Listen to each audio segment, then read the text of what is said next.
Jiang Chen has become a blade, hanging at the waist of Tanjiro. As a time traveler well-versed in the narrative, he possesses merely 3 life aspirations: to nurture Tanjiro, to rectify regrets and save everyone, to consume every demon. Observing the trembling 12 Kizuki, Jiang Chen transmitted his thoughts. "Why are you hiding over there, Muzan? I am a genuine blade. Just a taste will suffice, truly." Chapter 1. I'm a blade, and I am quite anxious. Cold. The kind of cold that feels as though one's soul has been thrust into an ice cellar. When Jiang Chen regained consciousness, he discovered he was immobile. No hands, no feet, not even eyelids. The vision was a swirling monochrome. Huff, huff. The heavy sound of breathing echoed beside him, accompanied by the crunch of footsteps upon the snow. The sensation of jolting was intense, as if he were hanging from someone's waist. Jiang Chen concentrated, and the hazy vision gradually became clearer. In a blizzard, a red-haired boy clad in a checkered haori was desperately sprinting through the snow, which reached his shins, while carrying an unconscious girl. The boy was tear-streaked, his hands frozen and bruised, yet he clung tightly to the girl's thigh. The ear ornament, a sun emblem, that dark red hair. Jiang Chen's mind buzzed. Tanjiro Kamadu? Looking at himself again, he realized his perspective was extremely low, hanging at a waist, his body rigid, sheathed in a black scabbard. I am a blade? As a time traveler familiar with the storyline, Jiang Chen swiftly comprehended. He had transformed into a tanto wielded by Tanjiro in Demon Slayer. A strong stench of blood invaded his senses. Without turning around, Jiang Chen already knew what transpired in the small house below. A family massacre. Muzan had just departed. Despair coursed through Tanjiro's body, transmitting like electricity to Jiang Chen. Don't die. Nezuko, please don't die. The boy's hoarse cries made Jiang Chen's heart ache. This child was suffering immensely. Witnessing this gentle boy endure such a harrowing transformation in person was even more heart-wrenching than watching the anime. Ding! Detected host's intense emotions. The devouring evolution system has been activated. Binding host, Tanjiro Kamadu. Current status, common iron, unsheathed. Beginner task, protect the master. Reward, unlock spiritual communication. The mechanical voice reverberated within his consciousness. Before Jiang Chen could examine the system, an unexpected turn of events occurred. The girl on his back suddenly emitted a bestial growl, her body convulsing violently. Nezuko. Tanjiro slipped, and the two tumbled down the snow-covered cliff, spinning wildly. As a blade, Jiang Chen was forcefully buried in the snow, but he could not afford to feel pain, if blades could feel pain. Not far away, in a snow pit, Nezuko staggered to her feet. At that moment, her eyes had transformed into demonic slits, veins bulging upon her forehead, saliva dribbling from her mouth, fixating intently on Tanjiro. That was the gaze of one eyeing food. Roar! Nezuko lunged at him. Instinctively, Tanjiro reached for the axe at his waist, yet he did not draw the blade. In his subconscious, a blade was meant for killing, and he did not wish to use it against his sister. Crack!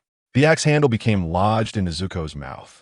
The tremendous force caused Tanjiro's bones to creak under pressure. Nezuko, it's me. I am your brother. Tanjiro cried out. Hang in there. Do not succumb to becoming a demon. Endure it.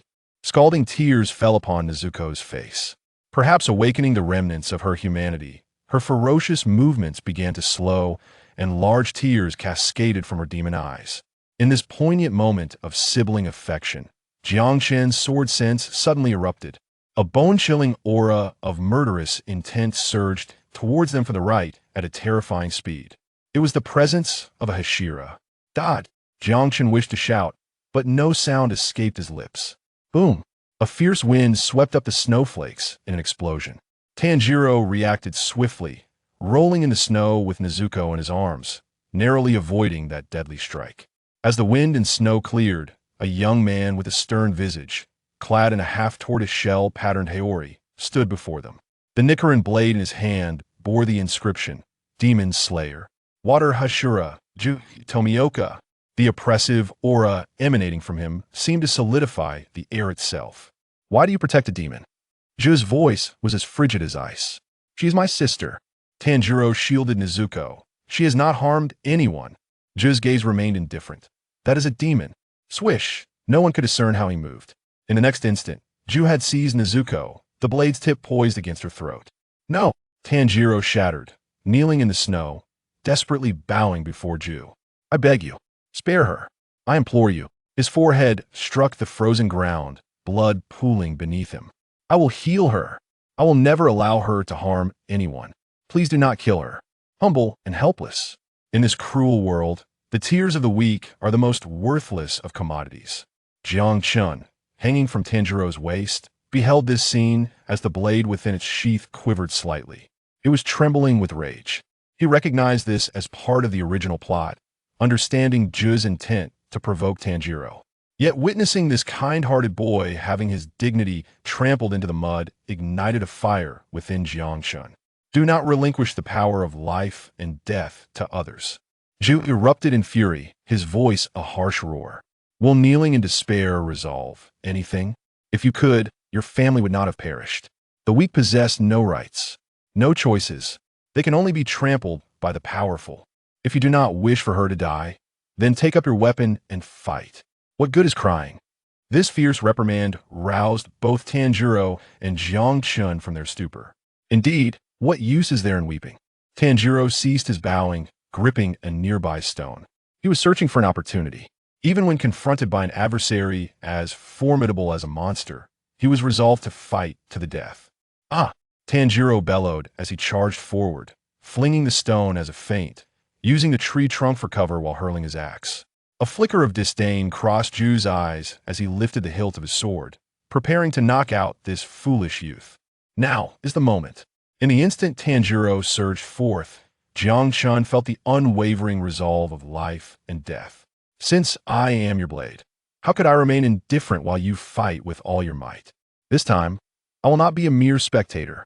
Newbie task assessment in progress. The host is under life-threatening peril. Would you like to enforce custody? Custody my foot. Get moving. Jiang Chen roared, channeling every ounce of the meager spiritual energy recently bestowed by the system into the blade. Ju's sword hilt was on the verge of striking Tanjiro's nape.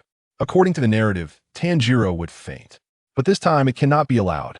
Clang! A resonant and exhilarating sound of the blade echoed sharply through the snowy forest. For the first time, Ju Tomioka's eternally stoic expression displayed a crack. His pupils constricted in shock as he beheld Tanjiro's waist, where a short blade that should have remained peacefully in its sheath was now automatically unsheathing. In that critical moment, the short blade transformed into a streak of light, not aimed at Ju, but precisely positioned against the back of Tanjiro's neck. Clang! The clash of metal rang out. Ju's strike was thwarted. The immense recoil caused his wrist to tingle, momentarily halting his movement. And in that fleeting instant, thud, the axe thrown by Tanjiro grazed Ju's cheek before embedding itself in the tree trunk. A few strands of black hair floated down. Silence enveloped the scene. The wind and snow seemed to have ceased. Ju Tomioka maintained his attacking posture, astonished as he gazed at the short blade suspended in midair. What is that? No trace of demonic energy, yet it radiated a protective spirit? Tanjiro was equally dumbfounded. The anticipated pain did not come. He turned, incredulity etched on his face as he beheld the family heirloom short blade, glowing faintly with warmth, floating beside him. It is protecting me? Just then, a warm, steady voice, reminiscent of a gentle older brother from next door, suddenly resonated in Tanjiro's mind. Fool! Remember to include me in next time you fight with all your might. Keep this in mind.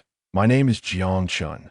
Tanjiro's eyes widened, tears still clinging to his lashes. The sword spoke. Jiang Chen guided the blade, gently tapping the hilt against Tanjiro's forehead, as if soothing a frightened puppy.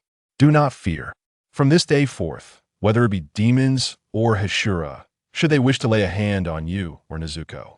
The suspended short blade abruptly turned its edge towards the bewildered water Hashira, Ju Tomioka. The once gentle voice instantaneously took on a chilling ferocity.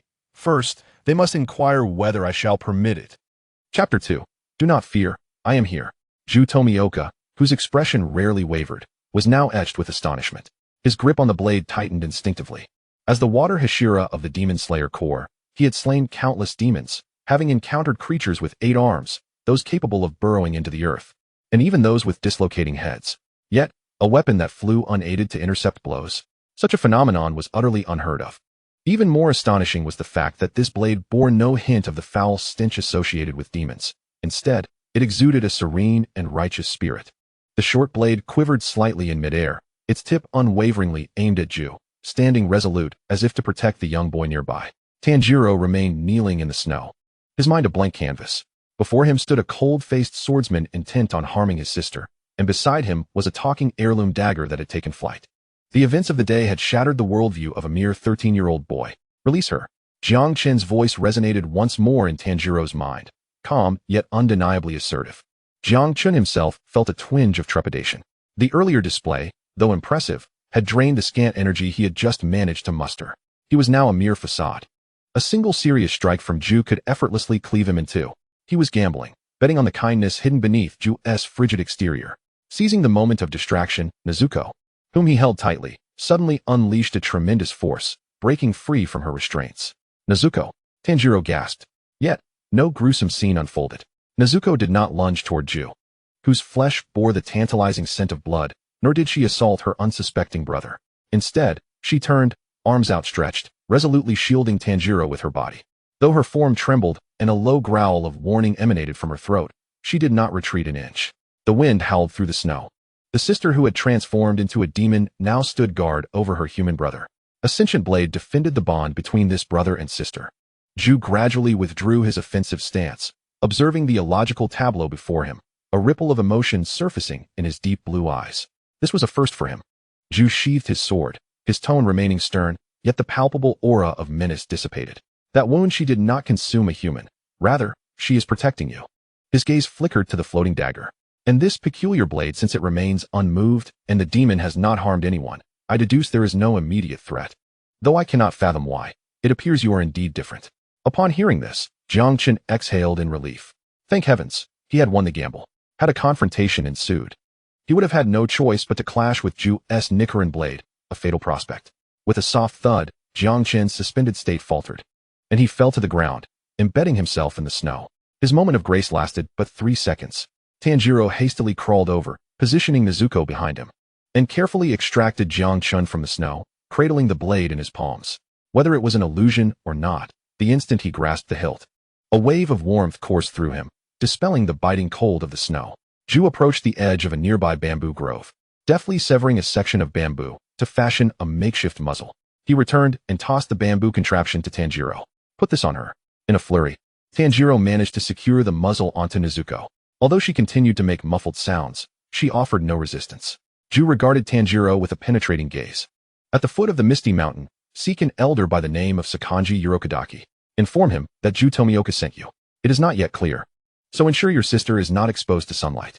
With those parting words, Ju lightly stepped, transforming into a fleeting shadow that vanished into the snowy expanse without a trace. Left behind in the aftermath were the surviving siblings and a fainting blade. The cold wind whipped the snowflakes against their faces, stinging painfully. At last, the tension in Tanjiro's body broke as he collapsed into the snow, gasping for breath as tears streamed down his face, taking in the bloodied form of Nezuko. His family was gone. Mother, brother, sister, all lost. Do not cry, the gentle voice echoed once more. Tanjiro jolted, glancing at the short blade in his hand. Is that you speaking? He asked, his voice quivering, laden with sorrow and respect. It is I, Jiang Chen sighed. With his identity now revealed, there was no need for further subterfuge. I am the spirit born of this blade, the guardian of the Kamadu lineage through the ages.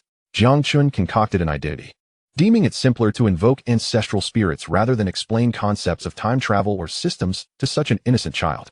I was once in slumber, awakened by the blood of your family and your intense desire to protect. Upon hearing this, Tanjiro felt a surge of reverence, nearly bowing in submission. You are the guardian spirit. I am so sorry for my inadequacy in protecting everyone. It is not your fault, Jiang Chen interrupted gently, his tone soothing, akin to a comforting hand upon the wounded heart of the boy. Kibutsuji Muzan is far too powerful. In your current state, you cannot even withstand his gaze. To live is to hold on to hope. Wiping his tears, Tanjiro nodded earnestly. Yes, and please, do not call me sir. It feels distant. Jiang Chen paused. You may call me Chenji. Chenji? Tanjiro hesitated, finding the title a tad too casual for a spirit who had existed for centuries. What? Do you think I am not old enough? And no, Shinji is wonderful. It sounds so familiar. Tanjiro quickly waved his hands in protest. Very well, let us set to work. Jiang Chen gestured toward the small dwelling below the mountain. Though it is a harsh reality, we must grant them a proper burial. The process of laying his family to rest was somber and oppressive. Tanjiro's hands had become numb from the cold, yet he persevered, wielding the chipped axe in his bare hands to dig into the frozen earth. Nezuko stood silently by, her intellect having regressed to that of a child. Seemingly unable to comprehend the gravity of the situation, instinctively reluctant to leave her brother's side. Jiang Chen remained quietly attached to Tanjiro's waist, refraining from interrupting.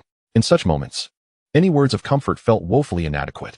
He could only utilize the newly activated faint heat control feature to warm the blade sheath slightly, pressing it against Tanjiro's side, providing a continuous source of warmth to stave off the boy's overwhelming sorrow, ensuring he did not succumb to despair.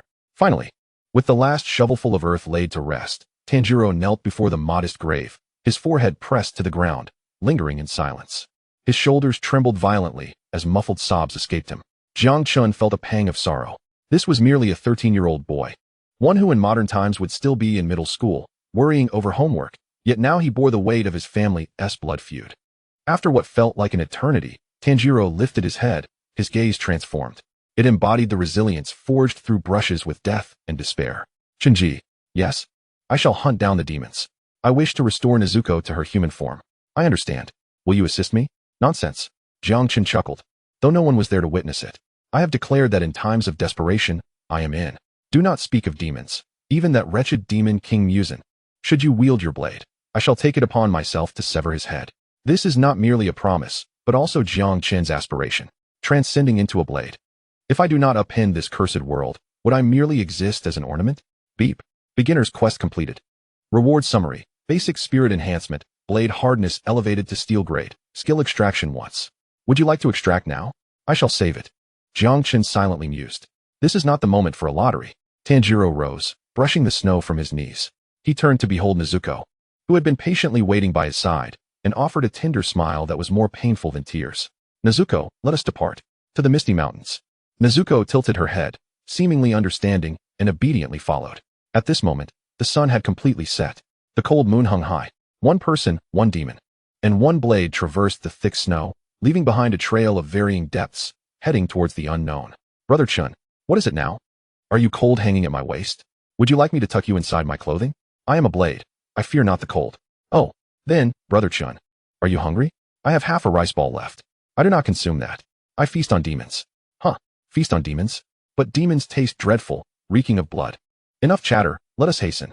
Amidst the wind and snow, the boy's incessant prattle and the blade's spirit's exasperated retorts gradually faded into the distance. This journey was destined not to be solitary. Chapter 3, The First Meal. Traveling by day proved more arduous than anticipated, not due to fatigue, but because of the sunlight. Nezuko, now a demon, would perish upon exposure. Tanjiro could only carry her while seeking refuge in the shade, moving stealthily along the mountainside like a thief. This will not do. Tanjiro wiped the sweat from his brow, panting, Brother Chun, I must find something to conceal Nezuko. There is a farm ahead. Jiang Chen's voice echoed in his mind, languid as if just roused from slumber. Do you not smell it? The scent of straw and bamboo. Tanjiro inhaled deeply, his eyes sparkling. Indeed, there is. He possessed a remarkable talent for scent, but in terms of perception range, he was still inferior to Jiang Chen, who had the system radar. At the farmer's doorstep, he seized a basket of straw and bamboo, insisting, please, accept the payment. Tanjiro firmly grasped the gnarled hand of the old farmer, forcing several coins into his palm. The farmer looked bewildered. I told you, no need. It is merely some broken bamboo, and it has a hole. No, this is a transaction. Payment is necessary. Tanjiro was as stubborn as a bull, shoving the money into the farmer's hand, bowing in gratitude, and bolting away. After running a distance, Jiang Chen could no longer hold back his sarcasm. Are you foolish? He said it was a gift. How can that be? Tanjiro replied earnestly while mending the hole in the basket. The old man worked hard to weave it. I cannot take advantage of him. Mother taught me to be upright. He squatted by the roadside, meticulously repairing the bamboo basket, layering it with thick straw to ensure not a single ray of sunlight would seep through, before gently patting Nezuko, who was hiding in the hollow. Nezuko, come out. And get inside. Nezuko peeked out, gazing at the small bamboo basket, then at her now adult-sized body, looking utterly bewildered. Shrink a little, Jiang Chen prompted. Since your body can enlarge, it should also be able to diminish. Give it a try, as if curling beneath a blanket. Tanjiro's eyes lit up, gesturing eagerly. Yes, yes. Nezuko, shrink. Like a little squirrel. Whether she understood or was merely responding instinctively, Nezuko let out a soft sound, and her form rapidly shrank, ultimately transforming into a doll-like little girl, obediently crawling into the basket. She truly has shrunk, Tanjiro exclaimed with delight, shouldering the basket and securely covering it with cloth. Brother Chen, you are remarkable. You know everything. Just common knowledge. Jiang Chen refrained from mentioning he had read the original text. However, feeling the boy's genuine admiration. As a blade, he experienced a long-forgotten sense of elation. Is this the joy of nurturing? As night fell, the mountain path became treacherous. Tanjiro, burdened by the heavy bamboo basket and wielding a climbing staff, advanced cautiously, though fatigue weighed on him. His eyes sparkled. For he carried his sister upon his back and had the guardian spirit, Brother Chen, at his waist, filling him with a sense of security. Suddenly, Tanjiro halted. He sniffed the air, his expression shifting. There is the scent of blood, a strong scent of blood. Just ahead, at the temple. Is someone injured? Tanjiro's heart raced. Disregarding his weariness as he sprinted up the mountain, Jiang Chen remained silent at his waist, aware of what lay ahead. It was not an injured person, but the first wild demon Tanjiro would encounter, the temple demon. This was also the first formidable battle in the novice village. Tanjiro. Jiang Chen's voice grew grave, gripped tightly. Tanjiro froze, uncertain of what to make of it, yet instinctively placed his hand upon the hilt of his blade. If danger arises, do not hesitate. Draw your sword. Understood. The temple doors stood ajar, dimly lit by flickering candlelight within. Tanjiro rushed to the entrance, gasping, Is anyone there? I smell blood. His voice trailed off abruptly. The sight before him caused his innocent eyes to widen in horror. Inside the dilapidated temple lay a pool of blood, several corpses strewn about. In the midst of them crouched a creature with blue skin, gnawing on a human arm. Hearing the disturbance, the monster slowly turned its head. Its blood-soaked mouth stretched into a grotesque grin, and under the dim light, its inhuman eyes glimmered with insatiable greed. What a surprise. This is my territory. If you wish to feast, go elsewhere. A demon. A true cannibalistic fiend. The overwhelming stench of blood and the oppressive aura rendered Tanjiro paralyzed, his stomach churning violently. This was no mere the claw of the demon was deflected, yet the immense force still sent Tanjiro sliding backward. The power is overwhelming. Tanjiro was astonished. But retreat was not an option, for Nezuko remained on his back. Just then, the lid of the bamboo basket behind him was forcefully kicked open. Nezuko sprang forth. Her diminutive form instantaneously reverted to its original state, and as the demon lunged at Tanjiro, she delivered a powerful flying kick that struck the demon's head with tremendous force. Crack! That was the sound of its cervical vertebra snapping. The demon's head flew off like a ball, tumbling into the distant thicket. Nezuko. Tanjiro gazed at his sister, who stood protectively before him, filled with delight. Has the battle concluded? No. Jiang Chen was acutely aware that this was merely the beginning. Don't dawdle. Look behind you. Jiang Chen admonished sharply. The headless demon's body astonishingly did not collapse. Instead, it clawed its way towards Nezuko. Meanwhile, the head that had rolled away began to scream. You scoundrels! How dare you kick me? I shall devour you. Arms sprouted from the head, and it crawled toward Tanjiro. Splitting up, Tanjiro felt a chill run down his spine. This was entirely beyond his comprehension of biological entities. The body belongs to my sister. And the head to you. Jiang Chen calmly commanded. No axe is needed. Use me. But no buts. It is a demon. It cannot be slain. Gritting his teeth, Tanjiro finally ceased hesitating as he beheld the grotesque demon head with arms, charging towards him. Clang. The blade of tempered steel was drawn from its sheath. This marked Jiang Chen's first true engagement in battle. Even without being wielded by a swordsman, even though Tanjiro's movements lacked finesse, as a sentient blade, Jiang Chen instinctively adjusted the angle of attack. Die! The demon head shrieked and leaped, attempting to bite Tanjiro's neck. Tanjiro gripped the blade with both hands, closed his eyes, and swung down with all his might. Wasn't that just aimless hacking? Jiang Chen scoffed internally, then guided the blade to carve an uncanny arc in the air, deftly avoiding the demon's hardened skull and precisely slicing into the side of its neck. Splurt! The blade pierced flesh. At that very moment, the long-awaited system notification chimed in. Detected low-grade demon cells. Activating devour mode. The blade, which had previously only inflicted physical damage, suddenly manifested a terrifying pull. Ah! The demon head, which had been bellowing moments ago, emitted a scream tenfold more wretched than before. It felt its vitality, the energy of its demon blood technique, and even its soul. being drawn out frantically through the wound, as if that peculiar short blade was quenching its thirst. What is this? What is this thing? The demon head's eyes widened in terror. It desired to regenerate, to heal, but the wound felt as though it had been seared with a branding iron, preventing any growth of flesh. Tanjiro also sensed something amiss. The blade in his hand was heating up. Moreover, it seemed to tremble slightly, as though it was swallowing. Brother Chen, don't let go. Jiang Chen's voice was tinged with uncontainable excitement, holding it down. This is my first late-night snack. In a mere few seconds, the once plump and grotesque demon head visibly shriveled, resembling a deflated balloon. Meanwhile, the headless body grappling with Nezuko became sluggish, its movements hampered by the loss of power, ultimately crashing to the ground and disintegrating into a pile of ash. Burp. A clear, satiated belch echoed in Tanjiro's mind. He stared in astonishment at the demon head reduced to mere skin and ashes beneath his blade. In the past, he might have deemed it cruel. Yet, gazing at the myriad innocent corpses around him, and recalling how this very demon had sought to devour his sister, he felt only a sense of satisfaction with the blade in his hand. Devouring complete. Energy points gained, 50. Unlocked trait. Minor self-healing, wielder's wound recovery speed 10. Evaluation. Average taste, reminiscent of spoiled chicken. Jiang Chen beamed at the system panel, feeling a sense of gratification. Though merely a lowly demon, the rewards were modest. Yet it confirmed that his evolutionary path was indeed viable. As long as one consumes, one can grow stronger. Brother Chen, Tanjiro gulped, lifting the blade to his eye level. Cautiously inquiring, did you eat it? Yes, the flavor was rather lackluster. Jiang Chen replied nonchalantly, his tone akin to critiquing street-side fried noodles. Next time, let us find something of higher quality. This one gets stuck in the teeth. Tanjiro gazed at the still pristine, blood-free jade-colored short blade in his hands, his reverence deepening. Is this the guardian spirit of the Kamadu family? Not only can it protect its master, but it can also consume demons raw. What a tremendous sense of security. Let us go? Jiang Chen felt a subtle enhancement in the blade's hardness, buoyed by a cheerful mood. This is merely the beginning. Ahead lies the Misty Mountain, where even greater feasts await us. The horizon began to glow with the pale light of dawn. The first rays of sunlight graced the front of the temple.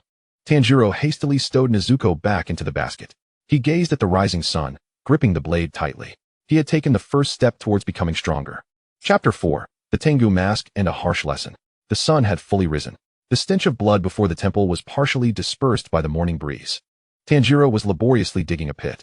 Though the victims were strangers slain by demons, he felt it imperative not to leave their bodies to rot in the wilderness. His movements were sluggish. A deep, aged voice abruptly echoed from behind him. Tanjiro jumped and turned around sharply. Unbeknownst to him, an elderly man clad in a cloud-patterned haori and donning a red Tengu mask stood there. He approached silently, as though he had materialized from thin air.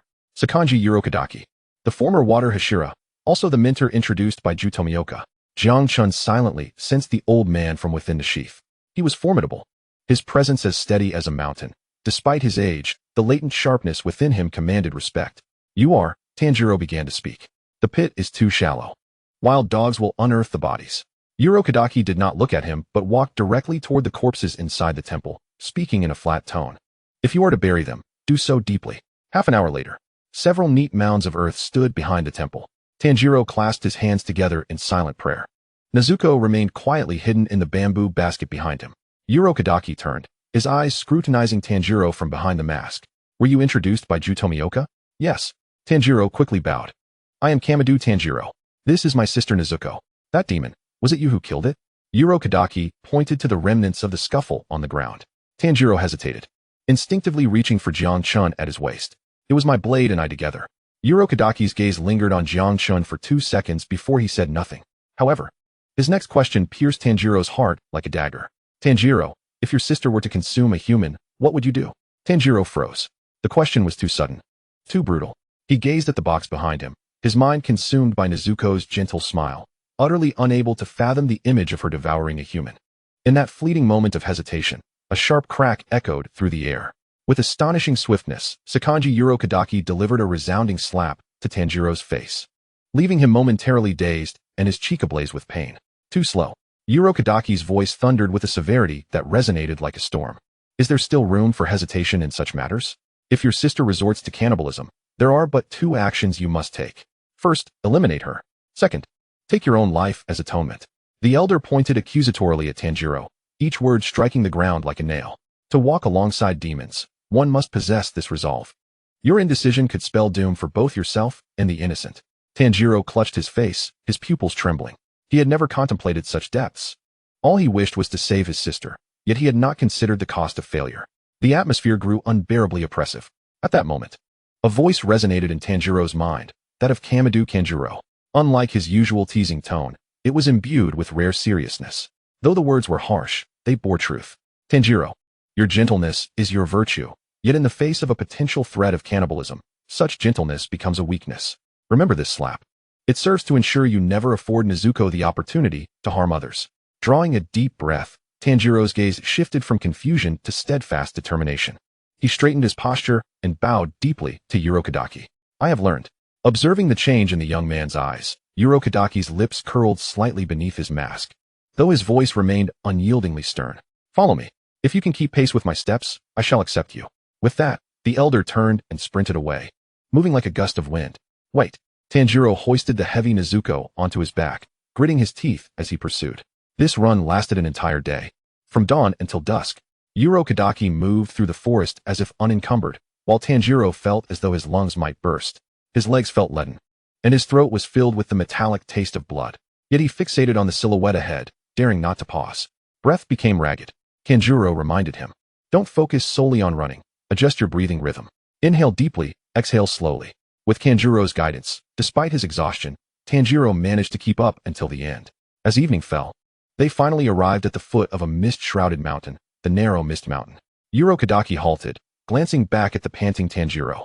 Though the boy did not appear particularly strong, his tenacity was indeed exceptional. Leave your sister here. Urokodaki pointed to a small wooden cabin at the mountain's base. This trial, you shall face alone. Tanjiro placed the box inside, gently caressing its surface. Nezuko, wait for my return. Then, he followed Urokodaki up the mountain. The night wind howled, and the air was so thin it made him dizzy. Urokodaki regarded him. Given the current time, descending will take approximately 2 hours. Return to the cabin before dawn. If you fail to do so, I shall not impart any knowledge to you. With that, the elder's figure vanished into the thick fog. Has it begun? Tanjiro inhaled deeply, clenching his fists. It was merely a descent. Despite the dense mist, his keen nose assured him of success. However, just a few steps in, he stumbled upon a wire. Kanjuro suddenly warned him. Whoosh! Several stones flew from the side. Tanjiro clumsily rolled to evade them, only to trigger another trap. Crash! The once even ground abruptly gave way, revealing a large pit. Tanjiro fell, disoriented and covered in mud. This was not merely a descent. This was perilous. Emerging from the pit, he surveyed the mist-laden mountain and finally understood Urokodaki's intent. This was a test. The mountain was riddled with traps, and the thin air could easily spell death for an ordinary person. Stay calm. Kanjuro's voice remained a reassuring anchor. Tanjiro, since your nose can detect the scent of demons, why can't it sense the traps? Tanjiro paused. Traps have a scent? Everything has a scent. Kanjuro, like a patient mentor, explained that the earth disturbed by digging held a different scent from the surrounding area. The ropes tied to tree trunks carried the scent of sweat left by others. The stones, worn by metal mechanisms, bore a burnt aroma. Close your eyes. Do not be deceived by the mist. Trust your instincts. Obediently, Tanjiro shut his eyes. At that moment, apart from the wind, the world fell silent. He inhaled deeply through his nose. The damp scent of soil, the odor of decaying leaves. Wait. There was a faint, unnatural metallic scent to his left, and to the right, the fresh, foul odor of recently disturbed earth. He detected it. Tanjiro abruptly opened his eyes, shifting his body to the left. Whoosh! Several sharpened bamboo stakes whizzed past his ears. He evaded them. Well done, Kanjuro praised. Keep going. Run. Tanjiro's confidence surged. He sprinted through the forest filled with deadly traps. Though he still occasionally got struck by suddenly springing branches or hit by rolling logs, resulting in bruises and scrapes. He fell less frequently and reacted more swiftly. Each time he tumbled, he immediately rose again, no matter how much pain he felt. For Nezuko, for avenging his family. This pain was trivial. At the cabin's foot, dawn was breaking in the sky. Urokodaki sat by the hearth, holding a piece of wood, unlit. He was waiting. If that child did not return, or if he perished on the mountain, it would signify he was only capable of this much. Suddenly, bang. The wooden door was forcefully flung open. A mud-covered, ragged boy, bruised and battered, tumbled inside. Tanjiro gasped for breath, his chest heaving violently, as if he had just been pulled from a mire. Yet he mustered the strength to lift his head, his eyes shining with an intensity that was startling. I am back. Urokodaki regarded him, then glanced outside at the first light of dawn. Just one night. Though disheveled, he had indeed succeeded. Beneath his mask, the elder SIs, having witnessed countless lives and deaths, finally revealed a glimmer of acknowledgement. I didn't assist much, Tanjiro silently took credit. Primarily because this boy truly is a remarkable talent. Kadaki stood, approached Tanjiro, and patted his shoulder. Tanjiro, yes, I acknowledge you. Those simple 5 words made Tanjiro's already exhausted body feel a rush of emotion, as the tension in his nerves instantly relaxed. How wonderful. His vision darkened. And with a satisfied smile, he collapsed. At long last, he had stepped through the threshold of the Demon Slayer Corps. Chapter 5. Hellish Training and Special Cheating. Life on Narrow Mist Mountain could be summed up in 2 words, hellish. Yet for Tanjiro, there was something even more distressing than hell. Nezuko had succumbed to slumber. Not merely a common sleep, but a profound unconsciousness akin to death. Ever since she arrived at the humble abode of Sakanji Kadaki, she had burrowed beneath the covers and had not opened her eyes again. No matter how fervently Tanjiro called her name, how vigorously he shook her, or even when he placed freshly roasted rice cakes beneath her nose, she remained utterly unresponsive. Mr. Kadaki. On the first day he discovered that Nezuko could not be roused. Tanjiro's face turned ashen with fear, and he scrambled to seek Kadaki's assistance. The master approached to examine her. His voice calm beneath his mask. There is no danger to her life. Then why? Demons typically require human flesh to replenish their strength. Kadaki gazed at the slumbering girl. She had not consumed any humans. Perhaps, it seemed, she could only restore her energy through sleep. Upon hearing this, Tanjiro felt a slight relief, yet his heart remained heavy with worry. Each day after training, he would hasten back to check on his sister's condition. Observing her serene yet pale sleeping face, he could not resist grasping her icy little hand. Rest assured, at such moments, Kaneo would timely interject, she is merely recharging. You may consider it akin to hibernation. When she awakens, she will be stronger than before. Is that truly so, Kaneo? Have I ever deceived you? With Kaneo's assurance, Tanjiro dared to succumb to deep slumber in the late hours of the night. If one disregarded the anxiety in his heart, Tanjiro's physical form endured relentless torment daily. Kadaki's training was devoid of any embellishments. It could be encapsulated in a single word, practice. At dawn, he would descend the mountain to evade traps. The traps now were more insidious than on the first day, no longer mere pits with stones, but rather bamboo stakes with barbs, massive trees that suddenly swung, and even ropes that could ensnare a person upside down. Should Tanjiro falter by a mere heartbeat, he would find himself bruised and battered. At noon, he would wield his sword 1,000 times. Kadaki stood by with his arms crossed. Too many extraneous movements. Your waist lacks power. Start over. Add another 500. Tanjiro's palms were raw, blood and sweat mingling painfully together. Yet, he remained silent, gritting his teeth as he continued to swing. Even when his arms felt as if they might snap, and his vision darkened, he steadfastly clutched the borrowed wooden sword. And what of Kaneo? She reclined comfortably on a nearby sword rack, basking in the sun. As a true blade, she was not permitted to be wielded during practice. There was fear of injuring Tanjiro or damaging the trees. Kaneo, is it inappropriate for you to merely observe me like this? She teased herself in her thoughts. In truth, she was not idling. Although her body could not move, her senses remained attuned to Tanjiro. Lift your arm 3 centimeters. Your footing lacks stability. Your breath is erratic. Take a deep breath and ground it in your core. Whenever Tanjiro's movements faltered or he neared exhaustion, Kaneo's voice would resonate precisely in his mind.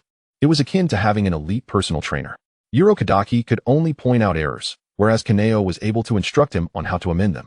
This almost unfair guidance accelerated Tanjiro's progress remarkably. As night fell, it was time for grappling training, known as self-defense. In reality, it was Kadaki unilaterally tossing Tanjiro about like a sandbag. To learn how to strike, one must first learn how to take a hit. Thud. Tanjiro was slammed onto the tatami by a shoulder throw, leaving him disoriented. Your recovery action is too slow. Again, this relentless regimen persisted for half a month. Each evening, Tanjiro would crawl back to his room. However, on this particular night, circumstances differed slightly. Tanjiro lay on his bedding, his body aching all over. His hands marred by the incessant swinging of the sword, his palms adorned with cracked and bloodied wounds, all wrapped in bandages. The pain rendered him sleepless. He turned over, yearning to grasp Kaneo beside him. It had become his recent habit. As long as he held onto this sword, his heart felt considerably more at ease. Just as his fingertips brushed against the cool scabbard, an unusual warmth coursed through him. Unlike the simple warmth he had felt before, this time the warmth carried a tingling sensation, as if countless invisible hands were gently massaging his weary muscles. The searing pain in his palms began to dissipate swiftly. Kaneo? Tanjiro's eyes widened in astonishment as he whispered her name. Sleep, will you? Kaneo's voice was languorous. Given your sorry state, I fear you may not awaken tomorrow. And then Urokadaki will blame me for this sword's misfortune. This was a trait Kaneo had acquired after devouring the temple demon, minor regeneration. Though modest and incapable of miraculous feats like regrowing severed limbs, it was indeed a divine skill for alleviating muscle fatigue and hastening the healing of superficial wounds. Originally intended as a buff for the wielder, Kaneo had amplified its effects several times over to bestow upon Tanjiro. How delightful! Tanjiro felt the tautness of his nerves dissolve in an instant. The warmth flowed throughout his body, gradually extracting the sensation of pain. Thank you, Kaneo. The boy's voice dwindled, ultimately transforming into steady breaths. Observing Tanjiro's peaceful visage, Kaneo sighed within her scabbard. What a worrisome fool. Over the past half-month, she had watched Tanjiro fall time and again, only to rise once more. That relentless determination to pursue his goals, even at the cost of his well-being, had even moved her, a traveler from another world. Sleep soundly. With me here, you wield this sword with confidence. 3 months later, beneath the waterfall of the Misty Mountains, Tanjiro sat with his bare torso exposed. Cross-legged in the frigid cascade, palms pressed together, murmuring incantations. This was the total concentration breathing technique of water breathing, a core skill that every demon slayer must master. Yet, he had sat there for 3 days. Each time he finally adjusted his breathing, the tremendous force of the waterfall would send him awry, choking him with a mouthful of water. You fool! Urokadaki, standing on the shore, was exasperated. Why are you fighting against the water? You must merge with it. Feel the flow. Tanjiro's lips turned purple from the cold, his entire body trembling. This is too difficult. Maintaining steady breathing under the onslaught of several tons of water was nothing short of an impossible task. Just as he felt his lungs might burst and his consciousness began to blur, a familiar voice pierced through the roaring water, resonating clearly. Do not rely on brute strength. Kaneo could no longer bear to watch. Tanjiro, envision yourself as a fish. Does a fish resist the current? No, a fish utilizes it. Do not hold your breath. Who taught you to do that underwater? Inhale. Allow the oxygen to enter your bloodstream and warm every vessel. Kaneo not only spoke but also summoned a thread of her own spirit energy to guide the flow of Tanjiro's internal energy. That sensation was enigmatic, akin to suddenly discovering a loose thread in a tangled ball of yarn. Tanjiro instinctively followed Kaneo's guidance, inhaling deeply. The breath was drawn long, producing a sound akin to rushing water. This was the nascent form of total concentration breathing. Oxygen surged through his bloodstream, flooding his previously frozen body with warmth. He stabilized himself beneath the waterfall. As the currents of water cascaded around him, the young boy's body resembled a smooth, resilient stone, steadfast and unmoving. The mask of the water Hashira, Shinobu Kocho, stirred slightly. He keenly sensed a shift in Tanjiro's aura. Just moments ago, it had been as chaotic as a pot of boiling porridge. How had he suddenly grasped the essence of his technique? Could it be that this boy's intuition surpassed even that of the seasoned Zenitsu? Shinobu glanced at the short blade resting on the stone by the shore. Perhaps it was merely an illusion, but he had an inkling that each time Tanjiro transcended a barrier, that very blade was nearby. Perhaps it was just a figment of his imagination. Shaking his head, Shinobu dismissed the thought. Half a year later, I have nothing further to teach you. On this day, Shinobu led Tanjiro to the summit of the mountain. Before them loomed a colossal, rounded boulder, towering twice the height of Tanjiro himself. Chop through this rock, Shinobu declared, leaving behind those words. Once you succeed, you may partake in the final selection. With that, the elder departed without a backward glance, leaving Tanjiro alone, gripping his sword, questioning his very purpose before the imposing stone. Can I truly cleave this? The blade is forged of iron, and the rock is unyieldingly hard. This defies logic. Brother Chun, Tanjiro murmured, seeking solace as he touched the hilt at his waist.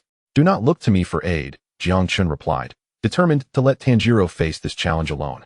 This is a hurdle you must overcome by yourself. If you cannot conquer a mere stone, how can you expect me to help you face demons whose resolve is even more formidable than this rock? However, I shall accompany you until your blade can sever all obstacles. Taking a deep breath, Tanjiro's gaze regained its determination. All right, then I shall strike. From that day forth, atop the mist-laden slopes of the mountain, a fervent madman wielding his sword tirelessly emerged. Meanwhile, Jiang Chen remained a silent observer, witnessing the boy's journey from initial stagnation to hands worn raw, culminating in encounters with two spirits named Zenitsu and Nezuko.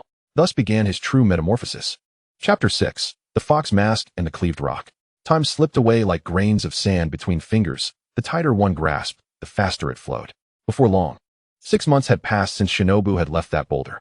During this span, Tanjiro devoted each day to a singular task, striking the rock. Clang, clang, clang. The crisp sounds of impact echoed across the mountaintop as Tanjiro's sword, wielded by Jiang Chen, struck the stone repeatedly. Sparks flew, causing his hands to bleed. Yet the towering boulder remained unyielding, not even a mark left behind. This is impossible. Tanjiro gasped, collapsing onto the ground, his spirit waning. The torment of relentless effort yielding no hope was excruciating. Brother Chun, am I truly foolish? The boy cradled his sword, his voice barely above a whisper. I remember all that Mr. Shinobu taught me, yet why can I not succeed? You are not foolish. Rather, you are too tense, Jiang Chen replied soothingly, devoid of impatience. Like a string pulled too taut, you risk breaking. Tanjiro, your heart is burdened with too many concerns, your family's vengeance, Nezuko's affliction, your guilt towards Shinobu. These distractions dull your blade. But no buts. Close your eyes and rest, Jiang Chen interjected. Even in honing your skills, one must allow the blade to cool. Just as Tanjiro was on the verge of slumber, the mountain breeze shifted abruptly. A sharp yet sorrowful aura materialized from thin air. Is this what it means to be a man? A chilling voice echoed. Tanjiro jolted awake, springing to his feet. Standing atop the very boulder he had been striking was a youth, his orange hair crowned by a fox mask adorned with a scar at the mouth. Brandishing a wooden sword, surveying him from above. Cowering on the ground like a lost dog is truly unbecoming. The fox youth's tone was icy. Now that you've grasped the sword, don't display such cowardice. Tanjiro was taken aback. Who are you? Where did you come from? This mountain, aside from himself and Shinobu, held no others. Do not inquire, Jiang Chen silently thought, for this is your elder brother, here to provide you with guidance. While Jiang Chen was aware of the unfolding narrative, he refrained from revealing it. Some bonds must be forged by Tanjiro alone. Who I am is inconsequential. The fox youth leaped down, aiming his wooden sword directly at Tanjiro. What matters is your weakness. Attack me. Without further ado, the battle commenced. Tanjiro, undeterred, gripped Jiang Chen and charged forward. Yet the disparity was overwhelming. Tanjiro's proud water-breathing techniques appeared to his opponent as mere openings. Too slow. You're not utilizing your waist. Where are you looking? Thwack. The fox youth's wooden sword struck Tanjiro squarely on the chin. Tanjiro was sent sprawling, crashing heavily into the snow, unconscious. When Tanjiro regained consciousness, it was nighttime. The fox youth had vanished, replaced by a petite girl adorned with a floral-patterned mask, who squatted beside him, concern etched upon her features. You're awake? Her voice was gentle, akin to the caress of a spring breeze. I am Nezuko. The boy in the mask is Zenitsu. In the days that followed, these two became Tanjiro's dedicated sparring partners. Zenitsu was tasked with delivering blows, while Nezuko focused on correcting his stance. Meanwhile, Jiang Chen played the role of translator and caregiver. In the stillness of the night, after Tanjiro had succumbed to slumber, two translucent specters stood vigil beside the great rock. This child possesses more resilience than I anticipated. Nezuko murmured softly. Humph, he still has a long way to go, Zenitsu replied, though his tone betrayed no disdain. Just then, the short blade embedded in the snow emitted a gentle glow. The light, soft and warm, enveloped the two spirits, casting a comforting aura. Startled, Zenitsu and Nezuko instinctively recoiled. Do not fear. Jiang Chen's voice resonated within their souls. The winds here are frigid. This small measure of spirit will bring you some comfort. As a blade spirit, Jiang Chen could perceive the state of their souls with clarity. They had lingered for far too long, their obsessions too profound, their spirits were frail, sustained only by the desire to see their junior thrive. You can see us? Zenitsu exclaimed, astonished.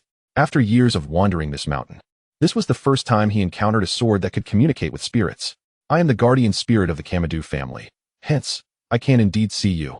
Jiang Chen replied, employing a familiar excuse. He enveloped their fragile souls in a warm cocoon of spirit energy. Thank you for looking after Tanjiro, he expressed sincerely. Sometimes, that boy can be quite stubborn, and I am grateful for your guidance in awakening him.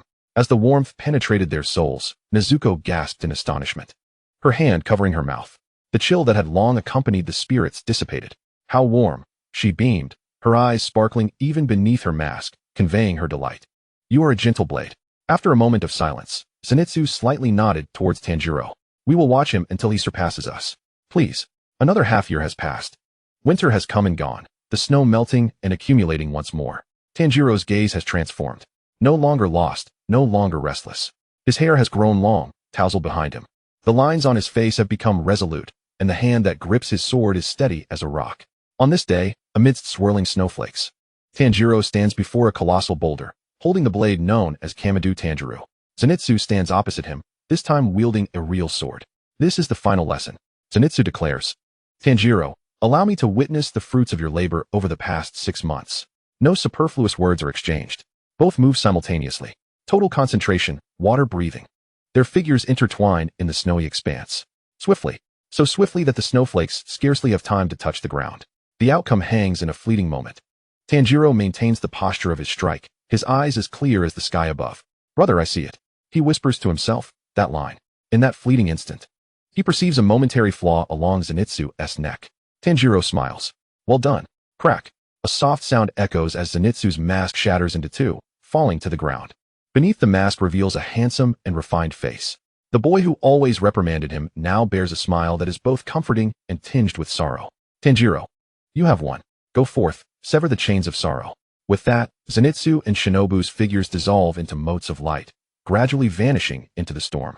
Tanjiro stands in a daze, gazing ahead. The boy who always practiced with him has disappeared. Before him stands the colossal rock, cleanly split in two. The cut surface gleams like a mirror. It turns out, he did not sever Zenitsu's mask. He has cleaved the stubborn rock that had ensnared him for an entire year. Did I do it? Tanjiro touches the smooth surface of the boulder in disbelief. Yes, you did it. Tanjiro affirms, and splendidly so. From the nearby woods, Sakanji Urokodaki emerges. He gazes at the cleaved boulder, silent for a prolonged moment. Finally, he steps forward and gently ruffles Tanjiro's hair. In truth, I did not wish for you to participate in the final selection. The old man's voice quivers with emotion.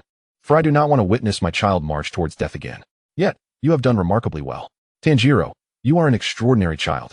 That night, Urokodaki prepared a sumptuous hot pot. The steaming pot brimmed with fish and mushrooms. Tanjiro devoured it with gusto, his mouth slick with broth. He even placed the sword of his accomplishments beside him, pretending that Kamado Tanjiro was dining with him. Eat more. Urokodaki offered Tanjiro a piece of fish, reminding him that tomorrow they would set forth to Mount Fujikase, to the final selection that would determine life and death. Tanjiro set down his bowl, kneeling earnestly. Mr. Urokodaki, thank you for your guidance. And to you, brother, thank you for always being by my side. Though Urokodaki could not hear Kamado Tanjiro's voice, he still nodded toward the blade. As night deepened, Tanjiro cut his hair short and donned the cloud-patterned haori gifted by Urokodaki. He tightened his sash before the mirror. Brother. This time, we are going to slay genuine demons. Are you afraid? Not at all. Tanjiro grasped the hilt of his sword, his gaze resolute. For this time, I have a compelling reason to return. To restore Nezuko to her human form. To avenge Zenitsu and Shinobu. To meet everyone's expectations. This sword shall never break again. Chapter 7. The Wisteria Flower Prison and the 14th. In the season of blooming wisteria, Mount Fujikase is as enchanting as a dream. The mountains are draped in cascading purple blossoms, isolating the world's clamor and blocking the demon's escape. For demons despise this flower. How beautiful! Tanjiro stands at the mountain's entrance, unable to contain his admiration. Yet, he soon loses his inclination to appreciate the flowers. Surrounding him are over 20 youths, each clutching a sword. Their expressions are grim. Some tremble, others pray, as the air thickens with a sense of impending doom akin to that of a condemned prisoner. 2 identical children, resembling porcelain dolls, emerge holding lanterns. Thank you all for attending the Demon Slayer Core Final Selection tonight. Their voices are devoid of inflection, sending chills down one's spine in the dead of night.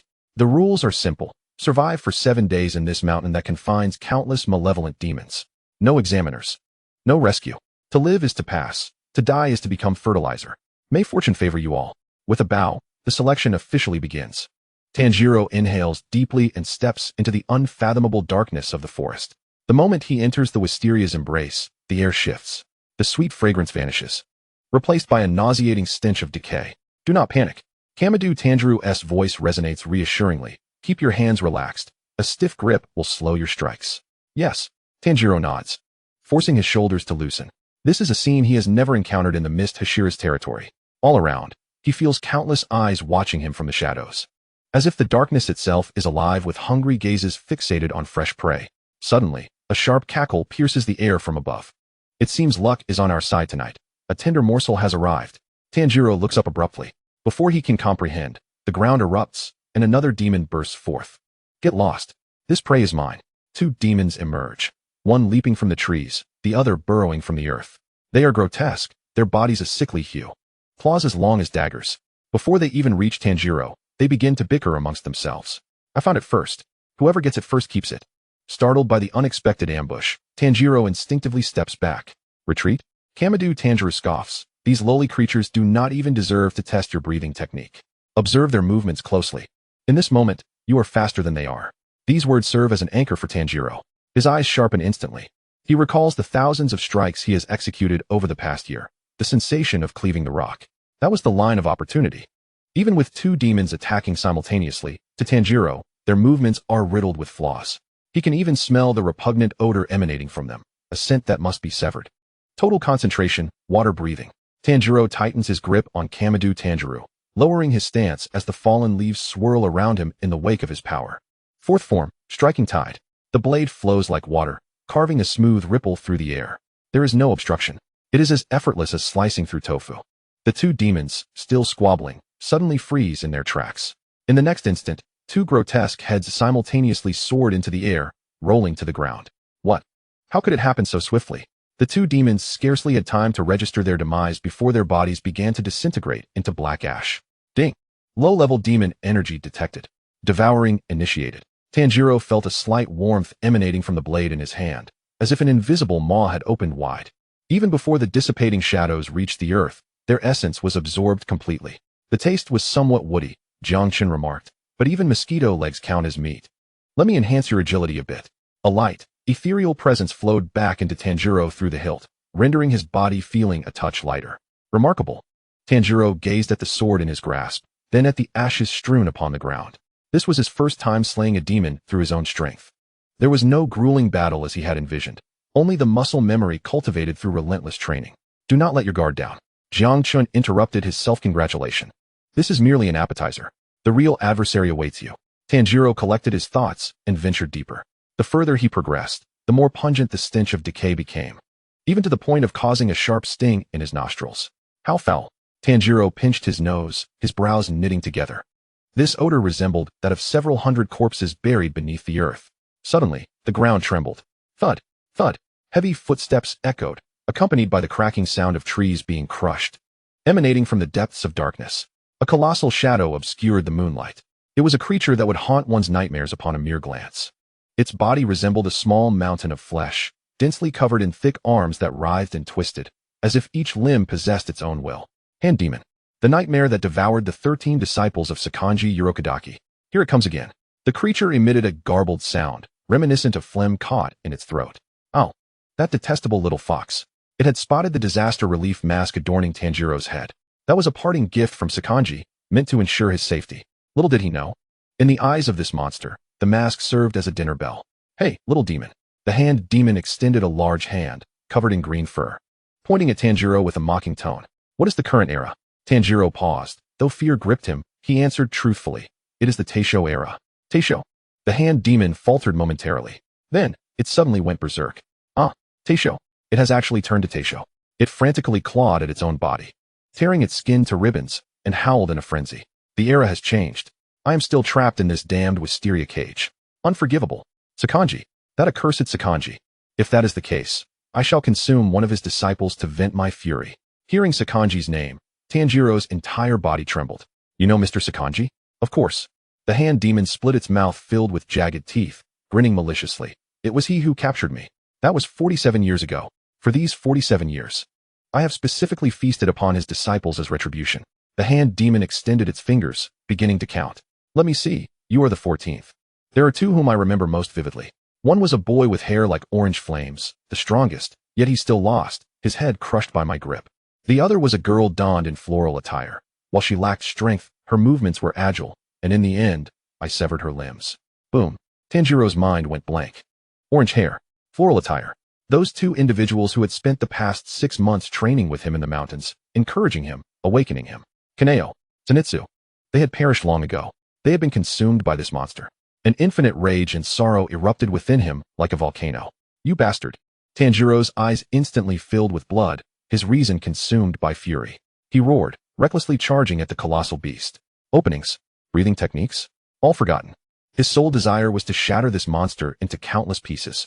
Tanjiro, stop. Jiang Chen's voice rang out urgently, tinged with severity. Calm down. Rage will cloud your vision of the blade. But at that moment, Tanjiro could not hear him. Hatred dulled his senses. Die. Tanjiro leapt high into the air, swinging his sword toward the hand demon's neck. Too inexperienced.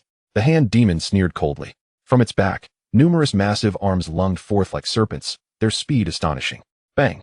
While Tanjiro was still airborne, one of the arms struck him fiercely in the abdomen. Spurt!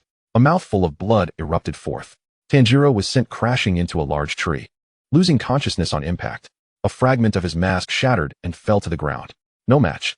The hand demon extended its enormous hand, slowly reaching for the unconscious Tanjiro. Eating you will surely make that old fool Sakanji weep. I would love to see his expression. The foul, putrid hand loomed less than half a meter from Tanjiro's head. Just as life and death hung in the balance, the short blade that had fallen beside Tanjiro suddenly trembled. An unprecedented, frigid killing intent surged forth from the scabbard. Hey, big guy, Jiang Chen's voice, this time resonating not merely in Tanjiro's mind, but reverberating through the blade itself, echoed throughout the silent forest. If that filthy hand dares to advance another inch, I shall sever it and feed it to the dogs. Chapter 8. The Taste of Sorrow and the First Strike. The forest was enveloped in a deathly silence. Only the hand demon's heavy breathing and the massive, trembling hand suspended in midair could be heard. The blade speaks? A flicker of confusion crossed the hand demon's murky eyes, soon morphing into a twisted excitement. How intriguing. If I devour that little demon and then shatter this talking blade, it will surely be quite brittle. It hesitated no longer. The vein-riddled hand lunged downward, like swatting a fly. Buzz. Just as the demon's hand was about to make contact with Tanjiro, Jiang Chen, embedded in the snow, erupted with an ear-piercing, high-frequency shriek. This sound was not for the demon's ears. It pierced directly into Tanjiro's consciousness like a soul-wrenching scream. Tanjiro. Simultaneously, a once-dim consciousness deep within Tanjiro stirred, igniting with a tender call. Brother, wake up.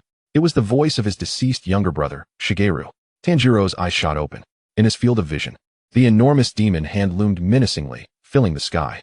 The scent of death was thick enough to suffocate. Yet, he did not panic. In that moment, the instincts of his body, having swung the blade countless times in dreams, took command of his mind. Roll. Tanjiro, like a startled rabbit, awkwardly rolled to the side, hugging the ground. Boom.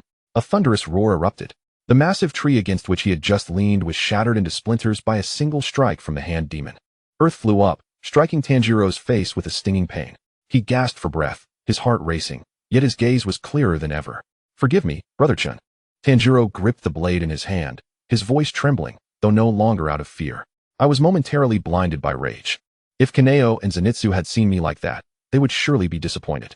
At least I understand now. Jiang Chen's voice echoed in his mind, tinged with a sense of relief. Have you calmed down? Yes. Tanjiro inhaled deeply. The icy air filled his lungs, igniting his blood. Total concentration, water breathing. As he adjusted his breathing rhythm, everything around him slowed down. The flow of the wind, the falling leaves, and the scent of vulnerabilities emanating from the colossal demon. Heh. You're quite nimble. The hand demon, having missed its target, unleashed dozens of arms that writhed behind it, like a swarm of venomous serpents locking onto their prey. But how many can you evade? You shall perish for my 47 years. Swish, swish, swish. Dozens of arms lunged from all directions, sealing off any escape routes. Some descended from above, while others swept across the ground. This was a deadly trap. Yet, at that moment, Tanjiro felt a sense of familiarity. In those countless days and nights, on those treacherous misty mountains filled with traps, had he not maneuvered through perilous situations time and again? I see it, Tanjiro murmured. Within his olfactory realm, amidst the chaotic demon hands, there lay a faint, thread-like connection. It was the only line leading to the demon's neck, a slender opening. There. Tanjiro sprang into action, no longer blindly charging forward, but flowing like water into a seamless strike. He leapt high, using one of the incoming demon's hands to propel himself. Twisting in midair. Water breathing, second form. Water wheel. Jiang Chen's blade traced a perfect arc in the air, creating a curtain of water. Thud, thud, thud. That was the sound of a blade slicing through putrid flesh. The 7 or 8 arms that had blocked his path were severed in an instant. A torrential downpour of black blood raining down. What? The hand demon was taken aback. How could this little brat, who had just moments ago been flailing about like a headless fly, suddenly become so formidable? Do not underestimate the disciple of Master Urokadaki. Tanjiro roared, charging through the gap left by the severed arms. Just 3 meters to the neck. You want to get away. The hand demon panicked, raising its strongest arm to shield its neck while attempting to burrow underground to escape. My neck is harder than rock. That orange-haired brat's blade shattered. Let us see about that. Tanjiro's gaze turned icy.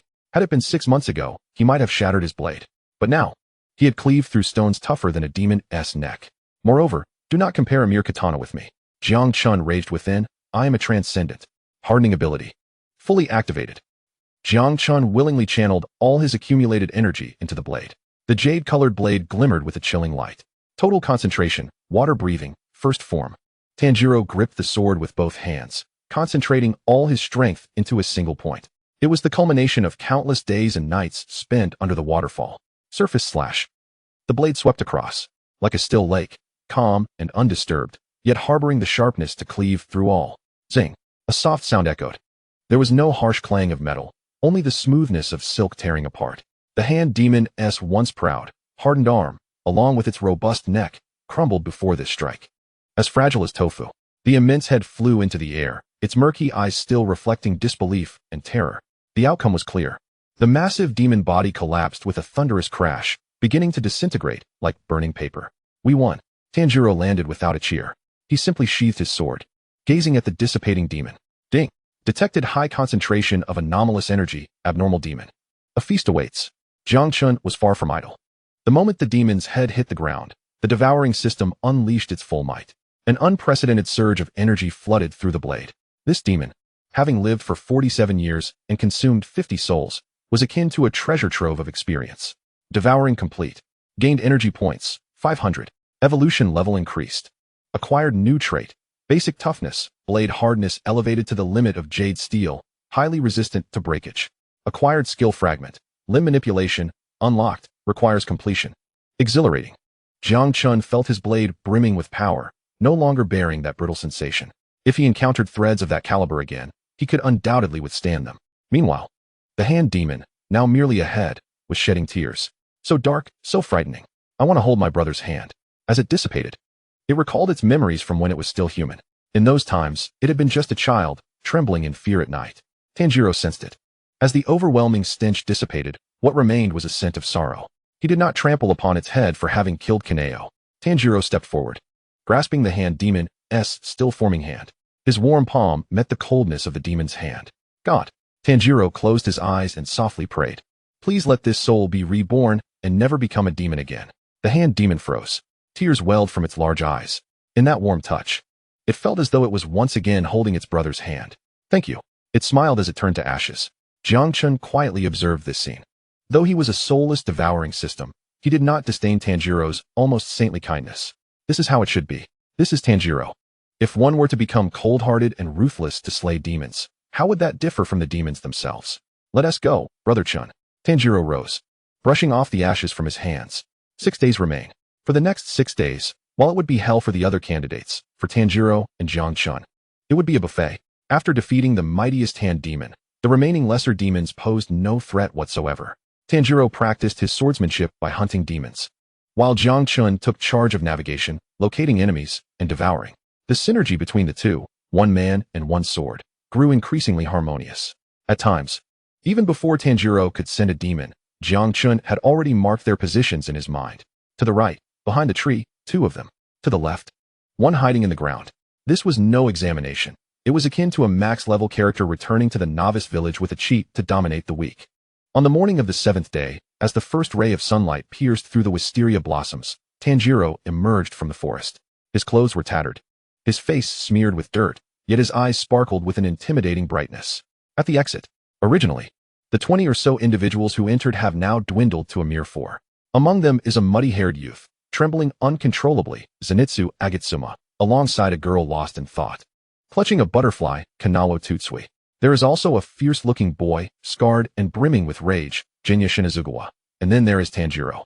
As for Inosuke, he is a truant who left the mountain early, absent from this gathering. Welcome back. 2 young attendants smile warmly at the survivors. Next, please select the jade steel for forging the Nichiren blade. A table laden with ores of varying sizes awaits. Tanjiro does not even glance at them. He lightly pats the hilt of his sword, whispering, Brother Chun, do I still need to choose? I already have you. Foolish boy, Chun retorts with a hint of exasperation. I am your ancestral short blade, while the Nichiren blade is a long sword. As the saying goes, dual wielding is truly impressive. Do you not desire a suitable primary weapon? He continues, moreover, my current form cannot easily change size or length. You require a long blade capable of severing necks. Furthermore, Chun's gaze fixates on the pile of ores, sensing the energy they harbor. Select the one on the far left, the dark and unassuming piece. It possesses a delightful essence. I can consume it later and integrate it into the blade, enhancing its power for you. Although Tanjiro does not comprehend what it means to consume stone, he places unwavering trust in Chun. I choose this one, he declares decisively, seizing the seemingly inconspicuous ore. The selection concludes. Tanjiro, dragging his weary body, trudges back. Despite his aching limbs, his steps are buoyant, for he has returned alive. Moreover, he is eager to reunite with Master Urokodaki, and, of course, with his still sleeping sister. Nezuko, brother has come back. Chapter 9. The Awakening of Nezuko and the Fiery Blacksmith. The journey back to the Misty Mountains feels significantly shorter than the outbound trip, though his body feels as if it has been dismantled. Each step met with the protest of bones. Tanjiro's heart is ablaze with warmth, until he spots the familiar little wooden cabin. I'm here. He leans on his knees, gasping for breath. His clothes are tattered, his face smeared with dirt and dried blood, resembling one who has just escaped from a refugee camp. Do not linger at the doorway. Chun's voice carries a note of amusement. Looking up, surprise floods over him, just as the words leave his lips. The door to the cabin is kicked open with a resounding bang, startling Tanjiro. A pink figure bursts forth, no longer crawling as before, but rather stumbling towards him on 2 feet with remarkable speed. Nezuko? Tanjiro is momentarily taken aback. In the next instant, a warm body collides with him. Nezuko does not utter a word, still wearing her bamboo muzzle, yet her pink eyes are no longer hollow but filled with affection. She clings tightly to her brother, as if trying to make up for over a year of separation. You're awake. That's wonderful. Tanjiro's eyes glisten with tears, disregarding his filthy state as he embraces his sister tightly. All his weariness dissipates in that moment. Suddenly, a clatter announces the dropping of firewood behind him. Tanjiro turns to see Master Urokodaki standing there, the wood he had been carrying scattered across the ground. This usually stoic and unflinching mentor now gazes at Tanjiro with wide-eyed disbelief, his Tengu mask unable to conceal his astonishment. Master Urokodaki, I have returned, Tanjiro says, sniffling as a radiant smile spreads across his face.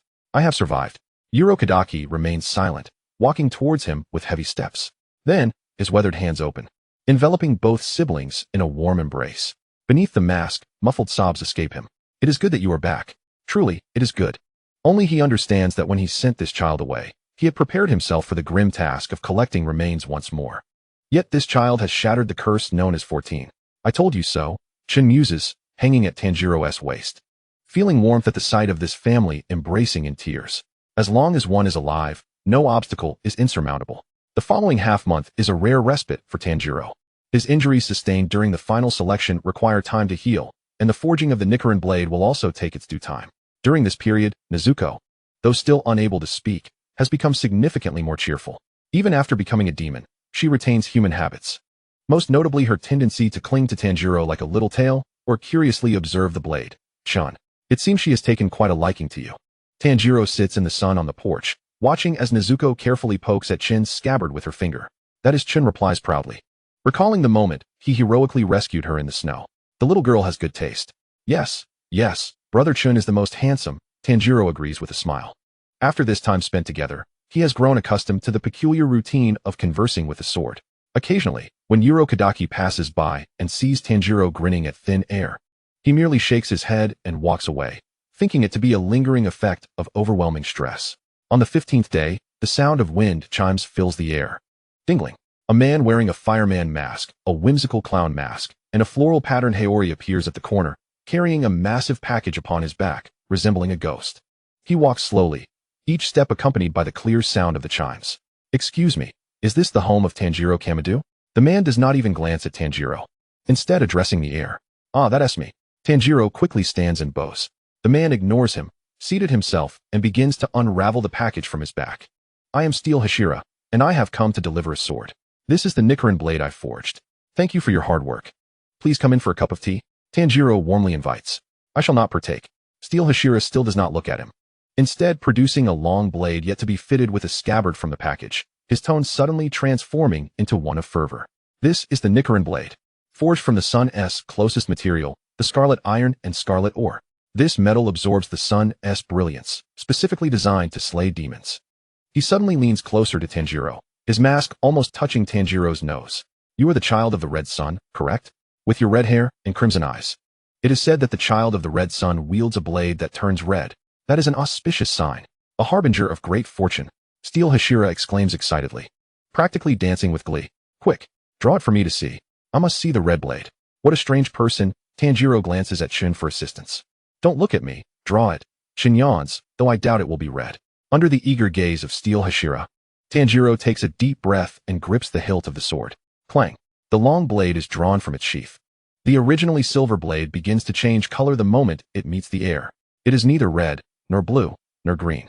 Instead, it reveals an intense and profound shade of black, akin to the ink of a deep night, capable of swallowing light itself. A deathly silence ensues. Steel Hashira's movements freeze. The anticipated omen of crimson did not materialize. Instead, a knife as black as a charred stick emerged. Oh! The steel gravelet emitted a tremulous lament. The next moment, he erupted in fury. Why is it black? Ah! He lunged at Tanjiro, grasping his neck and shaking him violently. Return my expectations. You ill-omened brat. Why is it not red? Why? I'm sorry. I don't know either. Tanjiro gasped, his eyes rolling back as he struggled for breath. Is black not acceptable? Observing the commotion, the calm and collected Kenroji approached, casually interjecting, indeed. Black blades are quite rare. However, it is said that many wielders of black swords meet untimely ends, and none have ever ascended to the rank of Hashira. Wah! Steel Gravelet wailed even louder. Such misfortune. Utterly cursed. The blade I forged with such effort. Enough already.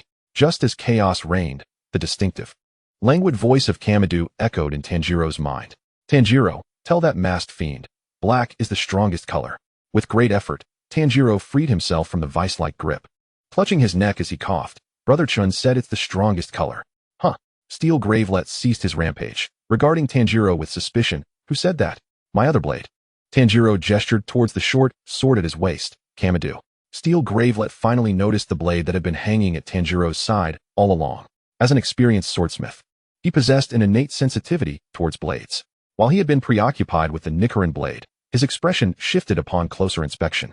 This blade, Steel Gravelet leaned in, akin to a curious voyeur, inhaling the scent of Kamado's scabbard. The quality of the Tamahagane was ancient, yet it seemed to harbor something alive within. He reached out, yearning to touch it. Smack! Kamado rebuffed Steel Gravelet's hand with a swift flick of the scabbard. Do not touch. I am not inclined that way. Although Steel Gravelet could not hear the words, he distinctly sensed the blade's resistance and sentience. Fascinating.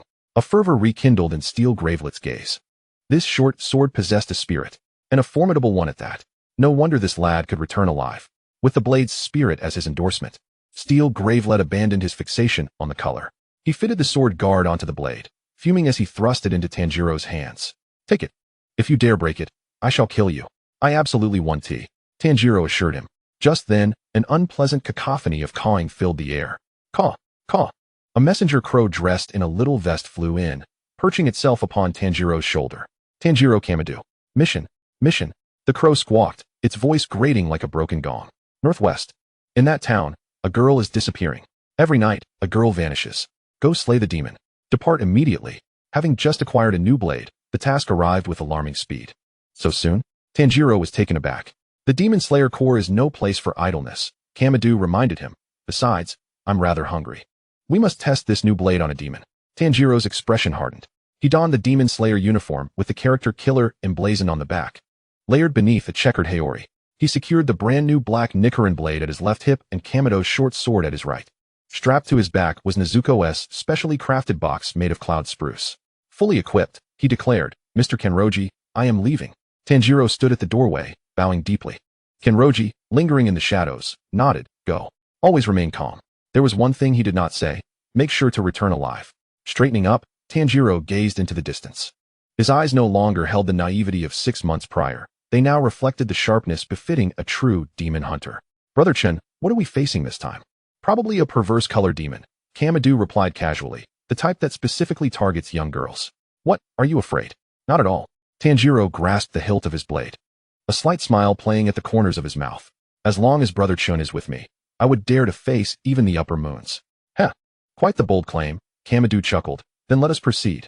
I'll take you out for a buffet. One person, one blade, one demon. They set off towards the northwest, embarking on a path marked by extraordinary trials. Chapter 10. The Vanishing Maidens and the Grinding Sounds from the Swamp. In the northwest town, night fell with an eerie silence. The streetlights flickered dimly, and few figures roamed the streets. Occasionally, hurried passers-by scurried by, their expressions fraught with panic. Something was amiss. Tanjiro lowered his hat brim, his eyes scanning the surroundings with vigilance.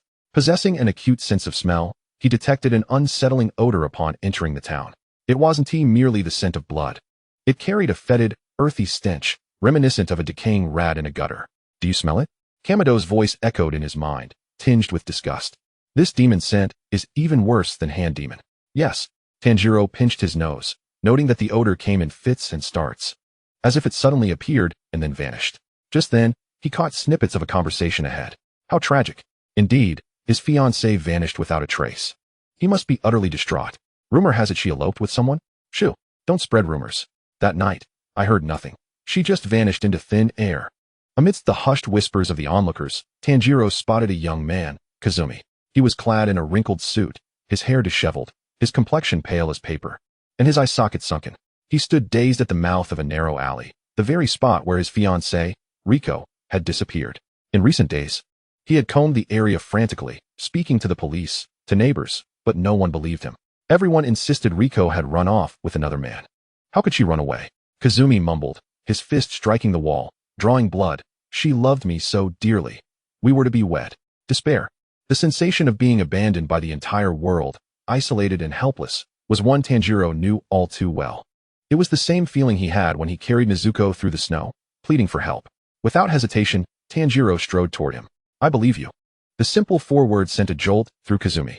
He lifted his head, staring blankly at the youth clad in peculiar attire, burdened with a large box and 2 swords at his waist. What did you say? I said, I believe you. Tanjiro met his gaze, his eyes clear and resolute. Miss Riko did not elope. She was taken by a demon. Kazumi froze. In recent days, it was the first time he heard the words I believe. Tears brimmed in his eyes, yet he still struggled to trust a demon? Such a thing. I know it is hard to accept. Tanjiro pointed to his own nose, but I can smell it. There lingers the scent of malevolence, along with the sorrowful aura left by Miss Riko. Tonight, I will draw that fiend out. Seeing the unwavering determination in the youth's eyes, Kazumi's once cold heart inexplicably began to beat again. Please, I beg you. Hagumi grasped the sleeve of Tanjiro's haori as if it were the last lifeline. If it is true, please bring Riko back. I will do my utmost. Tanjiro nodded. The night had deepened, the moon concealed behind ominous clouds. Tanjiro patrolled the town alongside Hagumi. Morning, brother. The scent has intensified. Tanjiro's hand remained firmly on the hilt of his black Nichiren blade, his nerves taut. Something was moving, and it was swift. Don't just look around you. Jiang Chen lazily reminded. Pay attention to your feet. My feet. Tanjiro blinked in confusion. Before he could react, a terrified scream erupted from a mansion in the distance. Ah! Over there. Tanjiro reacted with lightning speed, propelling himself forward as if shot from a bow. Hagumi followed, panting, wait for me. The sound emanated from the 2nd floor. Tanjiro dashed to the ground level and, without a moment's hesitation, propelled himself off the courtyard wall, leaping onto the 2nd floor balcony in just a few strides. In the past, he would have been incapable of such a feat, but after a year and a half of training in the Mist Mountain, this height was now trivial for him. Crash! Tanjiro shattered the window and burst into the bedroom. The sight before him made his pupils constrict in horror. A girl in pajamas, Shihui, was half submerged in the floor. The wooden floor appeared as a black swamp, gurgling with dark mud. The girl cried out, desperately clutching the leg of the bed, her body continuing to sink. Let her go. Tanjiro roared, drawing his sword. Water breathing, 8th form, waterfall basin. The blade descended from above, delivering a waterfall-like impact against the dark swamp. Cut! A displeased hissing sound emanated from the mire. It seemed to sense the might of his strike, releasing the girl and retreating into the ground. Are you all right? Tanjiro swiftly pulled the terrified girl to safety, shielding her behind him. Is it gone? Hagumi, who had just climbed through the window, looked at the unscathed floor, bewildered. It was just there. Tanjiro's gaze fixated on the ground, cold sweat beading on his forehead. It was still in the house. And there was more than one. His keen sense of smell detected the foul stench had not dissipated but rather multiplied, darting quickly within the walls, ceiling, and beneath the floor. Chatter, chatter. A disconcerting grinding sound echoed from all directions. What a bothersome little brat. Almost had my meal. The girl was already over 16. Her flesh would surely be tender. Slowly, 3 black whirlpools began to materialize on the wall. Moments later, 3 identical demons emerged. Pale skin, dead fish eyes, each demon adorned with horns. 1 horn, 2 horns, 3 horns. Swamp demons. 3 of them. Hagumi's legs buckled in fear, collapsing to the ground. He recalled the night Riko went missing, with no warning, just like this. It must be them. Tanjiro caught the scent of Riko's hairpin on the demons. Return Miss Riko to me. Hagumi cried in despair. Riko? The three-horned demon tilted its head, producing a collection of hairpins from its cloak. Are you referring to the woman with the delightful scent? It rummaged through the pile of hairpins, selecting an old butterfly hairpin and tossing it onto the floor. If it were her, I would have already finished my meal. It tasted good, though a bit lean. But I have no interest in this hairpin anymore. Here you go. The hairpin clattered as it hit the floor. It was a token of love that Hagumi had given to Riko. Oh. Hagumi gazed at the hairpin, releasing a beastly wail from his throat. Their last hope had shattered. I have devoured her. Those words struck the hearts of everyone present like a hammer. Tanjiro's body trembled violently. It was anger, though he was a stranger to the couple. The demon's disdain for life and mockery of the dead reminded him of Muzan. Unforgivable. Tanjiro's veins bulged as he gripped the sword, his breath growing rapid and heated. You wretches. Stay calm. Just as Tanjiro was on the verge of losing control, Jiang Chen's calm voice poured over him like a bucket of ice water. Tanjiro, remain composed. That was merely a provocation. If you lose your focus, not only will you be unable to exact revenge, but these 2 lives behind you will also be in peril. Protecting the living is your foremost duty right now. Jiang Chen's words instantly jolted Tanjiro back to his senses. Yes, Miss Riko was no longer here. But Miss Sherhui before him was still alive, and Mr. Hagumi was still alive. He must not allow tragedy to repeat itself. Inhale. Tanjiro took a deep breath, forcibly suppressing his fury, and assumed the initial stance of water breathing. He positioned himself before Sherhui and Hagumi, the dark blade of the Nichiren's sword glinting coldly in the moonlight. I will protect you. Though the boy's back appeared slender, it stood as an insurmountable mountain. Mr. Hagumi, please take care of this young lady. Stand behind me and do not move. The 3 swamp demons exchanged glances, revealing cruel smiles. Want to be a hero? Then we'll devour you too. Attack. The 3 demons simultaneously plunged into the walls and floor, vanishing in an instant. The next moment, murderous intent loomed. They were indoors, in a confined space, and he had to protect 2 people. This was exceedingly disadvantageous for Tanjiro, wielding a long blade. Morning, brother. Tanjiro silently urged. I need Nezuko to come out and assist. Granted. Jiang Chen responded succinctly. These gutter rats are perfect for Nezuko to practice her skills on. Moreover, Jiang Chen sensed the dense demonic aura in the air, the blade vibrating slightly, emitting a sound only Tanjiro could comprehend. This is going to be 3 times the pleasure. Don't kill that 3-horned one. Leave it for me to deliver the final blow. Understood. Tanjiro's gaze sharpened as he forcefully kicked open the lock on the wooden crate behind him. Nezuko, it's time to work. Chapter 11. The Buffet in the Swamp and the Gentleman's Bow. Bang. Without a word, Nezuko sprang forth from the crate. Though she had lost her rationality, she seemed to retain her obsession with home. How dare this 3-horned demon grind its teeth in her sleeping place? It was practically asking for death. Boom. A powerful downward kick landed squarely on the 3-horned demon's forehead. Uft. The 3-horned demon was sent reeling, its eyes spinning as it was hammered into the floor. The black swamp pit it intended to use for escape becoming deformed. What kind of monstrous strength is this? The other 2 demons, 1-horned and 2-horned, recoiled in shock. She is a demon? Why is a demon with a demon slayer? Before they could comprehend, Nezuko bared her teeth and unleashed a frenzied barrage of stomps on the downed 3-horned demon. Ah, don't step on my face. The triangle demon let out a harrowing scream as it plunged into the swamp. This girl certainly has a rather formidable morning temper, Jiang Chen thought to himself. Before promptly commanding, Tanjiro, those 2 are heading down. They intend to launch a surprise attack on that girl from beneath the ground. Tanjiro glanced back at the trembling Kazumi and Sherhui. Should the demons roam freely underground, these 2 ordinary individuals would be at grave risk. The battlefield must be separated. Nezuko, the one above is your responsibility along with Brother Chun. And please take care of these 2 as well. Tanjiro shouted, surprising everyone with an astonishing move. Taking a deep breath, he suddenly dove headfirst into the black, engulfing swamp below. What? The 2 demons, having just entered the swamp, were taken aback. They had never encountered a human so audacious as to leap into a muck pit. No, a swamp. Within the murky depths, darkness prevailed, with thick, icy, foul-smelling liquid surrounding him. The oxygen was nearly non-existent, and the resistance was several times greater than that of the surface. Hee hee. A sinister laugh echoed in the darkness. Fool, in this realm, we are gods. In such mire, you won't even be able to swing your sword. The 2 demons swiftly navigated through the viscous liquid, their claws glinting ominously as they lunged at Tanjiro from his blind spots. A certain death? No. Tanjiro closed his eyes, remaining unfazed. Brother Chen was right. He silently repeated to himself, as long as there are tangible forms, there are weaknesses. Though his body felt heavy, Tanjiro's core strength had become terrifyingly formidable through Jiang Chen's relentless training. Who told you that one cannot wield a sword underwater? Tanjiro abruptly opened his eyes. In this pitch-black swamp, he felt no suffocating fear. Rather, it was akin to returning home. After all, he had spent half a year submerged beneath the waterfall of Misty Fog Mountain. Total concentration, water breathing. Tanjiro summoned his strength from his core, propelling himself vigorously against the void, spinning like a drill. If the resistance was great, then he would utilize it. Land-style, twisting whirlpool. Boom. The previously tranquil, viscous swamp was instantly agitated. A terrifying underwater tornado erupted around Tanjiro, with immense centrifugal force that forcibly drew in the two demons, who had been so smug moments earlier. We can't move. What kind of monstrous strength is this? The demons were horrified to find their bodies uncontrollably pulled toward the black blade. Crack, crack. The two heads were neatly severed within the whirlpool. The black Nicaran blade traced a perfect arc through the water. Ding! Demon death detected. Buffet time is here. Even in this murky swamp, Jiang Chen's appetite remained undeterred. The short blade at Tanjiro's waist warmed slightly as the disintegrating bodies of the two demons transformed into pure energy, flowing into Jiang Chen's belly like a whale swallowing its prey. Though it was merely a split, this energy was quite pure. Jiang Chen contentedly let out a satisfied burp. Energy points gained, 100. Skill fragment acquired. Swamp stealth, 23. Tanjiro, go up. The one above with 3 horns is trying to escape.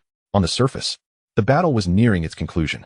Though Nezuko could only perform basic attacks, her high health and defense proved advantageous, as the triangle demon, weakened by the loss of its 2 clones, was pinned against the wall and mercilessly beaten by Nezuko.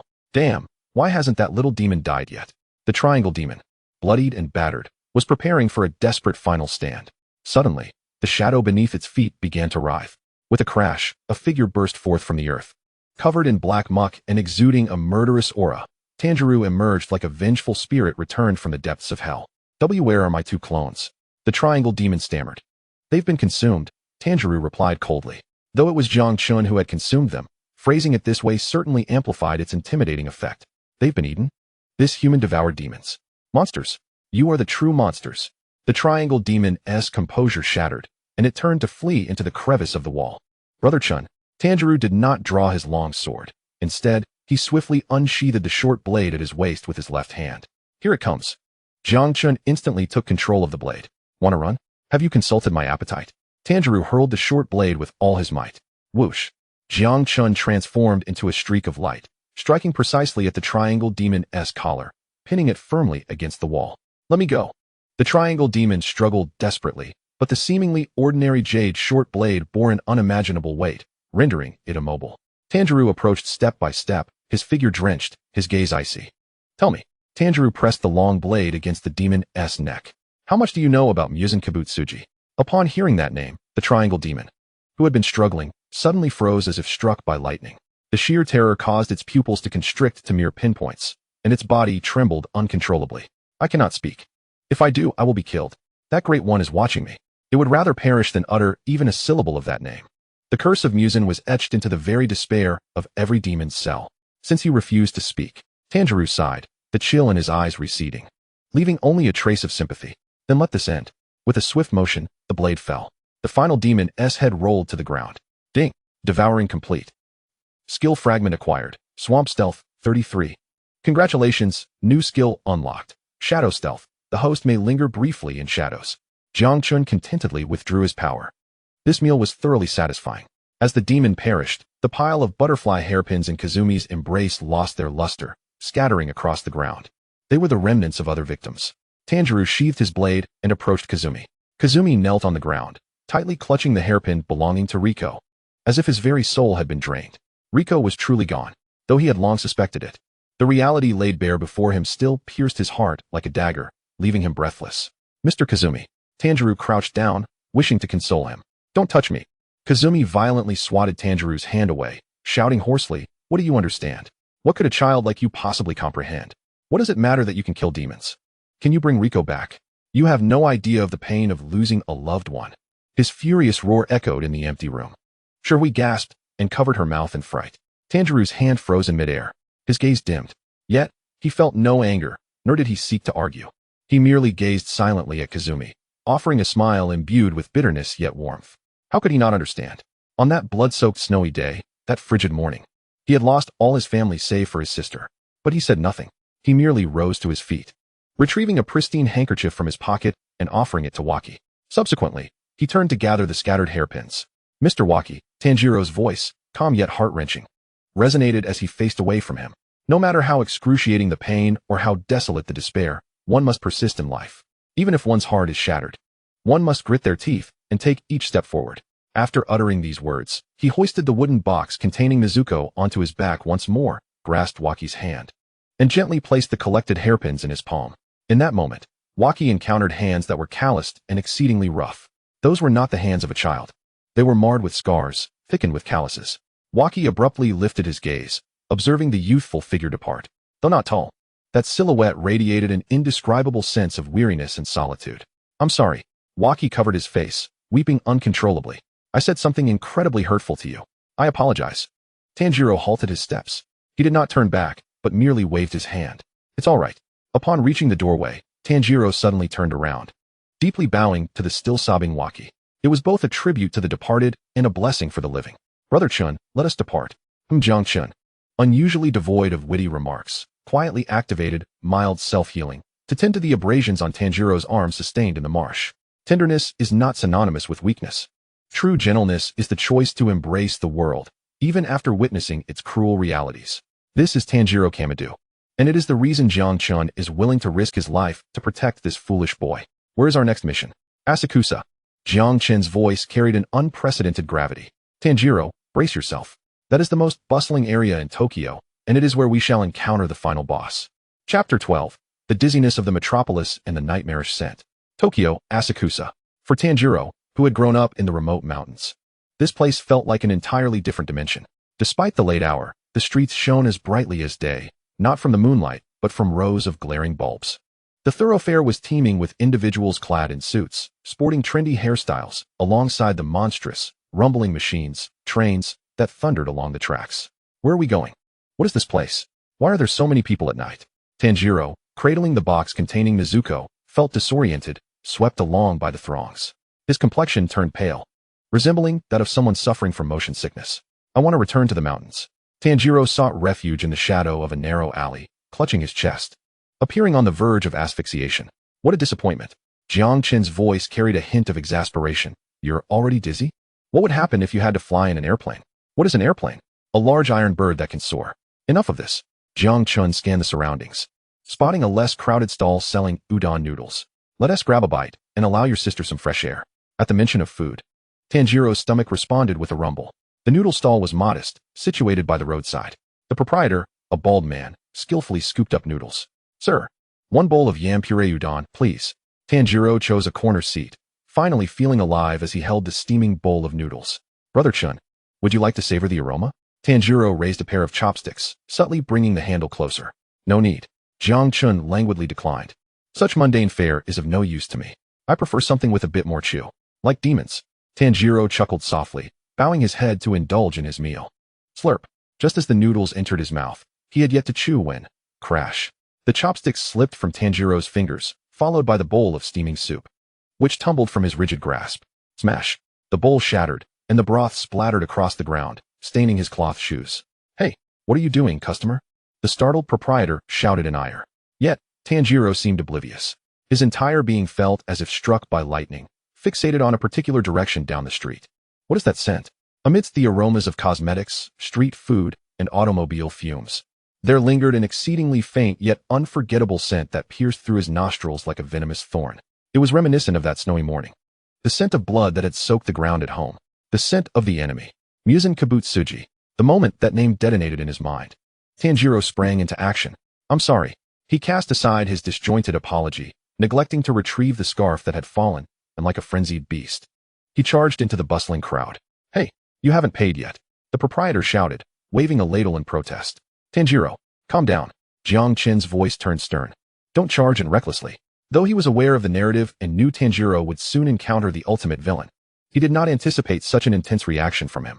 It was a hatred that ran deep to the marrow. It's him. Brother Chun. It must be him. Tanjiro shouted internally as he forcefully shoved through the obstructive throngs of people. Yes, right ahead. The one who killed my mother and my siblings. Yes, nearby. He weaved through the crowd, drawing curious glances from onlookers, some of whom were knocked aside, cursing as they fell. But he paid them no heed. The scent grew stronger. Closer. It was emanating from the man ahead, clad in a suit and donning a white top hat. Got you. Tanjiro burst forth from the crowd, reaching out and seizing the man's shoulder. Muzan Kibutsuji. The roar escaped him, fueled by every ounce of his strength. The air around them seemed to freeze. The man, caught at the shoulder, gradually halted his steps. He slowly turned his head. It was an exceedingly pale, handsome face, exuding an eerie charm. His crimson eyes regarded Tanjiro with a frigid gaze, as if observing an insignificant ant. It was truly him. The Demon King who instilled terror in the hearts of countless demon slayers, the source of all tragedies. At this very moment, he strolled nonchalantly down the street among humans. Tanjiro's hand trembled, yet he did not release his grip. He clutched the handle of his sword, prepared to draw it. Even if it meant mutual destruction, he would do so here. Father? A youthful voice abruptly pierced through the tension. Tanjiro's entire body stiffened. His hand, poised to draw his sword, froze mid-air. In Muzan's embrace was a delightful little girl, no more than 3 or 4 years old, rubbing her eyes sleepily, curiously gazing at Tanjiro. What's wrong, Daddy? Who is this big brother? Beside Muzan stood a graceful, beautiful human woman dressed in a gown. She entwined her arm around Muzan's, a hint of concern lacing her voice as she inquired, My dear, who is this child? Do you know him? A human? That is the essence of a human. Tanjiro's mind was engulfed in a whirlwind of confusion. This merciless demon was living among humans, blending in as if he were an ordinary person. He even had a wife and daughter? No, I do not know him. Muzan's voice was unsettlingly gentle, his gaze fixed on Tanjiro, devoid of any murderous intent, yet brimming with foreboding. Perhaps he had mistaken the person. The child appeared somewhat flustered. He is merely acting, flawlessly so. Tanjiro observed the little girl nestled in his embrace, and the wife gazing at him with adoration. His blade remained sheathed, for drawing it here would endanger those innocent women. Muzan had precisely calculated this. Damn it! Tanjiro gritted his teeth, his eyes nearly bursting with fury. You wretch, do not look into his eyes. Jiang Chen suddenly warned, Tanjiro. He is activating his power. But alas, it was too late. In that fleeting moment of Tanjiro's distraction, one of Muzan's hands still cradling the child, the other swiftly sliced across the neck of a passing drunkard with the speed of lightning. The nails broke through the skin. The drunkard felt no pain. Ah, how itchy. He scratched his neck. The next instant, his complexion turned ashen, his eyes bulging, and he emitted a primal roar. Grr! The drunkard suddenly lunged, his gaping maw sinking into the shoulder of the unsuspecting wife beside him. Ah! Blood splattered. The crowd erupted into chaos. He bit someone. A madman is biting people. Run. The once bustling street transformed into a hellish scene, filled with screams and cries. Amid the turmoil, Muzan lowered his hat's brim, shielding his daughter and wife, blending into the crowd like a startled gentleman, preparing to flee. Before departing, he cast a lingering glance back at Tanjiro, a cold smirk gracing his lips. It was a mocking expression, ridiculing Tanjiro's impotence and humanity's frailty. Tanjiro watched the newly transformed demon savaging the wife, then glanced at the vanishing Muzan. This was the closest he had ever been to his nemesis. Yet he faced a choice, to pursue his enemy or save the innocent victim being attacked by the demon before him. Brother Chen. Tanjiro's voice trembled with emotion. Save her. Jiang Chen responded without a moment's hesitation. Tanjiro, go save her. Muzan can escape, but if you pursue him now, those two will surely perish. That is not what you wish to witness. Tanjiro closed his eyes, tears streaming down his cheeks. When he opened them again, he had lunged at the frenzied drunkard. He forcefully pressed the hilt of his sword against the drunkard's chin, exerting every ounce of strength to separate him from the injured woman. Do not move. Everyone stay back. Tanjiro shouted, desperately restraining the newly born demon. Meanwhile, within the gaps of the crowd, Muzan Kibutsuji's figure vanished entirely into the night. However, no one noticed the fleeting, subtle glimmer of ghostly light that flickered across the unsheathed short blade. Jiang Chen was not entirely idle. At that moment when Muzan turned, he quietly released a trace of aura, detectable only by the Demon King. It was the breath of the sun. It was also the breath of Yorichi Tsujikuni. Run, Muzan. Jiang Chen thought with a cold smirk. Today's terror was merely a prelude. The next encounter would not be as simple as a brush past. Chapter 13. The enigmatic scent of flowers and the fractious youngster. Let him go, you mad child. A police baton struck heavily against Tanjiro's back. Thud. Tanjiro grunted but did not relent. He firmly restrained the man, now transformed into a demon, despite the latter's claws fiercely raking at his arms. tearing his uniform to shreds. He is unwell. Stay back. Do not provoke him. Tanjiro yelled at the encroaching officers. Quickly, take that injured lady to the hospital. The police disregarded his pleas. To them, this was merely a case of a knife-wielding brawl involving an unstable youth. P.S. rambling. 3 officers surged forward, attempting to forcibly pry Tanjiro away. Do not pull. He will bite. Tanjiro was in a frenzy, sweat beading on his forehead. If he released his grip now, the man would immediately lunge towards the crowd, likely to be shot down by the police or harm more innocent lives. That would be a loss of life, even transformed into a demon. He was still a living person moments ago. A wave of agony coursed through his back. These fools. Jiang Chen's voice turned frigid. As the blade at his side, he could keenly sense the force of the baton striking Tanjiro's spine. Tanjiro, shall I administer a little electric therapy to these officers? Jiang Chen was genuinely incensed. He seldom allowed Tanjiro to endure such indignities. No, Brother Chun, Tanjiro urgently interjected in his mind. They are only trying to maintain order. We cannot harm them. You are far too honest. Jiang Chen sighed. Despite his complaints, he secretly released a faint current of electricity, transmitting it through Tanjiro's body. Zzz. The officers gripping Tanjiro's arms felt a sudden numbness, instinctively loosening their hold. In the midst of this standoff, a peculiar fragrance wafted through the street like a gentle spring breeze, silently enveloping the entire thoroughfare. The previously raucous crowd fell into an unexpected silence. The once fearsome officers now displayed glazed expressions. Oh, such beautiful patterns. I wish to return home to my wife. They appeared to be in a trance, completely ignoring the ongoing struggle between Tanjiro and the demon, with some even beginning to chuckle at thin air. The scent of visual enchantment. Tanjiro was momentarily stunned. He lifted his gaze.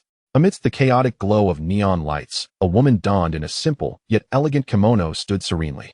She was beautiful, not in an ostentatious manner, but with an ethereal grace that spoke of time-worn sorrow and tenderness. Her eyes were clear, and a hint of compassion graced her lips. Beside her stood a youth in a white shirt, bearing an expression that seemed to convey, "You owe me 5 million." That person. The woman's voice was soft, yet distinctly reached Tanjiro's ears. Though he has become a demon, with the right approach, it is not impossible to save him. Save. The word struck Tanjiro's heart like a bolt of lightning. Are you saying he can revert to being human? His voice quivered with hope. The woman did not respond immediately. Instead, she gently lifted her hand, her fingertip tracing the forehead of the raging demon. A miraculous scene unfolded. The demon, previously roaring and thrashing, seemed to be paused, the ferocity in its gaze dissipating as its body slackened and succumbed to slumber. I wish to know as well. The woman regarded Tanjiro with a complex expression. Knowing he is a demon, why do you still choose to protect him as if he were human? Even at the risk of injuring himself?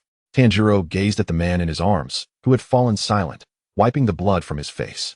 He had never contemplated harming others. He was merely a victim, forcibly transformed into this state. In my eyes, he is simply an ill individual. This statement momentarily stunned the perpetually sullen youth, his expression turning peculiar. The woman's sorrow seemed to dissipate slightly as she inclined her head. I am Tamayo, a doctor and a fugitive. Half an hour later, after attending to the scene and ensuring the unconscious man and his injured wife were settled, Tanjiro followed Tamayo to an exceedingly concealed residence. This place felt eerie, a solid wall that Tamayo passed through effortlessly. A visual deception, as Jiang Chen informed Tanjiro, a form of blood demon art. It appeared that the woman named Tamayo was a master of illusion. Upon entering the abode, one was greeted by a serene clinic, the air fragrant with the subtle scent of herbs. Please, come in, Tamayo beckoned gently. However, before Tanjiro could cross the threshold, he was abruptly chastised by the youth accompanying her. Yashiro, take off your shoes. They're filthy, he bellowed. Don't look around. That's Lady Tamayo's teacup. You're not allowed to stare at it. Hey, your breathing is too loud. You're disturbing Lady Tamayo. This boy was like a powder keg, ready to explode at any moment. Tanjiro stood momentarily dazed, repeatedly bowing in apology. I'm sorry. My sincerest apologies. This kid, Jiang Chen, hanging by his waist, could not help but chuckle at Yashiro's sycophantic demeanor. Tanjiro, don't mind him.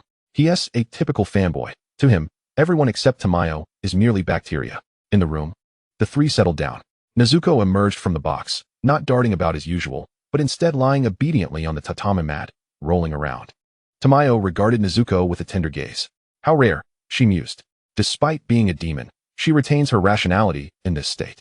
Miss Tamayo, Tanjiro sat up straight, his expression serious. You mentioned that demons might revert to humanity.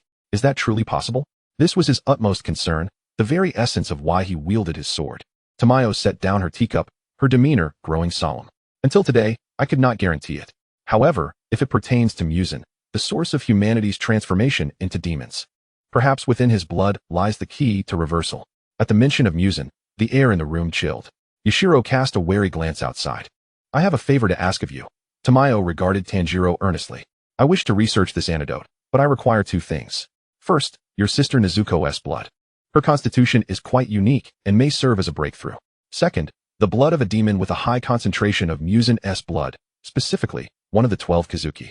You must collect the blood of these formidable demons and bring it to me. This was akin to a death sentence. The 12 Kizuki, entities that even the Hashira of the Demon Slayer Corps found daunting. To send a mere novice to draw their blood? I will do it. Tanjiro declared without hesitation. I would not balk at drawing blood, and if it means saving Nezuko, I would even dare to extract Muzan's teeth. Very well. Tamayo began to respond, when suddenly, get down. Jiang Chen's alarmingly sharp voice exploded in Tanjiro's mind. Without a moment's thought, Tanjiro lunged at Tamayo, pushing her to the ground. Yashiro, protect Nezuko. Boom. In the next instant, the roof that had just been intact was violently uprooted by an immense force. A handball adorned with eyes, accompanied by a terrifying rush of wind, crashed into the room like a cannonball. It bounced wildly on the floor, obliterating walls and shattering furniture. As dust and debris filled the air, two figures stood atop the shattered wall, a young girl clad in a kimono, gleefully clapping the handball in her hands. Her laughter piercing. Hee hee. Found you. That demon slayer with the earrings. And the traitor Tamayo. Beside her stood a young man with closed eyes and an expression of indifference. His palm sprouting an eye. It seems Lord Muzan's intel was correct. There are quite a few rats hiding here. Handball demon, Shizamaru. Arrow demon, Yahaba. The pursuers had arrived, and so swiftly. Tanjiro lifted his head from the wreckage, shielding Tamayo beneath him. They had found this place with alarming ease. Yashiro's face contorted in rage. Unforgivable. You've sullied Lady Tamayo's home. Unforgivable. Yet, Jiang Chen's focus was more pragmatic than emotional. He sensed the auras of the two demons. Although not as overwhelming as Hand Demon, the bizarre fluctuations of their blood demon arts were certainly not those of mere fodder. Tanjiro, be cautious. This presents two exquisite ingredients delivered to our doorstep. I'll handle the one playing with the ball. I wish to see if I can slice her ball into pieces. Tanjiro released Tamayo and drew his Nichiren blade, its black blade glinting ominously in the moonlight. Miss Tamayo, please step back. The youth took a deep breath, assuming a combat stance. Leave this to us. Chapter 14, The Borrowed Eye and the Invisible Arrowhead. Don't jest with me. Yashiro's forehead pulsed with veins, his once handsome face now twisted in horror. He pointed at the two demons in the wreckage, his roar nearly drowning out the whistle of the handball. Do you even realize what you're doing? You've stained Lady Tamayo's clothing. That is her favorite. Puff. The sound abruptly ceased as a handball, swift as a meteor, traced a strange arc through the air and smashed into Yashiro's head. Blood erupted. The headless corpse swayed briefly before collapsing. Yashiro. Tanjiro gasped in horror. A single blow? The power of that handball was astounding. Hee hee.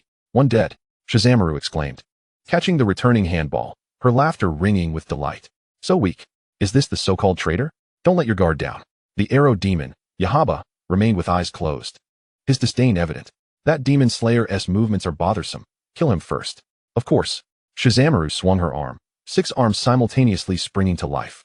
Indeed, just moments ago, she had torn her garment, sprouting 4 additional arms beneath her ribs. 6 hands, 6 balls. Die. The handball game begins now. Swish, swish, swish. 6 handballs, accompanied by the thunderous sound of air being torn apart, sealed off all of Tanjiro's escape routes from various angles. In that moment, Tanjiro felt as though he had been thrown into a spinning washing machine. No matter where he sought refuge, that ball would curve and relentlessly pursue him. Something was amiss. Tanjiro swung his blade to block, but with a clang, his palm was jolted, and he nearly lost grip of his Nichiren blade. This sphere was not only heavy, but also possessed the uncanny ability to change direction. The laws of physics seemed to have faltered in this realm. A ball that should have traveled in a straight line suddenly made a right-angle turn midair, as if an invisible hand was orchestrating its movement. Indeed, something was wrong. Jiang Chen's calm voice cut through the chaos, undeterred by the multitude of balls filling the air. Tanjiro, do not fixate solely on the ball. Observe that man with his eyes closed. Amidst his frantic evasion, Tanjiro managed a glance at Yaba.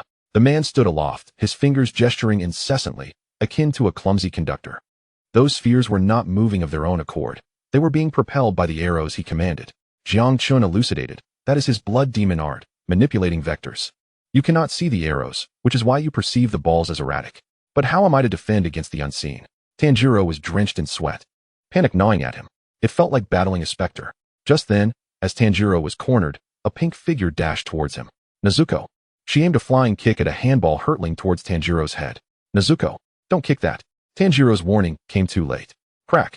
The sound of breaking bones echoed sharply. Nezuko's ankle twisted grotesquely, and she was sent crashing against the wall by the force of impact. Nezuko. Tanjiro's heart clenched painfully, as if gripped by a vice. Ha! Fool. Jushimaru laughed until tears streamed down his face. You thought you could return my ball? That is a power bestowed by Lord Muzan. Witnessing his sister sprawled amidst the rubble, Tanjiro's hand trembled violently around his blade. It was a mix of anguish and guilt. Stay calm. Jiang Chen immediately reassured him. Look closely. Tanjiro froze. Following Jiang Chen's guidance, he noticed that Nezuko, though collapsed, was not weeping. Her broken leg was emitting wisps of smoke.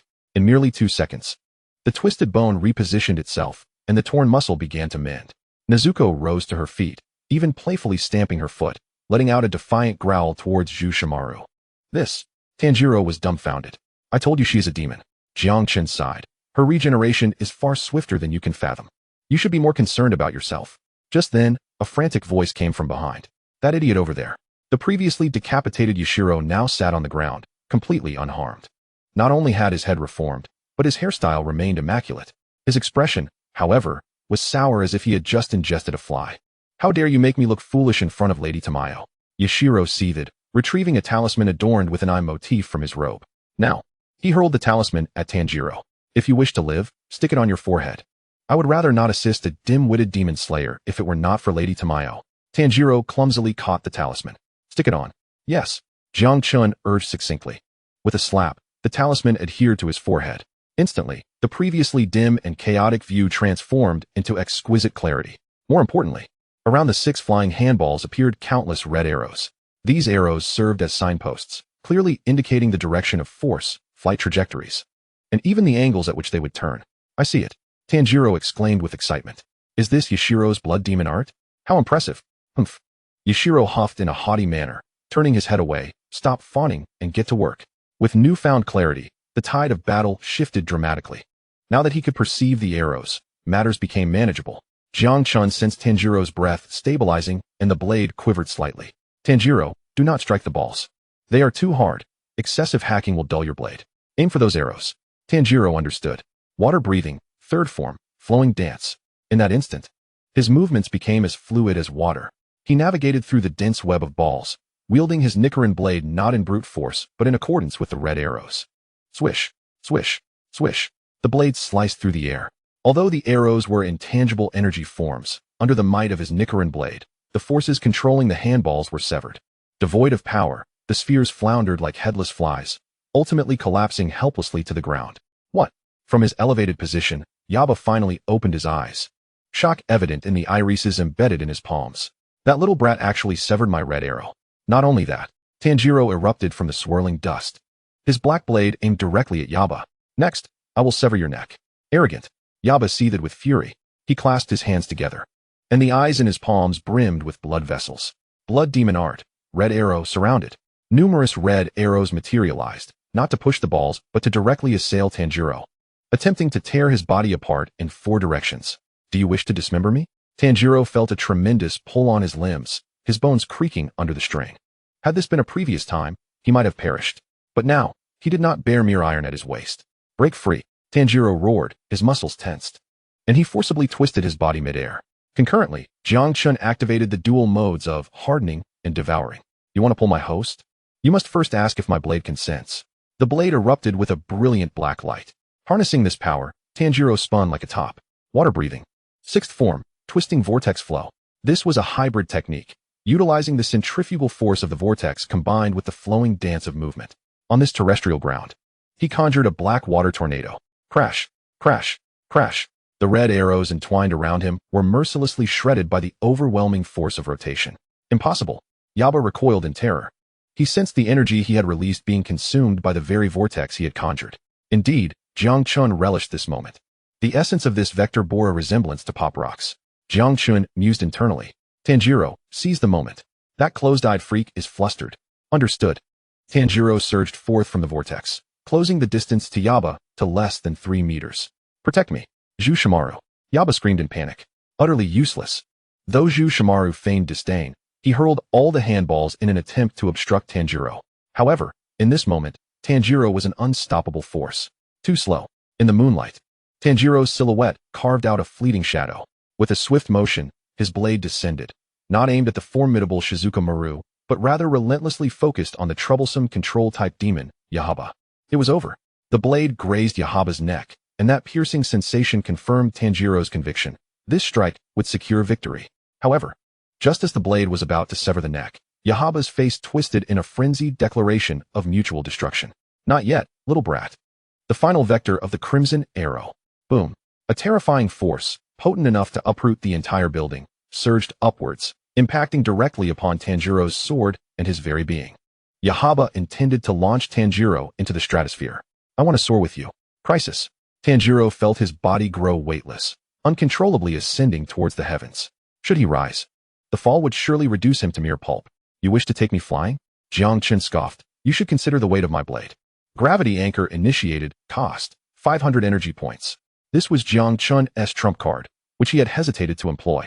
Just as Tanjiro was on the verge of soaring, the short knife in his hand suddenly felt as heavy as a mountain. This weight was not merely physical, but conceptual, anchoring Tanjiro back to the ground. Get down here.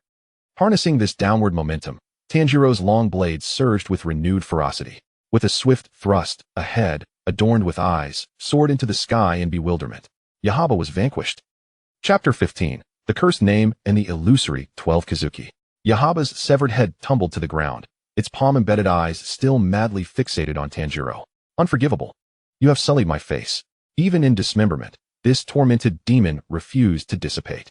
Before his body disintegrated, he unleashed his final, most venomous curse. Die with me. His remaining form erupted, countless chaotic crimson arrows spiraling forth like a frenzied horde of serpents, intent on reducing Tanjiro and his sword to a bloody mash. At the end of his tether, Jiang Chen scoffed. There was no need for Tanjiro to intervene. In that moment, Jiang Chen resembled a black hole that had just tasted sweetness. Devour mode at maximum power. Buzz. Before Tanjiro could even swing his long blade, the short knife at his waist emitted a clear, resonant chime. The red energy, intent on tearing Tanjiro apart, was instantly siphoned away upon contact with his body, flowing through the black Nichiren blade and ultimately converging within Jiang Chen. Ah, my power. Yahaba let out a final, pitiful wail, helplessly watching as his ultimate attack transformed into sustenance for another. That despair surpassed the agony of decapitation. Devour complete. Energy points acquired, 600. Skill acquired, vector manipulation, beginner. The flavor was pleasant, reminiscent of pop rocks, Jiang Chen mused in his mind. Tanjiro, take a moment to rest. You have 2 broken ribs. Huh. Tanjiro finally registered the pain. Indeed, during the aerial tug of war with the crimson arrows, a sharp pain had surged through his chest. Now, as adrenaline waned, the ache became unbearable, causing cold sweat to bead on his forehead. It hurts. He clutched his chest, kneeling on one knee, propping himself up with his blade. Do not force yourself, Jiang Chen advised. You need not involve yourself in the battle over there. Amidst the ruins, Shizuka Maru continued to cackle maniacally. With 6 arms and 6 balls, she relentlessly pressured Nezuko, pushing her to the brink. What's wrong? Where's that previous momentum? This power was granted to me by that esteemed one. I am a member of the 12 Kizuki, the strongest. Like a madwoman, she hurled balls while incessantly chanting her affiliation, as if mere repetition could make it true. How pitiable, a cool voice interjected. Tamayo emerged from the shadows of the debris. Although her kimono bore dust, her composed demeanor captivated all. Do you still consider yourself one of the 12 Kizuki? Tamayo gazed at Shizuka Maru. Her eyes filled not with fear, but profound pity. Huh, what did you say? Shizuka Maru halted her actions, irritation etched upon her face. Old hag, what nonsense are you spouting? Lord Muzan said that as long as I kill you, I will be. Muzan? Tamayo interrupted, her tone shifting to a more ethereal quality.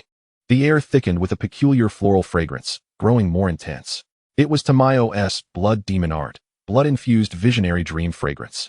Not only did it conjure illusions, but it also dulled cognitive judgment, compelling the truth buried within one's heart to surface. You just uttered that name, did you not? Tamayo's voice was soft and gentle. Yet to Shizuka Maru, it struck like thunder. That name? Shizuka Maru froze. Her pupils dilated, and the ball in her hand fell to the ground. Terror, a primal fear ingrained in her very being, overwhelmed her. All demons were bound by a decree. They must never speak the name Kabutsuji Muzan, not even the surname. To utter it meant certain death. No, I didn't. Shizuka Maru clamped her mouth shut, desperately attempting to retreat. Yet the floral fragrance had already numbed her senses. In her vision, Tamayo transformed from a fleeing doctor into the very being she revered above all. Esteemed one. Shizuka Maru knelt, akin to a wayward child, her gaze dazed. Please forgive me, Kabutsuji-sama. It was over. Tanjiro felt a chill run down his spine. She said it, and she articulated it clearly. Do not look. Jiang Chen's voice suddenly deepened. Tanjiro, close your eyes and turn away. Why? Because what occurs next is both grotesque and brutal. No sooner had Jiang Chen's words fallen than Shizuka Maru emitted a blood-curdling scream. She knelt on the ground, clutching her throat with desperation. Immediately, 3 massive, vein-laden demon hands violently erupted from her mouth and abdomen. These were Muzan's cells, the curse he had left behind. Should one breach the taboo, the cells would go berserk, tearing the host apart from within. Help me. Help me. No, I don't want to die. Shizuka Maru wailed, resembling a helpless child. Yet those hands showed no mercy, crushing her skull and body as easily as one might crush a doll. Amidst the blood and chaos, the once boastful warrior who proclaimed her identity as a member of the 12 Kizuki was swiftly reduced to a mere puddle of flesh. Only one hand remained, twitching on the ground, desperately clutching that cursed ball. Silence. The entire courtyard fell into an oppressive stillness. Though Tanjiro had closed his eyes at Jiang Chen's urging, the overwhelming stench of blood and the agonizing cries continued to make him tremble. How utterly cruel. Is this truly the world of demons? To execute even their most loyal subordinates without a second thought? This is Muzan Kabutsuji. Shizuka gazed at the remains on the ground, tears glistening in her eyes, her voice trembling. Even those who obediently follow him, once they lose their value or slightly breach a rule, are discarded like refuse. This is not a bestowal of power. It is sheer malevolence. Yashiro approached, steadying the faltering Shizuka. Lady Shizuka, it's over. He glanced at the bloodstains on the ground, his expression indifferent. Such a creature's demise was of no consequence. Tanjiro opened his eyes and beheld a severed hand lying on the ground. He walked over, where the faintest trace of breath still lingered. Do you still wish to eat? Jiang Chen pondered internally. No. Tanjiro shook his head in silent response. Brother Chun, let her go. He crouched down, picking up the handball and gently placing it beside the dismembered hand. Play well over there. There was no hatred, only an endless sense of sorrow. Shizuka approached, holding a blood extraction syringe. She drew some blood from the remains and examined the severed hand's eye, if it still existed. As expected, Shizuka sighed and put away the syringe. Tanjiro-kun. Yes? She is not one of the 12 Kizuki. Huh. Tanjiro looked up in shock, but she was so powerful. The true 12 Kizuki have numbers inscribed upon their eyes. Shizuka pointed at the ordinary eye. She does not possess one. She was merely deceived by Muzan. That man would stoop so low as to weave such lies. He had given her a smidgen of blood, tricked her into believing she was one of the 12 Kizuki, leading her to her demise. Tanjiro clenched his fists, a fury more intense than ever before coursing through him. It was not just the hatred for the one who had killed his family, but a deep loathing for the act of treating lives as mere playthings. That bastard. Tanjiro gritted his teeth. Do not be angry. Jiang Chen's voice resonated, like a hand resting on his shoulder. Remember this anger. Hold on to it. When we finally stand before that bastard, let this fury quicken your blade. Tanjiro took a deep breath and nodded. I understand, Brother Chun. At that moment, Nezuko limped over. Though her leg had healed, the earlier collision still left her a bit dizzy. She noticed Shizuka in tears and tilted her head. Then, she performed an unexpected gesture. Walking over and gently embracing Shizuka, as if comforting a wounded child, reaching out to stroke Shizuka's head. She emitted soft, tender sounds. Shizuka froze. For centuries, as a fugitive hunted by demons, she had not felt such an embrace in a long time. Thank you. Tears flowed again, this time not from sorrow, but from profound emotion. Even Yashiro, who often wore a fierce expression, found himself at the receiving end of Nezuko's gentle touch. Don't touch me. Yashiro's face turned crimson, his prideful demeanor turning away, yet his body remained unyielding. Observing this scene, Jiang Chen, with the sword at his waist, felt a warmth emanating from the blade. See, this is what I wish to protect. The dawn was approaching. The eastern sky began to lighten. Shizuka wiped her tears and stood. Tanjiro-kun, we must depart. This place has been compromised. We cannot stay here any longer. We need to find a new hideout. I have already collected Nezuko's blood. I will devote myself fully to researching the antidote. Tanjiro bowed deeply. I entrust this to you. Just before leaving, Yashiro, who had always harbored a grudge against Tanjiro, suddenly called out awkwardly, Hey, that coal cellar. Tanjiro turned back. Yashiro, blushing, averted his gaze. Your sister is actually quite, not ugly, quite adorable. After uttering those words, he vanished like a thief fleeing the scene. Huh. Tanjiro was left utterly bewildered. Was that a compliment? I suppose it counts, Jiang Chen chuckled, realizing that this might be the highest praise the obstinate Yashiro could muster. A new dawn had arrived. Tanjiro hoisted Nezuko onto his back, gazing at the rising sun. Though he bore injuries and faced fearsome foes, he felt an unprecedented sense of stability. For he had discovered hope in restoring his sister to humanity. Moreover, Brother Chun, I feel as though I have grown stronger. Of course. Just look at who you've been trained by. Jiang Chen sensed the energy surging within him. Onward. Tanjiro. Our next mission awaits. There's an amusing fellow who is quite desperate for a marriage proposal. Chapter 16. The Blonde Bystander King and the Desperate Proposal. After bidding farewell to Miss Shizuka, Tanjiro set forth on his journey once again. The crow circled above, its quacking voice echoing, south-southeast. South-southeast. Our next mission lies in the south-southeast. I know, stop shouting. Tanjiro covered his ears, exasperated. This crow's volume surpassed even that of Mr. Urokodaki. Just bear with it. Jiang Chen hung at his waist, swaying gently with each step. After all, it was a government-issued navigation device. While it was a bit noisy, it didn't require charging. As they traveled further, the path became increasingly obscure. Just when Tanjiro thought they were surrounded by desolate mountains, a heart-wrenching cry echoed from the middle of the road. Please, I beg you, marry me. Let go of me. No, I'll die. I'm about to go on a mission. I'll perish on the roadside. You feel sorry for me, don't you? Please save me, marry me. Tanjiro halted in his tracks. In the center of the road stood a boy clad in a yellow triangular scaled kimono, desperately clinging to a bystander girl's leg, sobbing uncontrollably. The girl appeared terrified, struggling to free herself, but the boy's grip was like a vice. What is this person doing? Tanjiro's sense of morality was shaken. In broad daylight, forcibly abducting a maiden? Is this the amusing character we were in search of? Tanjiro questioned Jiang Chen inwardly, skepticism lacing his tone. Brother Chen, are you certain this is a teammate and not a pervert? Ahem. Jiang Chen felt a twinge of embarrassment. Although he knew Zenitsu was a character full of quirks, witnessing such behavior firsthand was still mortifying. Though he may seem like a fool, he actually possesses potential. Jiang Chen could only explain it this way. Let her go. Tanjiro could no longer stand idly by, his sense of justice flaring. He rushed forward, seizing the blonde boy by the collar and yanking him away from the girl's leg as if uprooting a weed. You are exceedingly rude. Did you not notice that this young lady is quite distressed? Huh. The golden-haired boy, Zenitsu Agitsuma, with tears streaming down his face like two wide noodles, turned his bewildered gaze. Upon seeing Tanjiro clad in his uniform, his eyes sparkled with excitement. You are a member of the Corps? You too are a demon slayer? Splendid. Since we are comrades, you must assist me. This woman has spoken to me, which clearly indicates her interest. If I do not marry, my lineage will cease to exist. Smack. A sharp, resounding slap echoed. The girl, having finally regained her freedom, retaliated with a forceful swipe across Zenitsu's face. Who is interested in you? I merely inquired as to why you were squatting by the roadside looking ill. I already have a fiancé. After delivering her retort, she shot Zenitsu a disdainful glare, adjusted her skirt, and hurried away. Left alone, Zenitsu clutched his swollen face, disheveled by the wind. Gone. Zenitsu knelt on the ground, his gaze vacant, lamenting, my wife is lost. Tanjiro stood nearby, looking down at him with a gaze filled with contempt and disdain, as if he were observing some moldy, irredeemable refuse. What is that look you're giving me? Zenitsu suddenly erupted, pointing at Tanjiro and shouting, why do you regard me in such a manner? I am also a victim. I was deceived out of my money, forced to slay demons, and now I've lost my wife. I demand you withdraw that disdainful look. His shout made Jiang Chen's head throb. Enough noise. Jiang Chen could no longer endure it.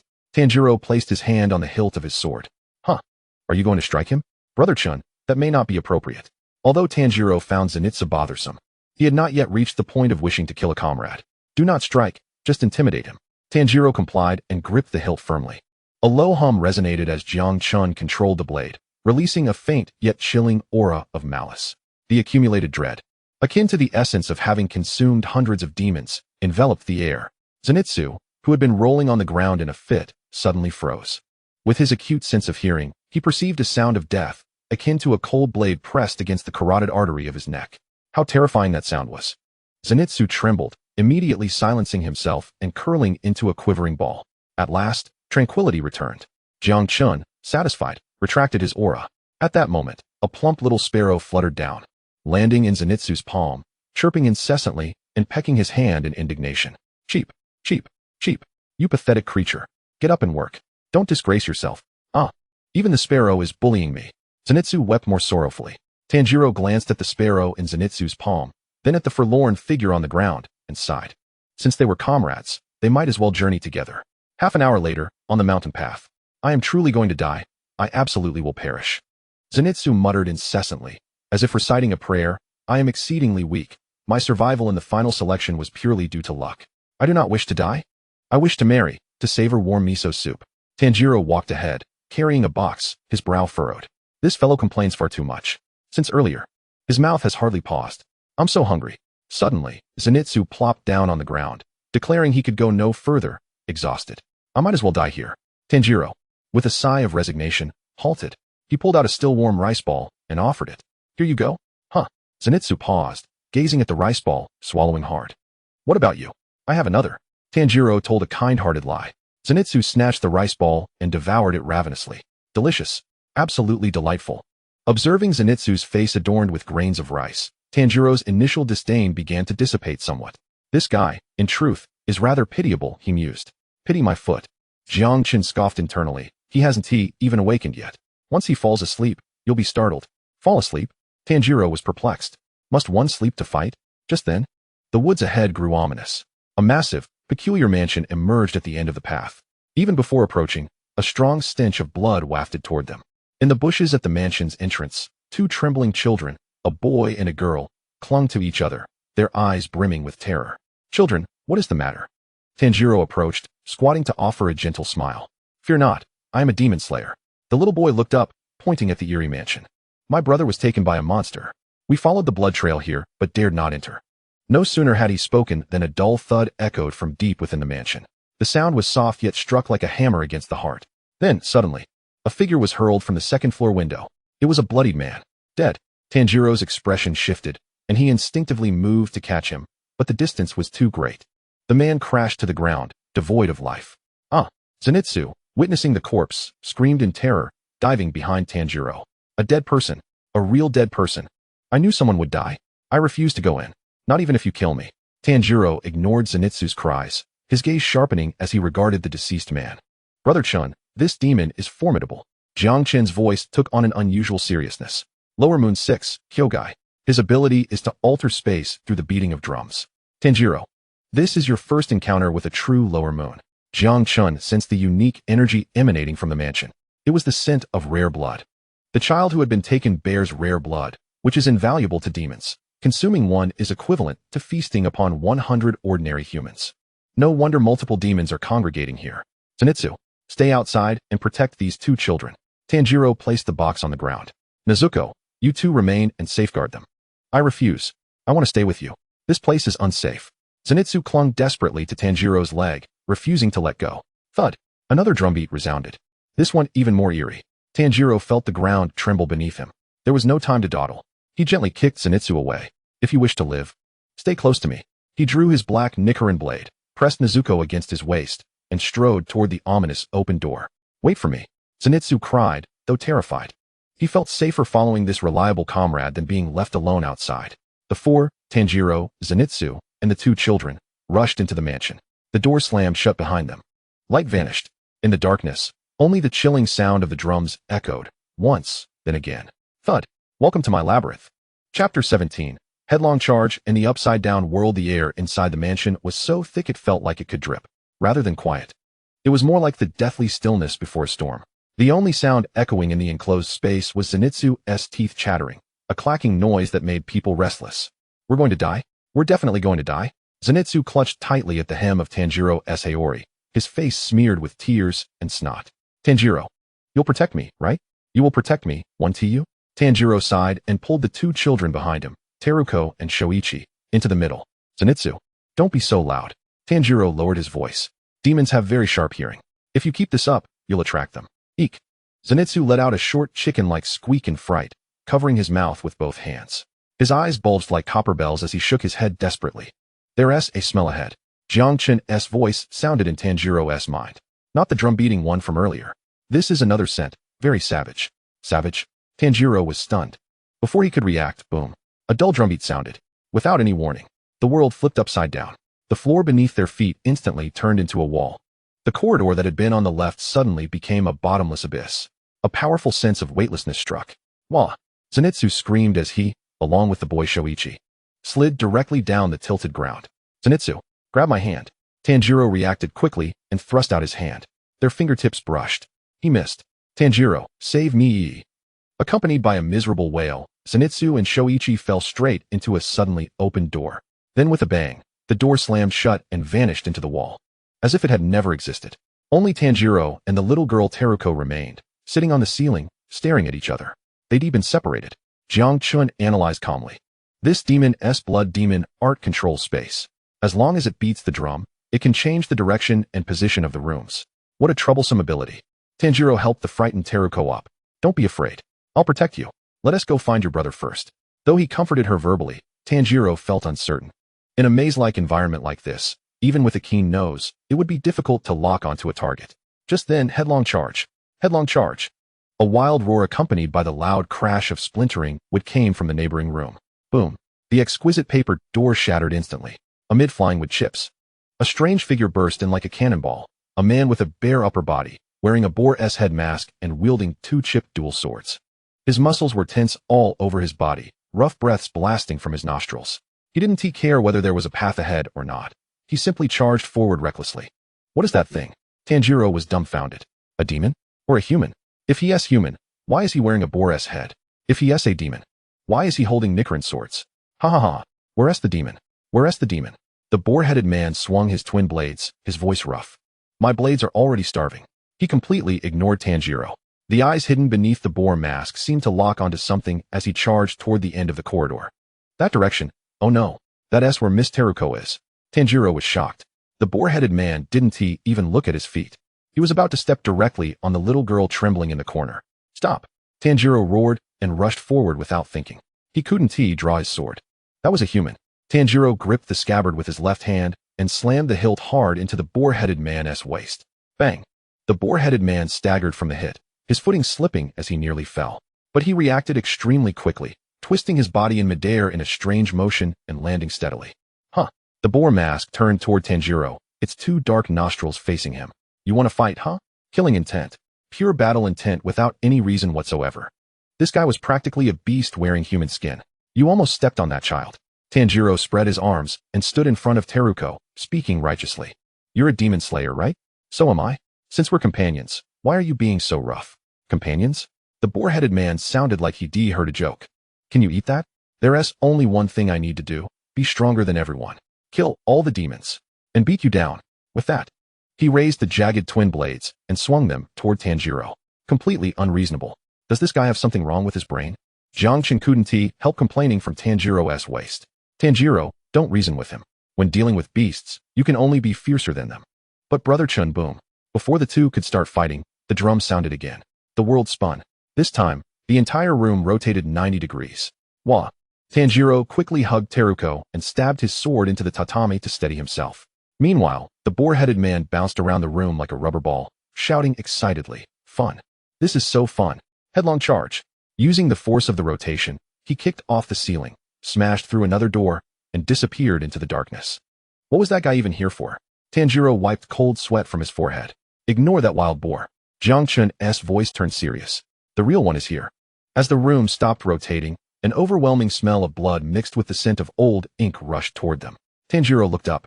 At the end of the corridor, inside a half-open door, sat a tall figure. Pale skin, muscles knotted like cords.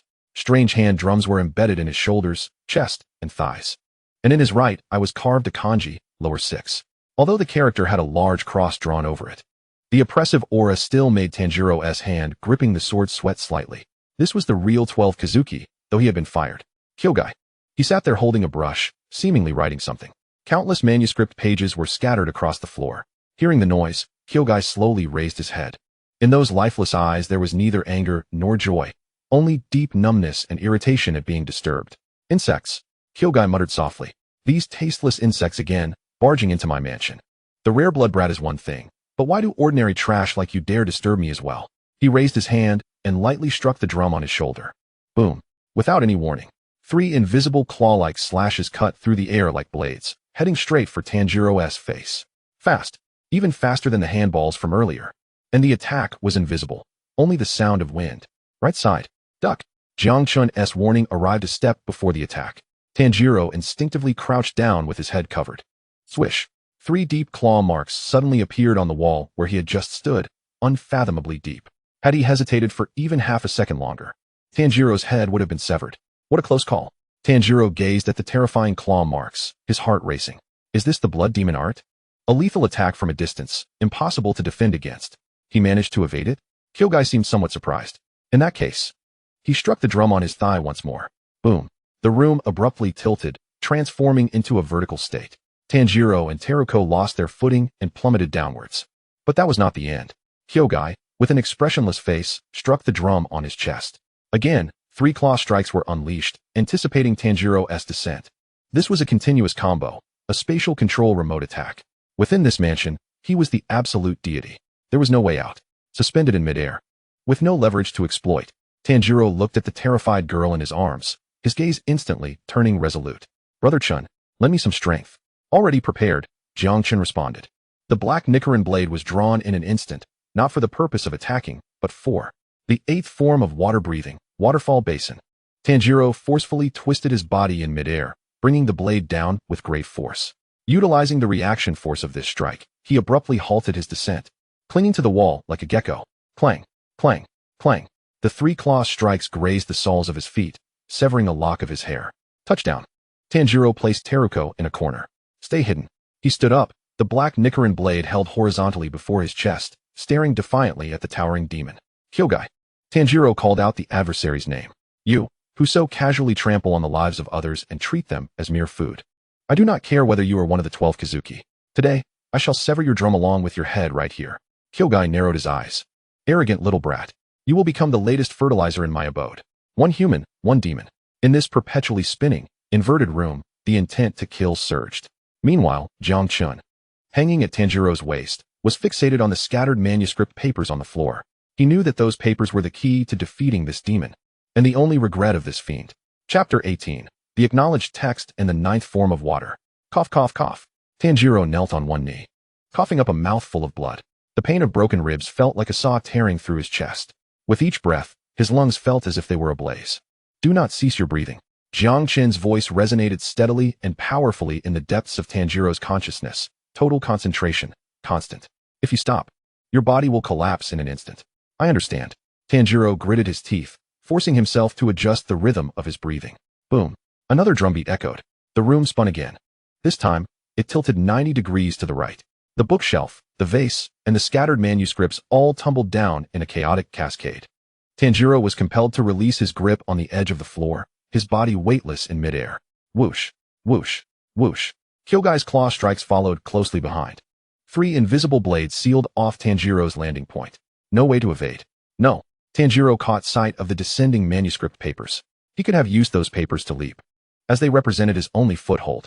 Yet he chose not to. He forcibly twisted his body in midair, preferring to crash awkwardly into the wall's corner than to step upon the papers strewn across the ground. Bang! Tanjiro fell heavily into the corner, wincing in pain. Yet he carefully avoided a pile of manuscripts beside him. This scene was witnessed by Kyogai, who had been expressionlessly beating the drum. His actions paused for a brief moment. A flicker of disbelief flashed in his lifeless eyes. You. Kyogai's voice was hoarse. Why didn't you step on them? Those were your writings, weren't they? Tanjiro, enduring the pain, stood up without seizing the opportunity to attack, instead glancing at the characters on the ground. Although he had no time to read them thoroughly, the neatly pinned letters radiated the author's dedication. They were something of great importance. It should not be trampled upon lightly. Silence. In this room filled with murderous intent, the atmosphere suddenly felt peculiar. Kyogai gazed at the battle-scarred youth. Had anyone ever commented on his works in such a manner before? No, never. Memories surged like a tide. The editor who had always mocked him disdainfully would toss the manuscripts he painstakingly wrote onto the ground, trampling them underfoot. This trash is called a novel?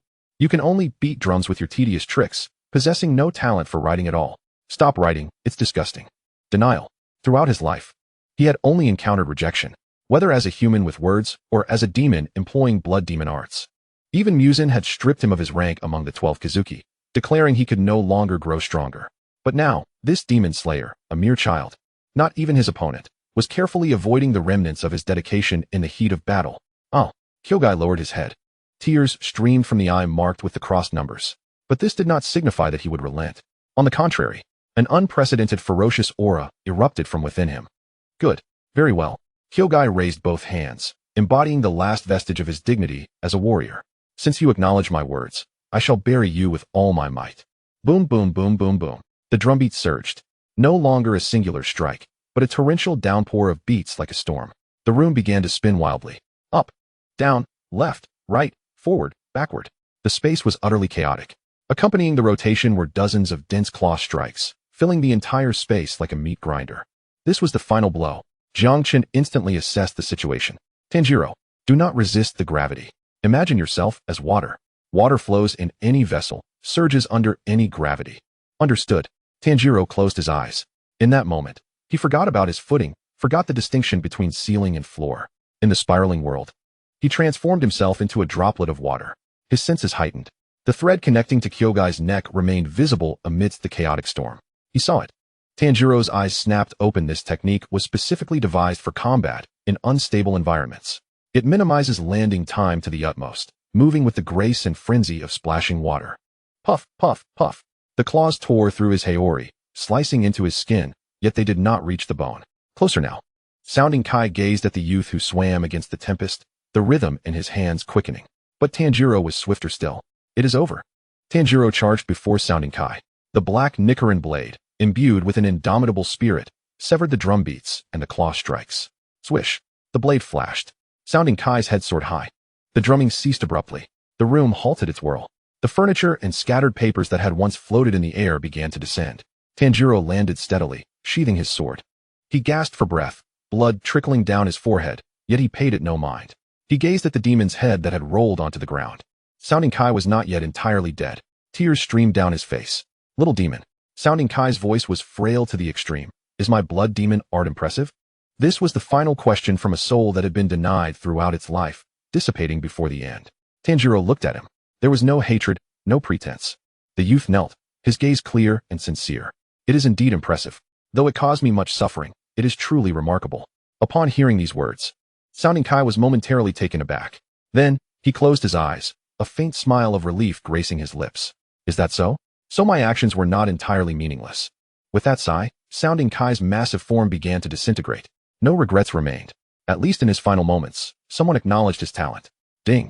Detected high concentration of former 12 Kizuki energy. This is a true feast. Jiang Chen waited until the poignant moment had passed before activating the devouring mode. This time, he showed no restraint.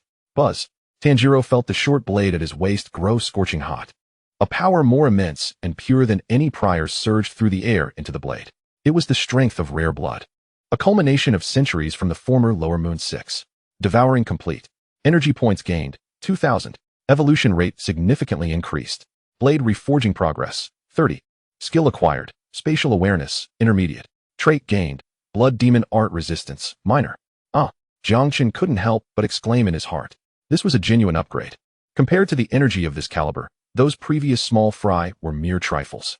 As Sounding Kai completely vanished, Tanjiro retrieved the blood collection device given by Tamayo.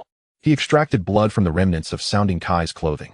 A small cat affixed with talismans suddenly emerged from the shadows. It was Miss Tamayo's messenger. Meow. The cat mewed, shouldering the blood collection vial and swiftly disappearing into the darkness. The task was complete. Tanjiro let out a sigh of relief, feeling utterly drained, and slumped to the ground. So tired. Well done. Jiang Chen praised. That last strike had a touch of mastery to it. Hee. All thanks to Brother Chen's teachings. Tanjiro chuckled foolishly. He turned to glance at Teruko, who had been cowering in the corner.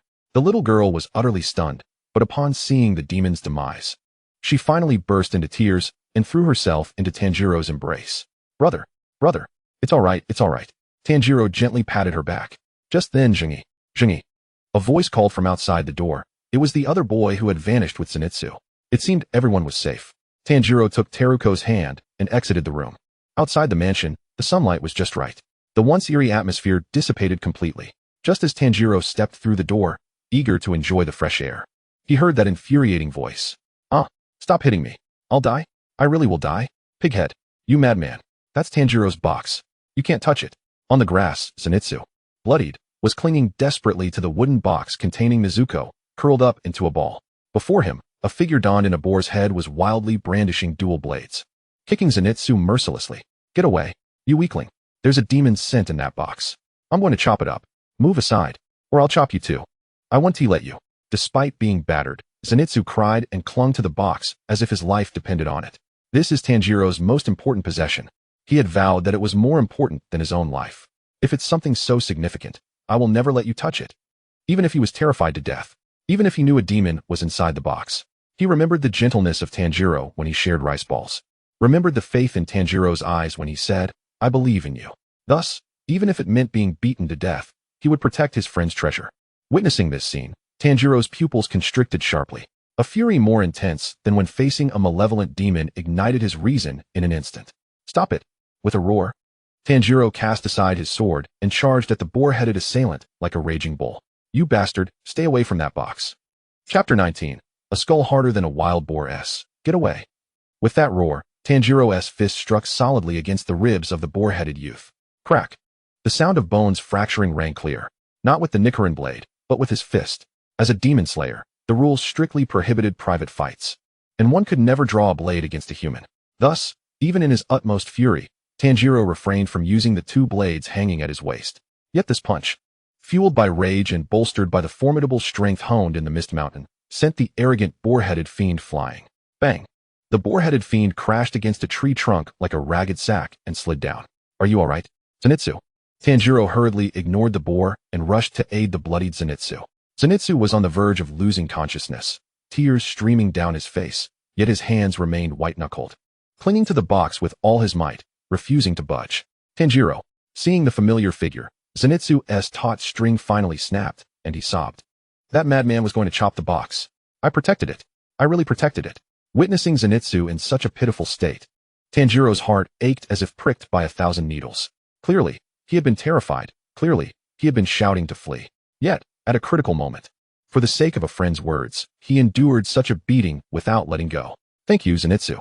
Tanjiro's voice trembled with emotion. "You did well. Truly brave." Ha ha ha. A cacophony of raucous laughter shattered the tender scene. The grotesque, boar-headed creature, having been sent flying, sprang back to his feet as if nothing had transpired. He patted his chest, brandishing two serrated blades that sliced through the air with a resounding whoosh, his entire being quivering with excitement. "Marvelous. Splendid. This is the sensation I crave. Such formidable fists. Far superior to that whimpering, yellow-haired wretch. Come, let us engage in combat. Even without weapons, I am eager to brawl. A madman. A veritable lunatic of battle." Tanjiro gently set Zenitsu down, rising to his feet, and turning to face the wild, boar-headed fiend, his gaze as frigid as ice. "I shall not fight someone like you."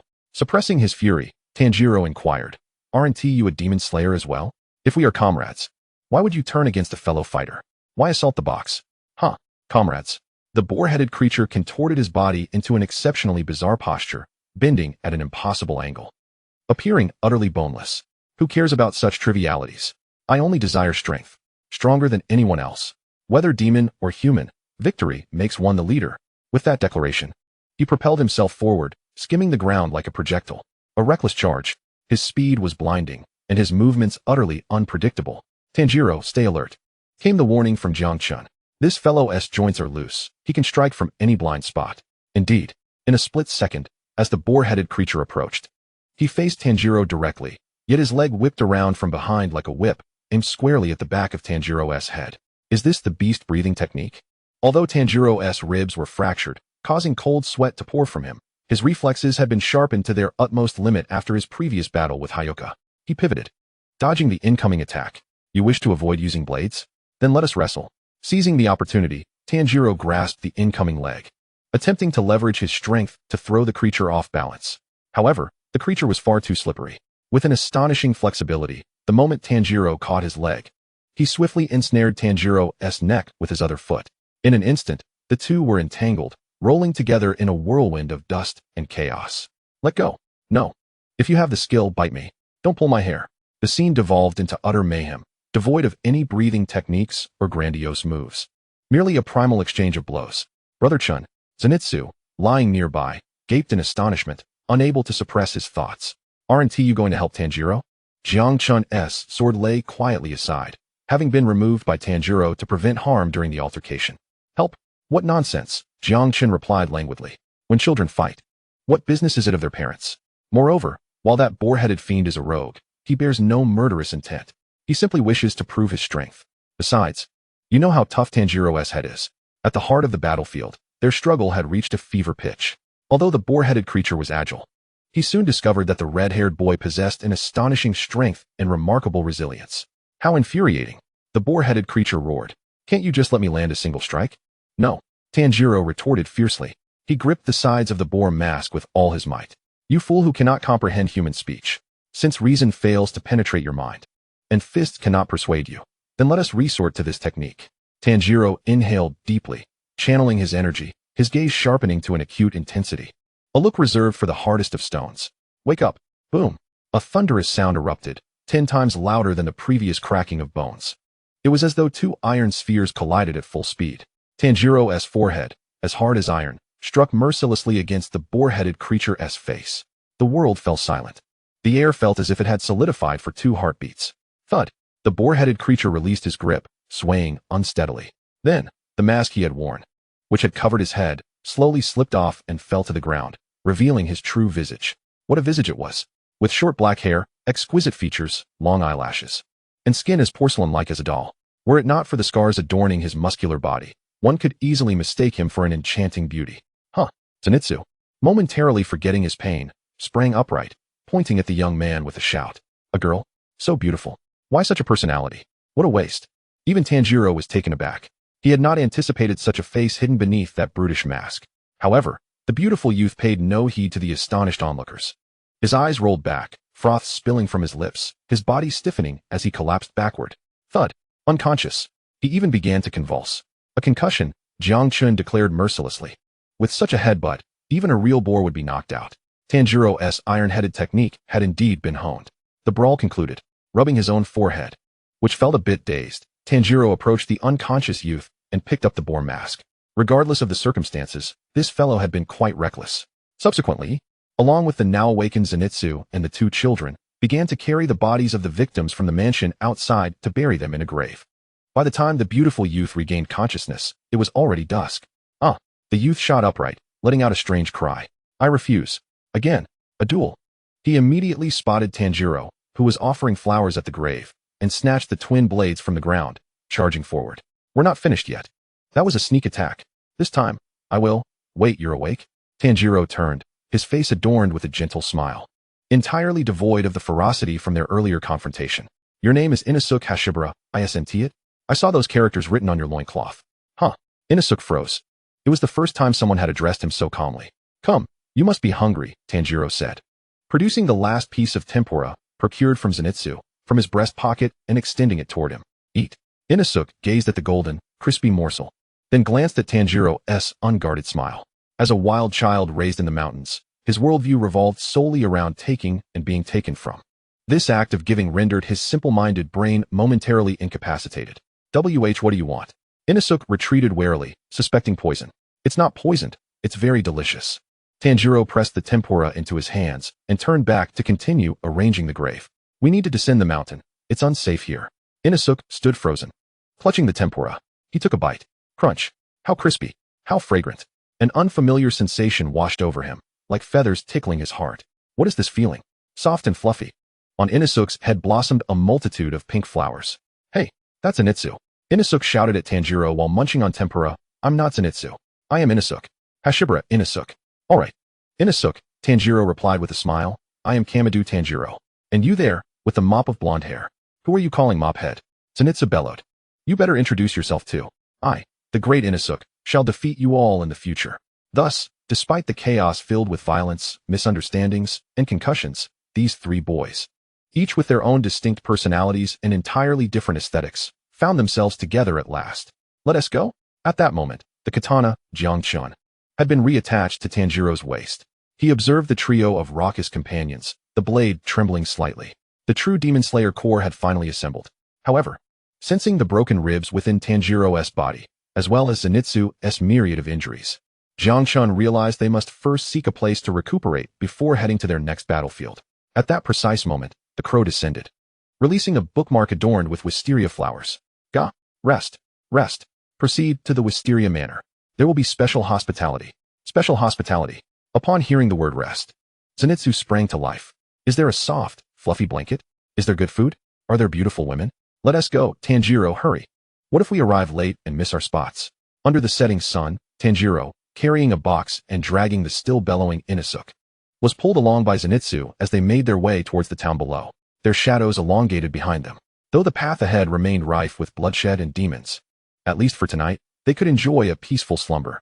Chapter 20. The Tempura Incident and the Mysterious Old Woman. The Wisteria Manor, a family dedicated to providing complimentary services for demon slayers, welcomed them with open arms upon sighting their family crest. Please come in. The door creaked open, revealing a petite old woman kneeling at the entrance. Despite her deeply wrinkled visage, her hair was impeccably styled. Wah! Inosuke, startled as if confronted by a great beast, leaped onto Tanjiro's back, pointing at the old woman and shouting, "What is that old hag? She seems weak, but feels incredibly strong. There is an odd aura about her." Inosuke, how rude. Tanjiro quickly yanked the boar-headed youth down and bowed. "I apologize. This child grew up in the mountains and does not understand decorum." Zenitsu, with a love-struck expression, leaned forward. "Grandma, do you have any lovely granddaughters? I wish to marry." The old woman remained expressionless, barely lifting her eyelids. "Please follow me." In the next moment, whoosh, the old woman vanished. In the blink of an eye, she stood at the end of the corridor. So fast. Even Zenitsu was taken aback. Is that teleportation? Is she a demon? Surely, she must be a monster. "I told you, she is just an ordinary old lady." Tanjiro sighed, trailing after his two unruly companions. That night was akin to paradise for the trio. No demons, no traps, no slaughter. Only the steam rising from hot bathwater, soft bedding, and dinner is served. The old woman presented a feast rivaling a royal banquet. Tempura, miso soup, grilled fish, and pickles, the aroma intoxicating. "Let us dig in." Tanjiro clasped his hands together. "Delicious. This tempura is exquisite." Inosuke, eschewing chopsticks, dove in with his hands, shoving fried shrimp into his mouth, his face glistening with oil. As he ate, he shot challenging glances at Tanjiro. "What are you looking at? Want to steal my food? I eat faster than anyone." Just as he was prepared to guard his meal, a hand extended towards him, holding a freshly fried, golden, crispy shrimp. "Here," Tanjiro smiled, placing his portion into Inosuke's bowl. "You seem to enjoy it, so eat more." Inosuke froze, cheeks stuffed like a chipmunk, still clutching half a fish. His beautiful eyes hidden beneath his bangs were now filled with confusion. Why? In the mountains, food is survival. What is the logic in giving away what is within reach? You Inosuke swallowed his mouthful, eyeing Tanjiro warily. "Why are you giving this to me? Are you trying to lower my guard, so you can snatch my fish?" "No." Tanjiro answered with a warm smile, his expression more comforting than the soup on the table. "Because you look like you haven't eaten enough. Plus, eating together is much more enjoyable." Boom. It was as if a pink lightning bolt struck Inosuke's mind. That peculiar sensation returned. His chest felt soft and light, as if filled with dandelion fluff. Pop. A few tiny bubbles of happiness visibly emerged above Inosuke's head. He couldn't retaliate, faced with such pure kindness. This wild boar was utterly defeated. "Humph. Who wants your food anyway?" Inosuke turned his head away, still chewing on the shrimp that Tanjiro had offered, mumbling through a mouthful. "Since you insist on giving it, I suppose I'll reluctantly help you finish it." Nearby, Zenitsu, gnawing on his chopsticks, watched the scene unfold, consumed by jealousy. "Tanjiro, I want some too. I want your portion." "Zenitsu, aren't you on a diet?" "Who is on a diet? I'm turning my sorrow into appetite. Since I have no wife, I'll have calories instead." All right, here is this pumpkin for you." Observing these three lively characters, Jiang Chen, who had been hanging on the wall all along, couldn't help but smile inwardly. This was the essence of youth in a shonen manga, warm, noisy, filled with the fragrance of life. This was precisely what he yearned to protect. In the dead of night, everyone had fallen asleep. The three bedding rolls lay side by side on the tatami mat. Zenitsu was a terrible sleeper, mumbling in his sleep. "Hee, Nezuko is coming to chase me." Inosuke sprawled out in a starfish position, snoring loudly, occasionally kicking his legs and shouting, "Charge." Only Tanjiro remained restless, his brows furrowed, beads of cold sweat glistening on his forehead, as if he were enduring some torment. The pain from his ribs, fractured during the battle with Hyuga, and the bruises on his legs, though treated, intensified in the stillness of the night, gnawing at him mercilessly. That foolish boy Jiang Chen's voice echoed softly, not waking the others. The blade quivered slightly, a gentle, cool aura emanated from the scabbard, enveloping Tanjiro's chest like a flowing stream. Skill activated. Healing aura, transformed from the energy absorbed from Hyuga. This was a new ability Jiang Chen had developed. After all, having consumed a lower moon demon, his energy reserves were ample. He couldn't simply focus on upgrading himself, but also needed to mend his host's injuries. As the spiritual energy seeped in, Tanjiro's tightly furrowed brows gradually relaxed.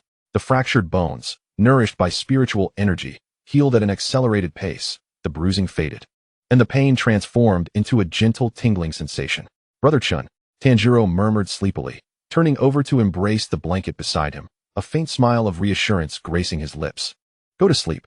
Brother Chun will take care of everything. Once you awaken, your wounds will be healed.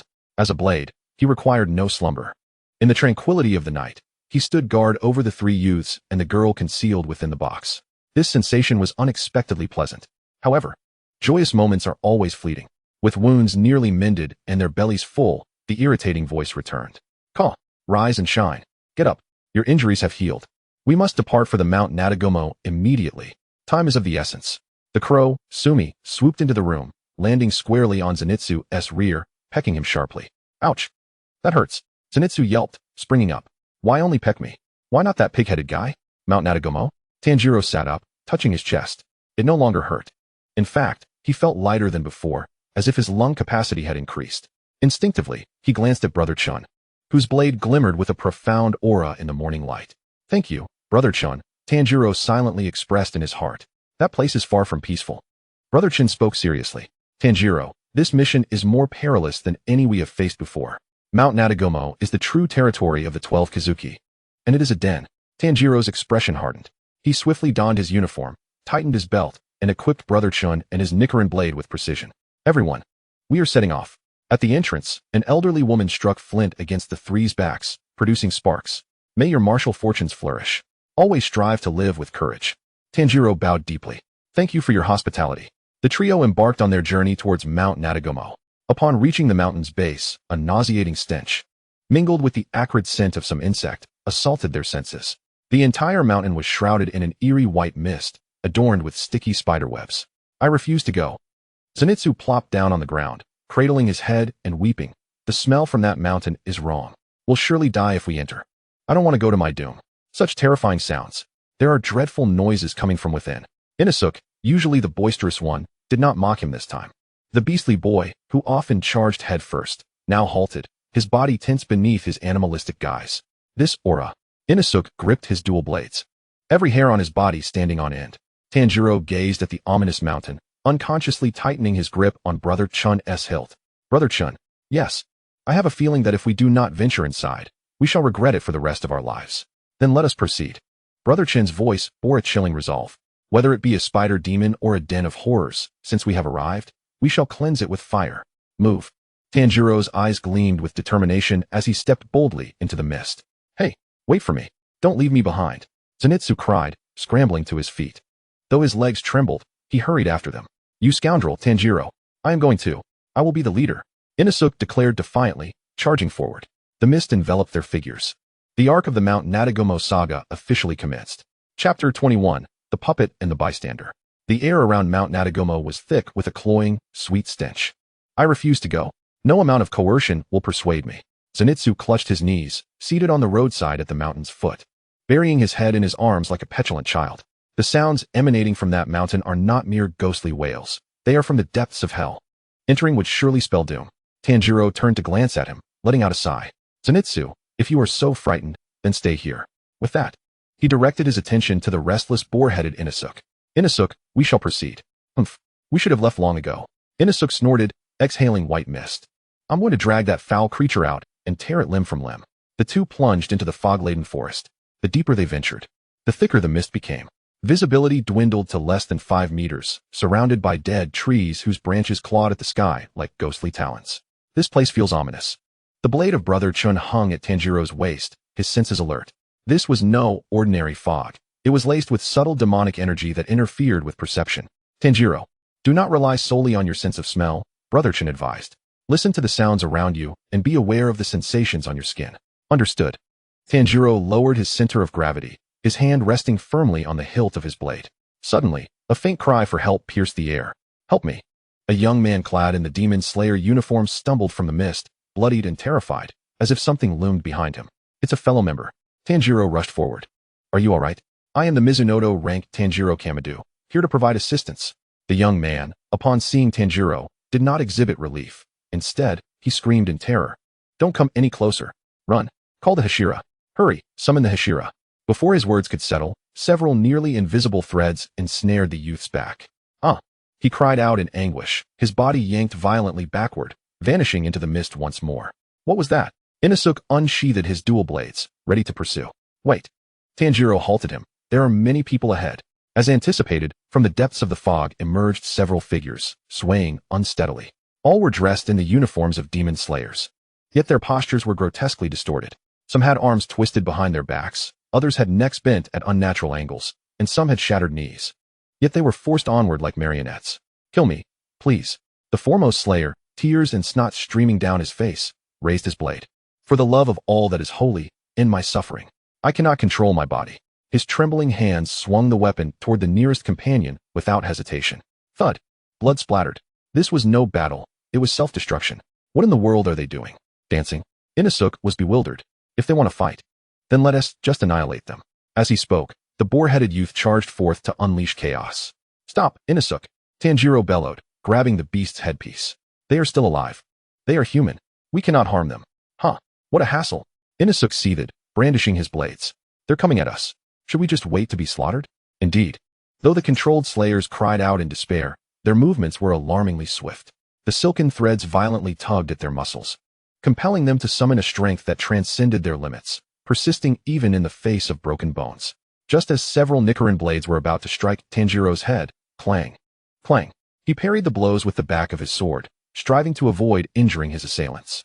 Yet, this defensive stance was far too passive. Not only did he need to protect himself, but he also had to be wary of those invisible threads ensnaring him. Brother Chun, what should we do? Tanjiro thought desperately while fending off the relentless attacks. The threads were so thin and numerous that they seemed impossible to sever. To capture the thief, one must first seize the king. Jiang Chen's voice was as calm as ice. These threads merely served as conduits. The true puppeteer lurked behind the scenes. However, for now, they needed to halt this unfortunate group. Although Inosuke was reckless, he often spoke a kernel of truth. Trouble indeed. Jiang Chen paused, formulating a plan. Do not sever the threads. It is futile. Even if that spider is cut, it can reconnect in an instant. Instead, let us suspend them. Suspend them? Tanjiro was taken aback. Yes, hang them from the trees. The threads can only pull. If their bodies are caught in the branches, the threads will lose their grip. A glimmer of realization sparked in Tanjiro's eyes. That's a brilliant idea. Inosuke, listen to me. While dodging attacks, Tanjiro shouted at Inosuke, do not kill them. Throw them into the trees. Let the threads entangle the branches. Do you take me for a laborer? Though Inosuke grumbled, his body obeyed instinctively. Here I go. He charged into the crowd like a raging bull. If they couldn't cut, then they would collide. With a wild and reckless charge, he slammed into two ensnared comrades, hurling them towards the high branches like mere sandbags. Crack! Although the threads were resilient, they quickly became ensnared in the intricate branches, forming a tight knot. The two teammates dangled in midair. Though their positions were awkward, they finally ceased their attacks. Oh, this is fun. Inosuke discovered a new thrill, exclaiming, watch me fill this forest with hanging bodies. With a strategy in mind, the tide of battle shifted dramatically. Tanjiro and Inosuke coordinated seamlessly, with one luring the enemies and the other executing the throws. In mere minutes, the trees were adorned with swaying, demon-slaying corpses like cured meats. Thank you. Thank you so much. The suspended team members wept in gratitude, relieved they no longer had to slay their comrades. At that moment, rustling emerged from the underbrush. The young man who had called for help crawled out from the thicket. Fortune favored him. The threads had been severed by branches, granting him a second chance at life. Thank you for saving me, he said, his face slick with cold sweat. I am Murata, a rank 5 member. Mr. Murata, Tanjiro exclaimed joyfully upon seeing the survivor. What on earth happened here? Murata swallowed hard, trembling as he spoke. We were a team of 10. As soon as we entered the mountains, everyone began to behave oddly, turning on one another. I saw these tiny spiders crawling over our clothes, and then the threads connected. Tiny spiders? Tanjiro scrutinized the controlled members. Indeed, they were crawling with white spiders the size of fingernails. These minuscule creatures had spun the threads that connected to the puppeteer. I see, Jiang Chen mused coldly. So they are using the small spiders as relays. This so-called mother spider is quite the trickster. Just as the group caught their breath, an unsettling chill swept over them. Not good. Jiang Chen shouted urgently, above. Suddenly, the very members who had been hanging from the trees had their necks twisted violently. Crack! A synchronized sound of bones fracturing filled the air. All those who had just been rescued lost their breath in an instant. They were dead. All had their necks snapped. Since they are of no use, dispose of them. A woman's voice, cold and indifferent, echoed from a distance. Tanjiro's gaze fell upon the swaying corpses, his pupils quivering violently. Just moments ago, he had saved them. Just moments ago, they had expressed gratitude. In the blink of an eye, they had transformed into hanging cadavers. Unforgivable. Tanjiro's knuckles turned white as he gripped his sword, his teeth grinding in fury. What do they take life for? Do not act rashly. Jiang Chen's voice carried a hint of menace. Anger will not resolve the issue. We must locate the one orchestrating all of this. But the fog is too thick. I cannot discern their position. Tanjiro was drenched in sweat, overwhelmed by the mixed sense of decay, blood, and that lingering sickly sweetness that severely impaired his sense of smell. Since my nose is of no use, Jiang Chen glanced at Inosuke, who was frantically hacking at trees in a fit of rage. Let us employ touch. Tanjiro, have that boarhead find it. Tanjiro paused, then quickly understood. Inosuke, he shouted, you can find that demon's location, right? Huh. Inosuke halted, turning towards Tanjiro. Are you ordering me? Not an order. It's a request. Tanjiro's gaze was sincere. Your sense of touch is the strongest. You can feel the movement of air in this forest. Only I can. Inosuke was momentarily taken aback. It was the first time someone had so openly praised his abilities. Beneath the boar mask, a few pink bubbles seemed to emerge. Humph. Since you've asked so earnestly. Inosuke sheathed his dual swords, spreading his arms wide with palms facing down. Now, allow me to show you my prowess. Beast breathing, seventh form, spatial perception. At that moment, Inosuke's sense of touch expanded infinitely. The flow of wind, the tremors of leaves, and the thickest thread connecting countless corpses and extending deep into the forest all coalesced into a mental map. 1 second, 2 seconds. Inosuke suddenly opened his eyes, though obscured by the mask, it was unseen, pointing towards the northwest. I found it. Over there. There's a nauseating stench. Charge. Boar rush. Inosuke unsheathed his sword and dashed towards that direction like a cannonball. Mr. Murata, stay here. Tanjiro called back. We will deal with the demon. With that, he followed closely behind Inosuke, plunging into the mist. Only the bystander named Murata remained, clutching his sword, solitary amidst the forest of corpses. Hey, don't leave me behind. This place is terrifying. As they raced forward, Tanjiro gazed at Inosuke's retreating figure, his expression icy. This time, I will show no mercy to the demon. Naturally, Jiang Chen felt the chill emanating from the sword. Such a being that toys with lives is unworthy of gentleness. However, Tanjiro, be cautious. I sense not only that mother spider ahead, but also a colossal being. A headless giant. Chapter 22. The merciful rain of a clear day. Deep within the mist, the nauseatingly sweet stench grew ever more pronounced. Over there, though Inosuke donned a pig's head mask, he darted through the trees with a grace surpassing that of a monkey. He leaped between branches, his dual blades trailing shimmering arcs of cold light at his sides. On that large rock over there. I know. Tanjiro followed closely behind. Just as the two were about to burst forth from the thicket, a thunderous crash resounded. A massive shadow plummeted from the sky, crashing down before them. The earth trembled violently, soil erupting like a fountain to a height of 2 meters. The obstruction was neither tree nor stone, but a colossal mound of flesh. Headless and riddled with stitches and bone spurs. The headless puppet. This was the last guardian of the spider mother, and her most formidable puppet. What in the world is that? Inosuke shouted in exhilaration. No head. Where am I supposed to strike? Roar. Despite its lack of a head, the puppet emitted a feral roar from its chest. It swung its scythe-like arms, cutting through the air with a howling gale. Its speed was unearthly. Watch out. Tanjiro leaned back, just in time to evade the lethal strike. However, the massive tree behind him wasn't as fortunate, being cleaved in two as effortlessly as slicing through tofu. How tough. Inosuke, undeterred, crossed his blades and struck fiercely against the puppet's skin. Clang. Sparks flew. The serrated Nicaran blades left merely a white mark. This creature's hide is far too thick. Inosuke bellowed in frustration. Don't engage it. A calm voice interjected. It's merely a large toy. Even if you were to reduce it to mincemeat, it could still move as long as the threads remain intact. Tanjiro, do not forget your true objective. Capture the leader before the minions. Tanjiro's gaze sharpened. Indeed, he could not afford to squander his stamina here. The true demon lay not far behind this grotesque figure. Yet, this behemoth stood as an impenetrable barrier. Inosuke, Tanjiro suddenly shouted, I want to leap over, but I can't jump that high. Lend me a hand. Huh. Inosuke, grappling with the puppet, turned back incredulously. Are you ordering me again? This is not an order. It's a collaboration. Tanjiro, drenched in sweat, exclaimed. Just like when we tossed the other person earlier. Throw me over. To strike that puppeteer. Inosuke's eyes, concealed beneath his mask, twinkled with mischief. Tossing someone. That sounds rather fun. All right, then fly, my friend. Inosuke suddenly withdrew his blades, clasped his hands together, and squatted in a stance akin to a catapult. Step here. Without hesitation, Tanjiro sprinted forth, leaping onto Inosuke's palm. Go. Inosuke's muscles erupted with power, hurling Tanjiro into the air like a projectile. Whoosh. Tanjiro soared like a cannonball, soaring over the head of the headless puppet, breaking through layers of mist. His vision cleared. Beneath the moonlight, upon a massive rock, sat a white-haired demoness clad in a white kimono, possessing a spider's lower half.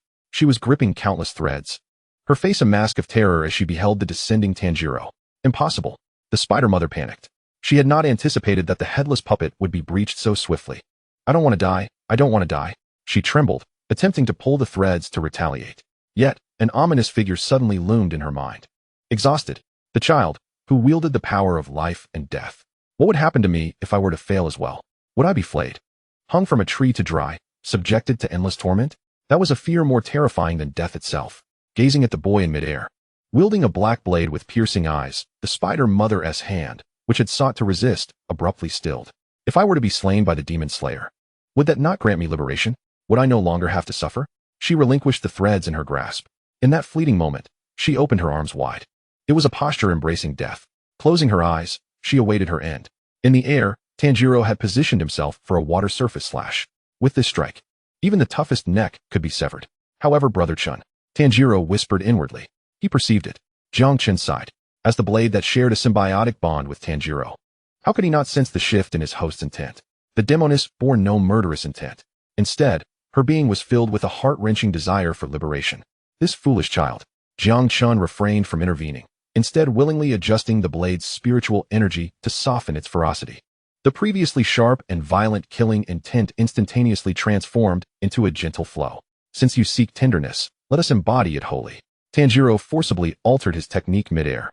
The grip on his blade shifted. No longer a fierce strike, it became a gentle sweep, akin to a spring rain. The fifth form of water breathing, the merciful rain of a clear day. This was the sole technique within water breathing that caused minimal pain to the opponent, instead imparting a sense of warmth, reserved for those who willingly relinquished their resistance.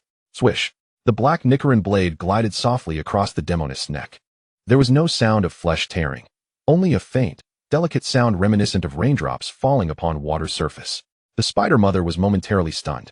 The excruciating pain she had anticipated failed to materialize. Instead, an unprecedented warmth spread throughout her body from the wound. It was as though, after enduring a prolonged drought in the desert, a gentle rain had finally descended. How warm! Her head rolled onto the ground, gazing at the boy standing beneath the moonlight. In his eyes, there was no disdain, no hatred, only profound compassion. So, death is such a gentle affair? Tears streamed from her eyes. In that moment, she felt as if she had reverted to her human form, back to a time before she had been worn down into a demon, before she had suffered torment as an ordinary girl. Thank you, she whispered softly. Ding! Detected dispersal of demon entity. This soul, filled with emotions of liberation, possesses a unique essence. Jiang Chen did not disrupt the atmosphere. It was only at the last moment before the spider mother completely vanished that he initiated the process of absorption. Unlike before, when he would devour ravenously, he now gently siphoned the energy as if it were a soft drizzle. Absorption complete. Energy points acquired, 300. Skill fragment acquired. Thread manipulation, 13. You fool. Jiang Chen mentally chided Tanjiro. Being so gentle with demons could lead to future troubles. She was truly pitiable. Tanjiro sheathed his blade, joining his hands in prayer. The sorrow emanating from her was overwhelming. Brother Chun, you felt it too, didn't you? TCH. Jiang Chen did not refute it, for he too sensed it. In the final moments before its demise, the specter conveyed not resentment, but gratitude. Someone had arrived. At that instant, the dissipating head of the mother spider unexpectedly spoke. Her gaze, imbued with the last vestiges of kindness, rested upon Tanjiro. Run. There lies a member of the 12 Kizuki. This entire mountain is his hunting ground. Exercise caution with the 12 Kizuki. With those final words, she crumbled into ashes, vanishing into the night breeze. The 12 Kizuki. The true 12 Kizuki. Tanjiro's heart sank heavily. It appeared that this was merely the beginning. Jiang Chen's voice grew serious. Tanjiro, stop dawdling. Inosuke is still battling that headless puppet. Right. Inosuke. Tanjiro jolted awake. With the puppeteer deceased, the puppet should have ceased its movements, right? He hurried back to the cliff's edge and peered down. Below, in the clearing, the enormous headless puppet had halted, slumped on the ground like a heap of rotting flesh. Inosuke stood atop that decaying mass, brandishing his twin blades and striking a pose. Waha. Did you see that, Zenitsu? I took it down. Though I know not why it suddenly stopped. It must have been my overwhelming presence that frightened it to death. Inosuke howled joyfully, his voice echoing through the valley. How splendid. No injuries. Tanjiro sighed in relief. Yet, before he could descend to join Inosuke, a thunderous roar erupted from deeper within the forest, louder than before. That was no thunder. It was the sound of something colossal crashing to the ground. Immediately after, an overwhelming and oppressive aura surged forth, sweeping over them like a tsunami. This sensation Tanjiro covered his nose, his complexion paling instantaneously. It was far stronger than the previous female demon. Jiang Chen's blade quivered slightly. It has arrived. The patriarch of the spider family. The Spider Father. Chapter 23. Indestructible Skin and Soaring Tanjiro. With a resounding crash, the ground seemed to transform into a springboard, shaking violently. As the dust settled, a colossal monster stood before them. It possessed a human body, yet bore a grotesque spider head. Its muscles bulged like granite, skin gleaming with a metallic luster. Its size was equivalent to that of 3 fully grown adults. The Spider Father let out a deafening roar, the sound reverberating through the leaves. Wow, what a massive creature. Inosuke, rather than being intimidated, became exhilarated, exhaling 2 plumes of white vapor from his nostrils. The larger the prey, the more meat there is. Watch as I dismantle you piece by piece. With a surge of energy, Inosuke propelled himself forward like a cannonball. His twin serrated Nichiren blades crossed as he aimed a fierce strike at the monster's thick arm. Beast breathing, first Fong, pierce. This attack was swift, precise, and ferocious. Even against rock, Inosuke was confident he could create a hole. However, clang. A jarring metallic clang echoed. Sparks flew. Inosuke felt as though he had struck not flesh, but a piece of ancient black iron. A tremendous recoil shot up his arm, numbing his grip, and his blades were deflected. Huh. Inosuke stared, dumbfounded, at the unharmed monster's arm. It didn't penetrate, not even a scratch. The Spider Father lowered its head, gazing down at the tiny insect hopping at its feet. Eyes brimming with malice. Do not approach my family. With a fierce swat of its enormous hand, devoid of technique, but fueled by raw power, it struck. Inosuke, move. Tanjiro shouted, rushing to pull Inosuke away. But it was too late. The punch, carrying a terrifying wind pressure, missed directly but still swept past, toppling Inosuke to the ground, rolling several times before coming to a halt. So powerful. Tanjiro positioned himself in front of Inosuke, gripping his black Nichiren blade, cold sweat trickling down his brow. Brother Chun, something feels off about this creature. Its skin has a metallic scent. That signifies hardening. Jiang Chen's voice echoed in his mind, calmly analyzing. This demon has trained its body into iron. Ordinary slashes will be ineffective against it. Then what should we do? Seek its weaknesses. Join size. Or, before Jiang Chen could finish, the Spider Father lost patience. It no longer wished to engage in a game of hide-and-seek with these 2 pests. Moving aside, it clasped a massive tree trunk with both hands and bellowed. Crack. The tree was uprooted entirely. Holy cow. Inosuke was left in awe. This strength surpassed that of a bear. The Spider Father swung the tree like a toothpick, aiming a sweeping strike at Tanjiro and Inosuke. The range was too extensive. There was no way to evade. Water breathing, second form. Tanjiro gritted his teeth, no longer dodging, but instead meeting the massive trunk with his blade. Water wheel. His body spun in midair, the black blade slicing through the trunk with a stream of water. Swoosh. The trunk was neatly severed.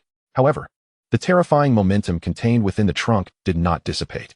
At the very moment the blade cut through the trunk, the remaining half still carried its inertia, crashing heavily against Tanjiro's blade handle. Ugh!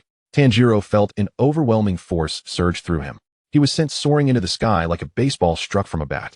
Zenitsu! Inosuke shouted from the ground. Tanjiro, don't die! Tanjiro yelled from midair, his voice fading into the distance. You must survive. In the blink of an eye, he was flung hundreds of meters away to the opposite edge of the forest. Cough, cough. Tanjiro landed amidst the grass by a small creek. Fortunately, Jiang Chen had activated the gravity anchor just in time, helping to mitigate some of the impact. Otherwise, his legs would have surely been broken. That was close. Tanjiro rose, rubbing his numb arm, his expression fraught with urgency. Brother Chun, I need to return. Inosuke cannot face that giant alone. He understood the boar-headed warrior's character all too well. He would stubbornly fight to the bitter end and would never retreat. Do not fret, Jiang Chen reassured him. Though that beast is foolish, it possesses a remarkable resilience. Moreover, that emotionless face is approaching. Emotionless face? Tanjiro paused. The one who scolded you, the water Hashira, Jutomioka. Jiang Chen sensed the familiar aura rapidly approaching Inosuke's location.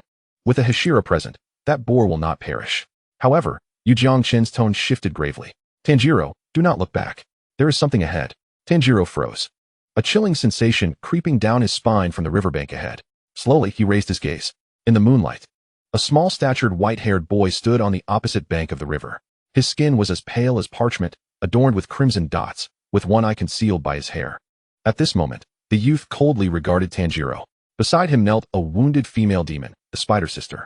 Moments ago, the boy's voice had been soft yet laden with an oppressive force that rendered one breathless. "Did you kill my mother?" he inquired. "Rue, lower rank 5. The true ruler of Spider Mountain. Who are you?"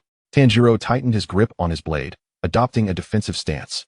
The diminutive figure before him felt far more perilous than the previous muscular monstrosity. The scent that enveloped him was a potent amalgamation of blood and a grotesque, nauseating bond. "I am family here," Rue declared, raising his hand, his fingertips entwined with nearly invisible threads. "We were playing house. Since you broke the rules and killed mother, you shall pay with your life." The Spider Sister trembled in fear, stammering, "Rue, I didn't run away. I just..." "Silence," Rue hissed, not sparing her a glance as his finger flicked. Whoosh!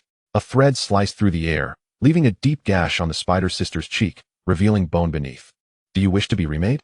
His treatment of family was as callous as that of a broken tool. Watching this scene, Tanjiro's fury ignited within him. What kind of family is this? What kind of bond? Isn't that your sister? He could not help but shout. Why harm her? Shouldn't family protect one another? Rue tilted his head, confusion clouding his vacant eyes. Protect? No, family fulfills their respective duties. A father must protect his children, a mother must obey, and an older brother must discipline his siblings. Those who cannot do so are unworthy of being family. They deserve to die. Boom. A surge of crimson aura erupted from Rue, radiating the true pressure of the 12 Kizuki. Even from across the river, Tanjiro was compelled to step back. This was the 12 Kizuki. Clenching his teeth, Tanjiro felt cold sweat saturate his back. This was an entirely different caliber compared to the previous encounters with Haku and Shizuku. "Brother, are you ready?" Jiang Chen's voice was devoid of fear, instead resonating with an exhilarating tremor. "Tanjiro, draw your blade. Do not use that black sword.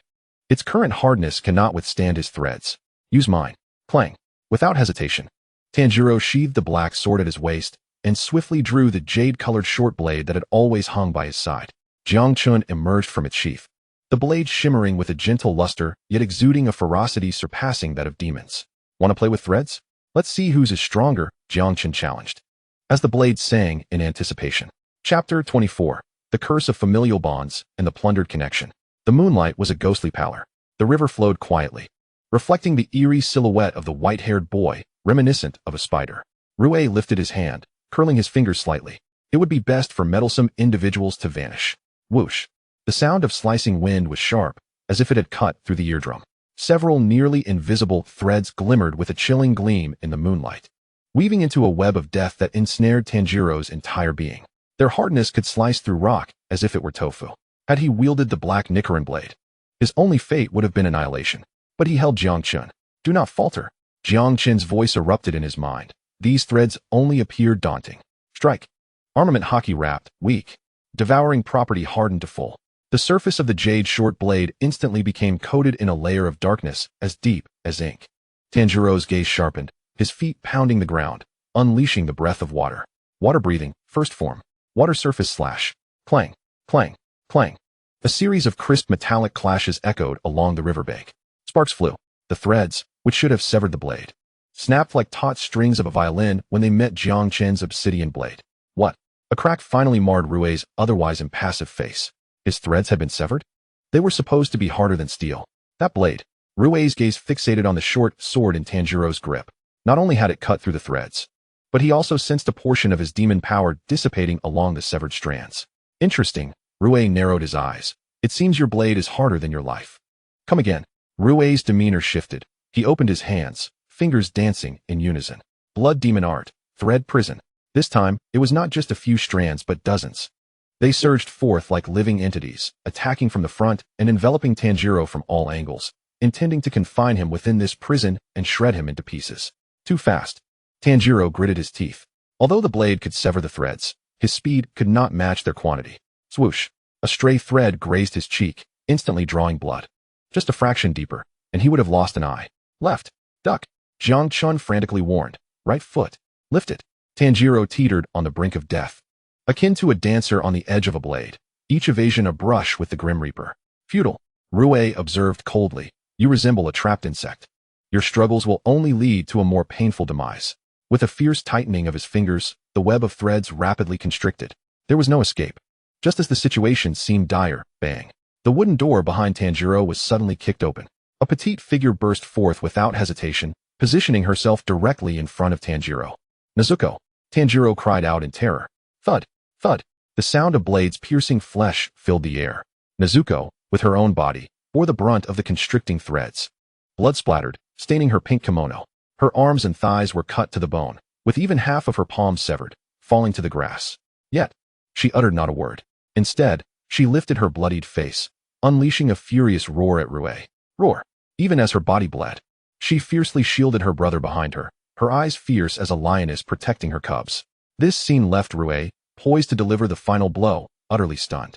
His motion froze mid-air, and within his vacant eyes, tumultuous waves surged. What was this? A demon protecting a human? Despite sustaining such grievous injuries. And knowing that merely evading danger could ensure survival. Why? She is your sister? The voice of Rue trembled, not from fear, but from a morbid blend of jealousy and yearning. Yes. Utilizing the moment, Tanjiro cradled the injured Nezuko and stepped back, tears of anguish threatening to spill. She is my sister. My only sister. At this moment, the wounds on Nezuko's body emitted wisps of white smoke, healing at a visibly rapid pace. The severed hand had regrown. It was truly a sight of beauty.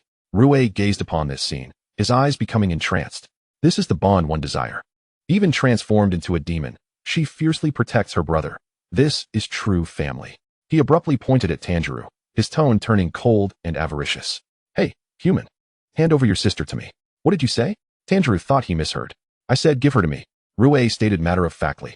As long as you give her to me and let her become my sister, I shall spare your life. I will teach her the true responsibilities of family. As for you, a weakling like yourself is unworthy of such a bond. Boom. The mental string within Tanjiro snapped completely. Hand Nezuko over to him? To be exchanged like an object? To be trained? Don't be absurd. Tanjiro's roar echoed through the night sky. Nezuko is not an object. She is a being with emotions. She is my family. Even if it means death, I will never surrender her to a scoundrel like you. Scoundrel? Rue's expression darkened in an instant. Since you refuse to comply, I shall take her myself. You've asked for it.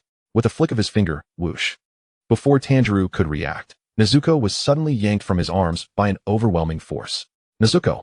She appeared to be grasped by an invisible hand, soaring across the river. Suspended in midair, threads ensnared her limbs, dangling her like a tattered doll beneath the night sky. Release her. Tanjiro went mad, raising his blade to dash across the river. Don't move. Rue cast a chilling glance his way, his fingers tightening slightly. Thud. The threads constricting around Nezuko dug into her flesh. Blood trickled down her calves, staining the river with a vivid crimson. Ugh. Nezuko emitted a muffled groan of agony. Her mouth clamped around the bamboo muzzle, unable to cry out. Take another step forward, and I shall sever her neck. Rue's voice held no trace of emotion. While demons do not die, I imagine losing one's head would be quite painful. Tanjiro froze. He watched his sister struggle in pain above. His feet feeling as heavy as lead, afraid to take a single step. Despair.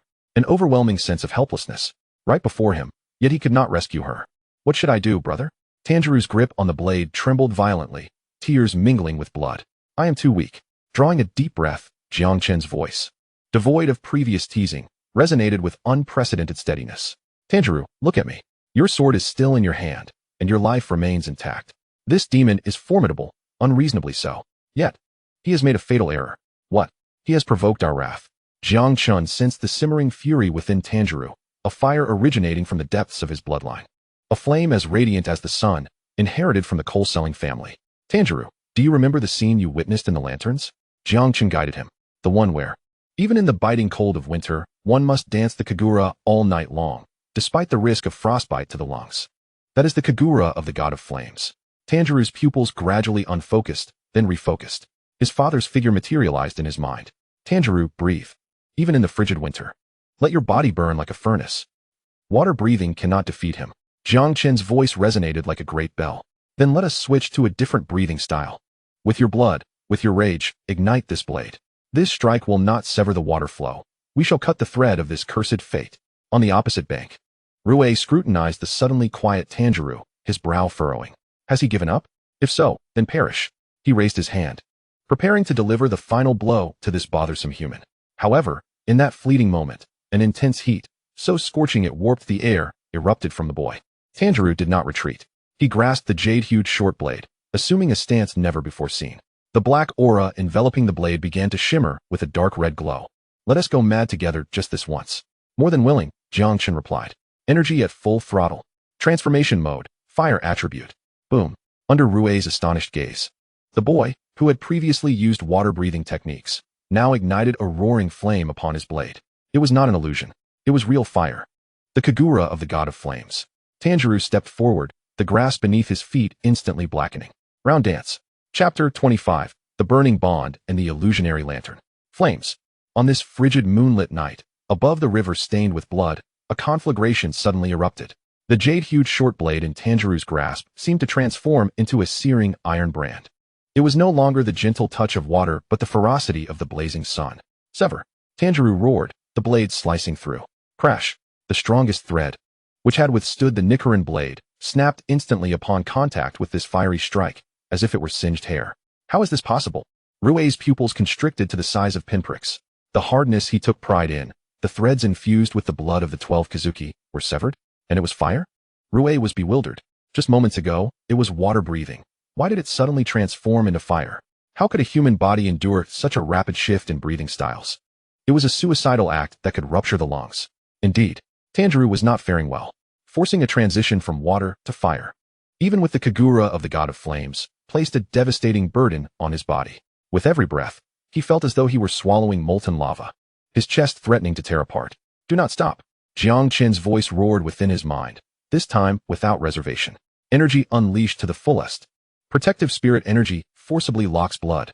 Jiang Chen knew this was a matter of life and death. He frantically burned the energy he had previously accumulated, transforming it into a refreshing spiritual force, desperately shielding Tanjiro's oncoming collapse of veins and muscles. Tanjiro, charge forward. I know.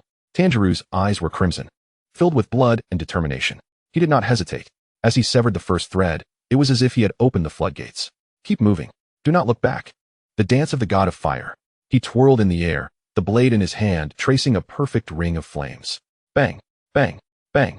The threads obstructing his path snapped one after another. Only 5 meters remained to reach Rue. Do not bask in your triumph too soon. Rue finally snapped out of his astonishment, replaced by a seething fury born from humiliation. What if you can sever a few threads? What of this? With a violent tug of his hands, blood spattered from his fingertips, a testament to his overexertion of blood demon art. Blood demon art. Kill S enclosure. In an instant, the previously chaotic threads appeared to come alive, weaving into a colossal hemispherical cage, converging upon Tanjiro from all directions. There were no blind spots. Each thread glimmered with a crimson light, sharp enough to slice through diamonds. Die, Rue bellowed. Yet, Tanjiro's steps did not falter as he beheld the rapidly closing net of death. He had no retreat left. To pause would mean being shredded to pieces. To withdraw would mean Nezuko's demise. Since evasion was futile, Tanjiro gazed at the densely packed threads, madness glinting in his eyes as he embraced death. Then let it be mutual destruction. He resolved to hurl himself into the threads, determined to drive his blade into Rue's neck, even at the cost of severed limbs. Fool! Jiang Chen scolded vehemently. Why would you seek mutual destruction? Look behind you. Behind? Tanjiro was momentarily stunned. Just then, Nezuko, suspended in midair, bleeding and unconscious, suddenly opened her eyes. In that fleeting dream, she heard her mother's voice. Nezuko, wake up quickly. If you do not awaken, your brother will die. Brother will die? No. Nezuko jolted awake. She beheld the figure of her brother, who was on the brink of being engulfed by the threads, sacrificing everything for her salvation. The demon blood within her surged. A new power awakened in her veins. Blood demon art. Nezuko opened her mouth, directing a youthful yet resolute growl at the enormous Kill S enclosure. Blood burst. Boom. The scene was breathtakingly beautiful. The blood that had stained the threads transformed instantly into a vibrant pink flame. The fire surged along the threads, spreading wildly and engulfing the entire cage in the blink of an eye. Rue's threads were strong, but he feared fire, especially this unique flame that consumed demon energy and could even sever the ties of blood demon arts. What kind of fire is this? Rue trembled in terror as he realized he had lost control over the threads. The once indestructible cage weakened under the scorching pink flames. An opportunity. Tanjiro seized the momentary gap. It was the path to survival that Nezuko had forged for him. Thank you, Nezuko. Tanjiro roared, breaking through the burning web of threads. The flames did not harm him. Instead, they seemed to cheer, adorning his blade with a more resplendent glow. At this moment, the fire god's dance of the sun. The sister's blood burst. Two powers converged upon Jiang Chen's blade. The black blade transformed into a spectacular form of red and black explosions. I see it. In Tanjiro's vision, the thread connecting to Rue's neck became clearer than ever, even thickening due to the flames. Brother Chun, it's time for a feast. Come on. Jiang Chen had also lost his senses.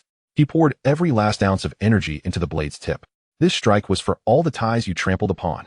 Tanjiro leaped high. Distance, 0. Rue stared blankly at the flame-clad figure of the boy, resembling a deity descending. He wanted to evade, but the pink flames licked at his threads, freezing his body for a fleeting moment. Just that instant was enough. The fire god's dance of the sun. The blade sliced through. There was no obstruction. He did not even feel the sensation of cutting. Only the flames swept past as smoothly as a blade through dry grass. Puffed. Rue's head, a visage of utter astonishment, soared high into the air, spinning, falling.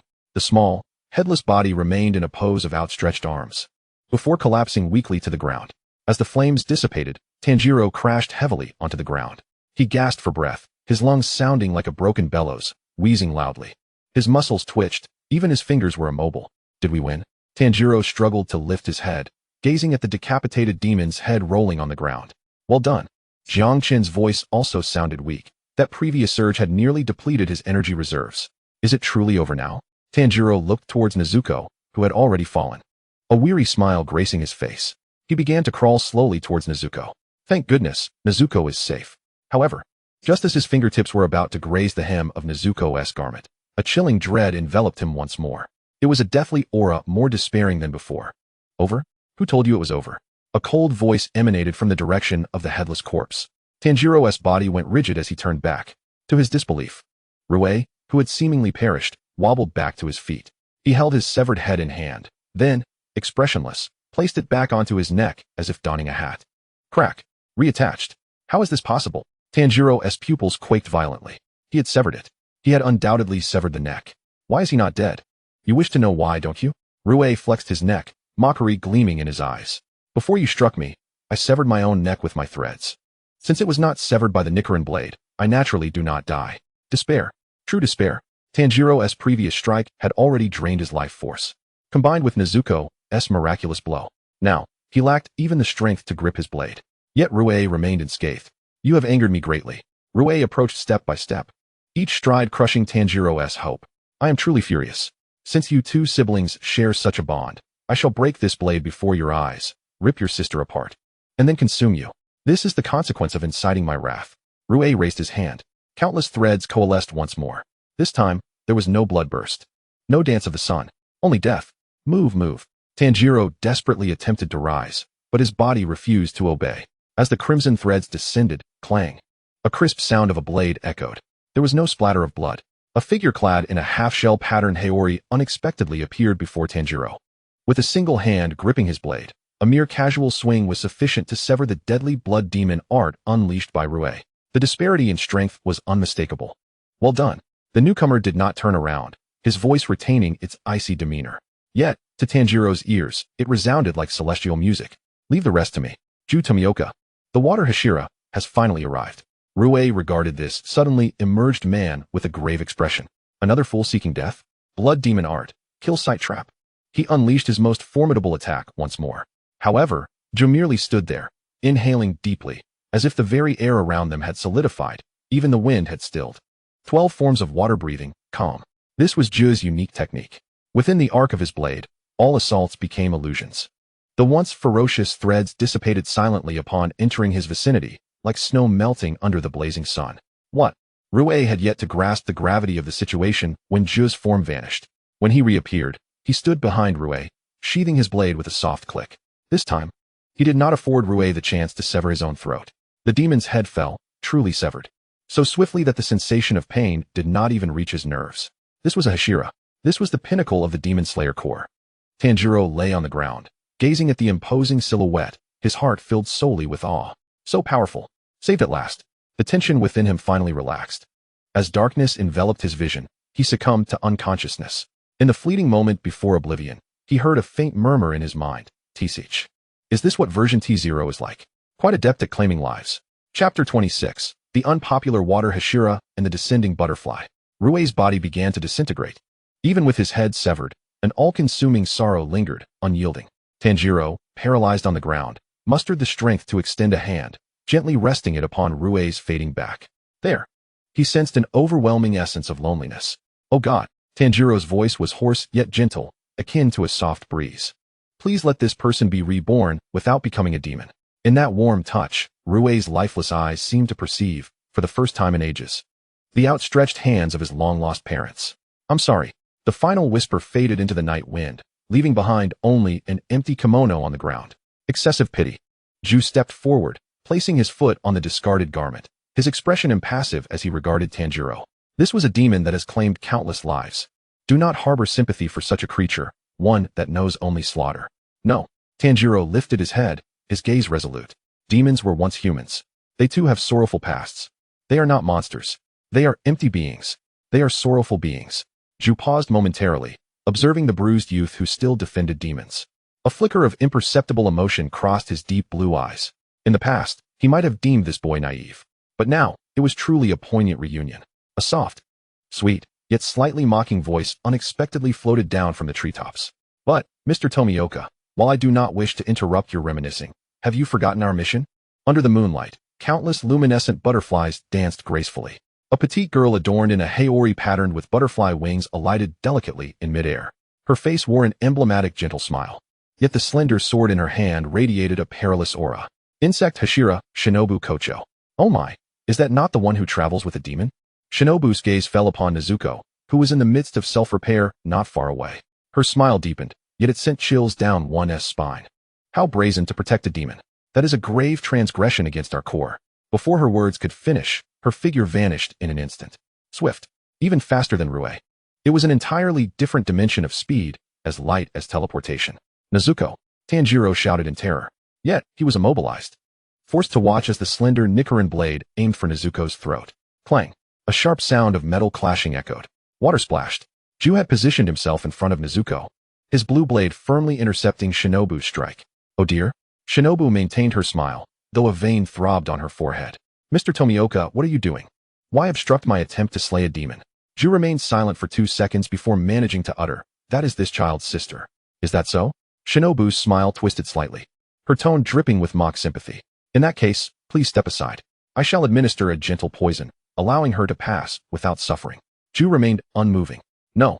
The exchange between the two was met with barely contained laughter from Jiang Chen, who hung at Tanjiro's waist. This was no argument. It was the epitome of foolishness and discontent. Jiang Chen mused internally, Ju, aside from your swift blade, your wit is truly lacking. Observing the stalemate between the two, Shinobu sighed, retracting her blade into her sleeve, tilting her head as she looked at Ju. Mr. Tomioka, though I do not wish to say this, it is precisely due to your inexplicable attitude that everyone dislikes you. A critical blow. The impact of her words was more devastating than the blows exchanged moments ago. Ju's perpetually stoic face momentarily lost its composure, his pupils dulling. After a lengthy silence, he softly retorted, I am not disliked. Uffed. Jiang Chen could not contain himself, the blade vibrating with his laughter. Tanjiro, did you hear that? This is what they call a lack of self-awareness. Although Tanjiro could not hear Jiang Chen's jibes, he felt an overwhelming urge to vanish into the ground. These were two Hashira. Was it truly appropriate to bicker like schoolchildren amidst a battlefield littered with corpses? Oh dear. It seems you are still unaware. Shinobu continued with a smile. That was merely to spare your feelings. Run. Ju suddenly turned, sharply instructing Tanjiro. Take your sister and flee. I will hold her off. Tanjiro was taken aback, then gritted his teeth and scrambled to his feet. Thank you, Mr. Tomioka. He swiftly scooped up Nezuko, who had shrunk back into her box, and despite the excruciating pain coursing through him, stumbled deeper into the forest. Do not think you can escape. As Shinobu prepared to pursue, Ju's long blade once again blocked her path. Is it truly you, Mr. Tenjin? Are you serious? The veins on Shinobu's forehead pulsated more vehemently. If that is the case, do not blame me for reporting this to Lord Muzan. With a nimble leap, Shinobu astonishingly changed direction midair, attempting to circumvent Ju. Yet Ju stood firm like an impassable wall of size. No matter how she maneuvered, that azure blade always positioned itself with uncanny precision in her path. How vexatious. In the forest, Tanjiro sprinted with all his might. His lungs burned fiercely, and his legs felt as if they were laden with lead. Yet he dared not halt, for he knew that the Hashira was in pursuit. How far is Brother Zenitsu? Tanjiro gasped. Can we escape? It was uncertain. Jiang Chen's voice remained composed. Although the woman was entangled with Ju, she was not the only Hashira in these mountains. Furthermore, your body has reached its limit. No sooner had he spoken than Tanjiro's footing faltered, tripping over a tree root and crashing heavily to the ground. Coughing, he attempted to rise, but found himself utterly drained of strength. The aftereffects of the Hinakami Kagura, compounded by the forced switch in breathing techniques, had culminated in a complete breakdown. But it was not over. Tanjiro crawled through the mud, desperate not to remain in place. Just then, a light, almost ethereal sound of footsteps approached. There was no murderous intent, not even the slightest aura, like a feather drifting to the ground. Tanjiro shot his head up. A girl clad in the Demon Slayer uniform, draped in a white cloak and sporting a side ponytail, stood before him. Clutching a blade, her face bore an unchanging smile. Yet her eyes were as vacant as those of a doll. It was Kanawo Tsuyuri, the silent girl who had survived the final selection and also Shinobu's apprentice. You are. Before Tanjiro could utter another word, Kanawo made her move. Without a hint of hesitation, she stepped onto Tanjiro's back, pinning him firmly to the ground, and raised her blade, aiming for the box on his back. Stop! Tanjiro struggled desperately, attempting to grasp her ankle. However, Kanawo's strength was astonishing. Her seemingly delicate foot pinned him like a nail to the earth. Nezuko, run! Tanjiro shouted in despair. The box's door swung open, and a shrunken Nezuko tumbled out. Seeing someone poised to harm her brother, she bared her teeth and prepared to pounce. Yet upon realizing her opponent was merely a human girl, she hesitated, refrained from attacking, and turned to flee. Kanawo remained silent. She glanced at the fleeing Nezuko, her expression devoid of emotion, and pursued her with the blade still drawn. Don't chase her. Tanjiro attempted to rise, but the previous encounter had sapped him of his last ounce of strength. As Kanawo's blade neared Nezuko's back, a resigned sigh echoed in Tanjiro's mind. Truly, this was troublesome. Since the host is incapacitated, I suppose it falls to my blade to take over. Buzz. The short blade at Tanjiro's waist suddenly vibrated of its own accord. It did not unsheath, but rather an invisible gravitational wave instantly radiated outward from Tanjiro's center. Gravity field activated, weakened version. As Kanawo ran, she felt the ground beneath her sink as if the once even surface had transformed into quicksand. Her movements visibly slowed. It was this brief moment that allowed Nezuko to successfully slip into a tree hollow, shrinking to the size of a palm, trembling in the shadows. Kanawo halted, her brow furrowing in confusion as she looked at her feet and then at Tanjiro's vibrating blade. She tilted her head, seemingly pondering the reason behind it. Just as she prepared to lift her blade once more, a raspy voice echoed from the sky. Call, relay, relay, capture Tanjiro Kamado, and that demon. Bring them back to headquarters. Do not kill, do not kill. Several crows circled overhead, squawking loudly. This was the so-called get-out-of-jail-free card. Upon hearing the command, Kanawo's elevated blade halted midair. She blinked her large purple eyes, obediently sheathing her sword. Like a machine that merely followed orders, she ceased her assault. For the command was to retrieve, not to attack. Phew. Tanjiro, upon hearing those words, felt the tension in his body finally dissipate. He would not die? Thank you, Mr. Ju, for buying us time. And you too, Jiang Chen. He touched the now calm blade at his waist. They were saved. An overwhelming wave of fatigue washed over him, and darkness enveloped his vision as he lost consciousness completely. Hey, wake up. Don't sleep. You're drooling. After what felt like an eternity, Tanjiro was jolted awake by a series of rough slaps. Blinking in confusion, he discovered himself bound hand and foot, kneeling in a courtyard strewn with white sand. The sunlight was blinding. Before him stood 9 individuals exuding an overpowering aura. Some stood, others sat, each emanating a suffocating sense of pressure. The Hashira, the pinnacle of the Demon Slayer Corps, 9 Hashira gathered. So, this is the fool who travels with a demon?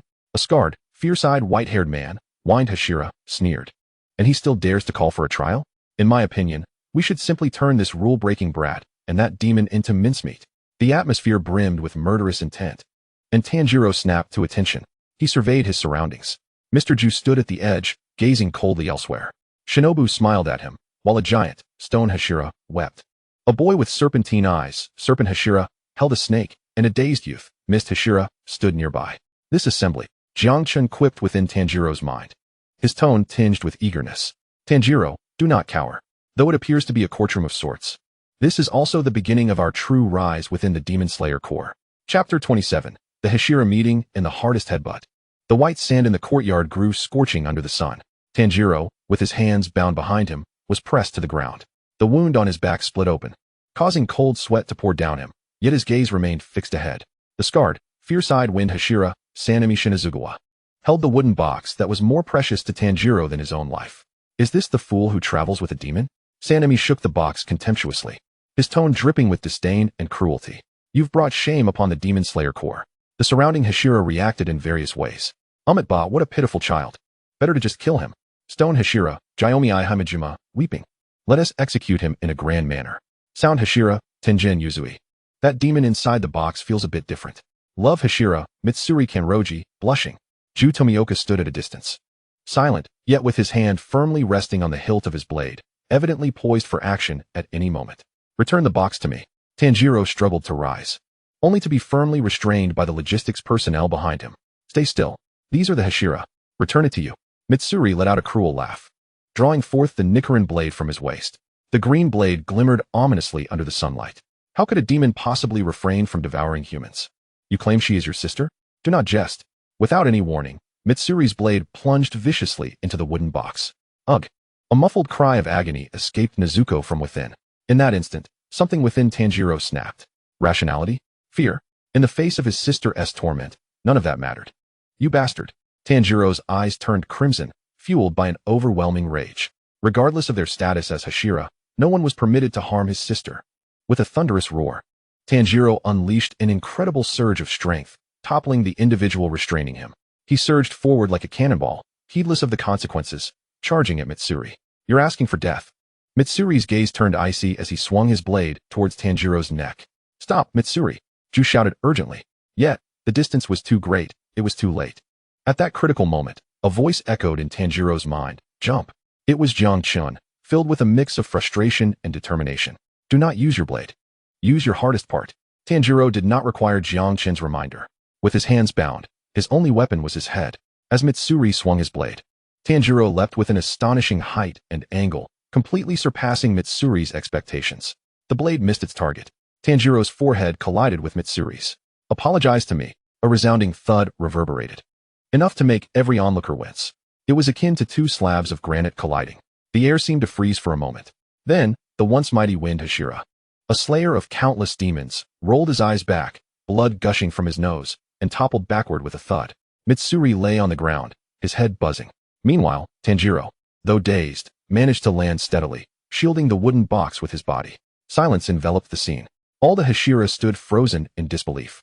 The always distracted mist Hashira lifted his head, while the tearful stone Hashira ceased his prayers. The love Hashira covered her mouth, nearly bursting into laughter. Had he truly delivered a headbutt to the wind Hashira? Well done. Jiang Chen, cast aside among the pile of weapons, watched the scene unfold, his blade trembling slightly, filled with immense satisfaction. I told you his head is harder than mine. This technique, Iron Head Smash, could even topple a Hashira. Mitsuri rose from the ground, his face dark as soot, a large bump swelling on his forehead, blood streaming down. What a disgrace. The esteemed wind Hashira, knocked unconscious by a mere Mizunoto rookie? I shall slay you. His fury erupted, a murderous intent filling the air as it transformed into razor-sharp winds. He raised his blade, this time genuinely intent on killing. Suddenly, two youthful voices rang out, interrupting the impending bloodshed. From behind the paper door, a young man with a purple scar on his face and blind eyes, supported by two silver-haired girls, stepped forward. It was Yoya Tsujikuni, the leader of the Demon Slayer Corps. The once fierce and unruly Hashira, who had been filled with murderous intent, instantly resembled a tamed lion upon seeing this man. In unison, everyone knelt on one knee, bowing their proud heads. Even the furious Mitsuri suppressed his rage, respectfully kneeling with his head bowed low. My lord, may you remain in good health. Your subordinates are overwhelmed with trepidation. Mitsuri's voice transformed into a calm and respectful tone, a stark contrast to his earlier fury. Tanjiro stood in shock. The speed of this transformation was astonishing. Tanjiro attempted to speak, but was forcefully restrained by the logistics personnel beside him, pressing his face into the sandy ground. Do not speak. Do you wish to die? The leader's voice was soft and gentle, like a spring breeze, soothing the restless hearts of those present. Everyone is here, my beloved children. Regarding Tanjiro Kamado and Nezuko, I wish to seek your approval. Absolutely not. The first to object was the stone Hashira, Jiomi Himejima, tears streaming down his face. We cannot allow anything to disrupt the rules regarding demons. I oppose this. Opposed. Nearly all the Hashira voiced their dissent, with only the love Hashira hesitating, while Ju remained silent. After all, The duty of the Demon Slayer Corps was to eradicate demons. I anticipated this reaction. The leader smiled gently, producing a letter from his bosom. This is a letter from the former water Hashira, Sakanji Urokadaki. The boy received the letter and began to read aloud. Tanjiro Kamado is a child of remarkable resilience. His sister, Nezuko, although transformed into a demon, has retained her rationality and has not consumed a single human in 2 years. Should she ever harm a human, as the guarantors, Tanjiro Kamado, Sakanji Urokadaki, and... At this point, the boy paused, all eyes focused intently on him. And Ju Tomioka, the water Hashira, these 3 shall commit seppuku. Silence. A profound silence. Tanjiro's head shot up, disbelief etched across his features as he gazed at Ju, who knelt in the corner. The man who was always stoic, reluctant to utter more than a word, the one butterfly Shinobu claimed was disliked, had pledged his life as a guarantor for him. Seppuku. It represented not merely death, but the ultimate dignity and cost of a samurai. Tears streamed down Tanjiro's face. He feared not death, but he had never anticipated that someone would shoulder such a heavy burden on his behalf. Mr. Ju. Tanjiro's voice trembled. Ju remained expressionless, not even sparing Tanjiro a glance. Yet, his unwavering posture, kneeling straight, resembled a mountain. Silence was the greatest testament of responsibility. What is this? Mitsuri suddenly bellowed, shattering the silence. He pointed at Ju, veins bulging on his forehead. What does seppuku matter? If you die, will those killed be resurrected? A guarantee? Such a thing is utterly meaningless. A demon is still a demon. As long as they are hungry, they will inevitably consume humans. Mitsuri seized the box from the ground, striding into the shadows of the courtyard. I do not believe it. I shall prove to you how vile a demon truly is. With a swift motion, he slashed his arm with the Nichiren blade. Blood gushed forth, an intensely rich and even sweet-smelling scent of blood enveloping the entire courtyard in an instant. It was rare blood, the finest of its kind. For a demon, it is akin to placing a chilled cola before a parched soul on the brink of death in a desert. The allure is 100-fold stronger than mere blood. Come forth, demon. Shinobu provocatively thrust her bleeding arm towards the box's opening, daringly taunting. Here lies your favorite blood. Do you not wish to partake? Come. Reveal your true nature. Thud. Thud. Nezuko struggled within the confines of the box. That primal yearning inflicted agony as she clawed at the wooden walls, emitting a beastly growl from her throat. It was over. That was rare blood. The other Hashira shook their heads in disbelief. No demon could withstand such temptation. Tanjiro fought desperately against his restraints. Nezuko. No. Hold on. Nezuko. Yet he was firmly pinned down, unable to move. The box's door slowly creaked open. Nezuko gradually rose to her feet. Her demon eyes narrowed, fixated on the bleeding arm, drool cascading down from her bamboo muzzle. Her body trembled. It was a savage battle between instinct and reason. Eat. Shinobu sneered. Devour it, and I shall sever your head. Just then, the jade-hued dagger, carelessly tossed among the weapons, emitted a faint sigh, audible only to Tanjiro. What a gamble indeed. Kaneo's voice penetrated Tanjiro's mind, seemingly transcending time and space, reaching Nezuko's heart. Little one, your brother has staked his life. That stoic face has wagered his very being. If you take that bite, I cannot salvage the situation. Gather your strength. Nezuko shuddered. She lifted her gaze to her brother, pinned to the ground, tears streaming down his face. She glanced at the unwavering Ju, who remained silent despite the insults. A vision flashed in her mind of that snowy day, her brother carrying her as he ran. Hang in there, Nezuko. Do not become a demon. Snap. Nezuko abruptly turned her head away, the motion exuding disdain, as if to say, Humph, who would want to consume your filthy hand? The crowd gasped in astonishment. She actually resisted? She held firm against rare blood? Shinobu was taken aback, her arm frozen mid-air, blood still dripping. She felt like a fool. The gentle voice of her master resonated at the opportune moment. It appears the proof has been established. Shinobu, stand down. Since Nezuko has rejected the rare blood, it affirms her qualifications to fight as a member of the Demon Slayer Corps. Tanjiro, utterly drained, collapsed to the ground. He gazed at his sister, still stubbornly turning her head within the shadows, tears of joy and relief mingling on his face. We won. We have survived. Brother Kaneo. Tanjiro murmured to himself. Yes. I am here. Kaneo's voice carried a hint of laughter. Do not cry. It is unbecoming. What follows is the true special training. If we are to grow stronger under the watchful eyes of these Hashira, we must demonstrate our true abilities. In the sunlight, the boy, the girl, and that gentle blade finally found their footing within the perilous headquarters of the Demon Slayer Corps. Chapter 28. The Reclusive Boar and Hellish Rehabilitation Training. The butterfly mansion still bore the familiar scent of herbs. Yet, this did not bring Tanjiro any solace, for before he even entered the infirmary, he was met with a cacophony of pig-like screams. No, I refuse to drink. This concoction is far too bitter. It must be poison. Ah, my hands. My legs. Why haven't they grown longer yet? Am I destined to become a spider dwarf? I haven't even married yet. I do not wish to transform into a short-limbed monster. Tanjiro, being supported by the members of the Demon Slayer Corps, entered with an exasperated expression. Zenitsu. Inside the infirmary, Zenitsu was curled up in his blankets. His limbs shriveled from the spider venom, resembling a comical bobblehead. He was throwing a tantrum at the serious-faced Kanazaki Aoi, who was responsible for administering his medication. Be quiet. Swallow it down. Aoi, a girl with twin ponytails and an expression devoid of amusement, clearly was not swayed by Zenitsu's antics. Pinching his nose to force the medicine down his throat. Yua, save me. Upon seeing Tanjiro enter, Zenitsu's eyes lit up with hope, tears streaming down his face as he extended his tiny, feeble hand. Tanjiro, you've finally come. Please save me. This wicked woman intends to poison me. That is medicine. Tanjiro sighed, settling onto the adjacent bed. Zenitsu, your shouting will only reopen your wounds. But it tastes truly awful. Zenitsu sniffled, then asked, by the way, how is Nezuko? Is she alright? She is fine, resting. Tanjiro glanced over to the other bed. There lay a wild boar. To be precise, it was a person donned in a boar's head mask, covered by a blanket, yet utterly still, like a corpse. Inosuke Hashibara, the one who usually bellowed and charged forward, unable to remain still for even a moment, was now motionless, with his breathing barely perceptible. Inosuke, Tanjiro tentatively called out, are you alright? No response.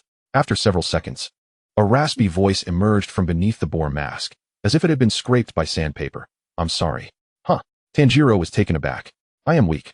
Inosuke's voice was deep, as though it wished to sink into the earth.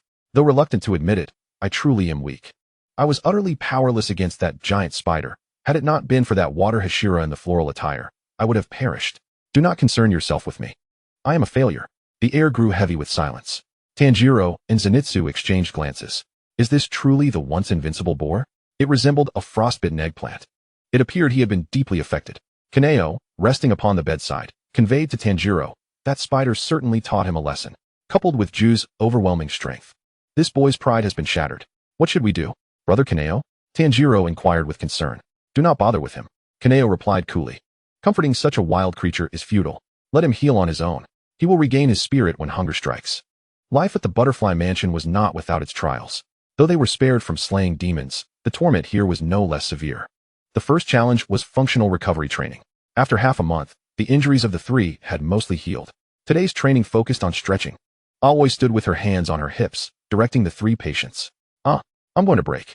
Zenitsu cried out repeatedly.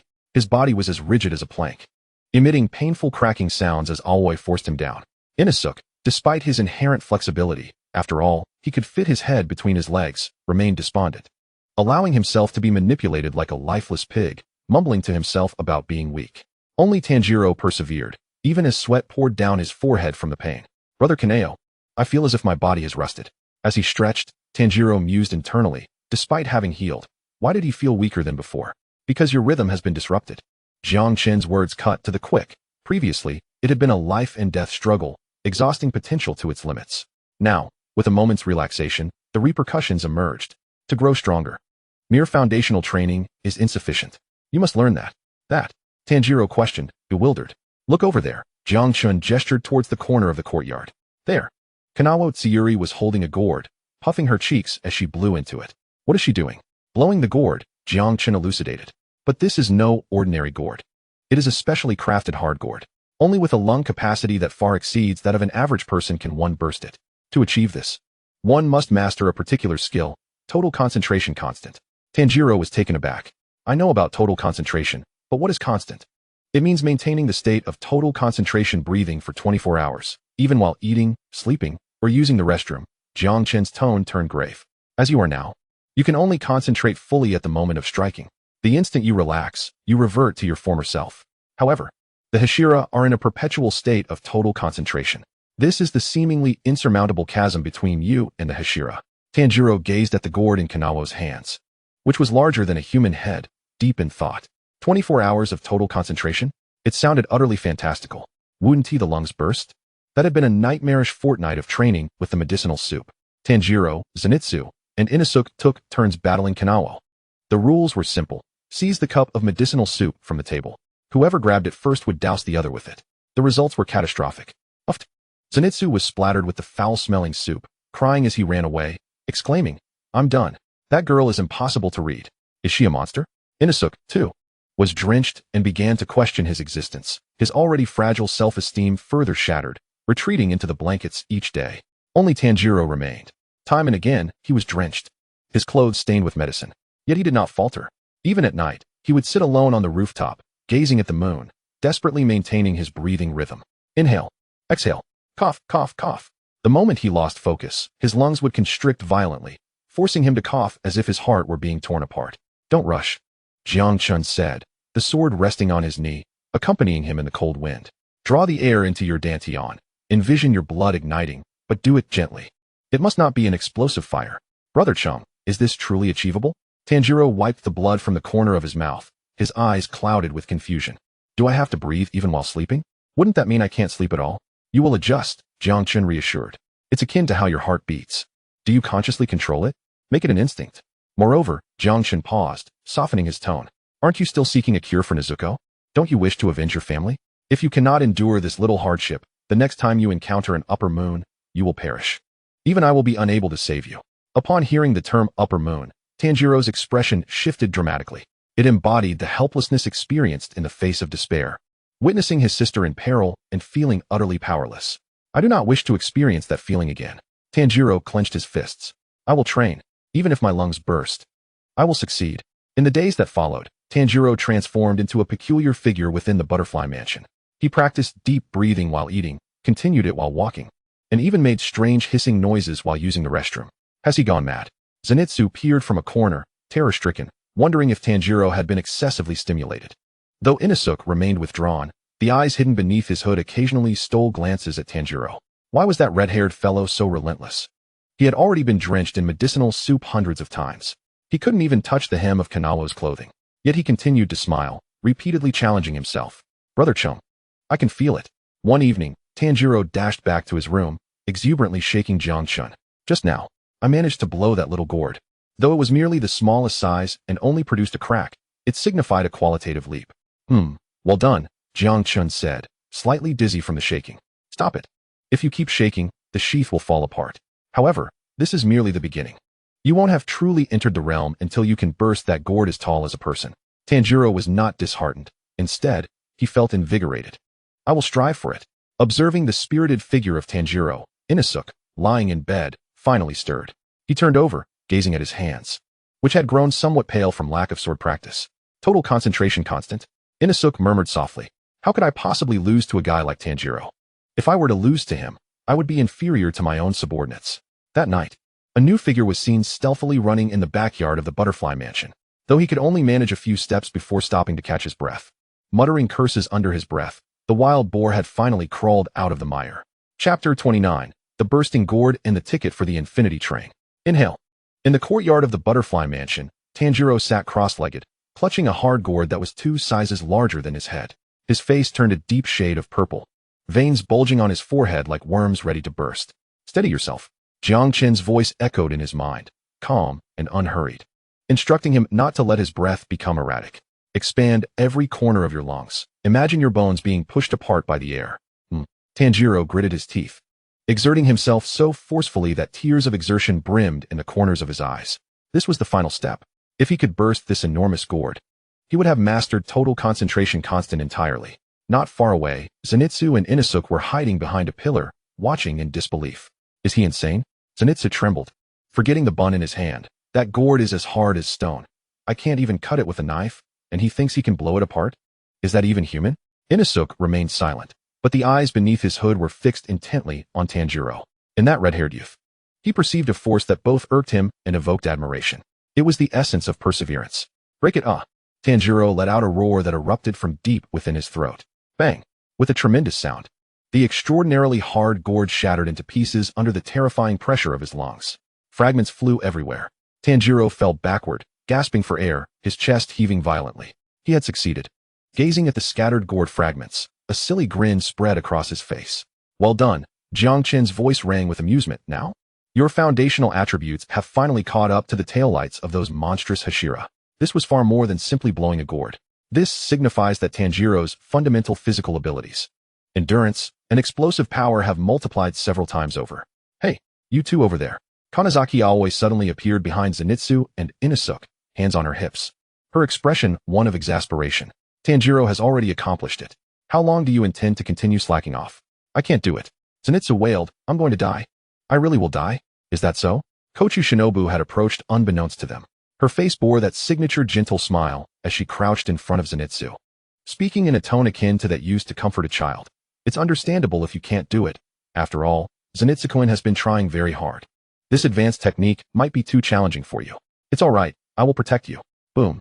Zenitsu's face instantly turned crimson, his hair nearly standing on end. To hear a beautiful older sister say you can't, followed by I will protect you, was a nuclear-level blow for a young man in his adolescence who yearned to display his masculinity. Who says I can't do it? Zenitsu sprang up, nostrils flaring. I can. I can do it better than anyone. I'm going to blow it up. I'll blow up 10. Just accomplish 1. Kochu Shinobu turned her gaze towards Inosuke, her smile becoming even more radiant, yet she remained silent. However, her eyes conveyed a hint of precisely measured pity. Inosuke's boar mask began to emit steam. Don't look at me with that condescending gaze. Inosuke exploded, snatching the gourd from Kanazaki Aoi's hands. If Zenitsu can do it, I can do it even better. Charge forward. Observing the two who seemed fueled by adrenaline, Tanjiro was taken aback. Miss Shinobu is truly remarkable. This is strategy, Jiang Chen evaluated inwardly, employing encouragement for the sycophant and provocation for the tsundere. This woman is a master of psychology. Having grasped the total concentration constant, the upcoming practice session would serve as a test of their results. Inside the dojo, Tanjiro once again sat opposite Kanaho. A table stood between them, atop which rested a cup of medicinal soup. Please guide me. Tanjiro bowed deeply. Kanaho remained silent, her smile still present, though her violet eyes held a trace of seriousness. Begin. At the sound of the command, both moved simultaneously. Swift. Compared to a fortnight ago, Tanjiro now seemed like an entirely different person. His hands darted out like lightning, no longer flailing aimlessly, but instead accurately predicting Kanaho's movements. Clap. Their hands collided in the air several times. Finally, Tanjiro's hand firmly pressed down on the cup of medicinal soup, even half a second faster than Kanaho. Victory. According to the rules, he should now lift the cup and splash it in the opponent's face. Tanjiro raised the cup. Kanaho did not flinch, merely watching him quietly, seemingly awaiting the inevitable drenching. However, the cup of medicinal soup was not poured out. Tanjiro's hand halted midair, and then gently, steadily, he placed the cup atop Kanaho's head. He. Tanjiro released his grip, revealing a gentle smile. I have won. Kanaho was taken aback. Balancing the cup on her head, she blinked. Why did you stop? You could have splashed me. Because there was no need to. Jiang Chen seemed to perceive her thoughts, speaking within Tanjiro's mind. Winning is a skill. But not splashing is kindness. This boy's gentleness is a weapon capable of severing even demons. Thank you, Miss Kanaho, for your companionship during this time. Tanjiro rose, sunlight bathing him in warmth. Kanaho gazed at his retreating figure. It was the first time in her long-secluded heart that a different light had pierced through. Days later, the shrill voice of the crow echoed through the butterfly mansion once more. Call. Mission. Mission. Proceed to the Mugen train. Proceed to the Mugen train. Demons are lurking. Casualties are severe. Casualties are severe. Rendezvous with the Flame Hashira, Kyujuru Rengoku. Rengoku. Hearing that name, Tanjiro's hands paused as he tied his shoelaces. Flame Hashira. He recalled the golden-haired man from the Hashira meeting, whose voice was booming and whose presence was righteous. It has finally arrived. Jiang Chen's tone turned unusually grave. Tanjiro. Stay sharp. This mission is not like that child's play at Mount Nadagomo. The Mugen train. It is a train bound for hell. And there, waiting for us, are not only demons, but also the answers you have long sought. Jiang Chen paused. About the secret of the dance of the fire god. Tanjiro's head shot up, his gaze fervent. Brother Chen, are you saying that the Flame Hashira knows about the dance? I can't say whether he knows about the dance, but he certainly knows the sun breathing. Jiang Chen left his statement unfinished, as this was a guiding mission, and asking was always advisable. Understood. At the entrance of the butterfly mansion, the three little warriors, having completed their preparations, regrouped once more. Tanjiro, carrying a repaired wooden box on his back, with the pitch-black Nichiren blade and the jade-colored Jiang Chen at his waist, exuded vitality. Zenitsu, albeit still lamenting his reluctance to go, obediently shouldered his pack. Inosuke, on the other hand, polished his boar mask to a shine, snorting with fervor, exuding an air of readiness for battle. Is everyone prepared? Kanazaki Aoi awkwardly handed over a large package. This is the rice balls and medicine I prepared for you. Be careful on the way. Don't come back with broken arms or legs again. Though her tone was brusque, The concern in her eyes was unmistakable. "Thank you, Miss Aoi." Tanjiro accepted the package. Beaming brightly, Kanaho stood on the corridor, holding a coin. She had initially intended to flip the coin to decide whether to bid farewell. But as she gazed at Tanjiro's figure, she suddenly clenched the coin in her palm. "Safe travels." Although her voice was as soft as a mosquito's buzz, Tanjiro still heard it. He turned back and waved vigorously. "Yes, we will return." The trio departed amidst a clamor. The setting sun elongated their shadows. "Brother Chun." Tanjiro walked along the path, brushing his fingers against the short blade at his waist. "This time, can we protect everyone?" "Yes," Jiang Chen replied with unwavering certainty. "Yet," inwardly he added, "this time, it is not merely about protection. Tanjiro, this time, we will retrieve that flame, which was destined to extinguish, and save it with all our might." Chapter 30. The rustic arrives in the city and the bento maniac. The whistle of the steam train pierced the tranquility of the night sky. Whoa! The enormous black iron monstrosity halted on the platform, exhaling white steam.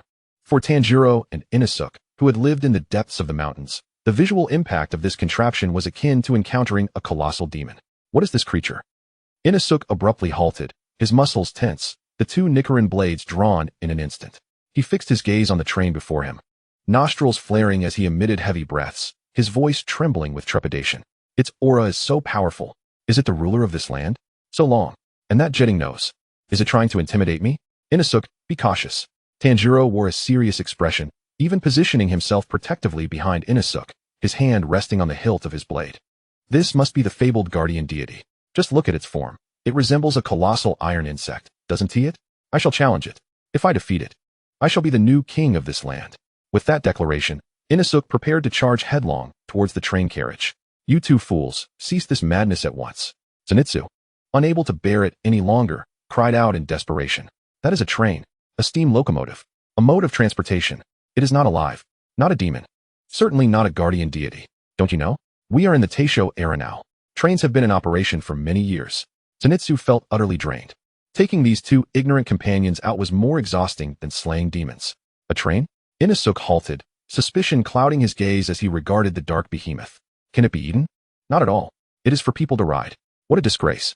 Jiang Chen, who hung at Tanjiro's waist, sighed in exasperation. "Tanjiro, do not follow that foolish pig into madness. Quickly, conceal your blade." "Conceal my blade." Tanjiro was momentarily taken aback. "Of course, this is a public place." Jiang Chen reminded him. "The government has a sword prohibition decree. You lot, wandering around with swords, are seen as terrorists in the eyes of the police." No sooner had he spoken, than "Hey, you three over there." In the distance, two patrolling officers noticed the commotion, particularly drawn to Inosuke's gleaming twin blades. "Is that a sword?" "Police. We have armed suspects here." "Hush." The officers whistled and rushed over. "Oh no, run." Zenitsu's face turned pale with fear as he dragged the still-dazed Tanjiro and Inosuke into a frantic escape. "Why should we run?" Inosuke protested. "What are the police? Are they stronger than that iron insect? I want to fight them." "Fight your head." Tanjiro finally reacted, covering Inosuke's mouth. "We cannot strike ordinary people. Hurry." The trio scurried through the crowd on the platform like rats fleeing a cat. After a perilous escape from the police, the train began to slowly depart. "The train is leaving." Zenitsu pointed at the accelerating locomotive. "Quick, let us jump on." Heave-ho. The three moved with agility, effortlessly vaulting over the railing despite their heavy boxes and luggage, grasping the handrail of the last carriage. "Phew, that was close." Tanjiro clung to the train door, watching the platform recede into the distance, wiping cold sweat from his brow. "Is this the big city? Even the police are so fierce." "Humph, were it not for Tanjiro, I would have taken down all those blue-clad fellows." Inosuke continued to boast. "Enough of your bluster." Jiang Chen felt the vibrations of the entire train. "Let us get inside the carriage. Our objective lies ahead." Inside the carriage, the lights shone brightly, filled with passengers. Some were sleeping, some reading newspapers, others enjoying their bento. Everything seemed perfectly normal. However, as soon as Tanjiro entered, his nose twitched slightly. "Brother Chun, over here." "Yes, their essay scent." Jiang Chen's voice turned cold. A faint yet repulsive odor lingered in the air. "That is the scent of a demon. But let us not raise any alarms." Jiang Chen directed. "We must first locate the flame Hashira. With him here, we can feel assured." The three traversed through the carriages. With each step forward, a peculiar fragrance grew stronger. It was not the foul odor of demons, but rather the enticing aroma of beef bento. "Delicious."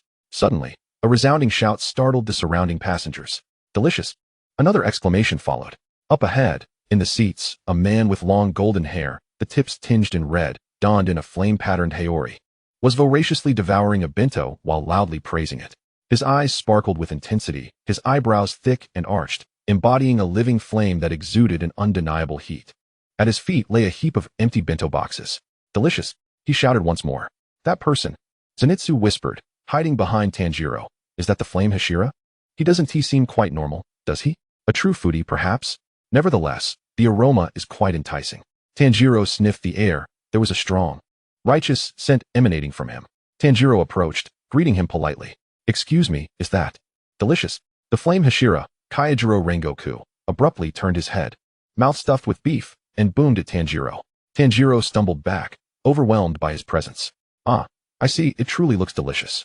Kaijiro swallowed his food, his owl-like sharp eyes fixating on Tanjiro. "You are the boy who carries a demon, aren't you? I remember you. I've seen you at Lord Ubuyashiki's residence. Have you contained it in a box? Excellent. You are a member of the Demon Slayer Corps. This is the flame Hashira." Even though he had cast a dissenting vote before, once Lord Ubuyashiki endorsed it, he would wholeheartedly accept it without reservation, open and forthright. Mr. Rengoku." Tanjiro sat opposite him, feeling somewhat anxious. "I actually have something I'd like to ask you." "Go ahead." Kaijiro clapped his thigh. "As long as I know it." "Do you know the dance of the fire god?" Upon hearing those words, Kaijiro's expression remained unchanged, without a moment's hesitation. "I do not know." His response was resolute, his voice booming. "Huh." Tanjiro was taken aback. "Doesn't he want to think about it for a moment? I have never heard of it." Kaijiro laughed heartily. "Although I am familiar with the breath of flames, and know about water, wind, rock, and thunder, this term, Dance of the Fire God, is entirely new to me. Is that a dance from your family? How intriguing." However, Kaijiro's tone shifted, his gaze intensely fixed on Tanjiro. "Since you can wield fire, it indicates you possess potential. Become my disciple. I will train you to be the strongest swordsman. Fear not. I am quite good at taking care of people." This sudden leap in logic left Tanjiro utterly bewildered. "Not that. Do not be shy." Kaijiro turned to Zenitsu and Inosuke. "You there, yellow-haired boy. And you, pig-headed boy. Come along.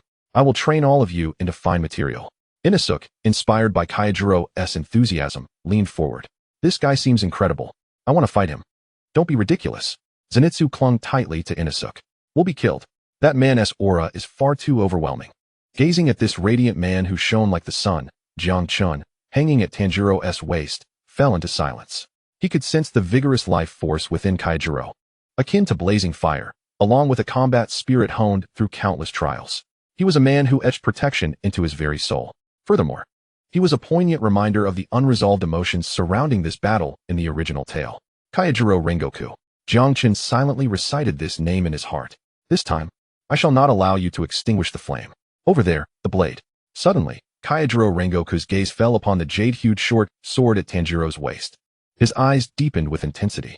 "Young man, that short sword of yours is quite extraordinary. Even sheathed, I can sense an unusual warmth emanating from it, as if it possesses a life of its own." Tanjiro was taken aback.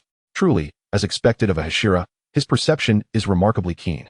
"This is a treasured heirloom of my family," Tanjiro responded, somewhat hesitantly. "Ha, a fine blade indeed." Kaijiro Rengoku laughed heartily, not probing further. "Since it is a family treasure, it must be cherished. Regardless of the blade, as long as it can slay demons, it is a good sword." Just then, the lights in the carriage flickered ominously. A chilling breeze swept through. A train attendant, clad in uniform, with a pale complexion and dark circles under his eyes, staggered toward them. Please show your tickets." His voice was weak, reminiscent of one gravely ill. "Ticket inspection has begun." Kaijiro Rengoku produced his ticket and handed it over. Tanjiro likewise retrieved his ticket. The attendant took a ticket punch and with a sharp snap, made a hole in Tanjiro's ticket. The crisp sound echoed sharply in the otherwise quiet carriage. With that sound, an invisible wave enveloped the entire compartment. The lights dimmed, the air thickened, and a wave of drowsiness washed over them like a tide. "How strange," Zenitsu murmured, rubbing his eyes. "Why am I suddenly so sleepy?" Inosuke's head bobbed, his boar mask nearly slipping off. Even the exuberant Kaijiro Rengoku closed his eyes, his breathing growing steady. Tanjiro shook his head, his vision blurring. "Brother, don't sleep." Gongchun emitted a sharp warning. "Tanjiro, this is blood demon art. It's hypnosis." But it was too late. That was the blood demon art of the Lower Moon 1 dream. Once a ticket is punched, as long as one remains on this train, they cannot escape the clutches of the dream. Tanjiro's hands fell limply, his body leaning against the seat, succumbing to slumber. Only the short sword at his waist remained alert. Jiang Chen observed the entire carriage of sleeping individuals, gazing at the now slumbering Kaijiro Rengoku. A dream, is it? Jiang Chen let out a cold laugh. Since you wish to play this dream game, then do not blame me if this blade becomes your nightmare. Chapter 31. The cruel beautiful dream and the awakening known as suicide. The carriage was enveloped in a deathly silence. Only the monotonous clattering of the wheels against the tracks echoed, akin to a rhythmic lullaby. Tanjiro's head hung low, his breathing steady. Beside him, Zenitsu drooled, while Inosuke's boar mask swayed with the motion of the train. Even the vibrant Kaijiro Rengoku sat with his arms crossed, eyes closed in slumber. Annihilation, Jiang Chen mused. Hanging at Tanjiro's waist, his thoughts audible only to himself. One cannot help but acknowledge the prowess of this lower moon one's blood demon art. The ability to impose sleep upon others is indeed a deadly technique. Were it not for him being a unique blade spirit, devoid of flesh and brain, he too would likely have succumbed to its effects. Soft footsteps echoed in the aisle. A group of pale-faced children, their eyes hollow, approached. There were 4 or 5 of them, both boys and girls. They clutched a peculiar rope, woven from the flesh of the lower moon one's dream. If we tie one end of this rope to our wrists and the other to yours, whispered a girl with twin ponytails, her voice tinged with a sickly yearning. We can enter their dream. Then, we will find that core of the spirit and destroy it. Once we shatter the core, these individuals will become mindless husks. That esteemed adult will then grant us beautiful dreams. They deftly tied the ropes, seated themselves across from the demon slayers, closed their eyes, and sank into slumber. Using those yearning for beautiful dreams as assassins, is it? Jiang Chen observed coldly. He refrained from abruptly slashing the children. Firstly, as a blade. It would be horrifying to kill autonomously. Secondly, these children were victims themselves, and eliminating them would not resolve the issue. First, he must awaken Tanjiro. Jiang Chen sensed Tanjiro's spiritual fluctuations. It was an unprecedented tranquility and happiness. What sweet dreams has this foolish boy conjured? Within the dream, heavy snowflakes fell. Tanjiro trudged along the mountain path, laden with unsold charcoal. What a heavy snowfall, he exhaled, clouds of breath escaping as he rubbed his frozen hands together. The sensations were vividly real. The biting cold air, even the sound of branches snapping under the weight of snow, resonated clearly. As he turned a corner, a familiar little wooden house came into view. No bloodstains, no corpses, no demons. Brother, you're back. That familiar voice, one he thought he would never hear again. Hanako and Shigeru burst from the house and leaped into his embrace. Brother, we want to come down the mountain with you. I want to help. Tanjiro froze. The basket of charcoal slipping from his hands and falling into the snow. He trembled as he reached out, brushing against the warm faces of his younger siblings. They were alive. This was real. What is happening? Tears cascaded down Tanjiro's face, like a dam bursting. What is wrong, brother? Inside the house, their gentle mother, always carrying Rokuta, emerged with a worried expression. Why are you crying all of a sudden? Are you too tired? And no, Tanjiro wiped his tears. But they only flowed more freely. I just feel like I've had a very terrible nightmare. Silly child. His mother gently brushed the snow from his shoulders. Come inside. Everyone is waiting for you. Tonight, I made your favorite wild vegetable soup. Tanjiro was pulled into the house. The warmth of the hearth enveloped him. The family gathered. Laughter and joy filling the air. Nezuko had not turned into a demon. She was happily mending clothes. Takeo complained about the exhaustion of chopping wood. Rokuta was adorably demanding to be held. It was so beautiful that one wished to be lost in it forever. Even for just a second. One would never wish to awaken.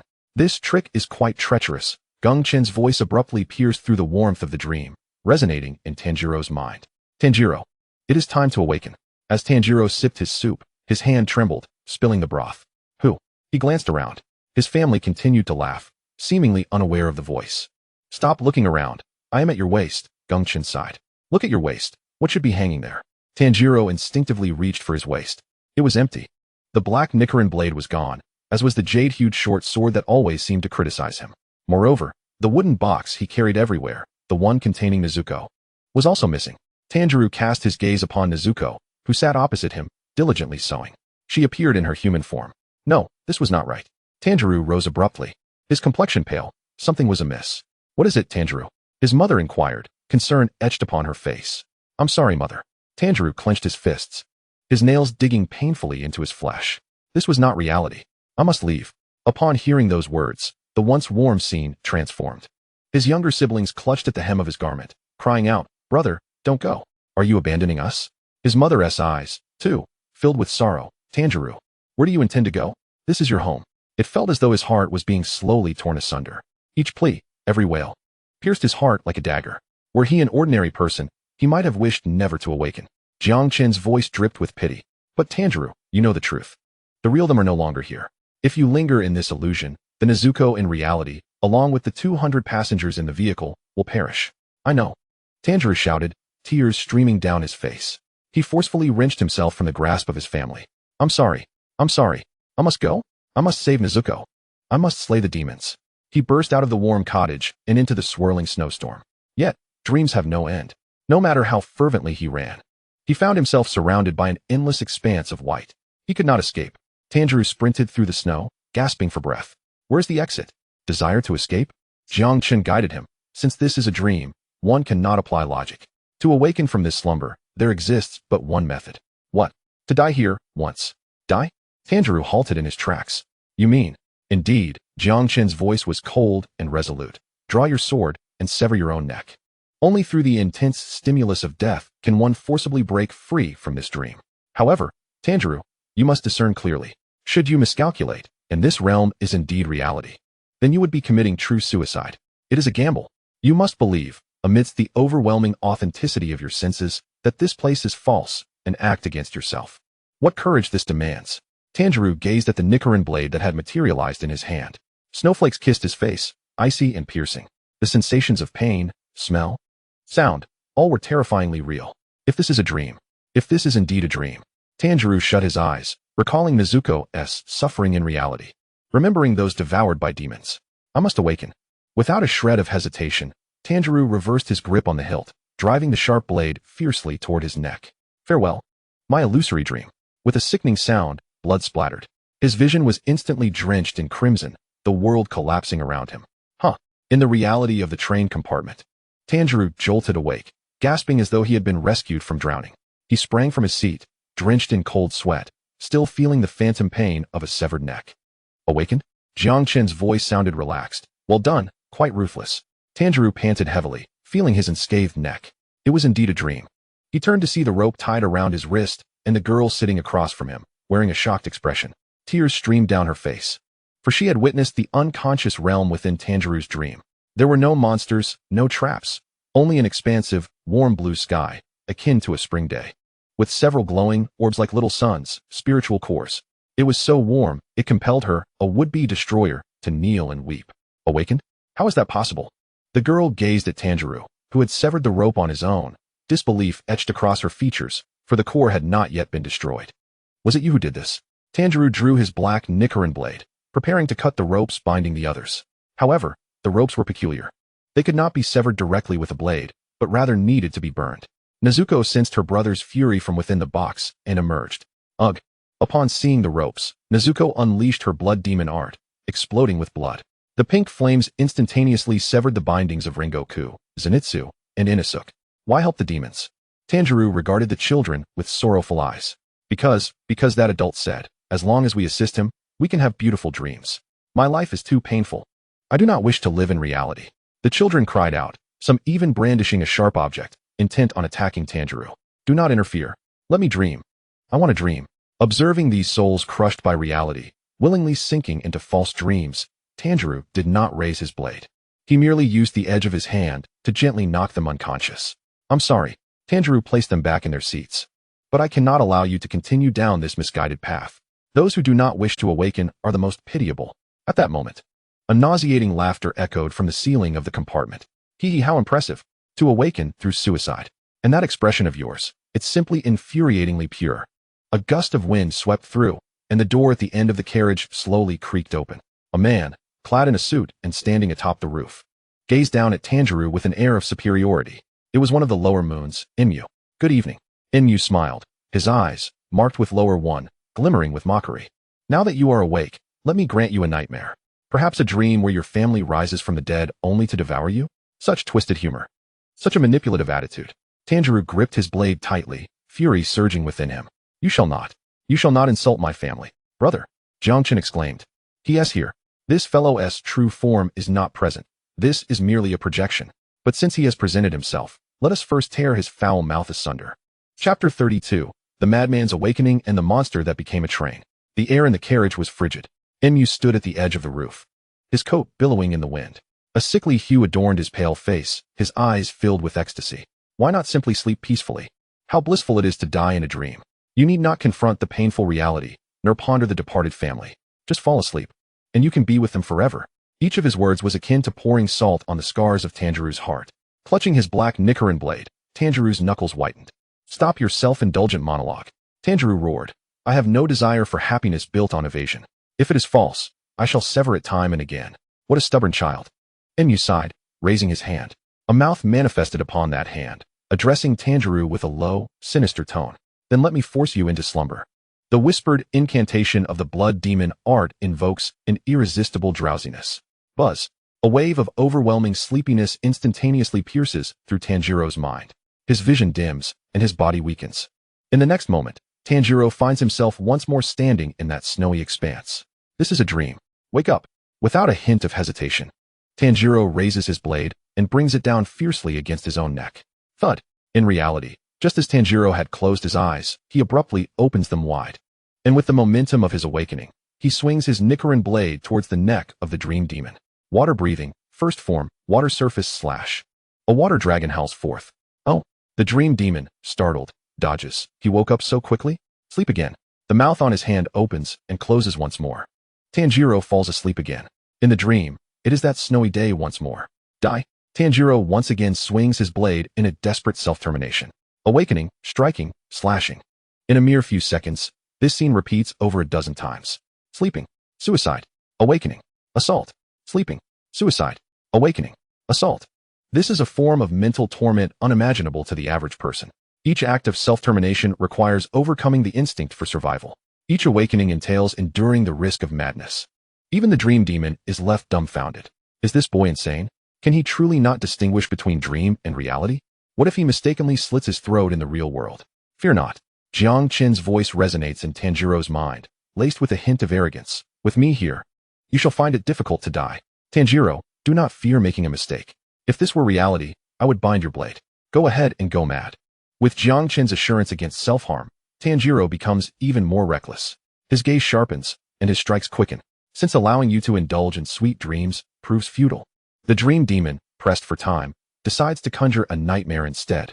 Let you witness the look of resentment on your family's faces before they perished. Enforced slumber. The dream shifts. No longer is it a warm little house, but a desolate ruin drenched in blood. A deceased father, a mother soaked in blood, and siblings with severed hands and feet. They claw their way from the depths of hell, pointing at Tanjiro, tears of blood streaming down their faces, crying out, Why? Why is it only you who survived? Why did you not save us? You are the one who caused our demise. The malice in their eyes is enough to shatter any survivor's spirit. The dream demon laughs. He relishes witnessing such despair and collapse in humanity. Yet, in reality, Tanjiro suddenly opens his eyes. There is no breakdown, no tears. Instead, an anger 100-fold stronger than before surges within him. This fury ignites the air around him, causing the temperature to rise sharply. Do not insult my family. Tanjiro roars, veins bulging on his forehead. My family would never utter such words. They are not that kind of people. With no trace of confusion, the metal roof beneath Tanjiro's feet crumples under his weight. Water breathing, first form, water surface slash. Extreme. The once blue water dragon now, fueled by rage, faintly glimmers with a hint of fire. Its speed reaches an unparalleled peak. The dream demon hardly has time to initiate another blood demon art. Swish. The black blade slices through. A head bearing the markings of Lower Moon one soars high into the air. It is a clean, decisive cut. There is no obstruction. Severed. Tanjiro lands, gasping for breath. Did I win? Although the process was perilous, Lower Moon one's neck has indeed been severed. Something feels amiss. Jiang Chen's voice suddenly turns cold. Tanjiro, retreat. What? Tanjiro is momentarily taken aback. The head that rolled on the ground does not disintegrate and dissolve like an ordinary demon. Instead, it begins to laugh. Hee hee. The head of the dream demon lies atop the roof of the train, its eyes still moving. Impressive. You managed to escape the clutches of the nightmare and sever my head. But, who told you this was my true form? Tanjiro's pupils constrict. What do you mean? Not dead, even after being decapitated? It has long since served its purpose. The head of the dream demon begins to melt, transforming into a repulsive mass of flesh, gradually seeping into the metal of the train roof. While you were asleep, I had already fused with this train. The skeleton of this train is my bone. The metal of this train is my skin. A tremendous tremor shakes the train. The entire train seems to come alive. Countless eyes and mouths sprout from the carriage walls, emitting piercing shrieks. Now, the infinite train itself is my body. The more than 200 passengers aboard are my snacks, to be consumed whenever I wish. Can you protect them? One person protecting 200? And you intend to sever this entire train, hundreds of meters long? Ha! Despair. Tremble in your nightmare. The voice of the dream demon reverberates from all directions, as if the entire train were speaking. Tanjiro's complexion pales. How do I fight this? Sever the neck? Where is this monster's neck? Am I to sever this several tons heavy steel train? Moreover, there are so many sleeping passengers inside. If I do not act quickly, those passengers will be devoured by the tentacles sprouting from the carriage walls. Do not panic. Jiang Chen's voice serves as an anchor. So what if it has transformed into a train? A larger size merely means a larger target. Tanjiro, do not expect to achieve everything in one go. First, wake your teammates. In such a large-scale defensive battle, relying solely on yourself is insufficient. At that moment, a tremendous crash resounds from the rear carriage. Following this, the roof of that carriage is violently breached, creating a large hole.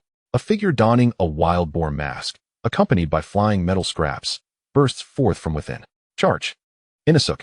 He stands at the edge of the hole, dual blades in hand, wildly hacking at the tentacled walls of the carriage. Shut up! Shut up! How dare this creepy bug disturb my sleep? It even wants to snack on me. Inosuke has evidently been attacked by the tentacles in his dream and has awakened in a frenzy. Inosuke, Tanjiro exclaims, seeing a glimmer of hope. Quickly. This train is a demon. The entire train is. Huh. Inosuke glances down at the writhing flesh of the train roof. Wow. So that's it. I knew it looked alive.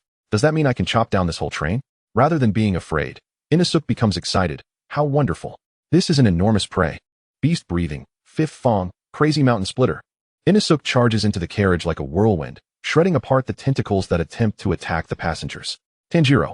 I'll head to the back. The front carriage is up to you. Gazing at the dependable, albeit boisterous, figure, Tanjiro felt a surge of reassurance. All right, Brother Zenitsu. Let us proceed. We must awaken that timid, golden-haired coward still lost in slumber. And also, the flame Hashira should rise and get to work. Gripping his sword tightly, Tanjiro leaped into the carriage. The battle had transformed from a one-on-one duel into a tower defense. Yet, as long as his comrades were present, this hellish train could not confine them. Chapter 33. The Awakening of the Sleep Hashira and the Search for the Locomotive. Inside the carriage, the environment had morphed into a den of webs. The once sturdy iron walls now pulsated with a dark crimson flesh. Countless tentacles slithered forth from the walls like serpents, greedily reaching out towards the still, slumbering passengers. Do not touch them. Tanjiro maneuvered through the narrow aisle. Water-breathing, sixth form, whirlpool. The black Nicaran blade summoned a torrent of water, reducing the severed tentacles to mere pulp. However, he was but one man. Just as he finished with the tentacles in this carriage, agonized screams erupted from the adjacent one. There were too many. Tanjiro was drenched in sweat. This train was far too long. It was impossible to manage everything. If this continued, we would be utterly exhausted. Calmly, Jiang Chen interjected, Tanjiro, do not linger in battle. We must rouse the others to share the burden. Just then, a startled cry from Nezuko pierced through. Tanjiro spun around. There on the seats. Several robust flesh tentacles had ensnared the wooden box containing Nezuko, while a few more reached towards the drooling Zenitsu nearby. Zenitsu, wake up. Tanjiro attempted to rush over, but a wall of flesh suddenly closed in, blocking his path. Damn it. Just as the tentacles were about to pierce Zenitsu's throat, the boy, who had been sleeping soundly like a log, suddenly furrowed his brow, though his eyes remained shut and drool still hung from his lips. One hand moved with a blurring speed to grasp the hilt of his sword. Thunder breathing. His deep voice, accompanied by a crackling sound of electricity, resonated clearly amidst the cacophony of the carriage. First form. The tentacles hesitated for a moment. In the next second, a golden flash erupted within the confined space. Thunderclap and flash, sixfold. Boom, boom, boom, boom, boom. The golden lightning refracted and bounced within the carriage, moving so swiftly that even the writhing flesh walls could not react in time. The dozens of tentacles reaching for Nezuko and the other passengers were severed in an instant. Smoke rising from the cauterized stumps. In awe, Tanjiro exclaimed, incredible. Is this truly the Zenitsu who only clung to my leg and wept? Not even for 3 seconds had he managed to maintain his composure. Hoo. Zenitsu remained with his eyes closed, striking a heroic pose with his drawn sword. Standing in the aisle. Nezuko, sister, he mumbled amidst his snores, I will protect you. This guy is still asleep? Jiang Chen couldn't help but scoff. Is this the legendary sleepwalking prowess? He is 10 times stronger asleep than awake. Regardless, the rear was secured. Zenitsu and Nezuko will handle this carriage. Jiang Chen commanded. Tanjiro, go to the front. That big fellow hasn't awakened yet. Tanjiro nodded, preparing to dash towards the front car. Suddenly, an intensely scorching wave of heat erupted from the front carriage. Boom. The entire train shuddered violently, not from turbulence, but from some horrifying force unleashed within. Then, that familiar loud voice resonated throughout the train like a loudspeaker. How careless of me, as a Hashira, to be sleeping on a train. If the other Hashira find out, it would be a scandal. Accompanying this shameful yet powerful roar, a torrent of crimson flames surged forth, akin to a fire dragon, obliterating the 3 front carriages in an instant. The car once filled with tentacles was now utterly cleansed by the flames. The flame Hashira has awakened. Joy surged within Tanjiro. Kyojuro Rengoku strode forward with purpose.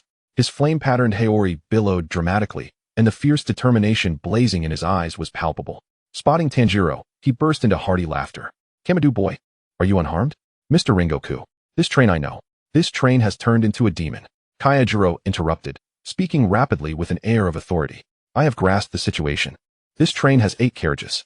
I will guard the last 5. That golden-haired boy and your sister will handle the first 3. As for you and that boar-headed boy, Kyojuro unsheathed his Nichiren blade, the flames reflecting off his confident visage. You shall seek the demon's neck. Regardless of what form the demon takes, if it is a demon, it has a neck. I can sense it too. There is a foul stench at the front. Go. Cut off the head of the culprit. This was the judgment of a Hashira. In an instant, tasks were assigned, placing the most dangerous and crucial beheading mission upon the shoulders of the newcomers. It was a testament to trust and experience. Yes, Tanjiro responded with vigor. With Kyojuro Rengoku as their anchor, the previously chaotic situation was swiftly stabilized. Let us go, brother. Tanjiro turned and sprinted towards the front of the train. Let us find Inosuke, then charge towards the locomotive. On the roof, Inosuke was reveling in the chaos. Charge! Charge! He stood atop the slick, fleshy walls, wielding his dual blades to sever the tentacles attempting to ensnare him. This beast's hide is growing thicker, Inosuke shouted, and even if I cut them, they regenerate. So annoying. Inosuke. Tanjiro climbed onto the roof, shouting against the raging wind, don't get entangled with those tentacles. Head to the locomotive. The demon's neck is at the front. Huh, the front? Inosuke halted, his boar mask turning towards the massive, smoke-emitting locomotive ahead. Is that the head of this beast? Exactly. That is my prey. Inosuke howled, dropping to all fours and bounding across the rooftop like a beast. Let us go. Tanjiro followed closely behind. The two raced against the fierce wind and the ever-growing tentacles, charging towards the locomotive. However, the dream demon had no intention of letting them succeed easily. Hee. So what if you've discovered it? Can you make it over? At the junction of the locomotive, the once steel floor suddenly heaved. Countless flesh chunks resembling human hands fused together, forming an enormous wall of flesh that barred their way. Not only that, but dozens of eyes opened upon the wall. The insidious whispers of forced sleep and hypnosis reverberated. With dozens of eyes fixated on them, they unleashed their blood demon art. Buzz. That irresistible wave of drowsiness surged over them once more. Not good. Tanjiro's gaze grew hazy, and he stumbled, nearly toppling from the speeding train. Not this trick again. Wake up. Jiang Chen's blade served as the most potent electric shock device at that moment. Zap. A sharp, stinging current surged from the hilt straight to Tanjiro's forehead. Ah! Tanjiro cried out in pain, instantly regaining his senses. However, Inosuke ahead of him was not so fortunate. He was on the verge of dozing off, his eyes rolling back. Inosuke. Tanjiro was about to rush to his aid. Don't worry about him. That pighead is fine. Jiang Chen shouted. Indeed. Just as Inosuke was about to succumb to slumber, he suddenly went berserk. Who gave you permission to stare at me? Your gaze irks me. Though under the influence of hypnosis, his primal instincts, pure as they were, transformed his drowsiness into provocation. Anger eclipsed fatigue. I'll gouge your eyeballs out. With eyes shut, Inosuke relied solely on his skin's sensitivity to the murderous intent, dancing with his twin blades. Stab, stab, stab. The eyes on the flesh wall were instantly pierced. Half of them destroyed. Even the lurking dream was taken aback. What manner of monsters are these? A suicidal maniac and a beast driven to madness? Does my blood demon art hold no dignity? Seizing the opportunity amidst Inosuke's rampage, now's the time. Tanjiro capitalized on the fleeting opening. Water-breathing, sixth form, whirlpool. He twirled atop the train's roof, the black blade conjuring a tempest, forcing open a gaping hole in the flesh wall. Charge through. The two leaped across the meat barrier, finally landing on the coal car at the front of the train. This was the heart of the entire locomotive, and also the location of Dream's neck. The stench was unbearable. Upon landing, a suffocating wave of reeking odor assaulted them. It was the scent of hundreds of people's flesh and blood fermenting. Just below, Tanjiro pointed at the floor beneath them, beneath that sheet of iron. That is his cervical vertebra. Then let us shatter it. Inosuke raised his twin blades high, striking down with tremendous force. Beast breathing, second fong, sharp blade. Clang. Sparks flew as the floor was split open, revealing a massive, spine-like meat column beneath. Found it. Tanjiro's eyes lit up. If he could sever this bone, the demon would perish. Not a chance. Dream panicked. As an upper-rank demon, he refused to die here. He still sought Muzan's blood and desired greater strength. With a whoosh, the vertebra was suddenly encased in a mass of flesh, becoming more resilient than steel. Simultaneously, countless hands emerged, attempting to push the two off the train. You think this meager defense can stop us? Jiang Chen's voice dripped with scorn. Tanjiro, show him what a true cut looks like. Tanjiro took a deep breath. This time, he would not employ water breathing. In this howling wind at the train's front, at this life or death moment, his mind was consumed by the image of that flame, which never extinguished on a snowy night. The black Nichiren blade began to glow with a crimson light. This was Jiang Chen pouring all his energy into heat. Inosuke, assist me. Strip away the flesh wall outside. You got it. Leave it to me. Inosuke's twin blades whirled like the wind, frantically slicing through the protective flesh. It was revealed. The stark white cervical vertebra. Dance of the fire god. Tanjiro leaped high, gripping his sword with both hands, akin to a blazing sun descending. Flame of Heaven. Chapter 34. The Derailing Nightmare and the Roaring Descent. Flames surged across the sky. This was the strike named Flame of Heaven, akin to a ring that could scorch through the heavens. Crack, accompanied by a painfully crisp sound. The white cervical vertebra hidden beneath the coal car shattered completely under the black-red blade. The entire train emitted a chilling, haunting wail. It was not the sound of a whistle, but the anguished cry of some colossal creature on the brink of death. A tremendous shockwave erupted instantly. Dream's final counterattack commenced. The train, now devoid of its head, thrashed wildly, akin to a giant python that had been severed at its vital point. Rolling violently along the tracks. Boom. The wheels derailed. The monstrous steel beast, weighing dozens of tons, lost control, crashing into the wilderness with sparks and dust flying. Hold on tight, Tanjiro shouted, but he was utterly drained. That last strike, Dance of the Fire God, had sapped the last remnants of his strength. At that moment, he felt like a withered leaf, flung away by overwhelming inertia. Zenitsu, Inosuke, though unsteady, reacted swiftly, reaching out to grasp Tanjiro, only to be thwarted by the flying debris of steel. The world spun in chaos, just as Tanjiro was about to crash heavily into the rocky wasteland. Do you wish to kill my host? Have you consulted me? Jiang Chen's voice remained calm. Energy shield activated. Buzz. The short blade at Tanjiro's waist suddenly emanated a soft white light. The radiance enveloped Tanjiro's form, akin to a colossal cotton ball. Bang. Tanjiro landed softly. He was unscathed. Not even a scratch, as though he had fallen onto a plush mattress. Yet the violent impact still caused his insides to churn. Ugh. Tanjiro lay on the ground, retching several times, but nothing came out. At this moment, the train had completely toppled, spewing thick black smoke, sprawled across the wilderness. Countless chunks of flesh were detaching from the train, disintegrating. Dream was not entirely vanquished. His fragments squirmed on the ground, cursing in despair. Damn it, damn it. I was so close. I cannot believe I lost to this mere brat, losing without even the Hashira intervening. I refuse to accept this. I desire that esteemed one's blood. In agony and regret, he slowly turned to ash. Tanjiro struggled to lift his head, gazing at the dissipating culprit. There was no sympathy. Such a creature, who dragged hundreds into nightmares for his own desires, trampling lives at will, was not worthy of lament. Ding!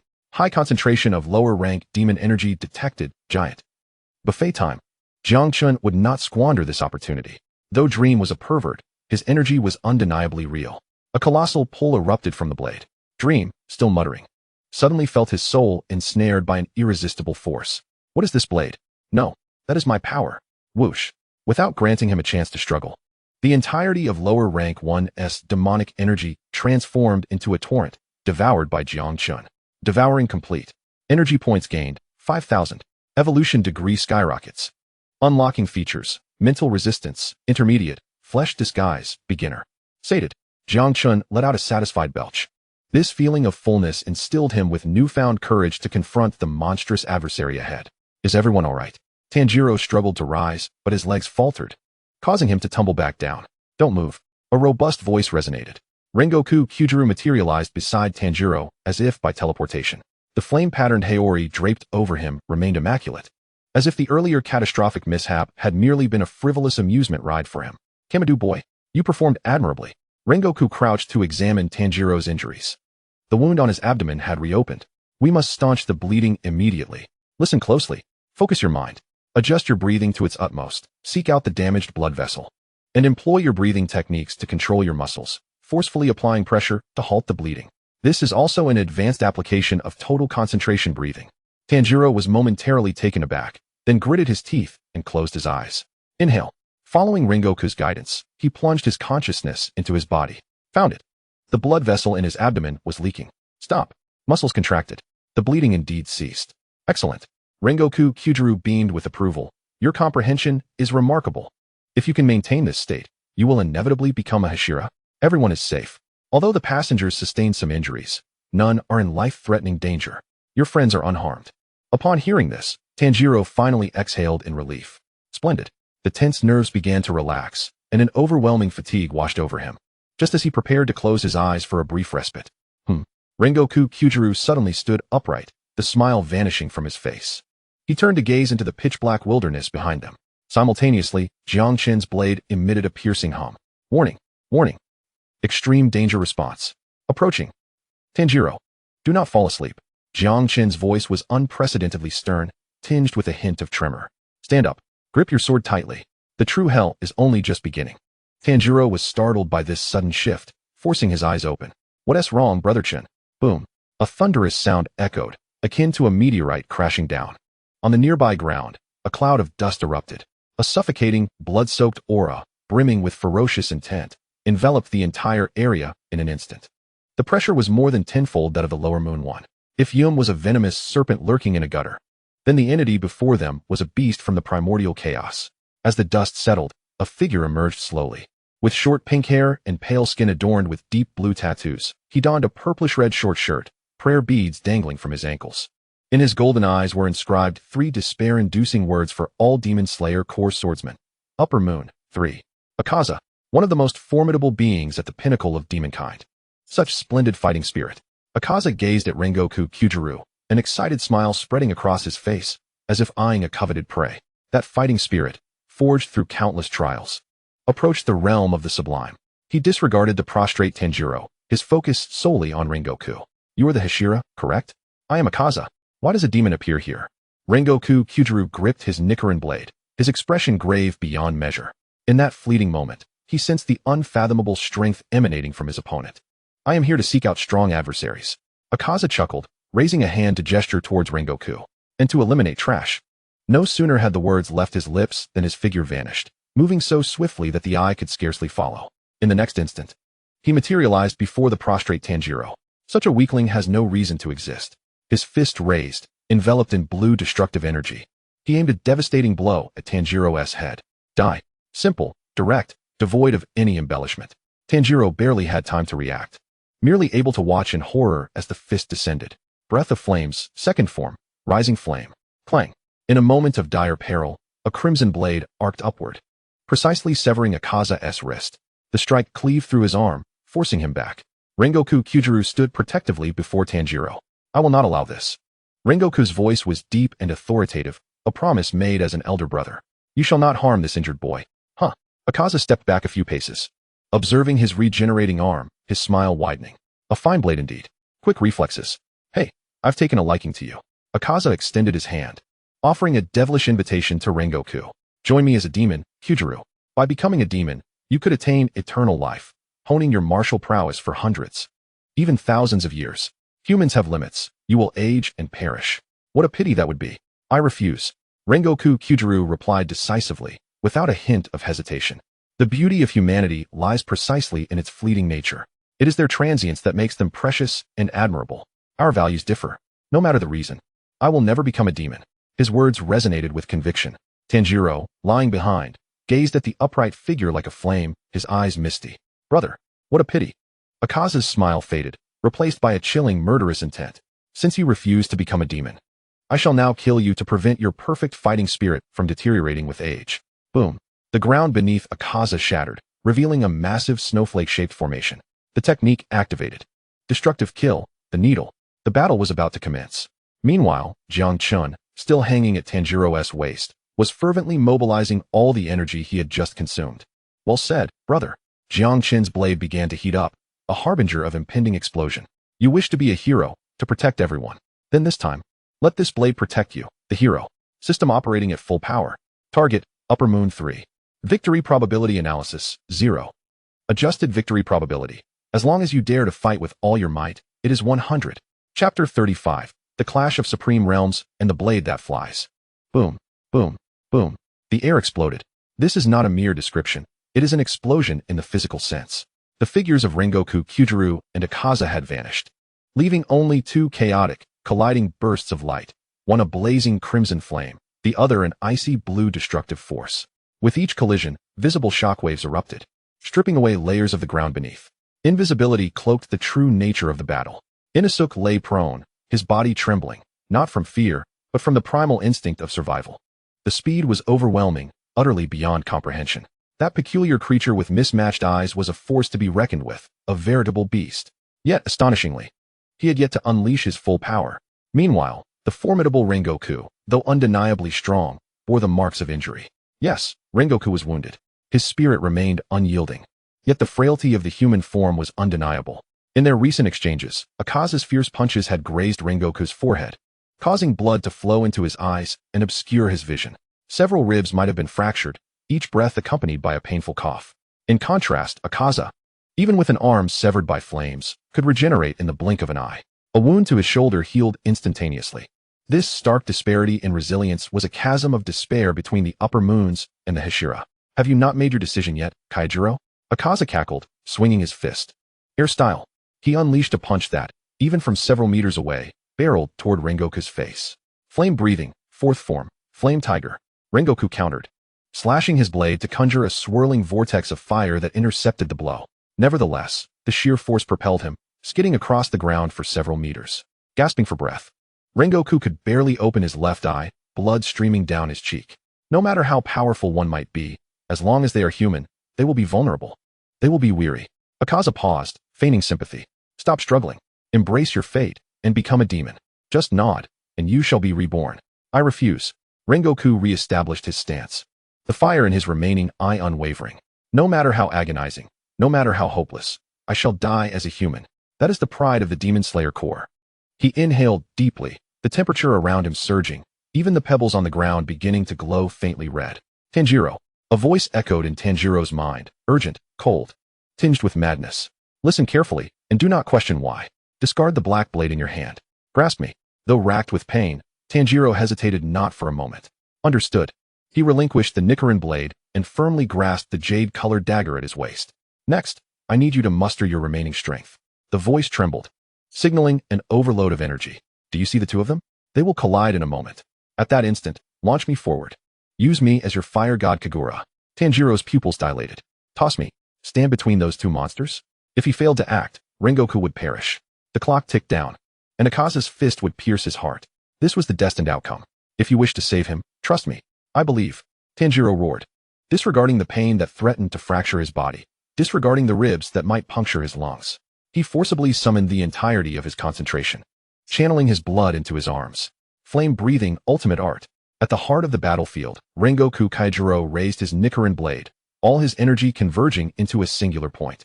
He understood that prolonging this fight would lead to defeat. He could only gamble his life on a decisive blow. Ninth form, Rengoku. Boom. In that instant, he transformed into a roaring dragon, surging forth with an intensity that threatened to incinerate all in its path, charging at Akaza. Ha! Excellent. Akaza's laughter echoed with exhilaration. This is it. Kyujiro. Destruction and annihilation. He too unleashed his mightiest strike. The two cataclysmic forces were poised to collide, as all present shielded their eyes from the blinding light. Go, Brother Chun. Tanjiro expended every ounce of strength, hurling the short blade with all his might. It must reach them. Swish. The jade-colored dagger flew forth, propelled not solely by Tanjiro's strength.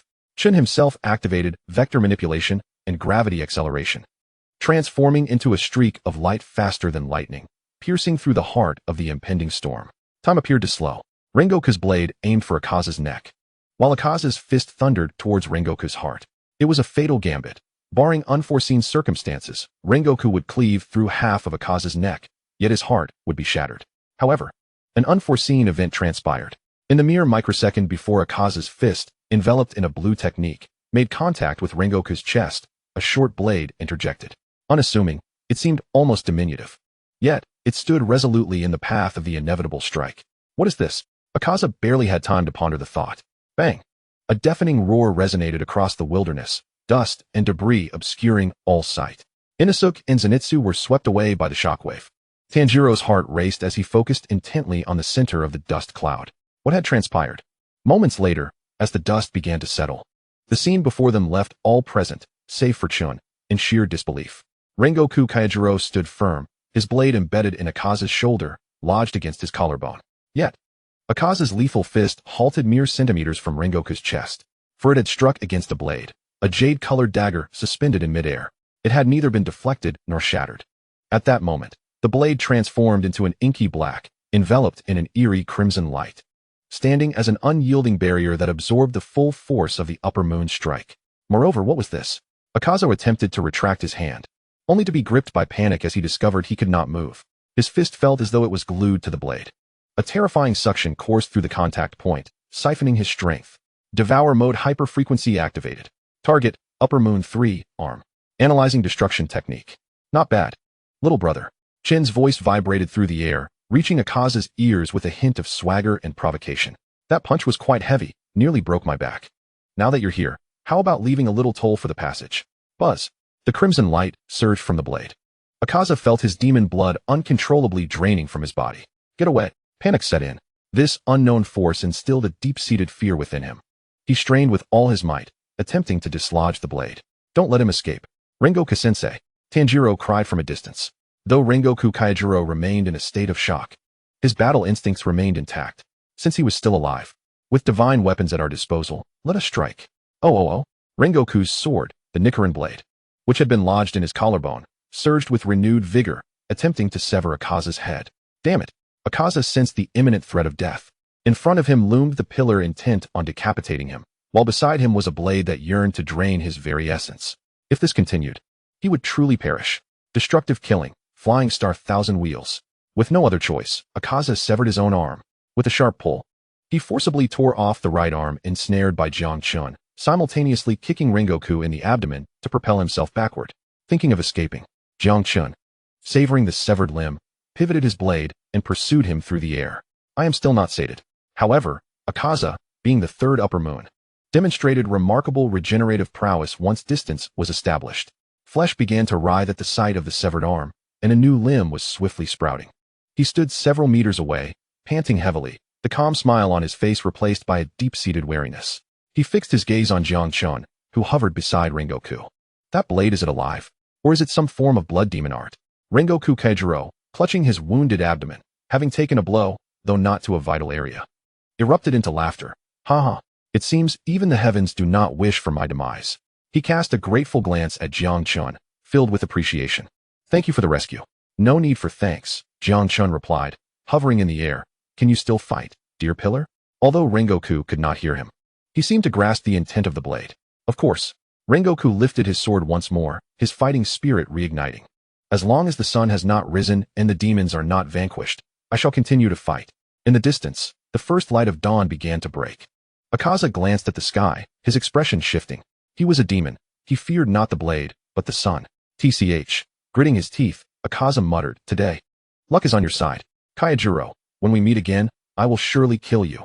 With that, he turned to flee into the forest. Don't even think about escaping. Tanjiro, having risen from the ground, retrieved his Nichiren blade and gave chase. Do you even deserve to be called a warrior? Just because you've injured someone. You think you can run away? You despicable coward. Tanjiro cried, tears streaming down his face, a release of the pent-up fear and anger at this last-minute cowardice.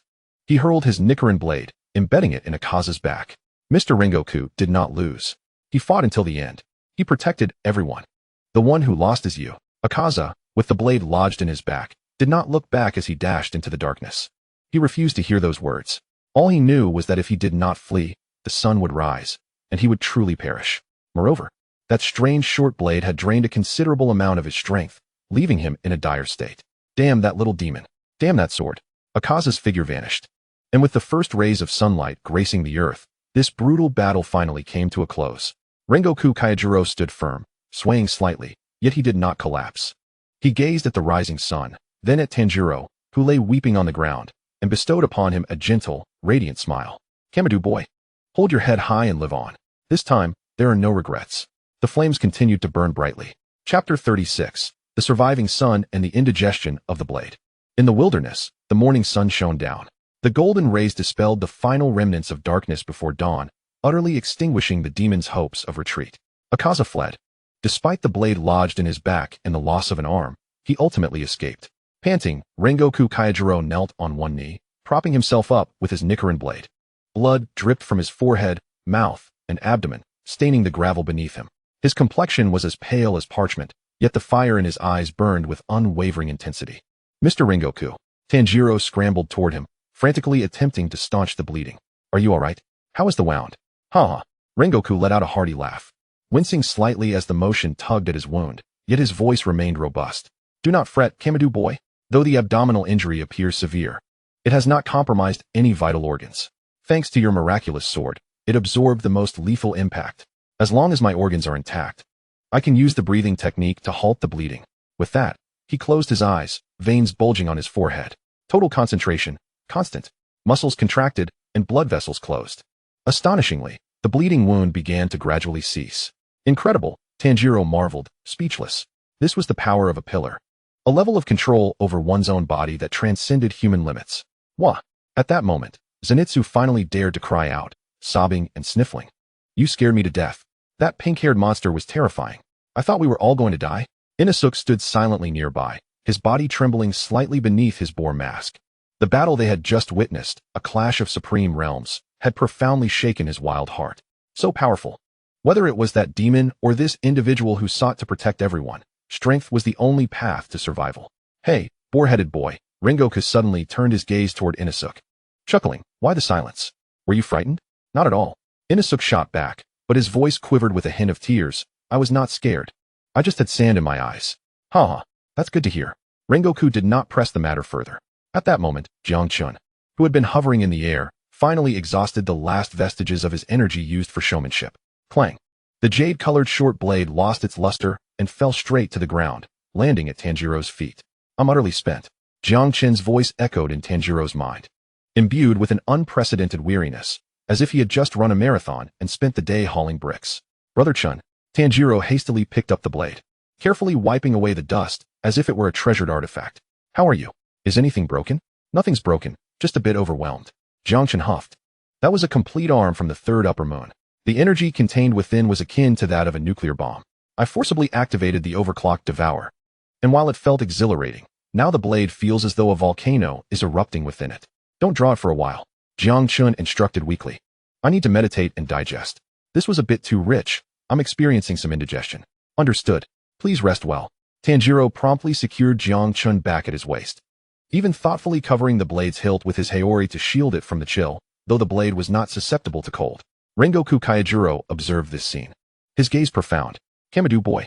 Yes, your blade. Rengoku gazed solemnly at the seemingly unremarkable short sword, its tone shifting to one of gravity. It saved my life. Please extend my gratitude to it. I shall. Tanjiro nodded earnestly. Furthermore, Rengoku produced a blood-stained notebook from his pocket, but reconsidered and tucked it away. I once believed I was destined to perish, wishing for you to deliver my final words to my father and younger brother. However, now that I have survived, Rengoku flashed a broad smile, revealing a set of pristine white teeth. Some matters are perhaps better conveyed by me in person. Moreover, regarding your inquiry about the dance of the fire god, though I am unaware of its specifics, there may be records within my family's library. Those are the notes left by previous Flame Hashira while my father was still alive. Upon our return, you are welcome to visit my home. Tanjiro's eyes brightened. Really? Thank you, Mr. Rengoku.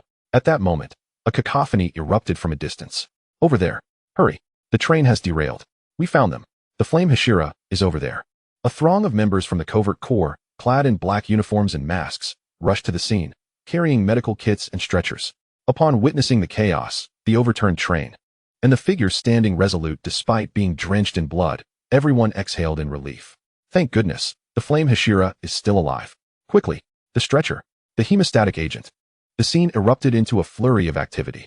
Injured passengers were rescued one by one, and Tanjiro and his companions were forcibly placed onto stretchers. I can walk.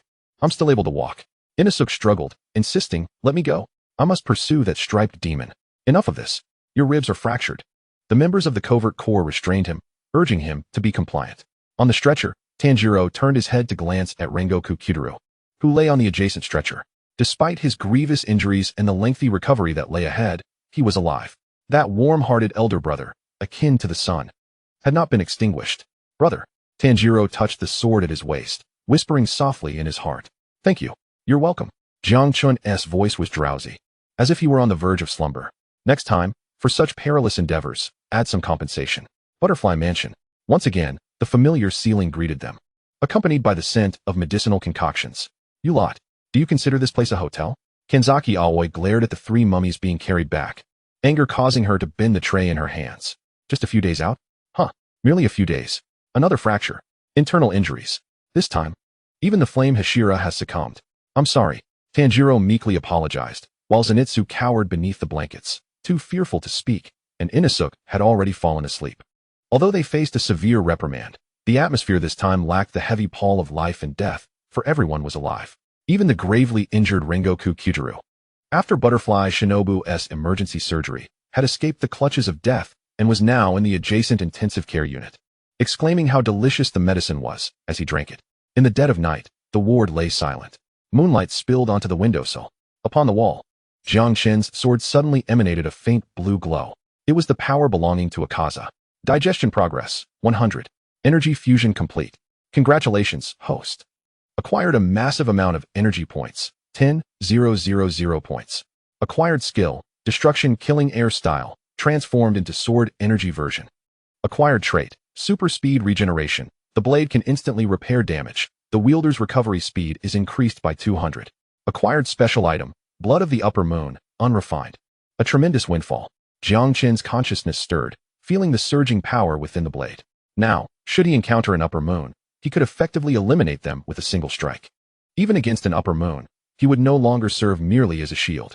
Furthermore, this Blood of the Upper Moon. Jiang Chen gazed at the blue liquid within the system space. It had been extracted from Akaza's severed arm. Miss Tamayo would surely appreciate this gift, Jiang Chen mused in his heart.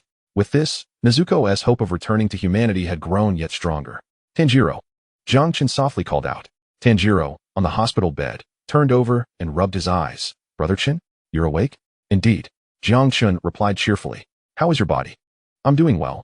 Miss Shinobu said I still need to rest for another month. Tanjiro grimaced. Then rest it shall be. Jiang Chen paused, stating, once you are recovered, we shall pay a visit to the Rengoku household. For what purpose? To seek answers. Jiang Chen gazed out the window at the moon. To uncover the truths of the dance of the fire god, which is the true essence of sun breathing. Furthermore, the legacy left by the most formidable swordsman, who nearly severed Muzan's life. A new chapter is about to unfold. Chapter 37, The Drunken Father and the Cursed Earrings. In the backyard of Butterfly Mansion, a gentle breeze wafted through.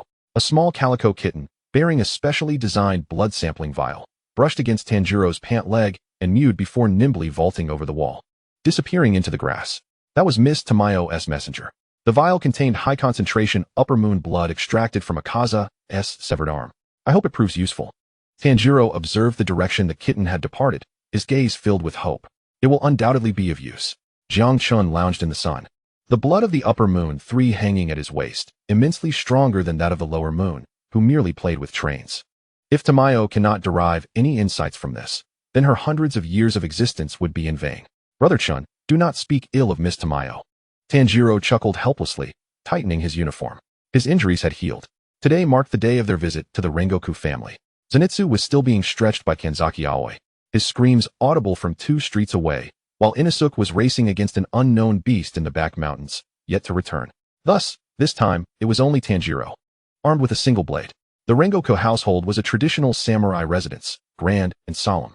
Yet, for some inexplicable reason, it exuded a melancholic aura. Excuse me. Tanjiro stood at the entrance, having knocked twice. The door swung open. A youth emerged, golden hair tipped with crimson, his features strikingly similar to Rengoku Kyudaru's. However, he lacked that radiant confidence akin to the sun, instead possessing downcast eyes and a timid demeanor, speaking in hushed tones. May I inquire whom you seek? Rengoku Senjuro, the younger brother of the flame Hashira. I am Kamadu Tanjiro of the Demon Slayer Corps. Tanjiro bowed politely, having come at the behest of Mr. Rengoku to pay a visit. Upon hearing his brother's name, Sanjuro's eyes flickered with light, only to dim once more. Is my brother well? He is well, Tanjiro quickly replied. Although he had sustained injuries, his spirit remained high. He is currently recuperating in Butterfly Mansion and consumes 10 bento boxes each day. That is splendid. Sanjuro sighed in relief. Stepping aside to grant entry. Just as Tanjiro was about to step into the courtyard, a voice rang out. Who permitted you to let such an unrefined individual in? A coarse, hoarse voice, thick with intoxication, echoed down the corridor. Tanjiro looked up to behold a disheveled middle-aged man, clad in a wrinkled kimono, staggering towards him with a bottle of sake in hand. His face was flushed, his gaze clouded, reeking of alcohol. It was the former flame Hashira, Kyojuro Rengoku, his father. Sanjuro recoiled in fright. Shut your mouth. Rengoku slammed the bottle onto the ground, pointing a finger accusingly at Tanjiro. Another member of the Demon Slayer Corps? Get out. A bunch of useless wretches. And that fool Kyojuro. He has no talent but insists on being a swordsman. Look where that got him. Almost dead, wasn't he? I knew it. A talentless person like him is just courting death by becoming a Hashira. He should have given up long ago. Each word was like a rusted blade, scraping harshly against the eardrums. Tanjiro was taken aback. He never anticipated that the esteemed elder brother, as warm as the sun, could be rendered worthless in his father's eyes. Please retract your words. Tanjiro's fists clenched, his tone growing rigid. Mr. Rengoku fought until the very end to protect the passengers of an entire train and safeguard his juniors. He did not lose. He is a hero. A hero? Rengoku erupted in laughter, as if he had heard the most ludicrous joke. He threw back a mouthful of sake, tears streaming from his eyes. What nonsense. In this world, some are born geniuses, while others are mere refuse. No matter how hard the refuse tries, the outcome remains unchanged. Kyojuro is garbage. His survival is nothing but a stroke of luck. What did you say? Tanjiro's fury ignited. He could tolerate insults directed at himself, but he could not bear to hear anyone demean Mr. Rengoku, even if that person was his father. Tanjiro stepped forward, ready to reason with him. Rengoku's bleary gaze suddenly fixated on Tanjiro's earrings adorned with the sun pattern, a legacy left by Yoriichi Tsujikuni. This is. Rengoku's pupils dilated, and the bottle in his hand shattered upon impact with the ground. The aura of despondency that had cloaked him vanished, replaced by a primal fury and murderous intent. You are a user of the sun breathing? Tanjiro was momentarily stunned. Sun breathing? Stop pretending. Rengoku bellowed, suddenly propelled into action with astonishing speed. Though he had been retired for years and consumed alcohol daily, the foundation of the former Hashira remained intact. He lunged at Tanjiro, seizing his collar and forcefully pinning him to the ground. Crash! Tanjiro's back hit the ground, leaving him dazed. What do you want? Are you here to mock us? Rengoku loomed over him, spitting as he spoke, his face contorted with rage. You think using that primitive technique makes you special? If you are truly the heir of that godchild, why would you come to such a place? To laugh at our misfortune? This was an unfounded catastrophe.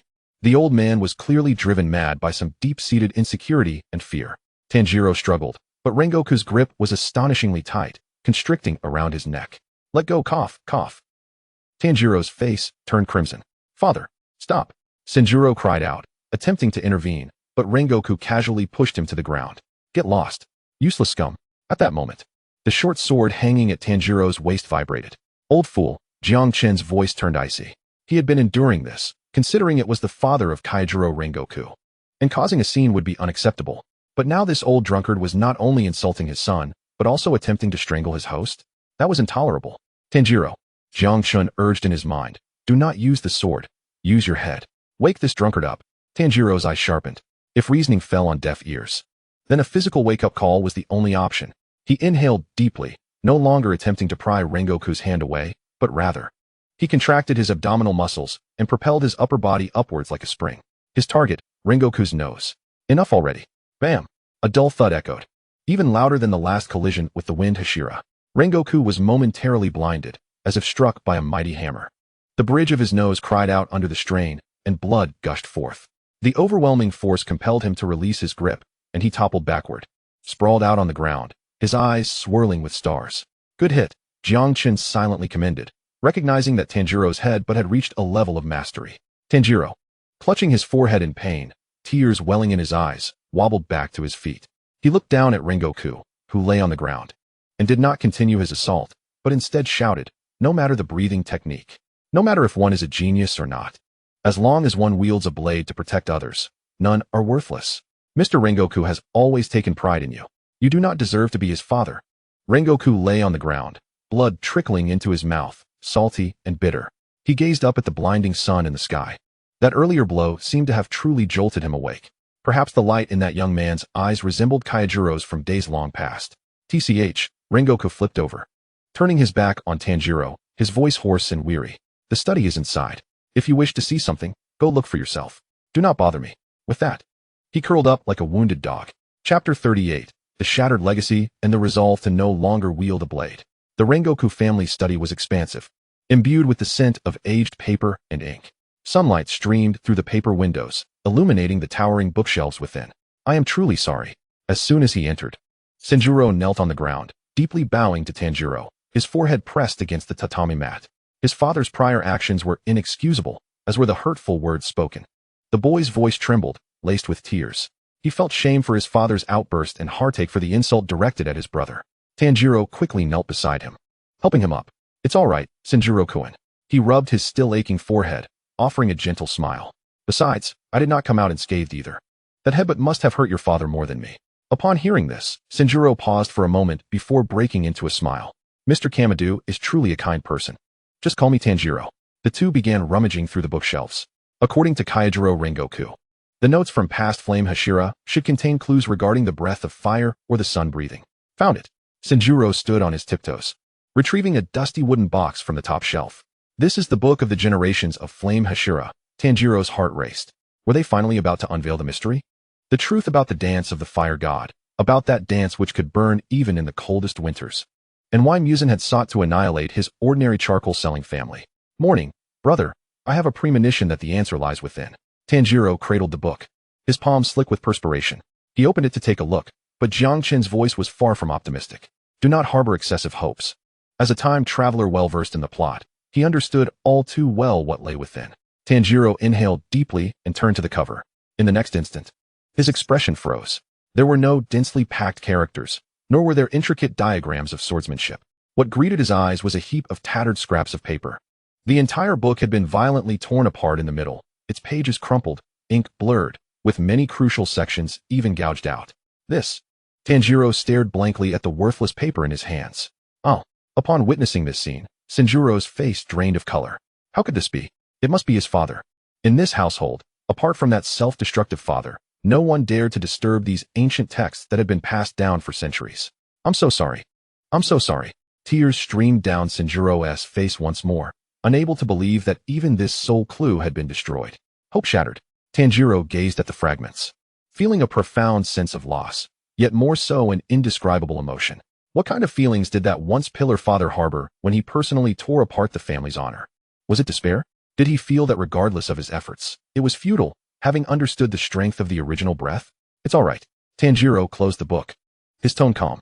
Although he could no longer comprehend its content, the mere existence of this book proved that certain things had indeed existed. Moreover, my purpose for coming here was not solely to read. Tanjiro turned to face the still tearing Sanjuro, his expression becoming exceedingly solemn. Sanjuro, I have a few words entrusted to me by Mr. Rengoku. Sanjuro abruptly lifted his head. Is it my brother's last words? Though Rengoku was not dead, in Sanjuro's eyes, those words spoken in the throes of near death carried the weight of a last testament. No, it is a message. Tanjiro corrected. He is alive and well. Please convey to your father. Take care of your health. A simple statement. No blame, no resentment, not even a mention of the father's emotional coldness towards him. Merely a son's most genuine concern for his father. Sanjuro's eyes reddened. And there is something for you. Tanjiro looked at the youth before him, who bore an uncanny resemblance to Rengoku Kaijiro, yet possessed a wholly different disposition. Mr. Rengoku said, no matter what path you choose, just follow your heart. Whether it be as a swordsman or in any other endeavor, as long as you believe it to be right, your brother will support you. This sentence acted as a key, unlocking the shackles that had bound Sanjuro's heart for many years. Tears cascaded down. Sanjuro covered his face, weeping uncontrollably. In truth, my Nichiren blade has never changed color. The boy choked out, revealing the greatest secret buried deep within him. No matter how much I practice, no matter how hard I strive, I can never be as strong as my brother. I am weak and lack the talent for swordsmanship. I have always felt like a disgrace to the Rengoku family, failing to meet my brother's expectations. In this family, where slaying demons was a source of pride, Being the brother of the flame pillar, yet unable to properly wield a blade was pressure enough to crush a child. But my brother has never blamed me. Tanjiro listened quietly, gently patting Sanjuro's shoulder. Then let go of the blade. Jiang Chen's voice suddenly echoed in Tanjiro's mind. Tanjiro, tell him. It is not only those who wield a blade that can protect others. Tanjiro nodded, reiterating, Sanjuro, strength is not solely defined by swordsmanship. Acknowledging one's own weakness and choosing to walk a different path requires tremendous courage as well. If you do not wish to wield a blade, then cook, study, or assist others. I believe Mr. Rengoku wishes to see not a brother forcing himself to wield a blade, but a Sanjuro who can genuinely smile.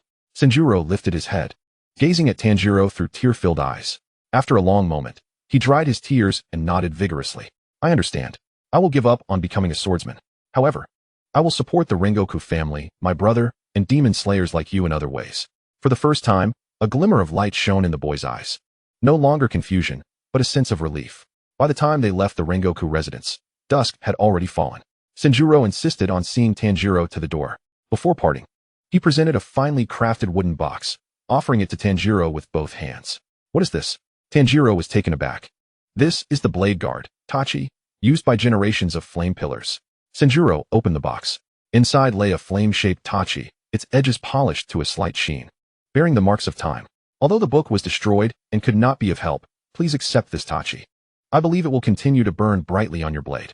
Tanjiro gazed at the Tachi, resembling a blazing fire. Unable to decline, he solemnly accepted it. Thank you. I will treasure it. Brother Chun, does this count as a form of inheritance?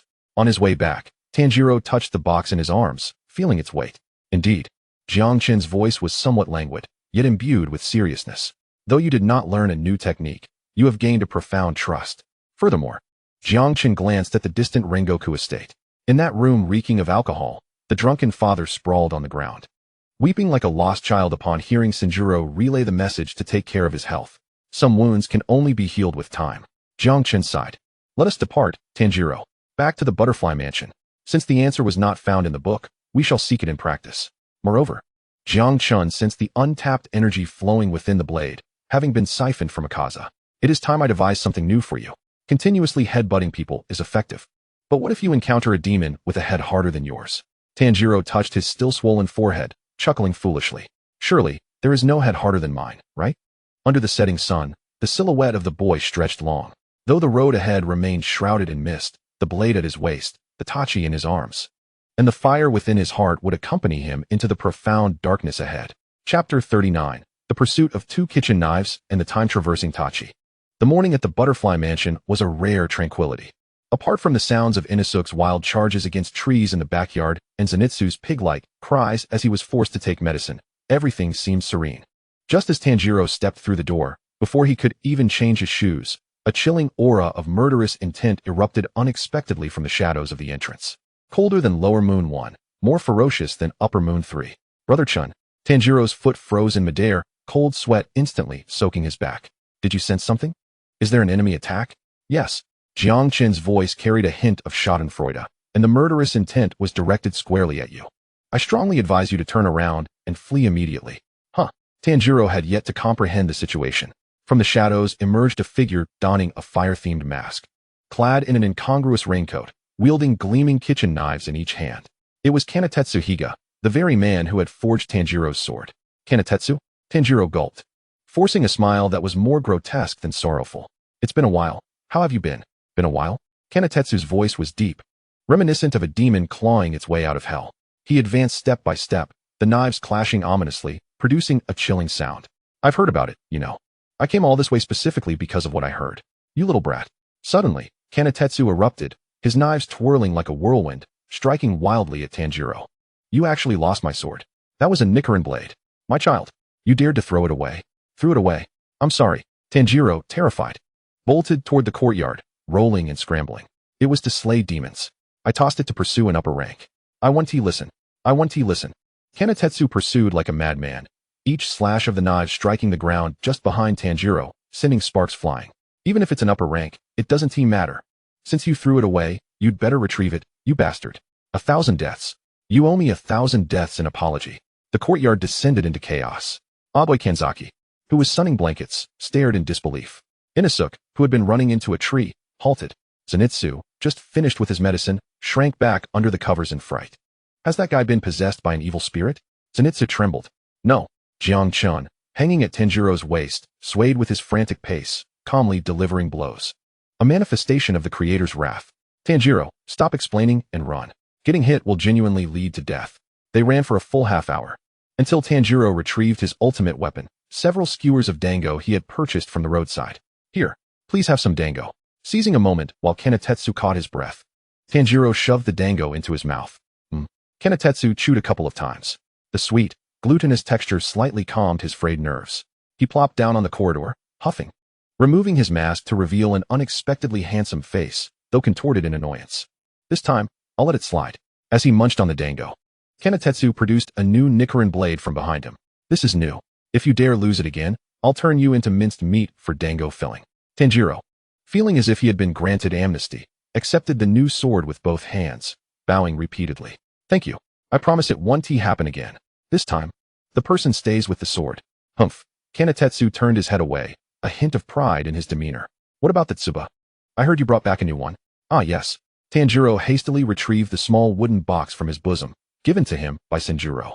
Opening the box revealed the flame-shaped tsuba, quietly resting within. Though the edges showed some wear, one could still feel the warmth imbued by generations of flame Hashira who had wielded it. Kanatetsu took the tsuba, his expression turning serious. As a swordsmith, he held a natural reverence for such heirlooms. A fine item, he murmured, skillfully removing the original tsuba from the new sword and replacing it with the flamed tsuba. It fit perfectly. Click. With the final assembly complete, Tanjiro grasped the hilt. The black blade, paired with the crimson flamed tsuba, evoked a peculiar sensation within him. It felt as if the blazing fighting spirit of Kaijiro Rengoku coursed through the tsuba into his hand. This sword. Tanjiro inhaled deeply, his gaze transforming into one of unwavering determination. I will wield it, alongside the spirit of Mr. Rengoku, to sever the demons. Indeed, Jiang Chen evaluated internally. Although the color combination was a bit mismatched, the black and red pairing suited the essence of the breath of the sun. With the equipment upgraded, one's strength must also keep pace. Having bid farewell to the raucous Kanatetsu, the night deepened in silence. On the roof of the butterfly mansion, Tanjiro sat cross-legged, engaged in his breathing training, fully concentrated. He had now mastered maintaining this state effortlessly, even in sleep. Tanjiro, Jiang Chun's voice shattered the stillness. Yes? Do you remember the battle with Akaza? Jiang Chen inquired. That guy who only fights with his fists has a technique called the air strike. Tanjiro nodded. I remember. The wind pressure was formidable. Even Mr. Rengoku was at a disadvantage. I've digested it. Jiang Chen stated astonishingly. Although I'm a sword and cannot produce wind pressure, I've modified it a bit. Modified? Yes. I replaced the fist pressure with sword energy. Jiang Chun's blade trembled slightly, a faint blue light coursing along the edge. Akaza's technique relies on compressing air and then releasing it explosively. This is actually akin to the principle behind your water-breathing technique, merely differing in the point of force application. Try concentrating your breathing at the tip of the blade, not to sever a physical object, but to tear the air itself. Tanjiro, somewhat bewildered, had grown accustomed to following Jiang Chun's guidance. He stood up, drawing the newly fitted Nichiren blade. Jiang Chen indicated he was a short sword, and generating sword energy was too exhausting. Hence Tanjiro should practice with a long sword. Concentrate. Tanjiro closed his eyes, envisioning the air as flowing water. Not merely moving the water, but compressing and bursting it. Water breathing. Tanjiro suddenly opened his eyes, his wrist flicking as he swung the blade toward the night sky. There was no physical contact, yet a sharp explosive sound echoed through the air. Sizzle. A branch extending from the wall several meters away snapped silently in two. The cut was as smooth as a mirror. This. Tanjiro widened his eyes, gazing at the sword in his hand. I didn't even touch it. This is sword energy, Jiang Chen explained, though the current distance is only a few meters, and the power can only sever a branch, as long as you keep practicing. Cutting off a demon's neck from dozens of meters away won't be a dream. This is known as a ranged attack method, compensating for your short legs that can't keep up with demons. Brother Chun, that is amazing, Tanjiro exclaimed excitedly. Does this technique have a name? Jiang Chen pondered, whimsically naming it. Let us call it the water-breathing, external transmission, air slash. Such a tacky name. Enough chatter, practice. In the days that followed, Tanjiro became engrossed in practicing the air slash. Meanwhile, the trees around the butterfly mansion suffered greatly. Every morning, Aoi Kenzaki would wake to find patches of trees in the courtyard stripped bare, furiously chasing Tanjiro around with a broom. Those are ornamental trees. Very expensive. Life in such a noisy manner passed swiftly. Zenitsu finally healed from his spider-related ailments. His limbs returned to normal length. And he resumed pestering Nezuko, or her box, with stories. Inosuke has emerged from his seclusion. Although he still bears that boar-headed demeanor, he has recently begun to secretly emulate Tanjiro's breathing techniques, displaying rapid improvement. Everyone has grown stronger, diligently preparing for the next battle.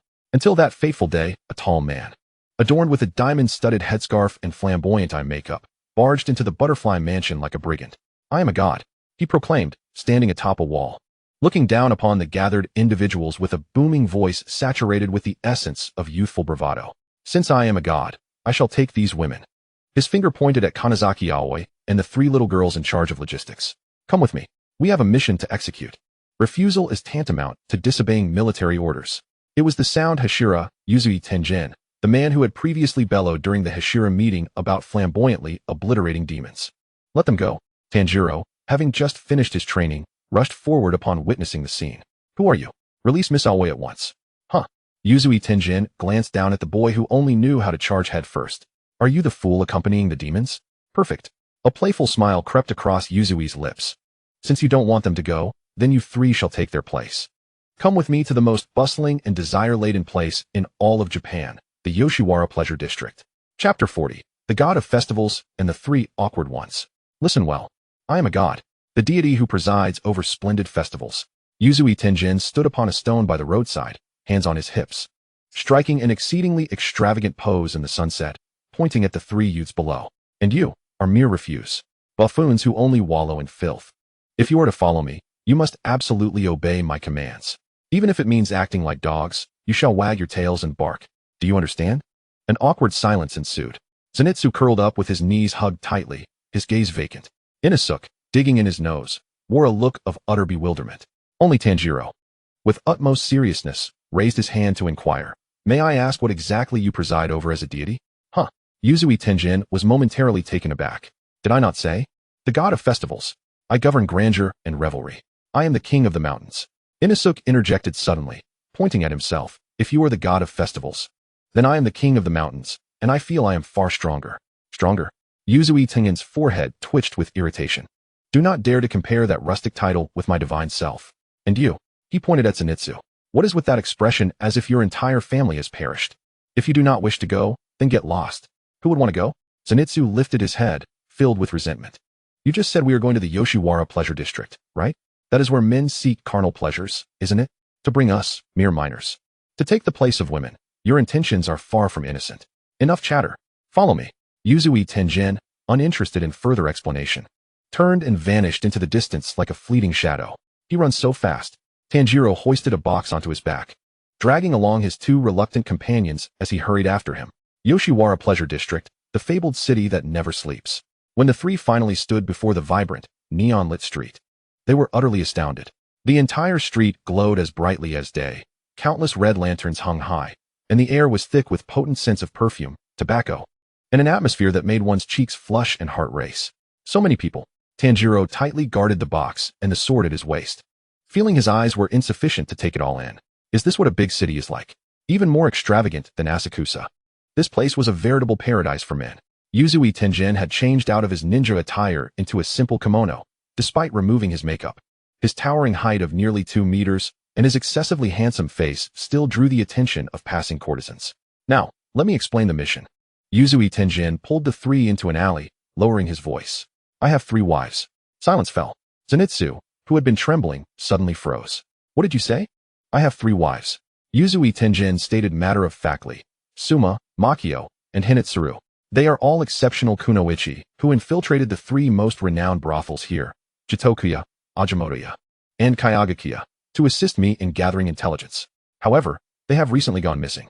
I suspect they have been captured by demons." The remainder of his words faded into the background for Zenitsu, whose mind was consumed by the echo of those words. 3 wives. 3. And all kunoichi. This handsome man. A Hashira, wealthy, and he has 3 wives? What nonsense is this? Zenitsu suddenly erupted, blood gushing from his nose as he pointed at Yuzui, shouting, "You expect us to help you find your wives? Are you treating us like fools? You a socialite? Explode. Just explode right there." It was infuriating. Bang. Yuzui Tenjin unceremoniously delivered a punch to the top of Zenitsu's head. Zenitsu's eyes rolled back as he fainted instantly, the world falling silent. So much nonsense. Yuzui Tenjin shook his hand. In any case, to infiltrate those 3 establishments and search for my wives, as well as uncover the demons hiding within. You 3 must disguise yourselves. Disguise ourselves? Tanjiro touched his face. Indeed. Yuzui Tenjin produced a heap of inexpensive kimonos and makeup from his bundle. A mischievous smile dancing upon his lips. Only girls are hired here. Therefore, I must impose upon you. Half an hour later. Uffed. Though Jiang Chen was merely a blade. Lacking a mouth, he couldn't help but emit a sound akin to air escaping. If he had eyes, he would likely be blinded at this moment. Standing in the alley were no longer 3 youths, but rather 3. How to describe them? Dressed in gaudy kimonos, faces caked with makeup thicker than wall plaster. Lips painted as if they had just devoured a deceased child, and eyebrows as bushy as caterpillars. Unparalleled grotesqueness. What is this abomination? Jiang Chen ranted in Tanjiro's mind, questioning Yuzui Tenjin's questionable taste. Is this makeup? Or is it a transformation into a monster? I also find it a bit strange. Tanjiro remarked as he gazed at his reflection, the 2 bright patches of rouge glaringly prominent. What is strange about it? It's perfect, Yuzui Tenjin declared with confidence.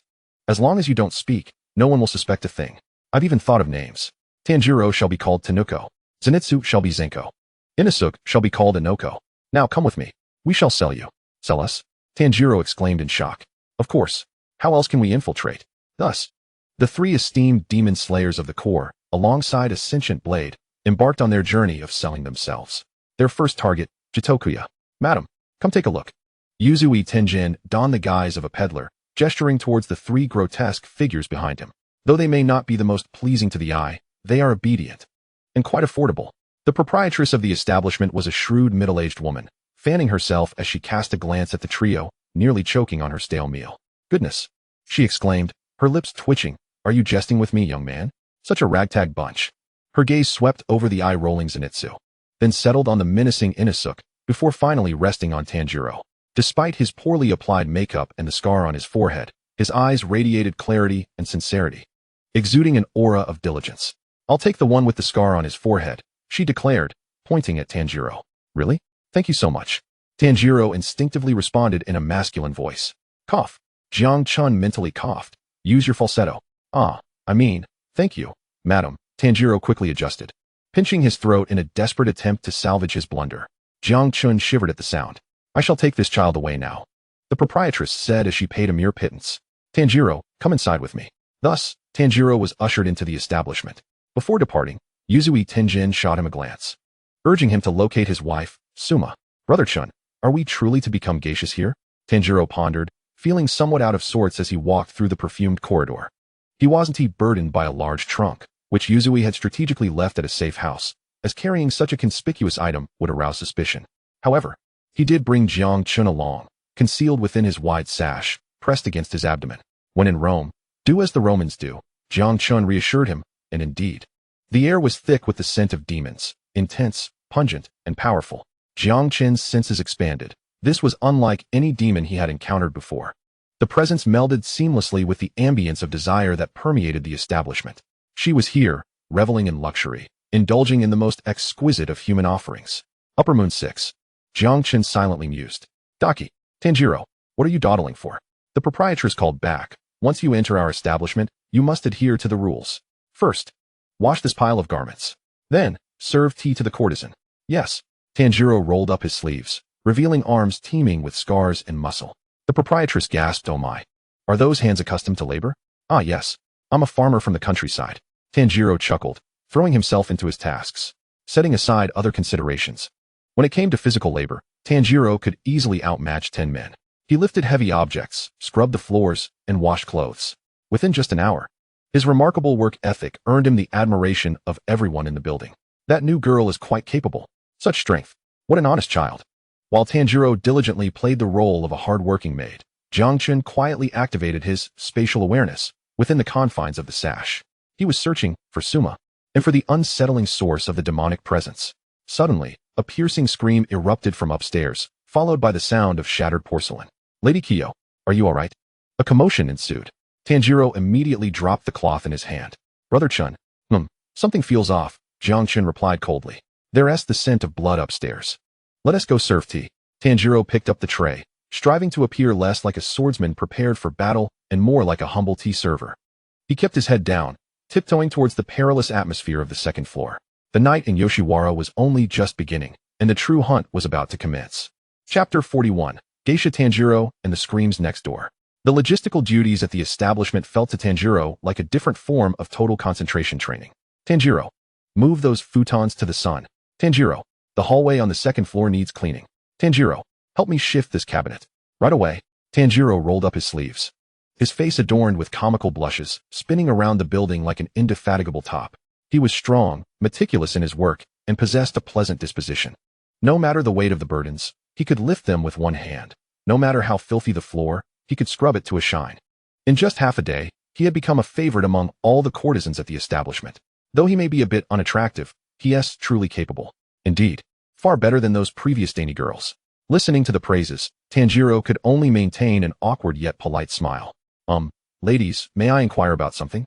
He asked casually while polishing a vase. I heard there was a courtesan named Suma who suddenly went missing. This was one of Yuzui Tungin's missing wives. Upon hearing the name, the jovial atmosphere among the courtesans shifted dramatically. Shoo, don't speak that name. An older courtesan warned in hushed tones, glancing around. She ran away. Eloping with a man. It's a grave taboo in the brothel. Eloping? Tanjiro furrowed his brow. That is not right. His nose told him there was no scent of joy or resolution in this place. Instead, when Suma was mentioned, an undercurrent of fear tinged the air. Brother Chun, what do you think? Tanjiro silently asked. There is a faint demonic presence, Jiang Chen replied, sensing the vibrations through the blade. And the architecture of this place is rather peculiar. Tanjiro, watch your footing and the ceiling. There may be secret passages. Understood. At that moment, a gentle voice called from behind. Tanjiro, come here for a moment. He turned to see a beautifully adorned woman, her elaborate hairstyle framing a gentle expression. Unlike the others, she did not react with disdain to Tanjiro's appearance. It was Kiyo, the head courtesan of the establishment. Yes, Lady Kiyo. Tanjiro hurriedly dried his hands and approached. You've been asking about Suma, haven't you? Kiyo led him into a room, swiftly closing the door behind them, and then handed Tanjiro a handful of sweets. Here, enjoy these. They're quite rare and expensive. Tanjiro held the sweets, feeling somewhat flustered. But Suma is not the type to elope, Kiyo said, gazing out the window with a hint of sadness in her eyes. She was a responsible girl, despite her usual boisterousness. Just a day before her disappearance, she confided in me that she felt something watching her. Watching her? Tanjiro's heart raced. Yes, Kiyo continued.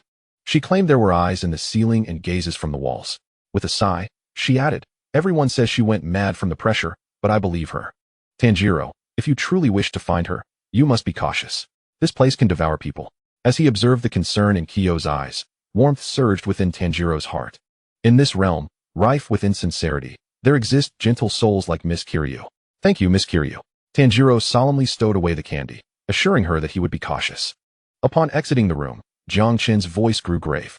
The ceiling, the wall crevices.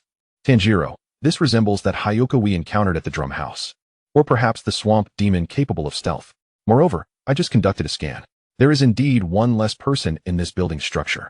Suma should still be within the premises, or perhaps trapped in some alternate space. Just as Tanjiro prepared to delve deeper into the investigation, a crisis erupted 2 streets away at the Kayagako house. The Kayagako house is the most prestigious and meticulously regulated brothel in the entirety of Yoshiwara. At this moment, a golden-haired, unattractive woman sat in a corner with a shamisen, her expression one of utter desolation.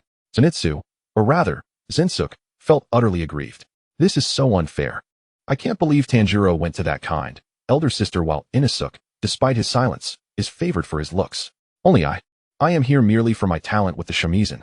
To vent his frustrations, Zenitsu vigorously strummed the strings.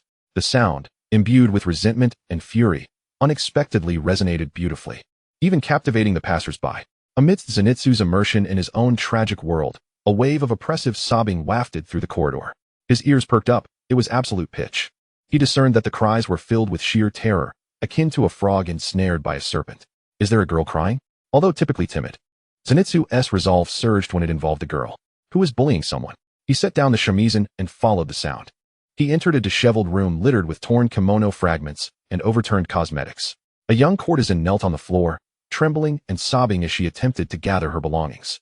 What happened? Zenitsu stepped in, eager to offer comfort. No, don't come in. You'll be killed by Lady Daki. The young courtesan looked up in terror. Daki. Zenitsu was taken aback. Before he could process this, an overwhelming chill enveloped the room, a sensation far more potent than that of the fatigue from Mount Natagomo, and even surpassing the presence of Akaza from the Infinity Train. Who permitted your entry? A voice, cold and haughty, akin to that of a queen, echoed from behind him. Zenitsu stiffened and turned. A woman adorned in opulent attire, her makeup outrageously flamboyant, stood at the doorway. Her skin was as pale as snow, yet her gaze radiated a ruthless disregard for human life. This was the head courtesan of Kayagaku House, Lady Daki, also known as the Sixth of the Upper Moons.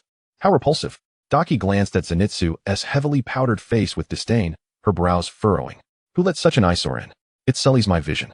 I'm new here. Zenitsu attempted to explain, though his body trembled instinctively. It was the instinct of a demon slayer warning him, run. At this moment, the kneeling courtesan tried to speak on Zenitsu's behalf. Zinsuk, she is, smack. Daki didn't even need to move, with a mere shift of her gaze. The young courtesan was struck by an invisible force, sending her crashing against the wall, blood streaming from her nose. Did I ask you to speak? Daki coldly remarked. And pick up your ear. Zenitsu turned sharply.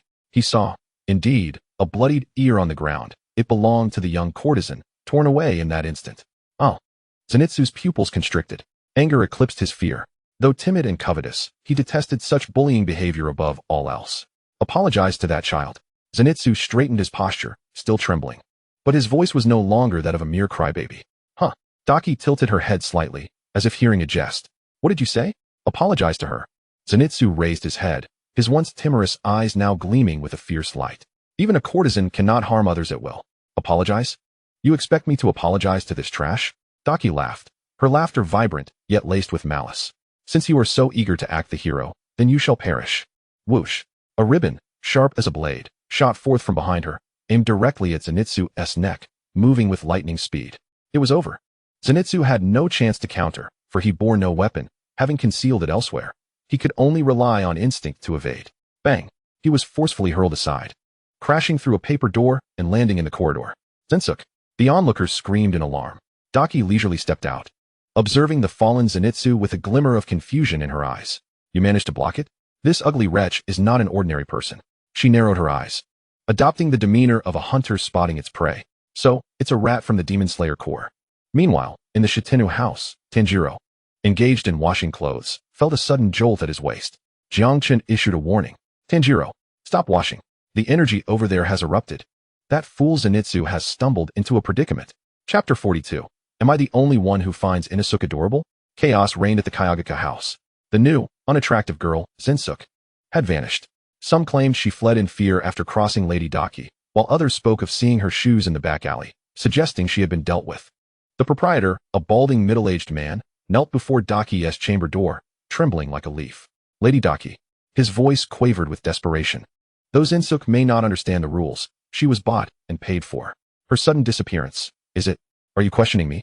A languid voice emanated from within. Suddenly, the paper door swung open with force. Daki reclined on the tatami, toying with a broken hairpin, not sparing a glance for the proprietor. The icy aura she exuded instantly plunged the atmosphere to freezing point. That disgusting creature was an eyesore. Her disappearance was necessary to purify the air of Kayagaku House. What? Do you wish to vanish as well? The proprietor, terror-stricken, repeatedly bowed. I dare not. I dare not. Disappear? Yes, please. He scrambled away in panic. Inside, Daki carelessly tossed aside the hairpin, a cruel smile curling at her lips. The small mouse of the Demon Slayer Corps has caught one. The others should be lurking nearby, I presume. As dusk descends, the setting sun bathes the entirety of Yoshiwara in a sanguine hue. According to our agreement, this is the designated time for our rendezvous. On the rooftop, Yuzui Tenjin has long awaited their arrival. He is not clad in his flamboyant usual attire, but has instead donned the garb of a ninja. Two swords slung across his back, his expression unusually grave. Whoosh. A figure leaps up. It is Inosuke. This fellow appears to have gotten his clothes filthy from some unknown source, and the paint on his face is smeared, resembling a boar that has just rolled in a mud pit. I have arrived. Inosuke declares, hands on his hips. Whereas Zenitsu? Still not here? So slow. I'm here. Tanjiro gasps as he climbs up, having just completed his tasks while evading the landlady's gaze, managing to escape with great effort. With everyone present, Yuzui Tenjin gazes at the two and, instead of his usual bravado, speaks in a somber tone. Zenitsu is missing. A pang of concern grips Tanjiro's heart. Missing? Yes. This afternoon, we lost contact with him at Kayagaku House. Yuzui clenches his fists, the sound of cracking knuckles echoing. I have investigated. There are no signs of a struggle. As if he simply vanished into thin air. You should understand what this implies. He was taken by a demon. Furthermore, he was captured without the slightest ability to resist. Though Zenitsu is typically timid, his strength is certainly formidable. For him to have had no chance to draw his sword, the adversary must undoubtedly be one of the upper moons. It was my misjudgment. Yuzui exhales deeply, a flicker of guilt crossing his eyes. I should not have involved you. In my quest to save my wife, I nearly endangered your lives. Listen carefully. The mission is terminated. You two must leave the Pleasure District immediately and return to the Demon Slayer headquarters. I shall handle the ensuing matters alone. The atmosphere becomes instantly tense. What? Inosuke is the first to object. What nonsense are you spouting, old man? I'm just getting warmed up. This is an order. Yuzui growls. The enemy is an upper moon. You are not equipped to handle this. Remaining will only hinder me. I will not leave. Tanjiro suddenly interjects, his voice soft yet resolute. He raises his head. Despite the comical makeup adorning his face, the fiery determination burns in his dark red eyes. Zenitsu is still waiting for us. We are comrades. There is no way we would abandon one another. Moreover, Tanjiro fingers the short blade at his waist, the one concealed in his belt. Brother Cho, as you said, we can take down this demon. Yuzui stares blankly for a moment before irritably raking his hair. Good grief. You're all so stubborn. If you die, it's not on me. Not your concern. Inosuke huffs. I noticed it long ago. There is a demonic presence in my shop. That mouse is hiding well. But I will drag it out. Observing these two impetuous youngsters, Yuzui remains silent for a considerable time, ultimately allowing a wry smile to tug at the corners of his mouth. Very well. If you refuse to leave, then don't die. We commence our operation tonight. I will search for clues at Kayagaka House, and you too I will rescue him. Tanjiro's gaze is unwavering. I will slay him. Inosuke sharpens his blades with fervor. The meeting concludes. As Tanjiro returns to the inn, his heart is heavy. Zenitsu's fate is uncertain, and their adversary is a powerful upper moon. Every passing second increases the peril. Stay calm. Cho's voice echoes in his mind. Though that blonde nuisance is loud, he possesses an indomitable spirit. Demons typically capture living prey for sustenance, so they will not consume him immediately. The pressing concern now is to draw out that upper moon. Just then, Tanjiro, the inn's landlady, approaches with a warm smile, a basket of fruit in hand. Here, take this to Oirin Kyoka. She is preparing to leave the Pleasure District today. Leaving? Tanjiro is taken aback. This refers to her emancipation. Someone has paid her ransom, allowing her to pursue a normal life. It should be a joyous occasion. However, Tanjiro senses an ominous odor lurking beneath the sweet fragrance of the fruit. A faint, sickly sweet stench wafts down from upstairs. Cho. Yes, I'm coming. Cho's tone turns icy. It's upstairs. That demon can no longer restrain itself. It intends to savor its last meal before Kyoka departs. Tanjiro's complexion pales. He drops the fruit basket without a second thought, ignoring the landlady's calls, and dashes towards the stairs. Wait. Halfway through, Tanjiro suddenly halts, rushing into a nearby storage room. What's wrong? Cho inquires. Changing clothes. Tanjiro swiftly tears off his kimono, wiping the makeup from his face. I cannot fight dressed like this. It's too embarrassing. Moments later, a boy clad in the Demon Slayer uniform, a wooden box on his back and dual swords at his waist, reappears in the corridor. The timid worker Tanjiro has vanished, replaced by the fierce Demon Slayer, Kamadu Tanjiro. On the second floor, in Kyoka's room, the doors and windows are tightly shut. Kyoka kneels before a mirror, preparing for her final adornment. How wonderful, she whispers, I can finally leave this cage. Indeed, how wonderful. A sweet yet chilling voice resonates behind her. Just as you are about to escape the cage, you shall be devoured in the final moment. The taste of despair must be exquisite, indeed. Kyoka whirls around, startled to find several luxurious ribbons floating in midair, atop which sits the head courtesan of Kayagaka House, Warabaheim. Or rather, Daki. Miss Daki. Kyoka gasps, retreating in terror. Why are you here? Shoo. Daki raises a finger to her lips. Do not call out. It will disturb the neighbors. I thought you were beautiful and considered extending your stay. But I hear you are leaving? That cannot be allowed. You are my prey, and I shall feast upon you whenever I desire. Who permitted you to leave? The ribbons writhe like serpents, instantly ensnaring Kyoka's body, lifting her into the air. Help me. Kyoka struggles for breath, the constriction threatening to snap her bones. No one will come to your rescue. Daki reveals her sharp fangs. Submit to my hunger. In that critical moment, let her go. Boom. The paper door shatters violently. A dark figure bursts through amidst the splintered wood. Water-breathing, fourth form, striking tide. The blade glimmers like a tidal wave, precisely slicing towards the ribbons that ensnare Kyoka. Clang. The sound of metal clashing reverberates, far from the anticipated severing noise. The Nichiren blade strikes the ribbons, producing a metallic clang instead, sparks flying. How resilient. Tanjiro's hands tingle from the impact as he retreats, landing firmly in front of Kyoka. Oh dear? Daki hovered in midair, looking down condescendingly at the boy who intruded upon her domain. Another mouse has come to play. Narrowing her eyes, she scrutinized Tanjiro's face. I remember those eyes. You are the ugly girl Tanuko who worked as a maid at the Tsuzumi mansion, aren't you? I wondered how a woman so unattractive could possess such vigor. It turns out you are merely a demon slayer disguised as a woman. Daki curled her lip in disdain. How repulsive. Tanjiro paid no heed to her derision, his gaze fixed intently on Daki, his palm slick with sweat as he clutched his sword. Strong. Incredibly strong. The unabashed aura of oppression emanating from her was more terrifying than any foe he had encountered before. Brother Chasuk, don't be afraid, echoed Jiang Chen's eerily calm voice. Although her ties were rigid, they could not be severed. Furthermore, this demon has a fatal weakness. What is it? She inquired. She is far too arrogant. Jiang Chen sensed Daki's nonchalant demeanor. She did not regard you as a threat in the slightest. Tanjiro, use that technique. Which technique? The one you used to cut the branches earlier. Compress the water breathing to its utmost limit, and then explode it. Tanjiro inhaled deeply. The air seemed to crystallize in that moment. Water breathing, second form. He swung his blade fiercely, not making contact, but merely slicing through the air aimed at Daki's face. Air slash. Chapter 43. Beauty is also a sin and the temperature of burning. A crisp sound akin to tearing silk echoed. There was no burst of blood. Yet the once tightly entwined sash that bound the courtesan Kayashika, as resilient as iron, suddenly snapped cleanly in two, 2 meters away from Tanjiro. The cut was smooth, as if severed by an invisible blade. Kayashika was liberated from her restraint and plummeted from the air. Tanjiro reacted swiftly, lunging forward to catch her securely. Are you all right, Lady Kayashika? I am fine, she stammered, still shaken, gazing at the boy who held her and then at the severed sash, her expression one of incredulity. What just happened? Daki, suspended in midair, froze momentarily. She touched her cheek. In that fleeting instant, aside from the sash being cut, she felt a sharp current brush against her face. A damp sensation lingered on her fingertips. It was blood, though merely a faint scratch that healed in the next heartbeat. It was blood nonetheless. Blood from her, the flawless Upper Moon 6, standing atop the pinnacle of Yoshiwara, inflicted by an ugly girl who wasn't even a Hashira. Daki's voice trembled, not from pain but from overwhelming fury. Veins bulged on her forehead, and her once enchanting visage twisted grotesquely like that of a demon. You dare mar my face?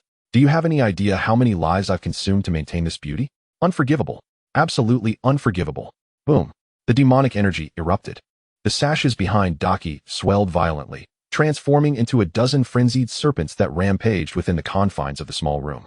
The walls, the floor, the exquisite folding screens. And those beautiful garments were reduced to mere shreds before these sashes, as if they were made of paper. Die, die, you ugly creature, perish. Daki shrieked hysterically. Run, Tanjiro urged, pushing Kayashika toward the doorway. Get out of here. The farther you go, the better. But you, don't worry about me. Just run. Tanjiro turned back, his black Nichiren blade swirling into a barrier of light, struggling to fend off the onslaught of the flying sashes. Clang, clang, clang. Sparks flew. They were too heavy.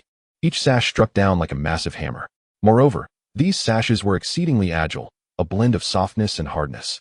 Striking them felt akin to hacking at a thick rubber tire, dissipating much of the force. Water breathing is ineffective here, Jiang Chen pointed out calmly. These flexible weapons counter your aggressive slashes, and the flow of water breathing is hindered by the confines of this space. I know. Tanjiro gritted his teeth.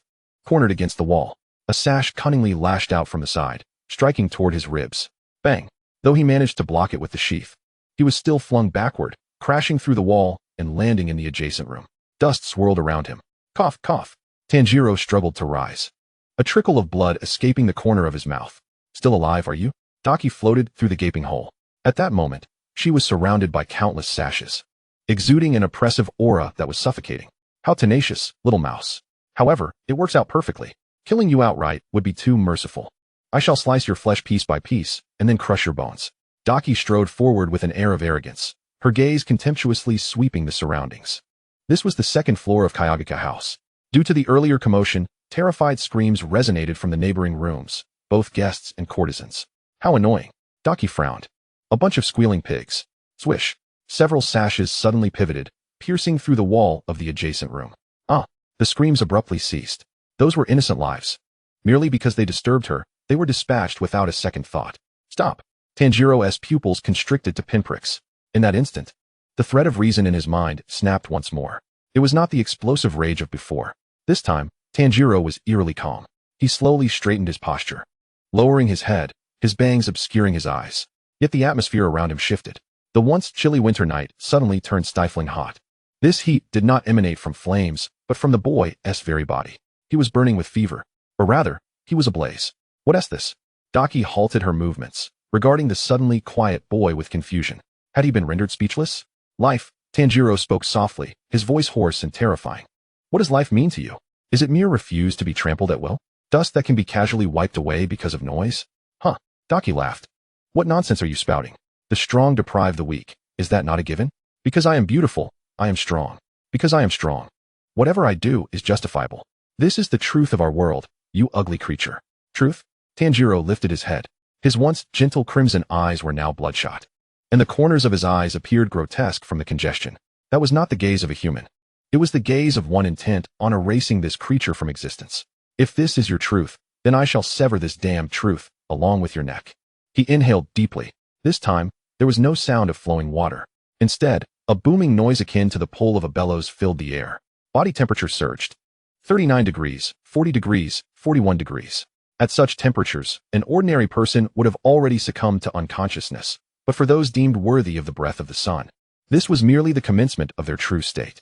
Brother Chun, Tanjiro silently chanted in his heart, lend me your strength. No more water. Such an unrepentant demon cannot be cleansed by water. It must be burned. Good.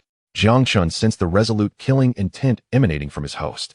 The jade-colored short blade began to radiate a gentle warmth within its sheath, red light seeping through the seams. Mode switch, full power of the dance of the fire god. Auxiliary cooling system, activated. Tanjiro, unleash your full potential. Even if you burn yourself to ashes, I shall restore you. On the battlefield, Daki sensed something was amiss. The boy's aura had shifted. Just moments ago, he had been a frantically darting mouse, but now he exuded a hint of danger. A mere facade, Daki scoffed, unleashing a torrent of ribbons that cascaded down like a violent storm. Slice him to pieces. Faced with this impenetrable assault, Tanjiro did not evade. He stepped forward. The ground beneath him instantly charred black. Dance of the fire god, crimson sun mirror. Swish, swish, swish. The black Nicaran blade carved two deep crimson arcs through the air. Too fast, and too sharp. Those once resilient, water-resistant ribbons crumbled before the fiery edge, akin to butter sliced by a heated knife. In an instant, they shattered, flames igniting at the severed ends, thwarting regeneration. What? Daki gasped in shock. Severed. My ribbons. But it was not over. Tanjiro's figure wove through the falling strips of fabric. His movements no longer flowed like water, but were imbued with a fierce and explosive vigor. Each step landed precisely. Each strike aimed at a vital point. Dance of the fire god, illusory rainbow. This was a high-speed movement technique utilizing visual residuals. Daki felt her vision blur. The boy's figure remained in place, yet her attack pierced through the illusion. Where? Daki panicked. Right here. A deep voice resonated in her ear. Tanjiro had already appeared behind her, soaring high. The blade in his hand ignited with flames hot enough to scorch skin. Train. Jiang Chen's voice carried a hint of madness. Dance of the fire god, train. Tanjiro flipped in midair, leveraging centrifugal force, that strike aimed with the might to cleave the entire Kayagaka house. Viciously slashed towards Daki's neck. Do not underestimate me, Daki screamed. As an upper moon, her reflexes were lightning fast. Just as the blade was about to make contact with her neck, it inexplicably softened like ribbon, stretching and bending to evade the fatal blow. Simultaneously, countless ribbons erupted from her back, aiming to impale the airborne Tanjiro. Dodged. Tanjiro was taken aback. It matters not that I missed. Jiang Chen shouted, change tactics. Tanjiro, with no leverage in the air, was on the brink of being pierced by the ribbons. Yet he remained calm, for he had another blade. A dagger hung at his waist, poised for a surprise attack. Brother Chun, that one. Understood.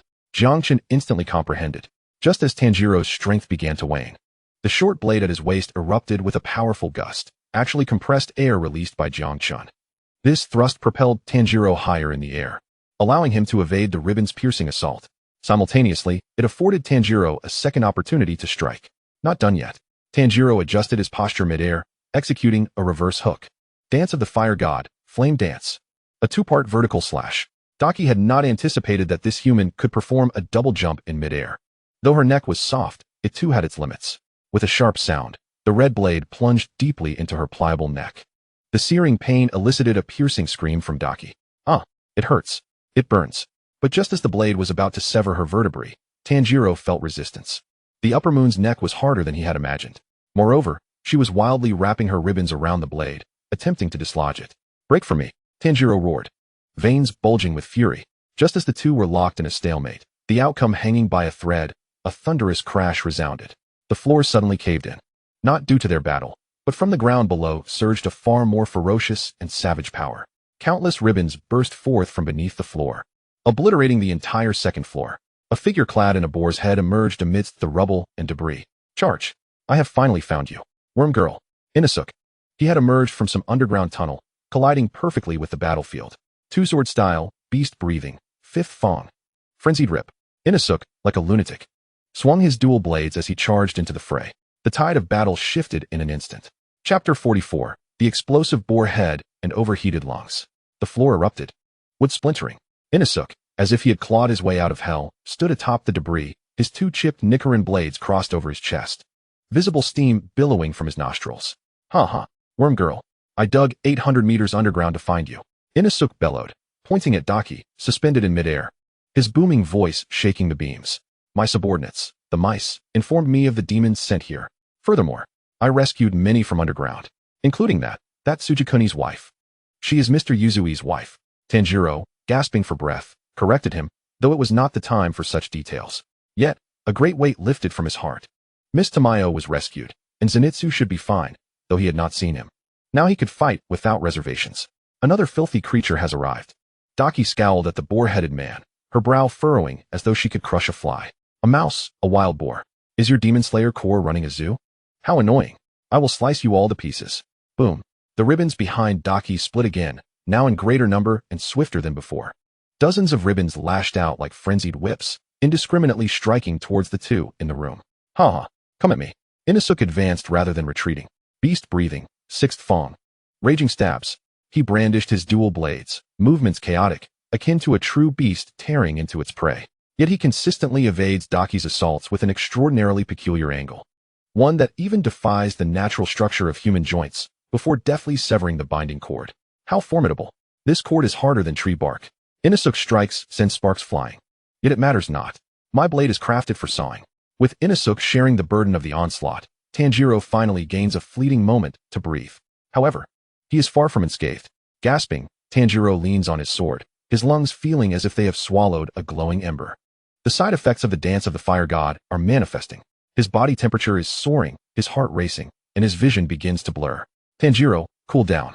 Jiang Chen's voice grows grave. Your temperature has exceeded 42 degrees. If this continues, before you can slay the demon, you may well roast yourself. I understand, Brother Chun. Tanjiro bites his tongue, using the pain to force himself to stay alert, yet he cannot relent. That fiend's neck remains unbroken. The moment he halts, we shall all perish. Then do not stop. Jiang Chen, too, resolves fiercely. System overload mode activated. Spiritual energy backflow, forced cooling. A chilling current surges through Tanjiro's hand gripping the sword, forcefully coursing into his searing veins. It feels akin to plunging a red-hot iron into icy water. Sizzle. Tanjiro even perceives the sound of quenching within his body. Painful, yet it invigorates his senses. Thank you, Brother Chun. Tanjiro suddenly raises his head, the bloodshot veins receding, replaced by an unparalleled calm. Inosuke, cover me. Huh, why should I listen to you? Though Inosuke protests, his body instinctively charges toward Daki's front, drawing her fire. Take this. Or charge. Annoying flies. Daki, flustered by Inosuke's reckless strategy, finds most of her bindings directed toward him. Now's the moment. A flaw. That thread connecting to death appears once more. Is this the embryonic form of the transparent world? Tanjiro feels the surroundings slow down. He can even perceive the contraction of Daki's muscles and the trajectory of her next binding about to be launched. Dance of the Fire God. Burning Bone. Fiery Sun. Tanjiro springs into action. This time, devoid of superfluous movements, the blade carves a colossal spiral through the air, infused with the heat to ignite the very air itself. Slashing at the bindings before Daki. Slash, slash, slash. All obstructions severed. The searing pain elicits a scream from Daki, causing her to falter momentarily. But it is not over. Tanjiro treads upon the severed bindings, leaping high. He is but a meter from her neck. You wretched rat. Daki gazes in terror at the approaching youth. She is frightened. In his eyes, She sees a fear-laden memory etched deep within the cells of demons, the swordsman who had forced Muzan into a corner, adorned with the sun-shaped earrings. Get away! Daki shrieks, retracting all her bindings in an attempt to form an absolute defense before her neck. Too slow. Jiang Chen scoffs. Tanjiro, deliver the final blow. Use that combination we have practiced tirelessly. Tanjiro comprehends instantly. In midair, he suddenly releases his left hand, gripping the sword solely with his right. The left hand swiftly draws Jiang Chen from his waist. Dual wielding. Not quite. With all his might, Tanjiro hurls Jiang Chen's short blade like a dart. The target is not her neck, but Daki's eyes. What? Daki instinctively tilts her head to evade the incoming dagger. In that fleeting moment of distraction, a gap in her defenses appears. Dance of the Fire God, slanting sun. Tanjiro's figure flips mid-air, the black Nichiren blade plunging through the gap with ferocity. Thud. The blade sinks into her neck. The sensation of slicing through flesh is strikingly real. Give me the cut. Tanjiro roars, squeezing every last ounce of strength from within, both hands gripping the sword, pressing down with all his might. Just one more inch. Just sever that bone. Yet, at that decisive moment, a violent cough erupts from Tanjiro. A mouthful of blood sprays forth, splattering across Daki's face. The limit has been reached. Not a limit of will, but of the body. The forced cooling may have awakened him, yet the damage to his lungs is tangible. In this moment of explosive effort, his alveoli succumb to the pressure, failing him. Strength ebbs away like the tide. The blade, which had already penetrated halfway, halts. Ha. Daki senses the pressure dissipating from her neck. She gazes at the suddenly bloodied, pallid-faced boy before her, her expression shifting from terror to ecstatic cruelty. Is it over? Have you reached your limit? Such fragile creatures, humans, are truly laughable. She swings her bindings with ferocity. Bang! Tanjiro, along with his sword, is flung away, crashing through the floor and tumbling to the level below. Zenitsu. Inosuke attempts to rescue him, yet is ensnared by a multitude of bindings, unable to break free. Do not fret, you shall be next. Daki caresses the healing wound on her neck, her gaze sinister. She glides down towards the gaping hole below. There. Tanjiro lies amidst the rubble, his chest heaving violently, each breath accompanied by the sound of a broken bellows. He longs to rise, yet cannot even move a finger. Brother Chun. Tanjiro desperately calls out in his heart. Yet, there is no response. Jiang Chen has expended all his energy in aiding him to cool down, and during that throw, now forced into a deep slumber to recharge. Is this truly the end? Just a little more to go. Farewell, ugly monster. Daki hovers above, countless ribbons unfurling behind her like the scythe of death. This time, I shall sever your head and turn it into a trophy. The bindings swoop down with a howl. Tanjiro closes his eyes. I'm sorry, Nezuko. Thud. The sound of a blade piercing flesh. Yet, there is no pain. Tanjiro abruptly opens his eyes to see a diminutive figure standing before him. She kicks apart the descending bindings with fierce determination. Although her thigh is lacerated and bleeding profusely, her pink eyes burn with a fierceness more ferocious than any demon. Horns sprout from her head. The leaf patterns manifest upon her body.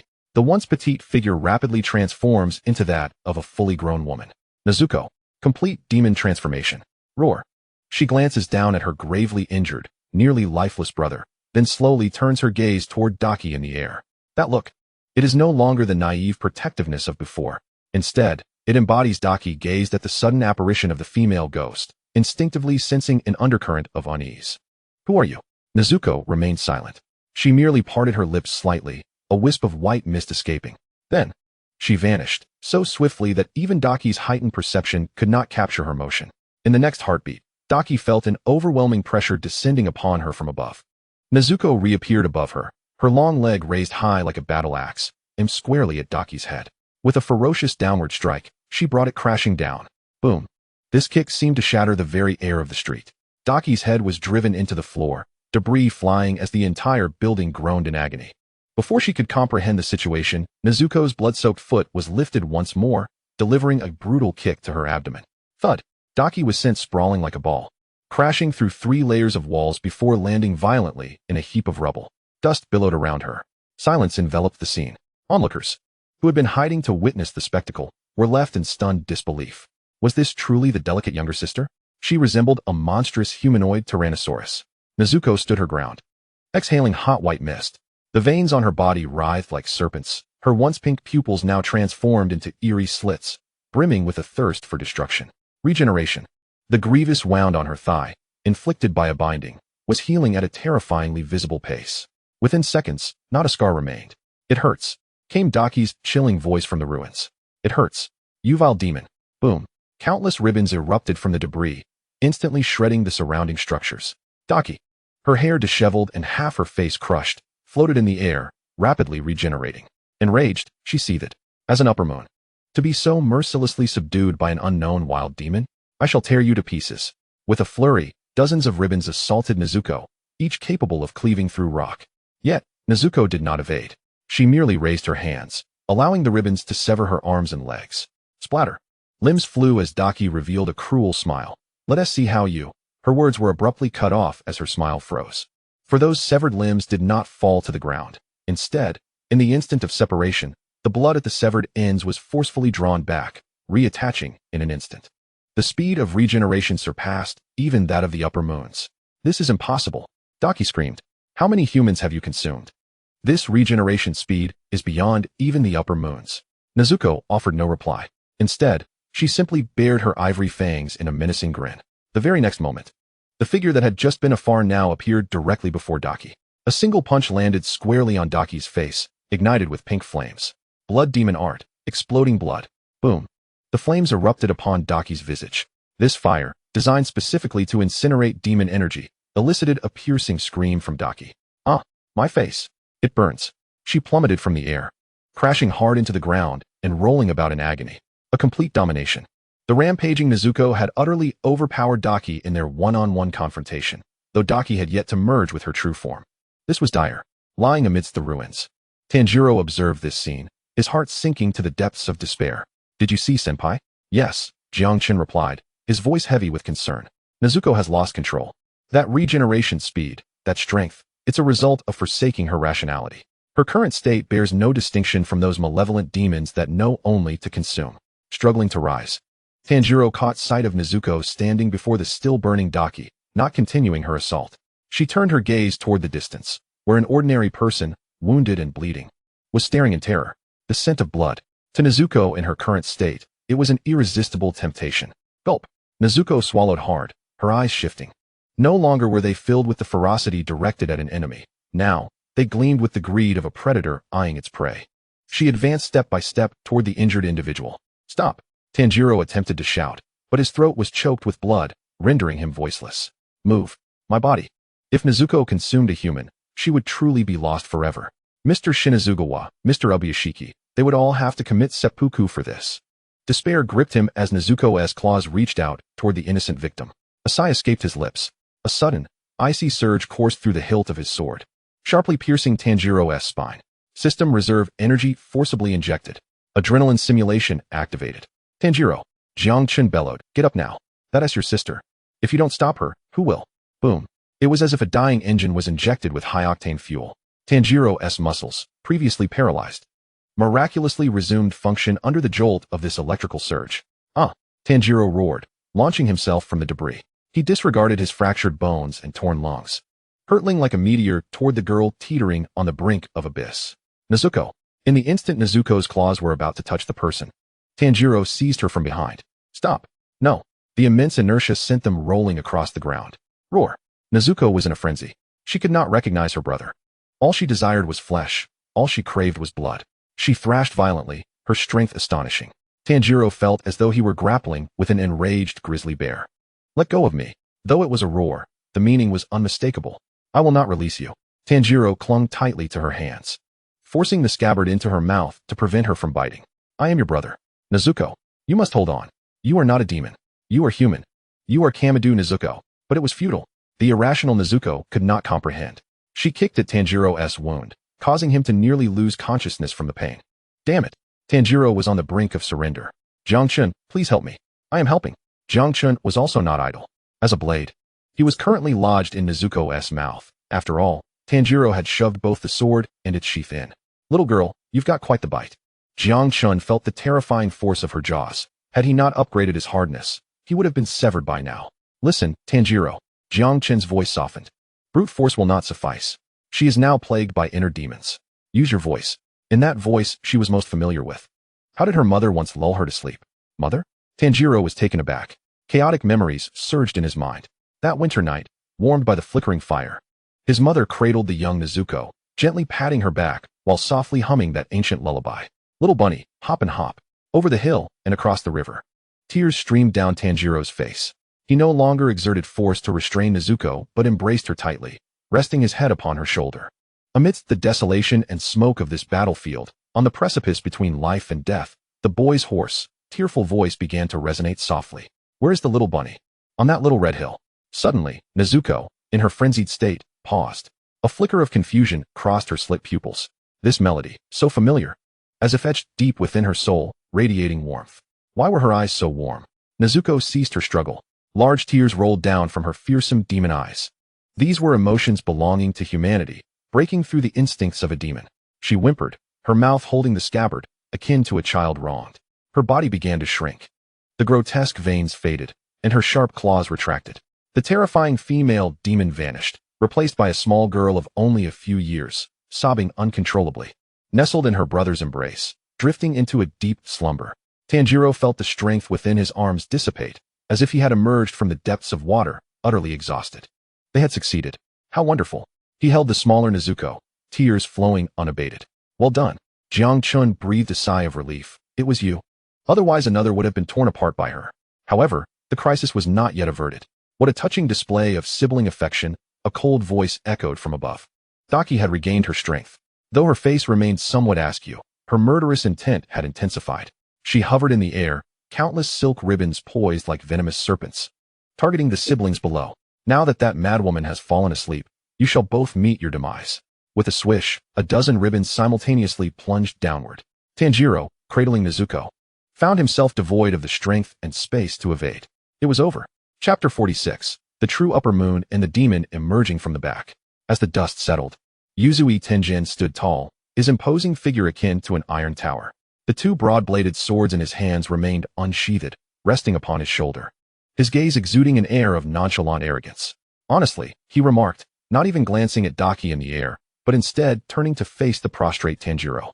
I thought you were quite capable, Kamadu. Yet here you are, in such a pitiful state? That demonized sister of yours still requires me to assist in singing a lullaby? Tanjiro, holding the shrunken Nezuko, was suffused with shame. I apologize, Mr. Yuzui. Never mind. Yuzui waved his hand dismissively. As long as you can still speak. Take your sister and get to safety. The upcoming scene is not suitable for children. Hey, who are you ignoring? Daki's fury reached a boiling point. She was an upper moon, the queen of Yoshiwara. This man who had suddenly appeared dared to turn his back on her. If you wish to die, I shall grant your wish. Blood demon art. Eightfold ribbon slaughter. 8 ribbons, like colossal pythons, shrieked through the air, converging on Yuzui Tenjin from all directions. Be careful. Tanjiro shouted. Enough noise. Yuzui Tenjin merely dug at his ears, showing no signs of preparation. Not even a twitch of his figure. Whoosh. A faint sound, akin to a blade slicing through the air. The swirling ribbons abruptly halted, then shattered to the ground like fallen leaves. Moreover, Daki felt her vision dip suddenly. She caught sight of the man's heel, then the floor, and finally her gaze rolled twice on the ground. Huh. Daki was taken aback. She stared at the headless body still hovering in the air. That outfit looked familiar. Wasn't he that my body? So weak. Yuzui Tenjin had sheathed his blade. His tone laced with disappointment. Are you truly an upper moon? Such mindless shouting and attacking couldn't even sweat a mosquito. I'm starting to doubt whether I've mistaken my target. Instant kill. This was the power of a Hashira. Facing an enemy so formidable that Tanjiro had risked his life to confront, Yuzui Tenjin required only a single strike. So powerful. Tanjiro gazed in astonishment. Was this the Sound Hashira? The deity of the festival? Don't let your guard down. At that moment, Jiang Chen's voice fell like a bucket of icy water. Tanjiro, don't just stand there in a daze. That guy isn't dead. Not dead. Tanjiro gasped. Even with his head severed, he is not dead? Not only was he still alive, but he hadn't even bled. In Jiang Chen's perception, the aura of the upper moon had not dissipated. Rather, it began to boil violently, as if something even more terrifying was about to emerge. Wah! On the ground, Daki's severed head suddenly burst into tears. Not the wails of a dying creature, but like a little girl robbed of her candy, she threw a tantrum. It hurts so much. My head has been severed. You're bullying me. How dare you bully me? I've worked so hard. I'm so strong. Brother, save me, brother. Yuzui Tenjin's brow furrowed. He instinctively sensed something was amiss. Gripping the hilt of his sword, he swiftly turned around. Who? He beheld Daki's headless body still upright. Her back suddenly split open, as if something inside was writhing and struggling. Crack, crack. The sound of grinding bones. A bony, emaciated hand, adorned with black nails, emerged from Daki's back. Following it was another hand, then a head. A grotesquely ugly man, with a gaunt face and covered in dark spots, emerged forcefully from Daki's body, like a demon breaking free from its cocoon. Heh. The man gripped two blood-stained scythes, his golden eyes filled with envy and malice. Fixated on Yuzui Tenjin, the true Upper Moon 6, Jotaro. How envious. Jotaro tilted his head, his voice rasping like sandpaper. So handsome, so tall. And yet you bully my sister. I shall cut your handsome face off and hang it on my wall. This was the twin demon. A duality. There are actually two? Though Yuzui Tenjin was shocked, his reaction was swift. Since you've emerged, then you shall die together. With a fierce swing of his twin blades, he aimed for Jotaro's neck. Sound breathing, fourth form, resonating slash. This technique was a broad, explosive strike. However, it was too slow. The figure of Jotaro vanished. In the next moment, clang. Sparks erupted on the side of Yuzui Tenjin's face. Jotaro crouched against the nearby wall, his scythe barely blocked by Yuzui Tenjin. Yet the blood-red cyclone enveloping the scythe still grazed Yuzui Tenjin's forehead, causing droplets of blood to seep out. Poisonous. Jiang Chen instantly deduced.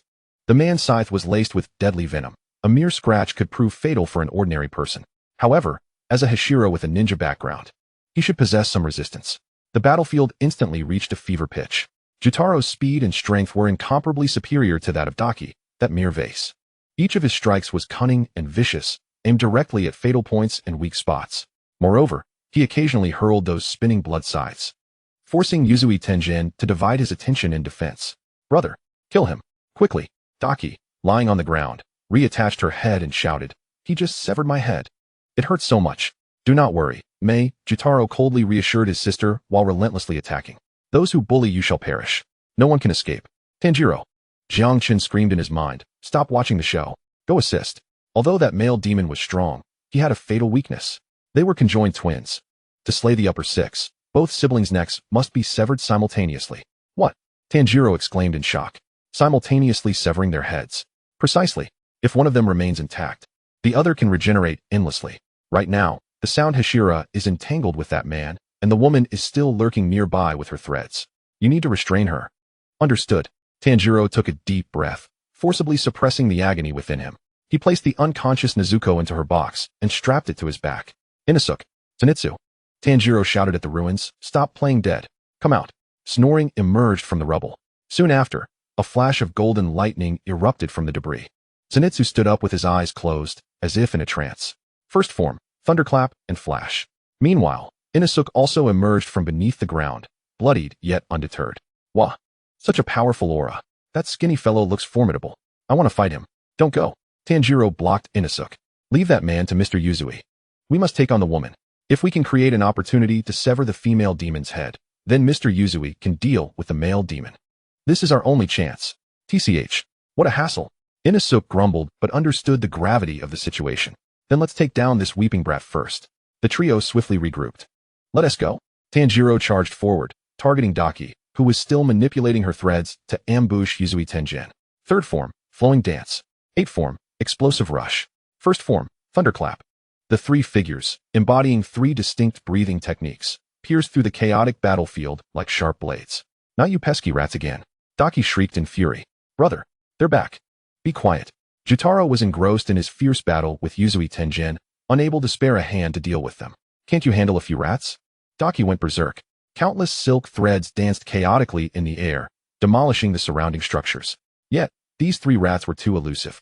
Tanjiro took the front line. Inosuke struck at odd angles, while Zenitsu searched for the perfect opportunity from the outskirts.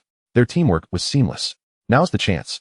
Tanjiro seized the opening as Daki's threads momentarily fell back. Brother, lend me your strength one last time. This is it. Jiang Chen's blade had truly been tested to its limits tonight. He poured all of his remaining energy into the blade, its edge glowing a fierce crimson. Sever it.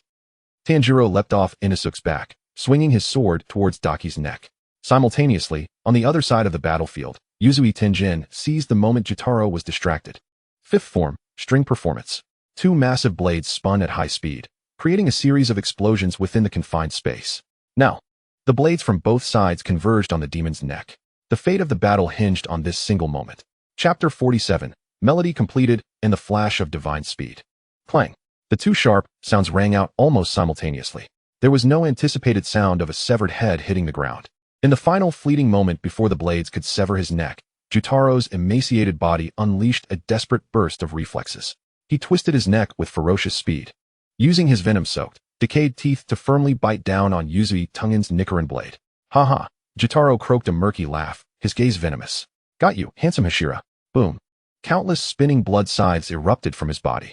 Blood demon art, circular scythe rain. This was an indiscriminate area attack. Oh no. Yuzui Tengen's pupils contracted sharply. He had sacrificed his defense for this strike, and now the distance was too close to evade. Splat. Blood sprayed forth. Multiple blood scythes pierced through Yuzui Tengen's shoulder and thigh. The potent venom surged through the wounds, and his face instantaneously turned ashen with the pallor of death. Mr. Yuzui. On the other side, Tanjiro was also thrown back by the violent shockwave. Daki seized the opportunity to counterattack, showering Tanjiro with her threads like a torrential downpour, crashing him into the ruins. All hope seemed lost. Coughing, Tanjiro lay amidst the rubble, feeling as if his body had fallen apart. 2 of his fingers were broken, blood streaming from his hands where he had gripped his sword too tightly. Despair. True despair. Was this the power of the upper moons? Even after exhausting every effort, even after perceiving the openings, he was still overturned at the last moment. Do not give up. Jiang Chen's voice, though faint, remained composed as ice. Tanjiro, look over there. With great difficulty, Tanjiro raised his head. There stood the bloodied, poison-sound Hashira, not yet fallen. Yuzui Tengen stood amidst the ruins, gripping his sword with one hand, the other hanging limply by his side, though it was gravely injured. He was smiling. It was a smile of extreme arrogance, bordering on madness. I see. Yuzui Tengen closed his eyes, as if listening to a wondrous melody. I can hear it. Your rhythm, your breath, those nauseating movements. I hear it all. Suddenly, he opened his eyes wide. Yuzui Tengen's aura shifted.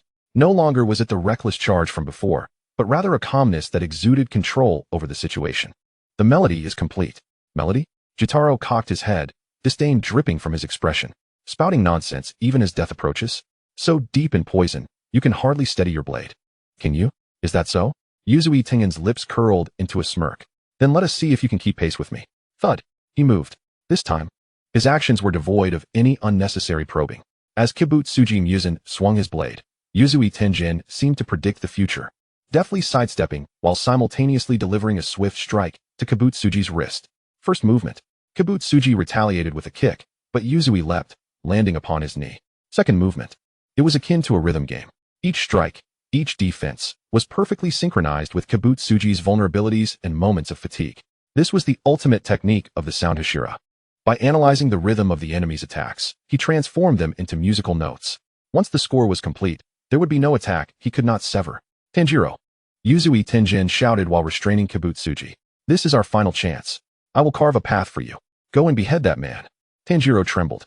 This was the last opportunity, one earned at the cost of the sound Hashira's life. Brother Zenitsu. Here. Zenitsu instantly responded. Pour all your energy into it.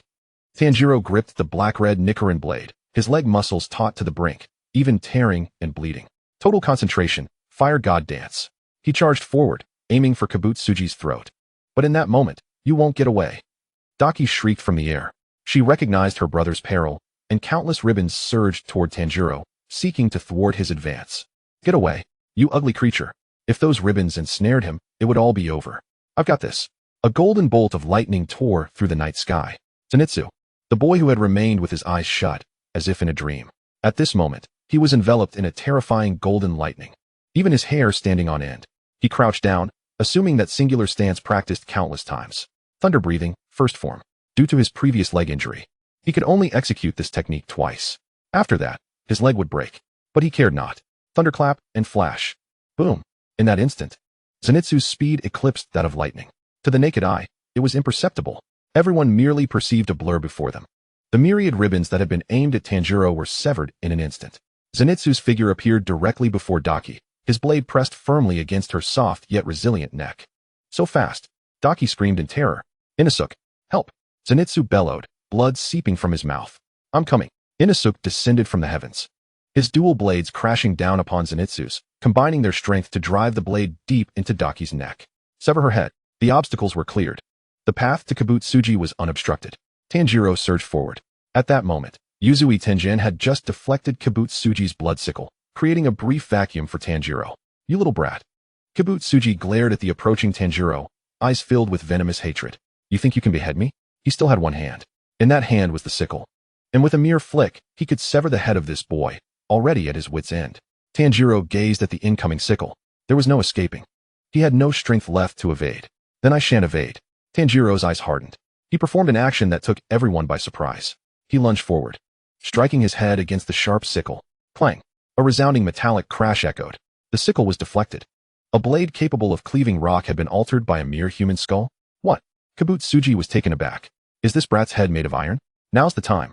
Seizing Kibutsuji's moment of shock, Tanjiro's Nichiren blade, infused with unwavering resolve and the accumulated crimson light of the morning, came crashing down upon that gaunt neck. Fire God dance, dragon's dance.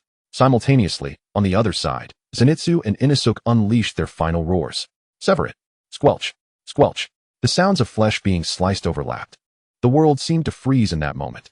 Two heads, one beautiful and enchanting, the other grotesque and hideous. Under the moonlight, they soared into the sky. In that instant, two pairs of eyes met midair, both filled with disbelief. How could this be? We are upper moons. Thud. Thud. The two heads fell to the ground, rolling to a stop face to face amidst the ruins. It is over. A century-long hunt, countless sacrifices of Hashira. This night, the sixth upper moon has fallen. We won. Tanjiro's sword slipped from his grip, and he collapsed to his knees, utterly spent. Ha ha.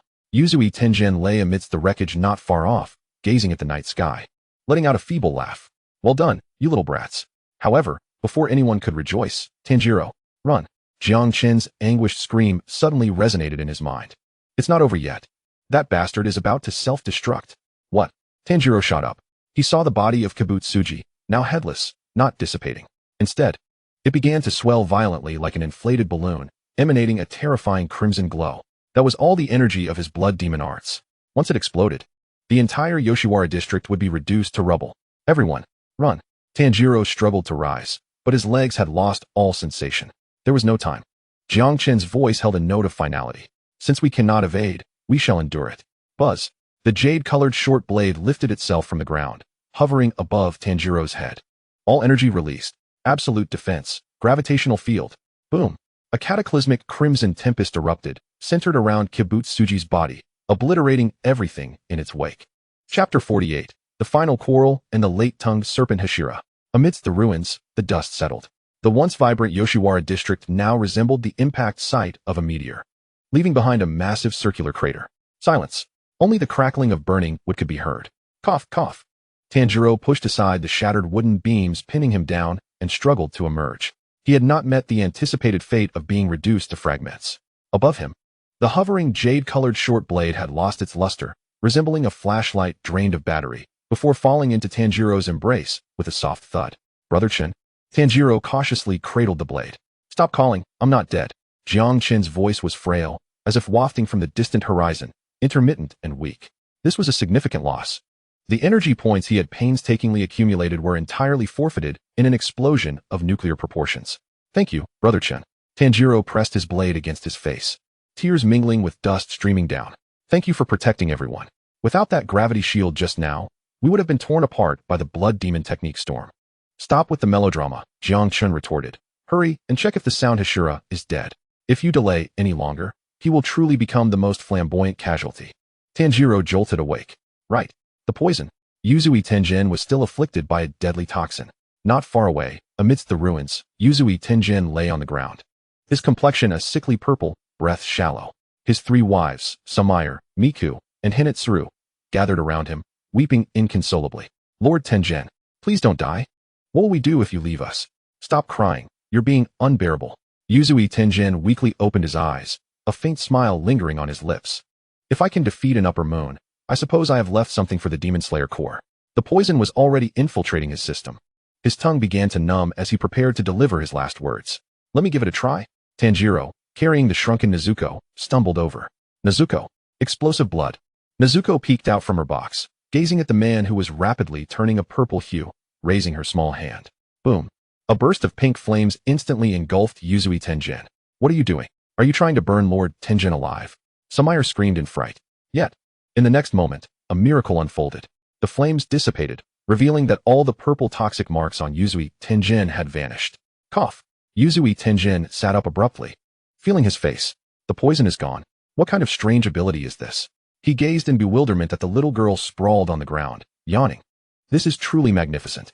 While the crisis here had been averted, another, far more tragic farce was unfolding on the battlefield. The two decapitated heads of the demons, Kyogai and Daki, rolled on the ground, still hurling curses at one another. It's all your fault. If you weren't so weak, we would have won. Daki cried, her makeup ruined from tears. If you had shown up sooner, my head wouldn't have been severed. Huh, blame me? You're the useless one. You can't even defeat a few weaklings. You got your head cut off. If you weren't my brother, I wouldn't even bother with you. You're just a liability. What did you say? You ugly creature. You're the useless one. I hate you. I hate you the most. I hate you too. I should have never taken care of you. The siblings' quarrel escalated, uttering the most hurtful and irretrievable words. In this final moment of life, they did not embrace, but instead unleashed over a century's worth of resentment. Their bodies gradually disintegrated, and it seemed they would vanish, consumed by their mutual hatred. Stop it. Tanjiro rushed over, covering Kyogai's mouth with his remaining hand. No more. Those are lies. Tanjiro gazed sorrowfully at the arguing heads. You are each other's only family. In this world, aside from yourselves, no one will forgive you. So at least do not curse each other. Haven't you always been together? Didn't you promise to stay together forever? Kyogai fell silent. Daki ceased her weeping. Snow. Memories of heavy snowfall began to drift through their minds. The corner of that slum, that cold and hungry winter. When Kyogai was still human, he held his sister, the disfigured Nezuko, Daki, close. Brother, I'm so cold. Don't be afraid, Nezuko. I'm here. We will always be together, okay? Yes, forever together. In that moment, the venomous words and curses exchanged between them seemed so pale. Nezuko. Kyogai gazed at his sister, fading away, tears streaming down his face. I'm sorry. I couldn't protect you. Brother. Daki cried out, I don't want to die. I don't want to be apart. In their final moments, the two heads finally ceased their quarrel. Under Tanjiro's watchful gaze, they transformed into two intertwined ashes, drifting skyward with the morning breeze. Though they were demons, and though they had taken countless lives, at the end of their journey through hell, they still chose to walk hand in hand. It was over. Tanjiro knelt on the ground, staring at the empty earth. Brother Chun, will they reconcile? They will. Jiang Chen's voice was soft. After all, that is the bond of family. No matter how transformed they become, no matter where they are, family remains family. As everyone immersed themselves in the exhaustion following victory, a cold, sardonic voice echoed from above. It seems I have arrived late. Everyone looked up to see a white serpent coiling around a man's neck, flicking its tongue. The man wore a black and white striped haori, his face wrapped in bandages, his mismatched eyes filled with disdain. The serpent Hashira, Iguro Abanai. Is this what you call flamboyance? Iguro Abanai observed the battered Yuzui Tenjin, who had lost an arm, his expression devoid of warmth. All this trouble just for defeating an upper moon? Your left hand is gone, your left eye blind. How will you continue as a Hashira? In the face of his colleague's mockery, Yuzui Tenjin displayed no anger. In fact, he managed a proud smile. Yes, I do feel quite disheveled. Therefore, I have decided to retire. Retire? Iguro Abanai was taken aback. Indeed. Yuzui Tenjin cast a glance at his three tearful wives, his expression softening. I should experience life as an ordinary person now. Moreover, he gestured toward the trio of Tanjiro, who had collapsed, now in a deep slumber. Do not worry. The Demon Slayer core will not perish. Look, that young man has already grown. Even Yuzui Tengen's gaze fell on the seemingly ordinary short sword hanging at Tanjiro's waist. He possesses a blade that even I cannot fathom. Iguro Abanai followed his gaze. The sword hung quietly at the young man's side, though it exuded no aura. He sensed that something monstrous lay dormant within its sheath. Humph. Iguro Abanai turned away, choosing not to elaborate further. Since you have made your decision, do as you wish. However, at the next Hashira meeting, you will need to explain it to the master yourself.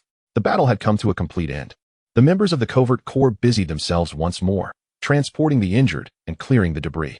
As Tanjiro was lifted onto a stretcher, he stirred momentarily, instinctively reaching for his waist. It was still there. The blade that had always accompanied him remains. Brother Chung, we have triumphed over the upper ranks. Indeed, we have won. Jiang Chen's voice was imbued with exhaustion, yet tinged with a semblance of solace. Battle outcome. Kill. Upper rank 6, twins. Energy acquired, 8,000 points. New ability unlocked. Spirit manifestation, beginner. Sleep well, Tanjiro, Jiang Chen softly uttered. In this slumber, you may indulge in a deep repose. When you awaken, you shall discover that the entire Demon Slayer core, indeed the world itself, has been irrevocably altered by this battle. For this is the first time in a century that humanity has shattered the myth of the invincibility of the upper-ranked demons. Dawn has arrived. That which is called hope has finally begun to sprout amidst the ruins. Chapter 49. 2 months of slumber and the curse from the swordsmith. The infirmary of the butterfly mansion was enveloped in tranquility, broken only by the melodious chirping of birds outside the window. Tanjiro lay upon the bed, resembling a delicate doll. His breaths faint yet elongated. It had been 2 months since the battle at the entertainment district. Though the fierce confrontation concluded in humanity's victory, the cost was painfully steep. Tanjiro's body was fractured, poisoned, and his internal organs damaged. Had it not been for the enhancement brought by his awakening of the mark, coupled with Jiang Chen's protection, he would have long since joined the queue at the River of Three Paths. Awake now. The sun is warming your backside. In his dazed state, Tanjiro perceived that familiar voice murmuring in his mind. If you do not rouse soon, that girl named Kanaho will again be staring vacantly at the vase. Tanjiro's eyelids fluttered. They felt as heavy as if 2 dumbbells were affixed to them. Yet, he persevered to pry them open a fraction. The blinding sunlight elicited tears from his eyes. Once his vision focused, he beheld a young girl standing by his bedside. Kanaho Tsuyuri. She held a vase adorned with fresh flowers, gazing blankly at Tanjiro. Their eyes met. 1 second. 2 seconds. Crash. The vase slipped from the girl's grasp, shattering upon the floor. Water splashed onto her skirt, but she remained unresponsive. Oh. Kanaho parted her lips, seemingly wanting to call out, yet lost for words. Oh, so you finally powered on? Jiang Chen's voice carried a note of relief. I was beginning to think you would sleep until the finale. Brother Chung. Tanjiro cracked his parched lips, his voice rasping like sandpaper. Is everyone well? All alive. Jiang Chen replied succinctly. Zenitsu just discharged from the hospital yesterday for a mission. That boar woke up a week before you and is likely wrestling with monkeys on some mountain now. At this, Tanjiro managed a weak smile. Just then, the door to the infirmary was flung open with force. Hey, I brought honey cakes. The covert member of the logistics team, Go-To, entered with a plate in hand. Upon seeing Tanjiro, who had propped himself up, his eyes nearly bulged out. You're awake. Wow, finally awake. Go-To tossed the plate aside and dashed into the corridor, shouting, Miss Aoi, Lady Shinobu, the one who slept for 2 months, Tanjiro Kamadu, has awakened. After a flurry of chaotic examinations, Tanjiro leaned against the headboard, cradling a cup of hot tea, relishing the sensation of being awake after so long. Although his physical condition was still in recovery, his spirits had notably improved. Where's my sword? Tanjiro instinctively reached for his waist, only to find it empty. It's right here. Jiang Chen's voice emanated from the bedside table. Tanjiro turned to see his jade-hued short blade resting quietly on the shelf. However, beside it lay no trace of his black-red Nichiren sword. Where's the Nichiren sword? Tanjiro inquired of Aoi Kanzaki, who was tidying the room. Aoi Kanzaki's movements faltered momentarily.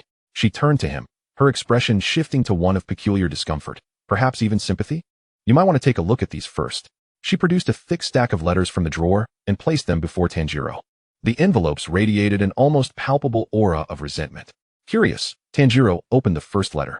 The paper bore a single line written in bold strokes, so forceful it nearly pierced through the page. Unforgivable. The second letter read, You actually damaged the blade. Go die? The third one declared, I curse you.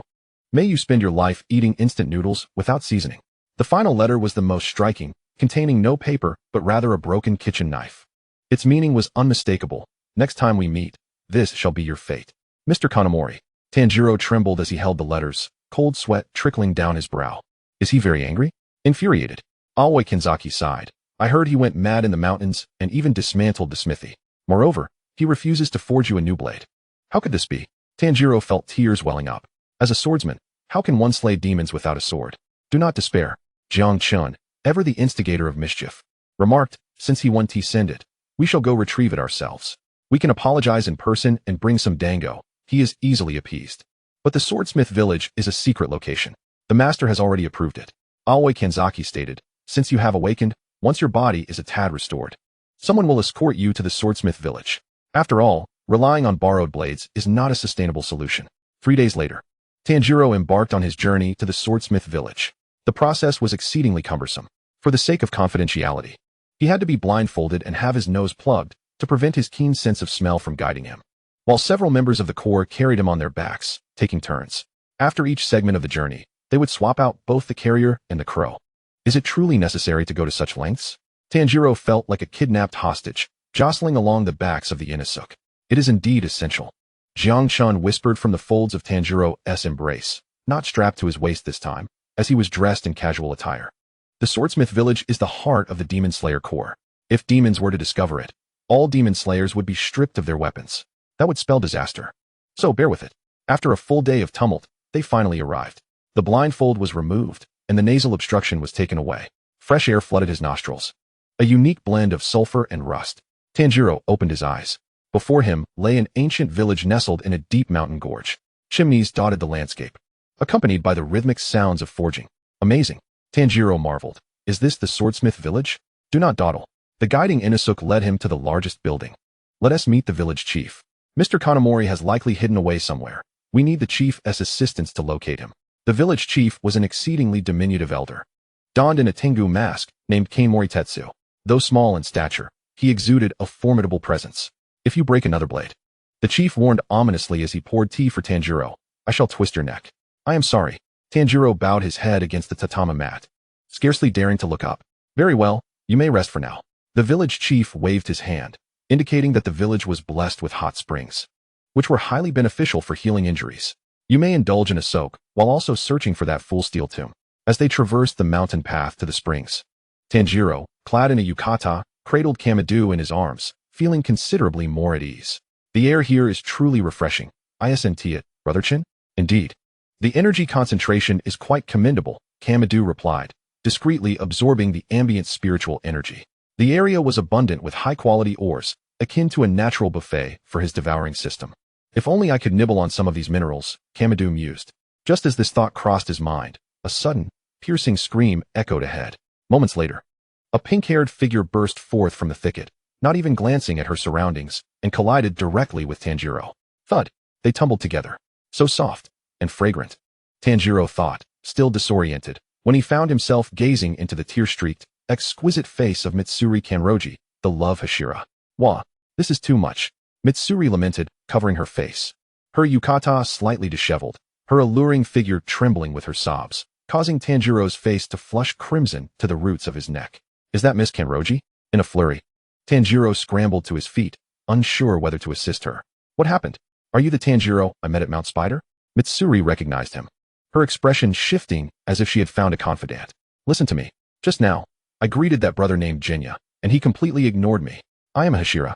You know, I took the initiative to greet him. He didn't even turn his head. Is it because I ate too much for dinner? Or is it my hair color that seems too strange? Wah, the peculiar logic of this girl was as consistent as ever. I doubt that's the reason. Tanjiro awkwardly scratched his head. Jinya is my peer. He.s. just a bit shy. Yes, shy? After some effort, Tanjiro managed to console the emotional love Hashira. Mitsuri dried her tears and suddenly leaned closer to Tanjiro, lowering her voice conspiratorially.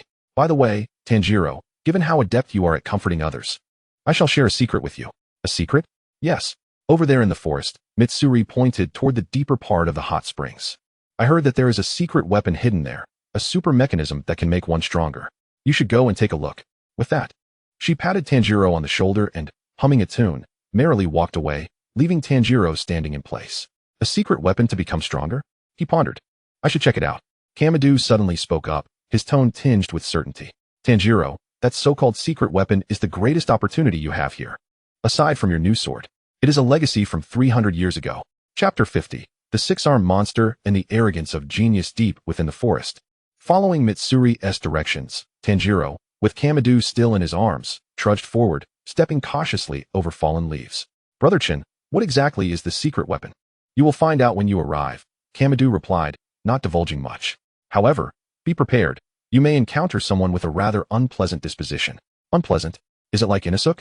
No. Kamadu paused. It's a different kind of unpleasant. If Inosuke is a brainless boar, then this individual is like an emotionless cloud. Just as he finished speaking, a commotion erupted ahead. Hand over the key. The voice was cold and devoid of inflection, as if stating a foregone conclusion. I want to give it to you.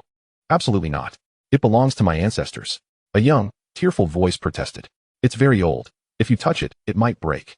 If it breaks, then so be it. The cold voice continued. Its purpose is to train swordsmen. If it is not utilized, what significance does it hold as mere decoration? Tanjiro parted the bushes. In the clearing stood two individuals. One was a boy of perhaps 10, wearing a mask, desperately clutching a key to his chest. The other was a youth dressed in an oversized uniform, with long black hair tipped in mint green. Michiro Takedo, the Mist Hashira. He gazed at the child with an impassive expression, his eyes vacant, as though the boy were merely a stone. Your time is not valuable. Machiro extended his hand, his tone painfully calm. But as a Hashira, my time is precious. If I waste even a minute, innocent lives could be lost to demons. So, do not be an obstacle. As he spoke, he moved to forcibly seize the key. Stop. Tanjiro could no longer bear it. He shouted and rushed forward, positioning himself between the boy, who was named Kotetsu, and Machiro, gripping the latter's wrist. What are you doing? Can't you see he is crying? Machiro tilted his head, looking at Tanjiro with an expression devoid of any emotion. Who are you? I am Tanjiro Kamado. I've never heard of you, Machiro replied flatly. Let go. Do not make me repeat myself. I want to let go. Tanjiro's sense of justice surged, despite Machiro being a Hashira and his words carrying weight. He could not force another or belittle their efforts. Enough noise. With a slight flick of his wrist, Machiro acted without warning. Bang. Tanjiro felt a flash before his eyes and a searing pain in his abdomen as he was hurled backward, crashing heavily into a tree trunk. Cough, cough. He clutched his stomach, struggling to straighten up. So fast. I didn't even see the movement. This is the mist Hashira, Kamado's voice echoed in his mind. The breath of mist is characterized by its elusiveness. His movements carry no malice. Thus your keen sense of smell cannot detect any warning. Machiro paid no mind to the fallen Tanjiro. He snatched the key from the dazed Kotetsu's grasp. It would have been better to do this earlier. He strode toward the center of the clearing, where a massive black cloth was draped. With a flourish, he pulled it away, revealing the true form of the so-called secret weapon. Tanjiro, gritting his teeth against the pain, lifted his head to gaze at it, his pupils narrowing in shock. Before him stood a mechanical doll, clad in the attire of a Sengokura samurai, though that was of little consequence. What mattered was that it possessed 6 arms, each wielding a blade. More crucially was its face. Even as a wooden carving, it exuded an aura of formidable authority and serene detachment. Adorning its earlobes were sun-shaped earrings, and fiery patterns graced its forehead. Kaneo Tsuyuri, the most powerful swordsman in history, the model of the founder of the Breath of the Sun. This was the Zero model of Kaneo. Kamado observed the doll, its blades faintly radiating warmth. Even if it were merely a poorly crafted model, even with 6 arms mimicking that man's sword speed, it could never replicate even a fraction of his true strength. Yet for Tanjiro, this was the finest teacher. Activate it. Machiro inserted the key and wound the mechanism. Click, click. The doll stirred to life. 6 arms swung simultaneously, the blades shimmering like a net, enveloping the surrounding space in an instant. Come forth. Machiro unsheathed his sword and charged forward. Though he had lost his memories and appeared cold and indifferent, he remained the genius who would stop at nothing to become stronger. The clanging of metal echoed around him. Machiro's movements were as elusive as mist, weaving through the gaps between the 6 blades. Impressive indeed. Kotetsu, watching from the side, found himself speechless. Despite his disdain for the Hashira, the man was undeniably powerful. Tanjiro was also entranced. That speed, that reflex. If he were to face this 6-armed puppet, he would likely not last a second. Half an hour later, the training concluded. Machiro sheathed his sword, bearing only a few minor scratches, while the puppet lay in ruins, one arm severed, its armor shattered, revealing the gears within. Too fragile. Machiro shook his head and kicked the dismembered arm aside. This level of training was merely a warm-up. He tossed the key back to Kotetsu, not sparing a glance at Tanjiro, and turned to vanish into the woods, as ephemeral as the mist that heralded his arrival. The clearing was left in utter disarray. Kotetsu, clutching the severed arm, burst into tears. It's ruined, utterly ruined. I can't fix it. I lack the skills of my father. I'm worthless.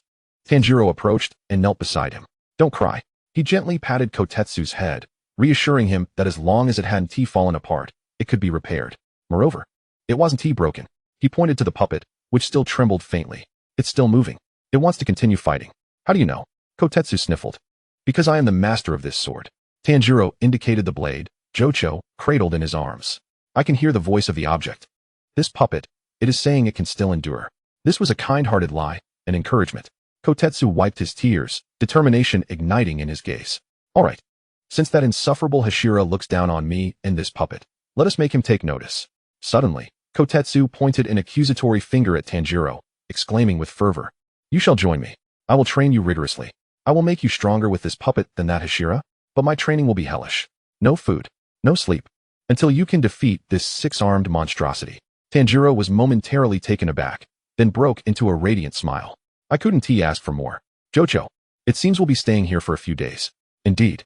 Jocho regarded the 6-armed puppet, sensing the true treasure that resided within its body. A relic from 3 centuries past. That blade. Chapter 51. the rusty divine weapon, and the mouse that crept in at midnight. Sunlight filtered through the leaves, casting dappled shadows on the fractured chest of the Yorichi Type 0. The blade stood silently embedded there. After 300 years, the sheath had decayed significantly, exposing the blade within. Rather than gleaming coldly, it was a dark crimson. That was rust. Thick, crusty iron rust, reminiscent of dried blood, covered the entire sword. Oh.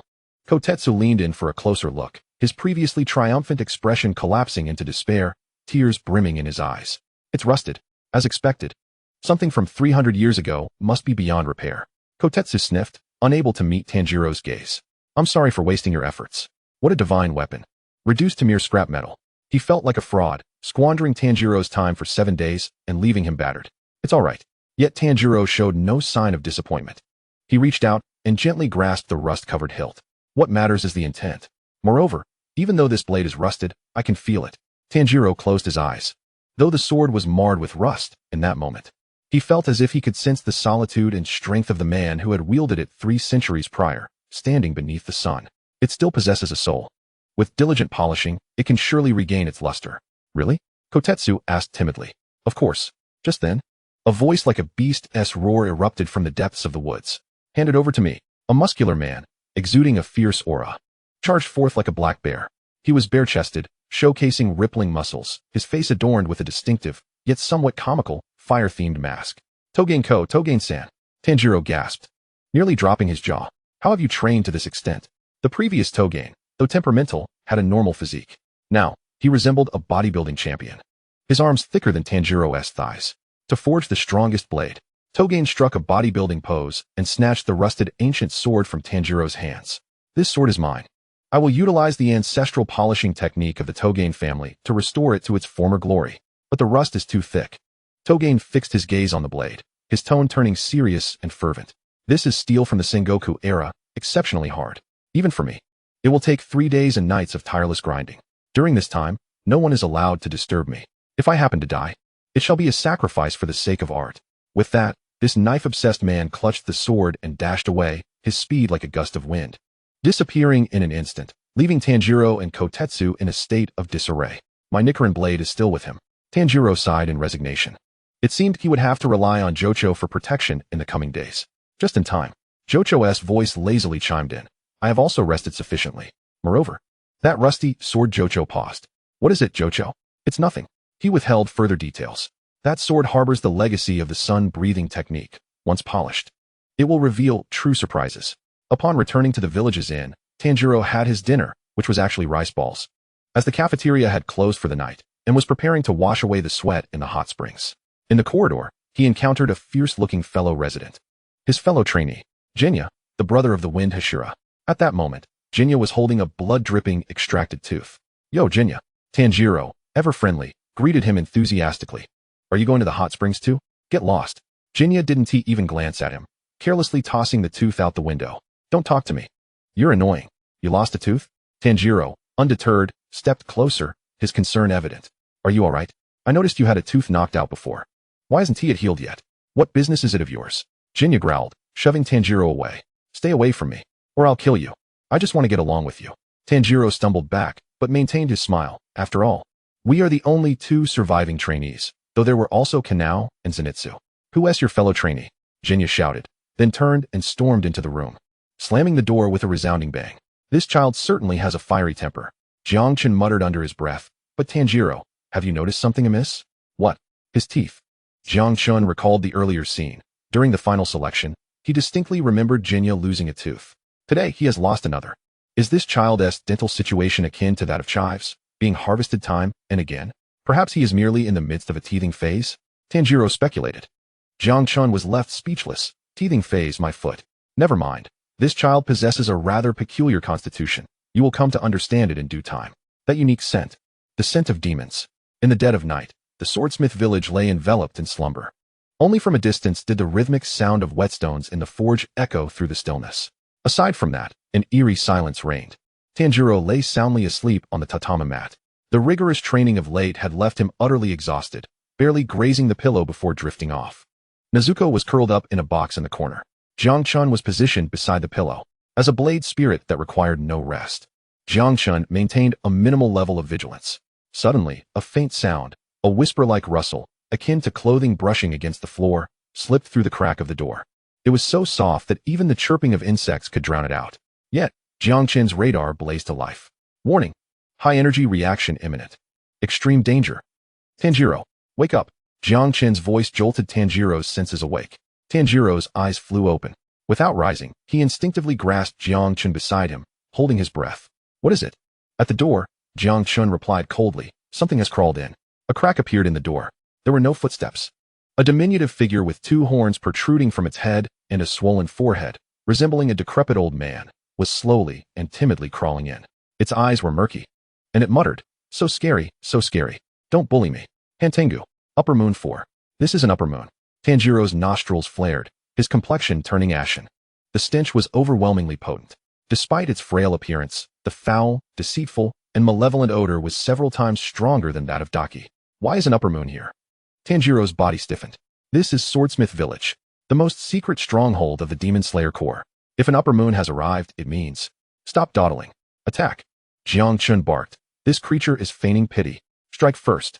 Dance of the Fire God. Without a moment's hesitation, Tanjiro sprang from his bedding.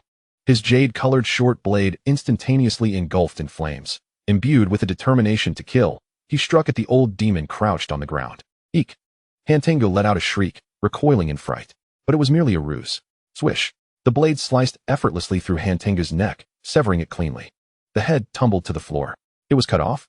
Tanjiro was momentarily stunned. So easily. This is Upper Moon 4. An existence stronger than Upper Moon 6. How could it be dispatched with a single strike? No. Jiang Chen shouted, retreat now.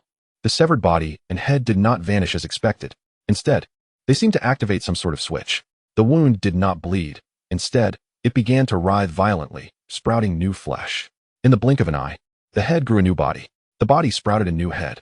They split into two demons. One wielded a tin staff, wearing an expression of rage. The other held a folding fan, beaming with delight.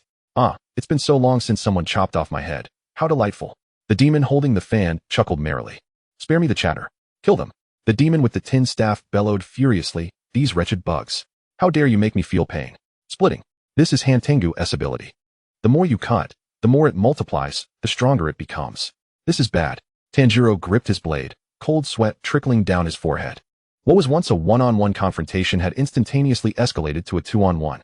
Moreover, the aura of these two demons was even more potent than that of the earlier frail, old man. This is troubling. Jiang Chen sighed. The crimson glow of the blade intensified. Tanjiro, prepare yourself. Tonight, this village is likely to become a hellish battleground. Not only must we fight, but we must also call for aid. That unkillable Genya is next door, and the Mist Hashira is also in the village. Roar. At that moment, a gunshot echoed from the adjacent room, quickly followed by Genya's furious shout. It seems he too has encountered an attack. Strike. The demon of wrath swung his tin staff down forcefully against the ground. Boom. A tremendous bolt of lightning descended from the heavens, piercing through the roof and illuminating the despairing night. The defense of Swordsmith Village had officially commenced. Chapter 52. The escalating despair and the vanishing Mist Hashira. Boom. The lightning cleaved the darkness, rending it with a ghastly brightness. The voltage was not of natural origin, but pure destruction forged from demonic power. Dodge. Jiang Chen's warning arrived almost simultaneously with the lightning strike. Tanjiro had no time to contemplate. His body instinctively rolled to the side. A reflex honed through countless brushes with death. Sizzle. The tatami mat where he had just lain was instantly reduced to charred remnants, emitting plumes of smoke. Had he been a fraction of a second late, he would have shared the same fate. Ouch, that hurts. The demon wielding the tin staff, Anger, stood in the center of the room, his face contorted with rage. That last cut truly stung. Don't be angry, Anger. The demon with the fan, however, chuckled carefree. Isn't this rather delightful? That little demon was able to injure us. It's been ages since we've experienced such fun. One seething with fury, the other exuding joy. A split entity. What manner of monstrosity is this? Tanjiro gripped his jade short blade, cold sweat soaking his back. He had just severed its neck, and not only did it not perish, but it had also multiplied into two. Moreover, each bore an aura that was absurdly potent. Do not sever the head. Jiang Chen's voice rang urgently. Tanjiro, remember, this demon's mechanism is division. The more you strike, the more it splits. Unless we find the tiny core that resembles a rat. The core? Tanjiro inhaled sharply. The timid scent of the old demon was fading, but it had not vanished. It has hidden itself. Just then, the fourth form of the mist-breathing, bladework of mist. An ethereal figure, akin to drifting clouds, silently entered the battlefield. The mist Hashira, Takedo Michiro. He had arrived unbeknownst to them. And the Nichiren blade in his hand transformed into a white ribbon, swiftly slicing towards the demon with the fan. Another Hashira? With a cheerful grin. Kola raised his hand fan, remarking on the abundance of guests today. Whoosh! He swung the fan with great force, unleashing not just any breeze, but a terrifying gale powerful enough to uproot an entire building. This wind is wrong. Michiro's previously indifferent gaze shifted slightly, unable to brace himself in midair. He was swept away like a leaf in a tempest, propelled into the distance. Whoosh! The figure of the mist Hashira vanished into the night sky, carried several kilometers away into the forest. Farewell, esteemed Hashira, Kola waved in parting. Tanjiro stood in shock. The mightiest combatant had been blown away upon his first appearance? Damn it! A furious roar erupted, accompanied by gunfire. Bang! Bang! Bang! The adjacent wall crumbled. Jinya, wielding a double-barreled shotgun, burst in, veins bulging on his face, unleashing a barrage upon the two demons. The bullets were specially crafted sun-breathing rounds. Uffed! The heads of the two demons were obliterated in an instant. No! Tanjiro shouted in terror, Jinya, don't aim for the neck. But it was too late. Ha! Delightful. Although Kola had lost half his head, his laughter grew ever more maniacal. The enraged Jigu, now even more volatile, declared, damn insects. I shall rend you limb from limb. The two headless bodies began to writhe. Splitting apart, two had become four. Alongside Jigu, who wielded a tin staff, and Kola, with his fan, two new demons emerged. One held a cross spear, his face etched with sorrow. The other, adorned with wings and talons, bore a joyous expression. Joy, rage, sorrow, bliss. For formidable upper moon demons crowded into this small room, resembling a hellish tapestry. It's over. Tanjiro felt his heart sink. Is this the true power of upper moon 4? Unable to be killed, and instead multiplying with each attack? Don't despair. Jiang Chen calmly directed. Jinya may be unaware of the intel, but he can still fight. Now it's 4 against 2, and with me, we can count on additional combat strength. Tanjiro, the one with wings, is coming. Hee hee hee. Suki emitted a sharp, bird-like cry, flapping its wings and diving towards Tanjiro like an eagle seizing a chick. Come play in the sky with me. Its speed was astonishing, instantly grasping Tanjiro's shoulder and shattering the roof as it soared into the heights. Let me go? Tanjiro swung his blade at its talons. How ticklish. Suki not only refused to release its grip, but opened its mouth wide. A high-frequency sonic wave surged forth, directly assaulting Tanjiro's face. Buzz. Tanjiro felt as if his eardrums might burst, his mind blanking, and blood gushing from his nose. Brother Chen's ears. Tanjiro painfully shut his eyes, losing his balance. A soundwave attack? Jiang Chen's blade trembled. Devour mode activated. Targeted absorption of sound wave energy. Though it couldn't fully negate the attack, Jiang Chen forcibly absorbed some of the vibrations, saving Tanjiro's eardrums from shattering. Tanjiro, strike at its feet. Bring it down. Tanjiro, enduring the dizziness, plunged his short blade into Suki's ankle. Dance of the fire god, sunflower. Ouch, ouch, ouch. Suki screamed in agony, loosening its grip. Tanjiro plummeted from the sky. Below lay a dense forest. Crash. He broke several branches, landing heavily on the ground. Cough, cough. Tanjiro rose, his entire body aching. But he had no time to rest. The winged demon was diving down again. Moreover, he needed to return. Nezuko and Jinya were still in that room, facing the remaining 3 demons. He had to hurry back. Tanjiro gripped his blade, his gaze resolute. Brother Chen, how far is it to the village? Not far, but that bird is quite bothersome. Jiang Chen sensed the commotion in the air. It was gathering power, preparing to unleash another sonic blast. Since it enjoys making noise, Jiang Chen sneered. Let it scream to its heart's content. Tanjiro, take out your new Nichiren blade. A dual-wielding technique? No. Jiang Chen instructed, insert that blade into a tree, serving as a lightning rod. A lightning rod? The bird's sound wave is a vibration. Trees can conduct vibrations. You hide behind the tree, and I'll counterattack. Once its sound wave strikes the tree, it will be dispersed, and my air slash is precise and penetrating. Tanjiro's eyes lit up. Brilliant idea. He swiftly drew his new Nichiren blade from his back and forcefully embedded it into the trunk of a nearby giant tree. Come on, you monster bird. Tanjiro shouted from behind the tree. Hee hee hee. Playing hide and seek? Suki swooped down, mouth agape. Die. Boom. The terrifying sonic blast struck the giant tree. Leaves scattered, the trunk trembled violently, emitting a mournful cry. But as Jiang Chen had anticipated, the sturdy trunk absorbed and dispersed the majority of the impact. In that fleeting moment, Tanjiro leapt from behind the tree. His jade-colored short blade glowed with a dangerous red light. Now it's my turn. Water breathing, external air/modification. Vacuum blade. Jiang Chen concentrated all the compressed air into the tip of his blade, erupting in an instant. Whoosh. An invisible air blade shot forth like a bullet. It struck Suki's open mouth with pinpoint accuracy. Uffed. It pierced straight through. Ga. Suki emitted a pitchy scream, its throat sliced open, rendering it incapable of producing that abhorrent sound wave. Clutching its neck, it wobbled in the air. Opportunity. Tanjiro sprang onto a tree branch, leaping high. Down you go. He delivered a powerful kick to Suki's abdomen, using gravity to slam the bird demon forcefully to the ground. Boom. The earth was cratered beneath them. Have I won? Tanjiro gasped for breath. Not so fast. Jiang Chen cautioned, this is merely a clone. Even if you shred it, as long as the original remains alive, it can regenerate infinitely. Then what should we do? Find the original. Jiang Chen's senses expanded, enveloping the entire forest. The original, no bigger than a mouse, was lurking nearby. Tanjiro, use your nose. Amidst the overwhelming stench of sulfur and blood, locate the faintest and most cowardly scent. Tanjiro closed his eyes, taking a deep breath.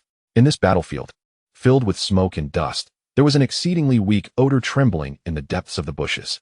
Found it. Tanjiro abruptly opened his eyes, locking onto a bush to his right front. There. He charged forward with his blade. If he could sever the original, all of this would come to an end. However, just as he was about to reach the bush, the original suddenly let out a shriek. Jigu, save me, rumble. A bolt of lightning struck without warning, interposing itself in front of Tanjiro. The furious figure wielding a tin staff swiftly arrived at the scene. Riding upon the reborn flying creature, the Sky Joy. Do not dare to touch the main body. The eyes of the furious one were filled with murderous intent, while the tin staff crackled with lightning. In a desperate attempt to support, this group of clones displayed an unexpected level of coordination. Chapter 53. The Boy Who Consumes Demons and the Unyielding Neck. As the lightning dissipated, it left behind a charred crater in the ground. Tanjiro lay at the edge of the pit, his entire body emitting wisps of white smoke, his hair standing on end. Though that bolt of lightning had not struck him directly, the residual currents had rendered half of his body numb. So swift.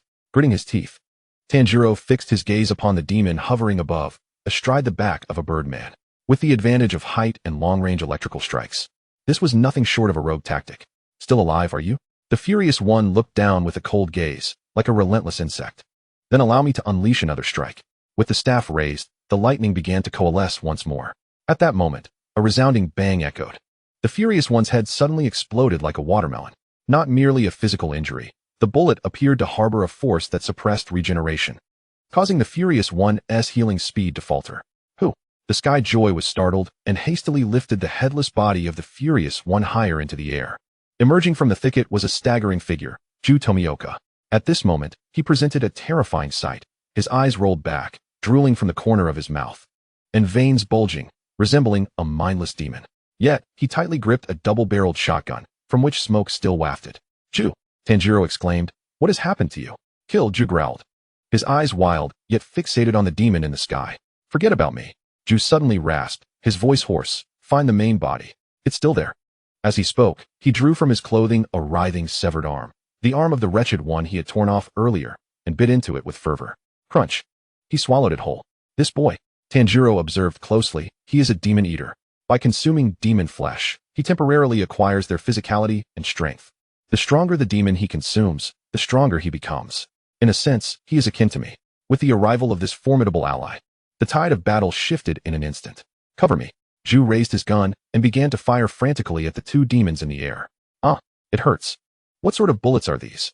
The Sky Joy was struck, feathers flying in disarray, unable to aim properly. What an opportune moment. Tanjiro, enduring the numbing sensation, charged once more toward the underbrush. There, he found the diminutive form of the half-dog, trembling in fear upon the ground. Stay away, the half-dog cried, scrambling desperately deeper into the woods. Despite its small size, it moved with astonishing speed, akin to a startled cockroach. Nowhere to run. Tanjiro inhaled deeply. First form of thunder breathing, thunderclap. With a flash of lightning, though his expertise lay in water and fire, he had absorbed techniques from Zenitsu, and with Ju's guidance, he was able to mimic the thrust of thunder breathing. Though it was but a single strike, that moment of explosive power was sufficient. With a swish, Tanjiro's figure transformed into a mere afterimage, instantly catching up to the fleeing half-dog. I've got it. Tanjiro swung his newly forged Nichiren blade down with deadly resolve. This strike was meant to cleave it in two. Clang. There was no sensation of cutting into flesh. Instead, it felt as though he had struck diamond. A tremendous recoil surged through the blade, causing Tanjiro's hands to tremble, blood gushing from his palms. The Nichiren blade emitted a mournful cry, almost slipping from his grasp. What? Tanjiro stared in disbelief at the tiny old man. Not a scratch, not even a hint of injury. Too hard. Tanjiro could hardly believe it. Was this neck harder than diamond? Hee. The half-dog turned its head, a mocking grin spreading across its wrinkled face. Unyielding. You cannot sever it with such a dull blade. Brother Chun, Tanjiro shouted, I can't do it. It's too hard. Let me take over. Chen's voice was cold and resolute. Discard that wretched blade. Use mine. I shall see whether it is the neck that is hard, or my teeth that are. Without hesitation, Tanjiro sheathed his sword and drew forth Chen's blade from his waist. The jade-colored short sword glimmered with a chilling brilliance under the moonlight. Fire god dance, flame dance. Tanjiro swung the blade once more. This time, augmented by Chun's enhancements of sharpening and armor-piercing, the blade sank in. Yet, it only penetrated halfway, as if lodged within an ancient tree root. No matter how hard Tanjiro exerted himself, he could not advance further. Still not enough. A cold sweat broke out on Tanjiro's forehead. This demon's defense was nothing short of a flaw in reality. Oh! At that moment, the half-dog suddenly shrieked. Anger, joy, wretchedness, delight. Save me. Quickly save me. This scream seemed to serve as a command. The furious one in the sky abruptly ceased evading Ju's bullets, a savage expression crossing his face. How useless, to be driven to such a state. The furious one thrust his staff violently into the body of the sky joy. Since you were so ineffectual, let us merge as one. What? Ju below stood dumbstruck. Before his eyes, the furious one's body transformed into a black hole, swiftly absorbing the sky joy. Immediately following, from the distant woods came the agonized screams of two other demons. The wretched one and Joy, engaged in battle with Nezuko, were also forcibly drawn toward him, merging into the furious one's form in an instant. Joy, anger, wretchedness, delight. For demons united. A thunderous roar filled the air. An unprecedented sense of terror descended. The original furious one vanished, replaced by a slender figure, suspended in the air, with a thunderous drum floating behind him and a bone drumstick in hand. His gaze was as cold as ice, embodying a profound disdain for all existence. The ultimate clone, Zenko Ten, an embodiment of utter malevolence. Zenko Ten hovered high above, looking down at Tanjiro, who was pressing his blade against the neck of the frail half-dog. His voice was soft yet thunderous. To bully the weak, you vile scoundrels, is truly repugnant. Huh. Tanjiro was struck with indignation. Though the blade remained lodged in the half-dog's neck, he could not help but glare back defiantly. Who are you calling a scoundrel? This demon has devoured countless lives and slain innumerable innocents. Now it feigns the role of a victim? Silence. Zenko Ten struck the drum behind him. Boom. No lightning, no wind blades. Yet Tanjiro felt as though a great hammer had struck his chest. Ugh. He spat out a mouthful of blood. He was violently thrown out, along with Jiang Chen, crashing heavily against a tree trunk. Such strength. Tanjiro clutched his chest, feeling as if his ribs might shatter. This newly emerged demon exuded a sense of oppression that surpassed even the combined might of Daki and Jotaro. Jiang Chen, this fellow, has stirred up considerable trouble. Jiang Chen's voice was exceedingly grave. This is the complete form of Upper Moon 4, embodying the full spectrum of emotions. With an exponentially heightened demonic power index. Tanjiro, do not even think about facing it alone. Such a creature can only be countered by a Hashira, and it must be one wielding extraordinary abilities. Just as Neikime prepared to unleash a widespread attack to obliterate this gang of villains, a languid, sultry voice, tinged with a hint of petulance, drifted from the woods. Did you just call my adorable little brother a villain? A flash of pink light appeared. A long blade, as supple as a whip, instantly ensnared Neikime's drumstick, which was poised to strike. It was Love Hashira, Mitsuri Kanroji. She arrived breathlessly, her hair slightly disheveled. Yet her aura of protection remained undiminished. Bullying such a lovely brother like Tanjiro, Mitsuri puffed her cheeks in indignation. I can become quite angry, you know? Another fool rushing to their doom. Neikime's gaze was indifferent. Then you shall face judgment as well. Wood dragon summon. Boom. The earth trembled. Several colossal wooden dragons erupted from the ground, baring their fangs and claws as they lunged at Mitsuri. Miss Kanroji, be careful, Tanjiro shouted. Don't worry. Mitsuri's form flickered, her supple blade dancing like a ribbon in the air. Breath of Love, third form, Love's catastrophe. The blade flashed like rain, instantly shredding the heads of the wooden dragons. So swift, Tanjiro marveled. Stop watching the show, Jiang Chen urged. Although the Love Hashira is strong, this demon is even more monstrous. Its wooden dragons are endless. And as long as the main body remains alive, NoCP is invincible. Tanjiro, while the love Hashira distracts the strongest one, we have another task. We must sever the head of that rat that is still fleeing. Tanjiro glanced at the quivering form of the half-demon, Hantengu, in the distance, then at Mitsuri, who was locked in battle with the wooden dragons. Jinya, Nezuko. Tanjiro climbed to his feet, wiping the blood from his mouth. We move. To sever its neck? To ensure that the efforts of the love Hashira would not be in vain, and to bring an end to this absurd victim's farce, even if his blade broke. He would bite through the main body with his teeth. Chapter 54. The Patchwork Monster and the Race Before Dawn. Breath of Love, 5th Form. Unstable Love's Claw. The pink blade danced chaotically through the air like a silk ribbon. Mitsuri Kanroji's figure flitted gracefully between the massive wooden dragons, as light as a butterfly. Though her Nichiren blade was soft, it could slice through tons of wood in an instant. Incredible. Tanjiro looked back, his heart filled with awe. This was the power of a Hashira. Even when faced with the strongest incarnation, NoCP, she could stand her ground without faltering. Stop dawdling. Hurry after it.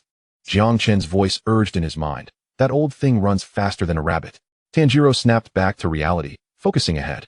The half-demon, no larger than a mouse, was scurrying frantically through the underbrush. Despite its short legs, it moved with astonishing speed, vanishing in an instant. Return my body. A furious roar echoed nearby. Jinya Shinazugawa charged like an out-of-control tank, smashing through trees as he rushed ahead. At that moment, he looked more like a demon than a human. His eyes were blood red, mouth filled with fangs. Having consumed the flesh of an upper moon demon, his physique had swelled, muscles straining against his uniform. That is my prey. Jinya raised his massive double-barreled shotgun and fired wildly into the brush ahead. Bang! Bang! Bullets sent dirt flying. Eek! A shriek erupted from the bushes as Hantengu was grazed by a bullet, yet it did not slow down. Instead, it ran even faster. Damn it! It's too small. I can't aim at all. Jinya exclaimed in frustration, abandoning the gun to seize a tree trunk as thick as his thigh. Stop right there. With a forceful throw, he hurled the entire tree at the half-demon. Crash! The trunk landed just in front of Hantengu, blocking its escape route. What a chance! Tanjiro seized the opportunity, dashing forward with Nezuko on his back. Nezuko, help! Nezuko leaped from his back, her body expanding instantly, pinning one of Hantengu's legs to the ground. Got it! Tanjiro rejoiced, his blade, Jiang Chen, a short blade of jade, already coiled to strike. Now, how will you escape? Dance of the Fire God, Pyroshin. A fiery slash aimed directly for its neck. However, Hantengu emitted an ear-piercing scream. Not from fear, but as a summons. Protect me. NoCP. Boom. The earth suddenly split. Just as Tanjiro's blade was about to strike its neck, countless stout roots erupted from the ground, forming a colossal wooden cage that instantly enveloped Hantengu. Clang. Jiang Chen struck the roots. Sparks flew. While it bit deep, it did not sever them. The hardness of these roots surpassed those before. This old thing has maxed out all its defenses, hasn't it? Jiang Chen could not help but grumble. This was practically a turtle shell. Get away. Though NoCP was entangled by the love Hashira in the distance, she could still manipulate the wooden dragons. More roots burst forth from the ground, transforming into sharp wooden spikes that indiscriminately lunged at Tanjiro and his companions. Danger! Tanjiro had no choice but to retreat in evasion. Jinya, Nezuko, fall back. The three of them awkwardly leaped aside. Meanwhile, the half-demon, encapsulated by the roots, rolled like a massive wooden ball toward the edge of a cliff. It was attempting to leap off the cliff to escape. Tanjiro panicked. Here in the deep mountains, if it fell over the edge, that diminutive form would be impossible to locate amidst the dense foliage. We cannot let it escape. Jinya roared, disregarding the pain of wooden spikes piercing his body as he charged forward. I'm going to. Nezuko was equally unwilling to back down. Really, you all are so reckless. Jiang Chen sighed. Tanjiro, do not use fire. Cutting through such thick wood with fire is too slow and easily regenerates. Change your tactic. What? Tanjiro asked breathlessly as he ran. Lightning. Jiang Chen's voice sharpened. Concentrate all your strength into a single point, using speed to achieve penetration. Although you do not wield the breath of lightning, I do. Trust your body to me for a second. Without a moment's hesitation, Tanjiro replied, take it. That absolute trust sent shivers through Jiang Chen's very soul. All right, let me show you what a flash truly is. Buzz. Tanjiro's arm, gripping the sword, suddenly bulged with veins. A surge of golden electricity coursed from the hilt throughout his body. This was no ordinary breath of thunder. It was a high-voltage current simulated by Jiang Chen. Having analyzed Zenitsu's techniques and combined them with his own energy, total concentration, breath of thunder, pseudo, first form, Beneath Tanjiro's feet, the ground erupted. He transformed into a streak of golden light, racing ahead. In the blink of an eye, he surpassed Jinya and Nezuko, catching up to the rolling wooden ball. Open up. Jiang Chen's sword tip, radiant with blinding lightning, plunged forcefully into the heart of the wooden sphere. Thunderbolt drill. Zap. A terrifying current surged through the wood. Inside the wooden ball, the half-demon's anguished wails echoed. Ah, it hurts. It's unbearable. Boom. The wooden ball shattered. The half-demon, charred black, rolled out and halted precariously at the edge of a cliff. Coughing, Tanjiro paused, gasping for breath, his arm trembling from the immense strain. We did it. Jinya and Nezuko hurried over, surrounding the half-demon. With pursuers ahead and a cliff behind, there was no escape. Where do you think you can run? Jinya raised his shotgun, aiming at the half-demon's head. The half-demon lay on the ground, body still convulsing. It lifted its head, its aged face contorted, tears and snot streaming down. Why? Why do you torment me? I am but a pitiful old man. Silence. Tanjiro gripped his sword, his gaze icy. When you devoured so many lives, did you not feel pity for them? When you treated human lives as mere fodder, did you ever consider this day would come? Go to hell and repent. The trio launched their attack simultaneously. Sword, gun, claws. All their might converged, vowing to obliterate this vile demon entirely. However, just as the fatal strike was about to land, a strange glimmer flashed in the half-demon's eyes. Since you wish to kill me so desperately, its body suddenly swelled rapidly, not growing larger, but consuming flesh. What? Tanjiro gasped. The half-demon opened its gaping maw and bit down hard on Jinya's thigh. Ah! Jinya screamed. You devoured my flesh. Now I shall feast upon yours. The half-demon savagely tore at Jinya's blood and meat, its energy surging in that instant. This is bad. It's replenishing its strength. Jiang Chen shouted, quickly sever its head. Don't let it finish. Release him. Tanjiro swung his sword down, but the half-demon clung on fiercely, even as the blade sank into its neck. It continued to consume ravenously. Gulp. As a large piece of flesh disappeared down its throat, the half-demon underwent a transformation. A fifth head sprouted from its back, inscribed with the word hatred. Hatred. How I loathe. The new head opened its eyes, uttering a chilling curse. You demons who bully the weak. Boom. A massive shockwave erupted. Tanjiro and his companions were thrown back. The half-demon, demon of hatred, stood tall, its size now magnified several times, emanating a nauseating aura of resentment. It grasped Jinya as if he were a mere doll. Since you have eaten my flesh, let us become one. It opened its bloodied maw, preparing to swallow Jinya whole. Jinya. Tanjiro's eyes widened in despair. In this moment of hopelessness, the eastern sky finally began to lighten. Dawn was breaking. Chapter 55. Good morning, Nezuko. The first ray of morning light pierced through the clouds like a sword. Ah! The half-demon, demon of hatred, poised to devour Jinya, let out a scream more harrowing than that of decapitation upon seeing the sunlight. Without a second thought, it discarded Jinya as if he were refuse. Hot. So hot. Its massive body began to smoke, skin rotting as if doused in acid. Flee. I must escape. The half-demon turned, recklessly racing into the shadows of the forest. There were still a few households asleep. If I consume a human, if I replenish my energy, I can shrink and hide. I must survive. You want to escape. Tanjiro rose from the ground, every bone aching, yet he forced his legs to move. I cannot let it go there. There are villagers. If it consumes a human and regains its strength, all our efforts will have been in vain. Tanjiro, pursue. Jiang Chen's voice was urgent. Do not hesitate. Slay it. Gritting his teeth, Tanjiro sprinted forward. Nezuko followed closely. However, the sunlight was too swift. As the sun rose gradually, the shadows in the forest quickly dissipated. Crackle. Nezuko began to smoke. Her skin rapidly carbonized under the sunlight, her beautiful face fracturing. Ugh! Nezuko, in agony, covered her face, her body shrinking, yet she staggered on, desperate to pursue the demon. Tanjiro glanced back. His heart stopped. Nezuko. On one side were the villagers about to be devoured by the demon, on the other, his sister, on the verge of disintegrating in the sunlight.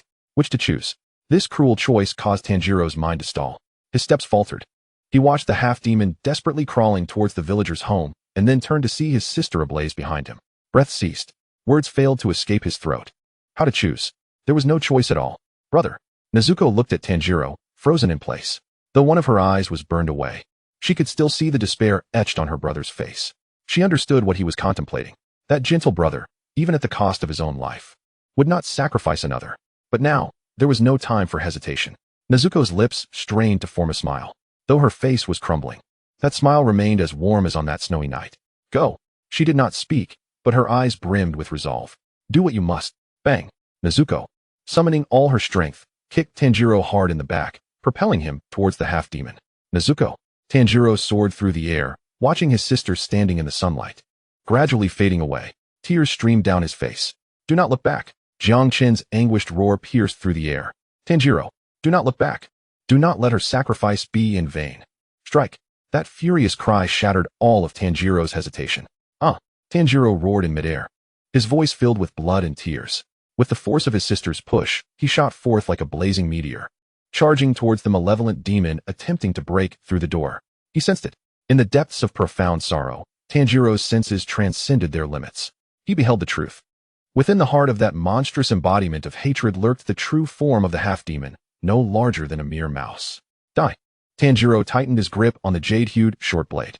There were no extravagant techniques, only a singular strike, propelled by an unwavering resolve that encompassed all his fury and grief. With a flash of the dance, he struck. The blade sank into the vast demon's flesh, precisely severing the heart and decapitating that diminutive neck. No. The true form of the half-demon let out a final wail. I don't want to die. I'm just a good person. You are a demon. Tanjiro roared, channeling all his strength as he fully severed that accursed head. With a dull thud, the small demon's head rolled onto the ground, instantly turning to ash under the sun's rays. Simultaneously, far off, the enraged Hantengu, locked in battle with the love Hashira, emitted a desperate scream as its form began to disintegrate. It was over. The upper moon 4 had been vanquished. Tanjiro sank to his knees, gasping for breath, yet devoid of any elation from victory. Slowly, he trembled as he turned to gaze upon the place where his sister had stood moments ago. It was empty. Only a tattered pink kimono, charred and ruined, lay upon the ground. Tanjiro's mouth fell agape, yet no sound emerged. His heart felt as though it had been hollowed out. He had won the battle, but lost the entire world. Nezuko. Tanjiro crawled over to the kimono, cradling it in his arms, burying his face within it, weeping uncontrollably. I'm so sorry. I couldn't protect you. What meaning does this victory hold if it costs you? His cries echoed through the morning woods, eliciting tears from those who listened. Even the arriving Jinya and love Hashira, upon witnessing this scene, could not help but redden their eyes. Then, suddenly, a familiar voice resonated from behind Tanjiro. His sobs ceased abruptly. He shot up, and not only he, but even the previously silent Kanamori trembled slightly within its sheath. From that direction, in the sunlight, a figure slowly approached. Though her clothing was tattered and her body bore the marks of burns, she had not vanished. She stood there, bathed in golden morning light, her black hair cascading like a waterfall, her skin still somewhat pale, but no longer fearing the sun. In her pink eyes, the demonic slit had vanished, replaced by the clarity of humanity. She gazed at Tanjiro, revealing 2 adorable little fangs. The bamboo muzzle was nowhere to be found.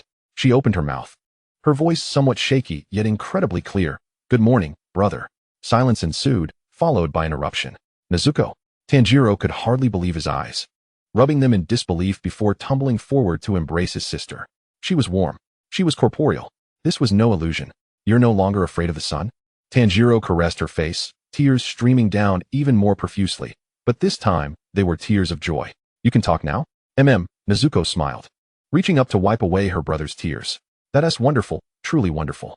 Tanjiro clutched the treasure he had regained, weeping like a child.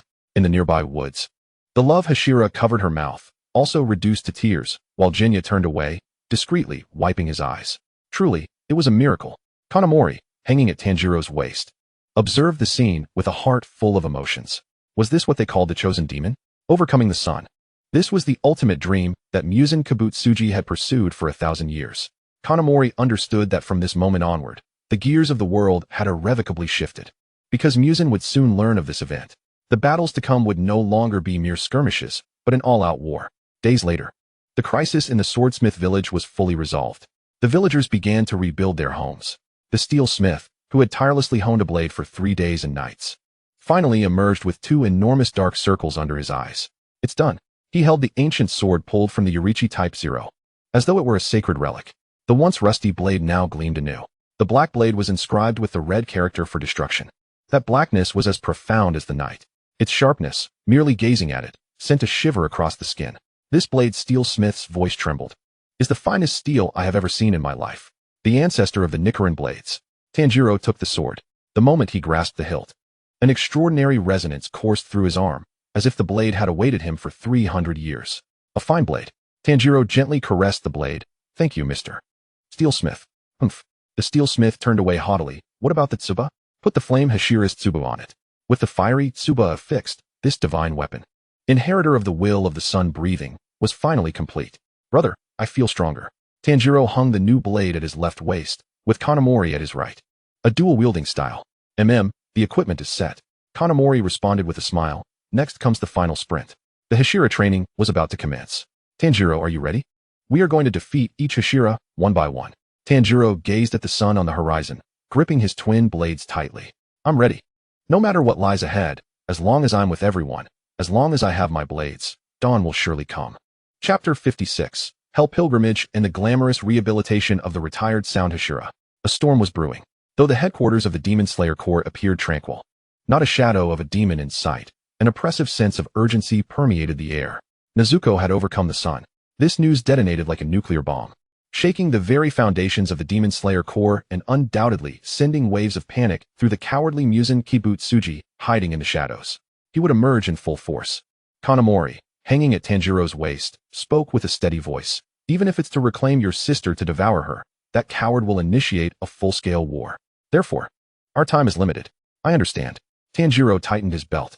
At that moment, he stood at the entrance of the first training ground. A preparatory measure to forcibly enhance the strength of all members before the great battle, commonly referred to as the Hell Pilgrimage. Run, you lot of soft-shell shrimps. Even before entering, the familiar booming voice of the former Sound Hashira, Tenjin Yuzi, echoed.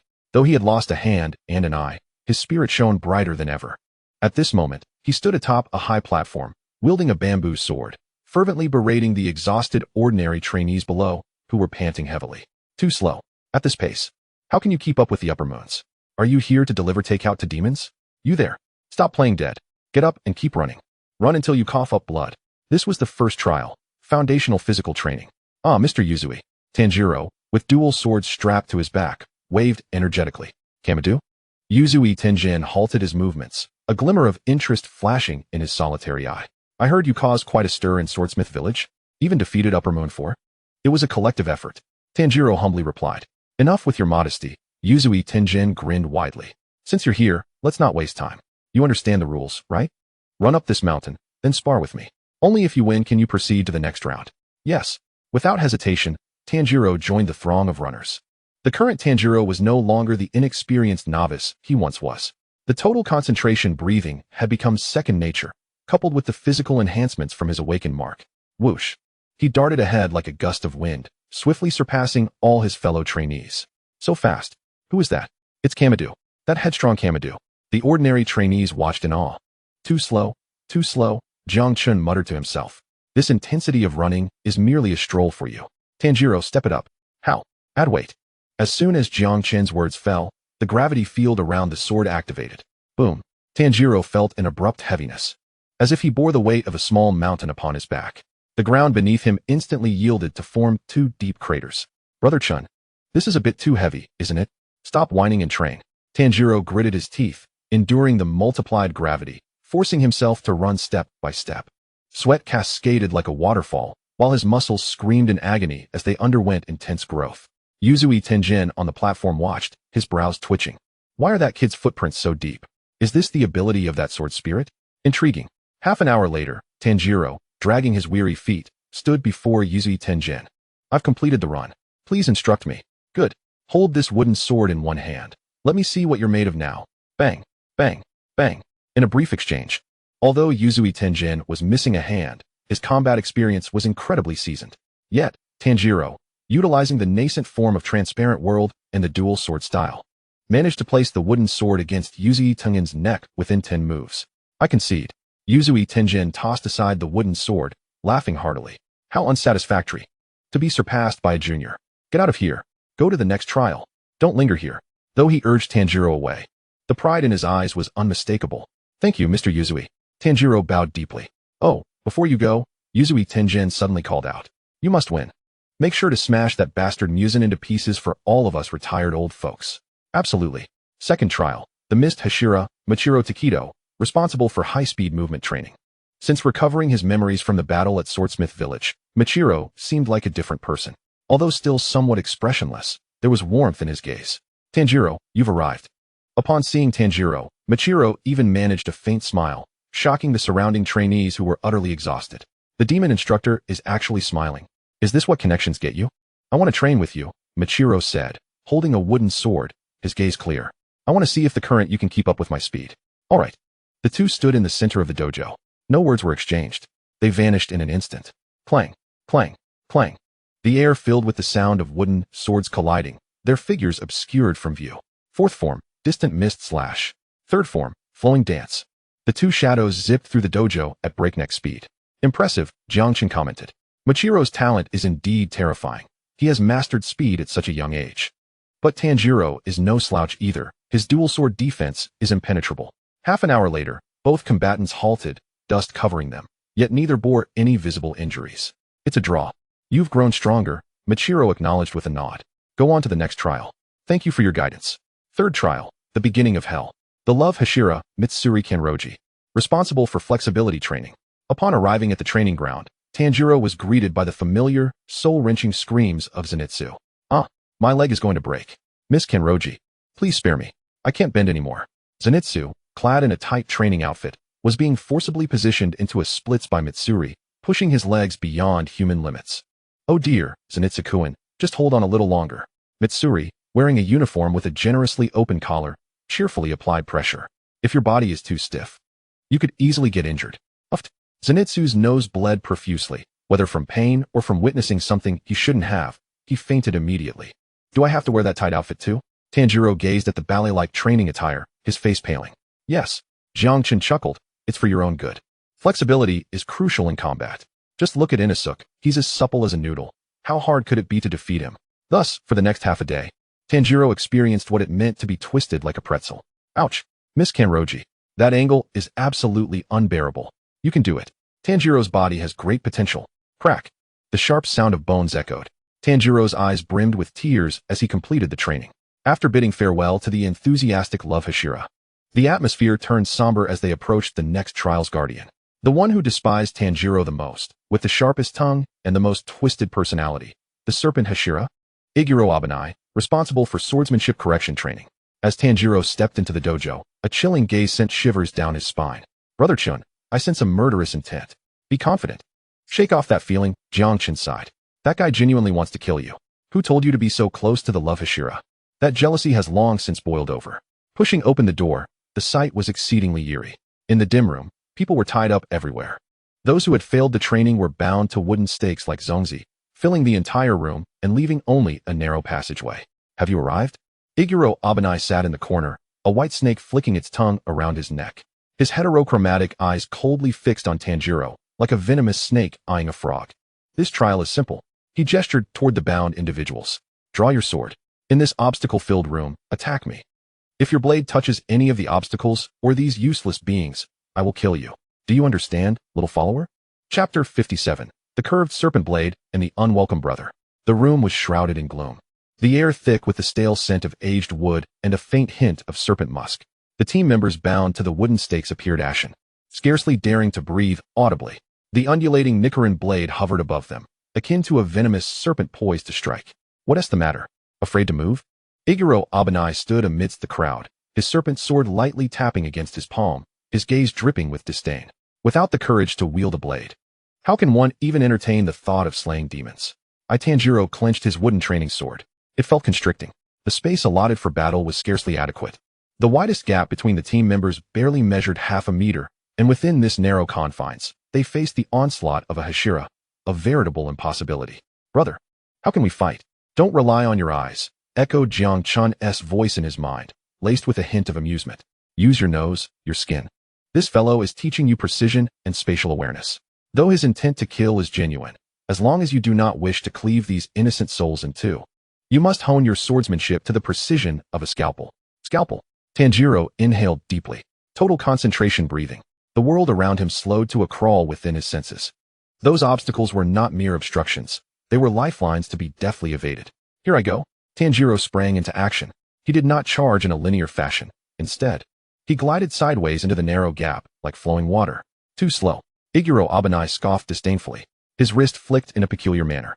The curved serpent sword veered past a bound team member and, defying all physical intuition, lunged towards Tanjiro's throat. Breath of the Serpent, first form, Serpent-S bite. What trajectory is that? Tanjiro gasped in astonishment. A normal blade travels straight, yet the Serpent Hashira-S path was serpentine. Duck. Twist your torso 30 degrees to the left. Jiang Chen's commands were precise. Tanjiro instinctively complied, his body nearly skimming the ground as he narrowly avoided the strike. The serpent blade grazed his nose, severing a few strands of hair. Did he evade? A flicker of surprise crossed Iguro Abanai's eyes, swiftly morphing into an even deeper loathing. Slippery as an eel, truly infuriating. The assault poured down like a torrential storm. The room was illuminated by the flash of blades. Tanjiro fought for survival in that constricted space, each swing requiring meticulous calculation. One must not strike the wooden stakes, nor harm the fellow team members, while also parrying the Serpent Hashira's elusive attacks. It's no use, playing defense will corner me. Sweat beaded on Tanjiro's forehead. Then I shall attack. Jiang Chen instructed. Tanjiro, observe his footwork. Though his movements are agile, he is limited by his desire to avoid obstacles, fixing his landing points. Anticipate where he will land and force him into a direct confrontation. Understood. Tanjiro's gaze sharpened. Just as Iguro Abanai prepared to circle the wooden stake for a surprise attack from the right, Tanjiro stepped forward, sealing off the only landing point. Water breathing. Fourth form, striking tide. The wooden sword sliced through the air, targeting the center. Cut. Inosuke was compelled to switch tactics, raising his sword to block. Bang. The wooden swords clashed.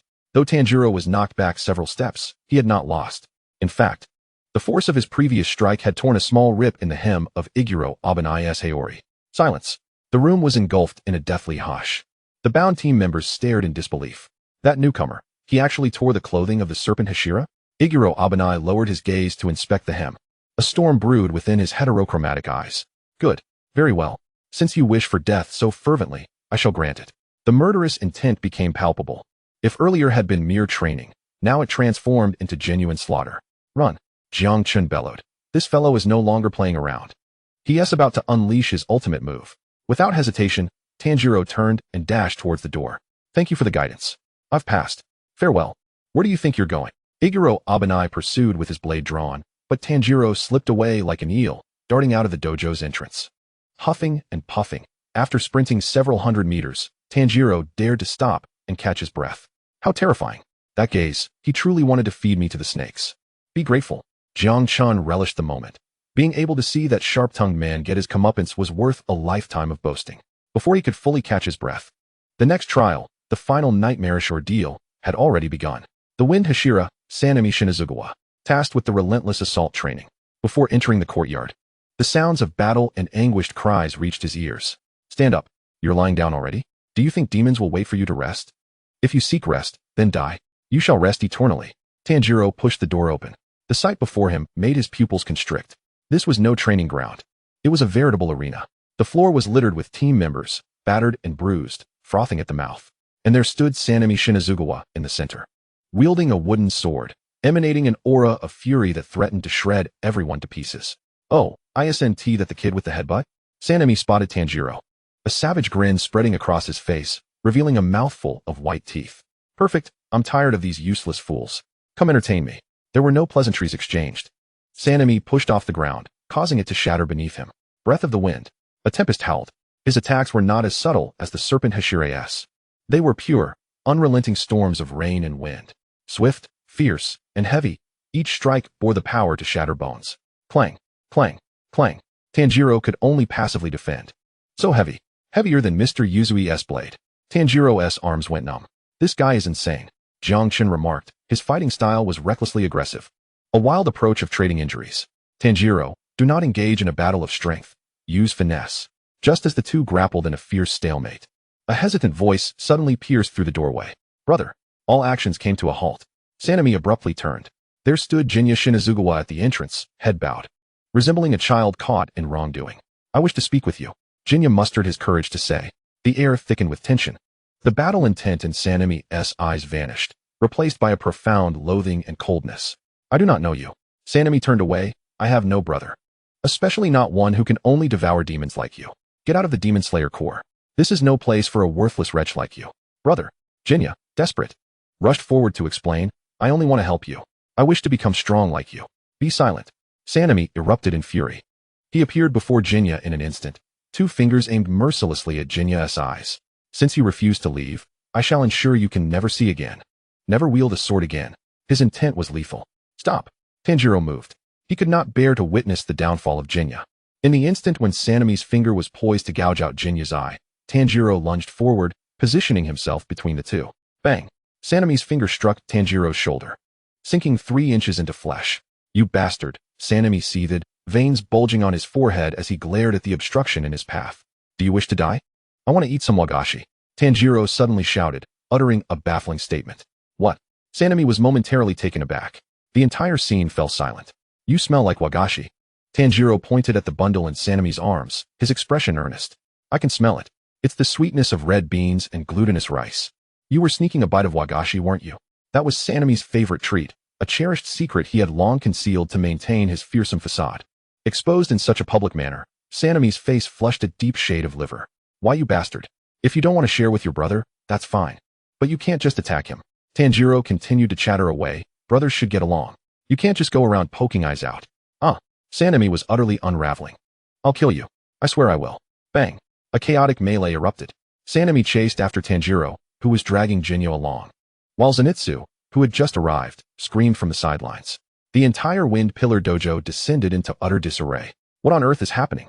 Jiang Chen, hanging at his waist, observed the farce with an exasperated sigh.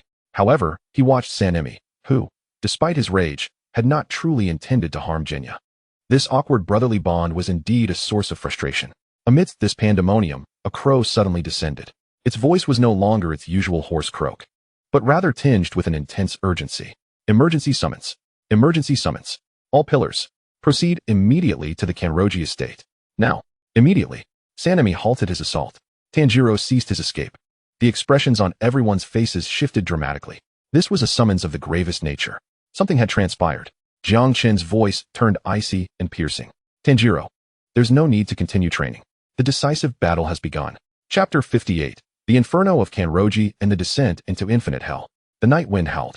Tanjiro followed Shinazugawa Sanemi, darting through the woods at breakneck speed. The burning sensation in his lungs was forcefully suppressed as he operated the total concentration breathing technique to its utmost limit. That scent.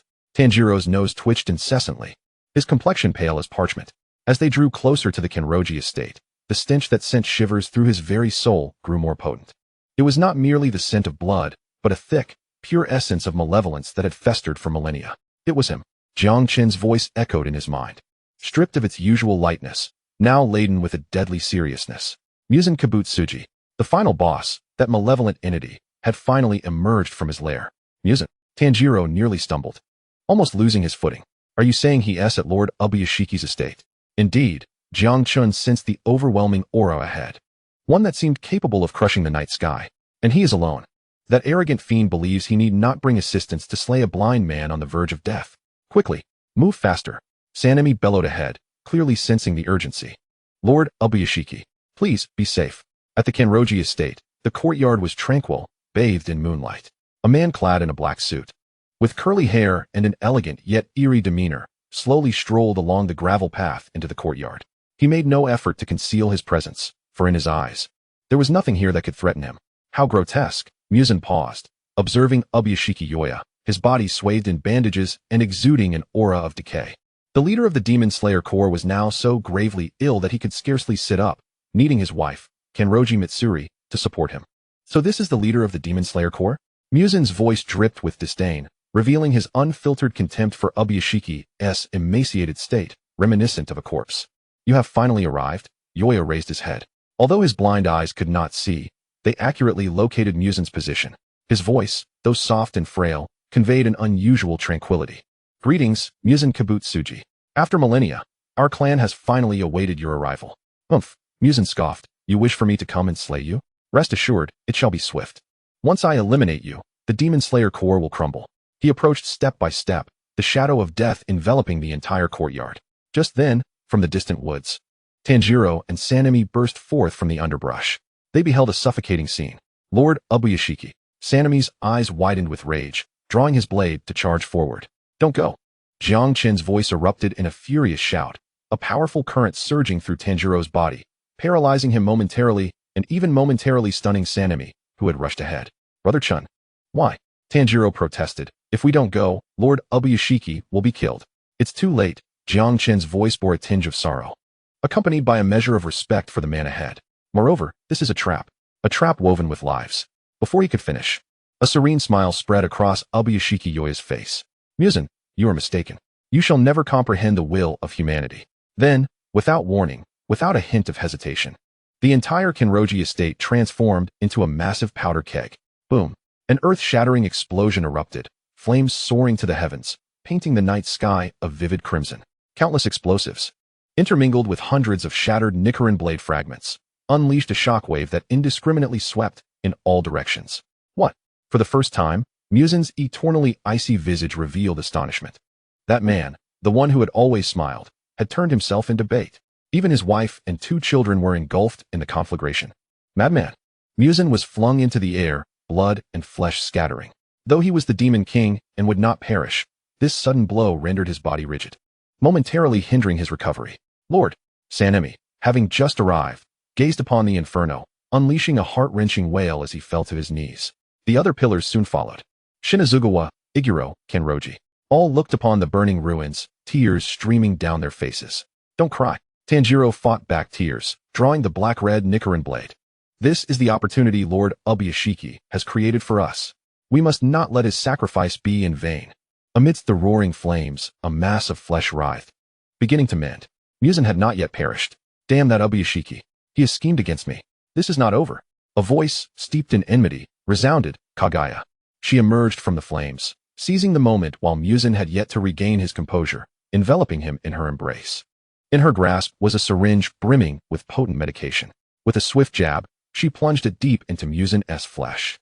Transform into a human. Muzan Kabutsuji. Kaguya? Muzan gasped in astonishment. You, the fugitive, are here too. Die, die. Kaguya fervently injected the drug. This is the moment. It was then that Jiomei Himejima, the stone Hashira, made his move. Tears streamed down his face as he swung his colossal flail, the wind howling fiercely, crashing down upon the newly sprouted part of Muzan's skull. Nemo Amida Butsu.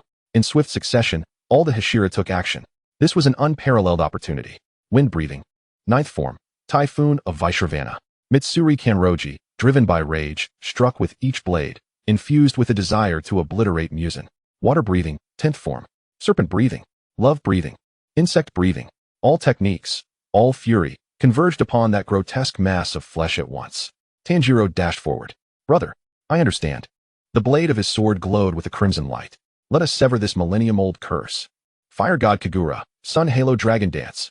A colossal dragon of flames surged from the ashes, barreling towards Muzan's neck. Surrounded, Muzan finally erupted in fury. Did you truly think you could kill me like this? Such naivety. If you all desire death so fervently, then welcome to my domain. With a crack, the ground beneath Muzan fractured, revealing not a mere chasm, but countless Japanese paper doors that materialized beneath them. As they opened, an unfathomably complex alternate space lay exposed below. This was the Infinity Castle. Plunge into the abyss. Muzan roared. A tremendous force of suction surged forth. What is this? The Hashira, including Tanjiro, felt the ground vanish beneath their feet, all plummeting into the void. Tanjiro, hold on to your sword. Kaneo shouted, don't let go. The sensation of weightlessness enveloped them as the scenery shifted instantaneously. No longer were they amidst the burning mansion, but surrounded by a labyrinth of wooden structures, inverted and chaotic. Staircases ascended into the sky, doors lay beneath their feet. This was the lair of demons. Welcome to hell, echoed Muzan's voice throughout the space. He regained his form amidst the descent. The visage of a refined gentleman replaced by a monstrous entity adorned with white hair and a maw filled with sharp teeth. Now that you've arrived, none shall leave alive. Tonight, I shall eradicate the Demon Slayer core. Tanjiro adjusted his stance mid-air, landing steadily on a platform. He gazed up at the godlike figure of Muzan. Clenching his twin blades, he vowed, I shall not allow you to achieve your ends. This shall be your grave. The final battle commenced. The Infinity Castle arc opened. Chapter 59. A trap where only one faces death. Time rewound to the fleeting nanosecond before the explosion. In that moment, when Yoya Tsujikuni pressed the detonator, he murmured, forgive me, Amano, and the children. A look of anguish mingled with resolve graced Yoya's ailing visage. We shall depart together. Lady Amano clasped her husband's hand tightly, their 2 young daughters displaying no hint of fear.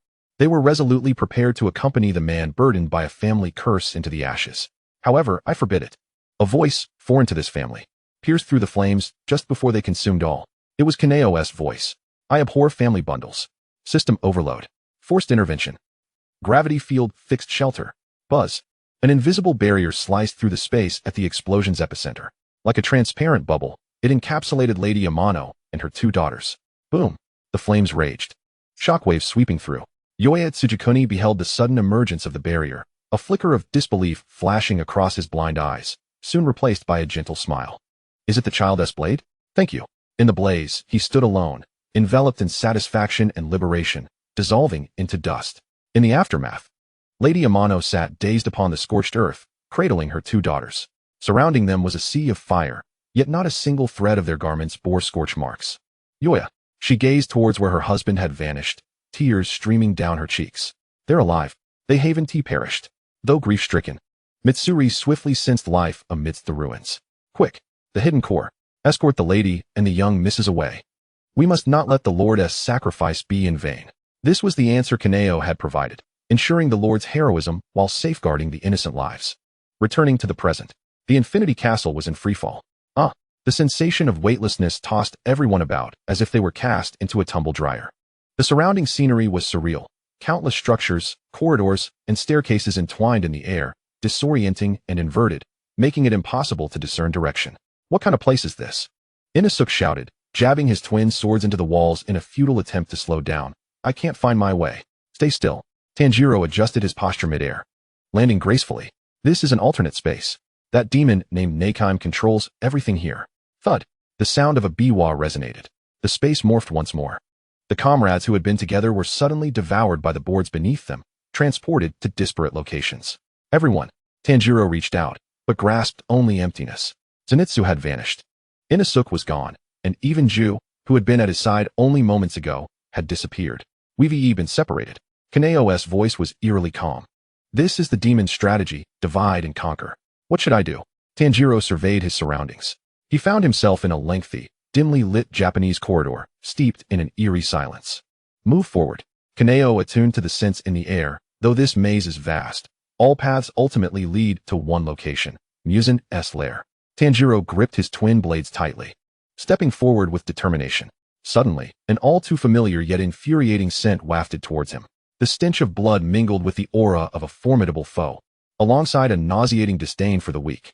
That scent was. Tanjiro halted, veins bulging on the back of his hand, his breath growing ragged. It was the one who had slaughtered so many aboard the Infinity Train, gravely injuring Rengoku, only to flee like a coward. Thud. Footsteps echoed. A man with pink hair, tattoos adorning his body, emerged from the shadows. It was Upper Moon 3, Akaza. Well. Akaza gazed at Tanjiro, a look of surprise spreading across his face. Is this not the boy who threw knives? What a twist of fate. I had anticipated encountering that Hashira named Rengoku. Yet I find myself face to face with you first. He flexed his wrist, producing a satisfying crack. Last time you managed to escape, but this time, I shall not allow you to flee. Tanjiro interrupted him, lifting his head, his eyes devoid of fear, only ablaze with fury. Akaza, I have been searching for you. The injuries inflicted upon Mr. Rengoku, and the debt you owe, shall be settled here today. Ha! Akaza laughed maniacally, his tone brimming with arrogance. Though your fighting spirit has strengthened somewhat since our last encounter, in my eyes, you remain a weakling. Weaklings deserve to be eliminated. Boom. The ground beneath Akaza's feet erupted. The technique unfolds. Destruction killing lancing. That familiar snowflake formation reappeared. Come, let me witness how much you have grown. Akaza vanished, reappearing before Tanjiro in an instant, delivering a powerful punch. Air style. The terrifying force of his fists surged like a cannon, aimed directly at Tanjiro's face. Had this been the Tanjiro of the past, he would have had no choice but to evade. But now water-breathing, 11th form, dead calm. Tanjiro did not shy away. He swung his new Nichiren blade with fervor, its tip directed at the oncoming force. Air slash. Boom. The intangible sword energy collided with the punch's pressure, creating a shockwave that rippled through the air. What? Akaza paused for a moment, surprised that he had been blocked. But it was not over yet. Emerging from the clouds of dust, Tanjiro surged forth. He was no longer the burden who could only watch the Hashira fight. Through rigorous training under the Hashira's guidance, the awakening of his markings, and countless struggles on the brink of death, he had earned the right to stand before an upper moon. Hinakami Kagura, raging sun. The crimson blade flashed through the air. Akaza sidestepped, yet a line of blood was still drawn across his cheek. How swift! The disdain in Akaza's eyes vanished. How intriguing. Truly fascinating. In just a few months, you have grown to this extent. That guy Rengoku truly did not misjudge you. Mentioning Rengoku, Akaza's expression twisted with a hint of regret. What a pity he did not transform into a demon. If he were here, how splendid it would be. Silence. Tanjiro roared in fury. You are unworthy to speak his name. The two clashed once more, fists and blades intertwining. However, it was evident that Tanjiro was still struggling. After all, Upper Moon 3 is the pinnacle of martial prowess, each punch imbued with lethal destructive power. Although Tanjiro could defend himself, the toll on his stamina was immense. Brother Chun, what should we do? Don't panic. Jiang Chen had been observing closely. This fellow's technique perceives fighting spirit. The heavier your killing intent, the quicker his reactions. To defeat him, you must enter that plant-like state. The transparent world. Just as Tanjiro was barely holding on, water breathing, fourth form, striking tide. A stream of blue water sliced in from the side, intercepting Akaza's lethal kick aimed at Tanjiro. Who? Akaza stumbled back a few paces. A man with a stern countenance, clad in a half-patterned haori, stood protectively in front of Tanjiro. Water Hashira, Ju Tomioka. Mr. Ju, Tanjiro exclaimed in delight. Apologies for my tardiness. Ju, wielding his Nichiren blade, fixed a cold gaze upon Akaza. Is this the Upper Moon 3 who harmed Rengoku? Very well. Ju's fighting spirit surged dramatically, deep blue markings appearing on his face. Today, we shall slay you here. 2 against 1. The mightiest Water Hashira, combined with the grown-up Tanjiro. The revenge battle officially commenced. Chapter 60. The Transparent World and the Blind Spot of the Lancing. Clang, clang, clang. The sound of swords clashing with fists resonated like a symphony. This had transcended mere combat, evolving into a collision of two mighty torrents. Ju's Nichiren blade transformed into an unending deep blue tide. Tanjiro's sword blazed like the sun, fierce and unyielding. Water and fire, at this moment, harmoniously intertwined. Excellent. Akaza, under their combined assault, not only held his ground but grew increasingly exhilarated. The golden pupils of his eyes reflected every move and technique of the two. Such synergy, such speed. Akaza laughed heartily, the snowflake formation beneath his feet spinning wildly. Destruction killing chaos style. Boom. Countless fist shadows descended like a meteor shower, each punch carrying a terrifying shockwave capable of shattering rock. Water breathing, 11th form, calmness. Ju stood firm, taking a deep breath. The surrounding space seemed to freeze. The violent gusts of fists, upon entering his blade's perimeter, were all rendered null. Oh, a glimmer of admiration flashed in Akaza's eyes. I have never seen such swordsmanship. Did you create this? Remarkable. It hasn't been long, yet you've achieved this level. Tell me your name. I do not slay nameless foes. Demons are unworthy of knowing my name. Ju replied coldly, as deep blue wave patterns emerged on his left cheek. The markings activated. With their emergence, Ju's speed and strength surged dramatically. Whoosh. He transformed into a mere afterimage, keeping pace with Akaza's movements, even swiftly severing off Akaza's ear with a backhanded strike. So this is the markings? Tanjiro watched in awe. Mr. Ju's speed had become so rapid that even he found it difficult to keep up. Stay focused. Jiang Chen's voice echoed in Tanjiro's mind. That pink-haired monster has yet to unleash his full power. His technique is lancing. It acts as a radar, capable of sensing fighting spirit. As long as you harbor killing intent, even if you sneak up from behind, he can evade as if he has eyes in the back of his head. Then what should we do? Tanjiro gritted his teeth. How could he attempt to kill without intent to kill? That is precisely the issue. Jiang Chen sighed. This is essentially an unsolvable bug. Unless before he could finish, the battlefield shifted dramatically. Final form, azure silver, fractured light. Akaza suddenly unleashed a torrent of power. Hundreds of blue energy projectiles enveloped the entire space, without mercy. This was not ordinary wind. This was a finishing move. Mr. Ju, Tanjiro sought to assist. Yet he too was forced to retreat under the barrage of light projectiles. Even with the defense of calmness, Ju was unable to completely block the onslaught. Several projectiles pierced through his shoulders and legs, splattering blood. Ha! Die! Akaza sneered, delivering a brutal kick to Ju's chest, sending him crashing against the wall. Cough! Ju spat blood, nearly losing grip on his sword. But it's not over yet. Rather than pursuing Ju, Akaza abruptly turned, his eyes filled with murderous intent, locking onto Tanjiro. That Hashira can still hold on for a while. But you, weakling, have been an eyesore for far too long. Boom. In an instant, Akaza materialized before Tanjiro, demonstrating a speed that transcended the limits of human reflexes. His fist, raised high, aimed directly at Tanjiro's skull. Death. Time seemed to slow at that moment. Tanjiro gazed at the ever-enlarging fist, feeling the icy grip of mortality. There was no escape. Not even the patterns, nor the dance of the fire god, could evade such proximity. Tanjiro. At that moment, Jiang Chen's voice resonated, ethereal and distant, as if echoing from another realm. Close your eyes. What? Tanjiro was taken aback. Do not think of killing him. Do not think of winning. Do not think of hatred. Transform into a plant. A plant? The image of his father, even in the face of a towering bear, emerged suddenly in Tanjiro's mind. His father, devoid of any murderous intent, as if merely chopping wood.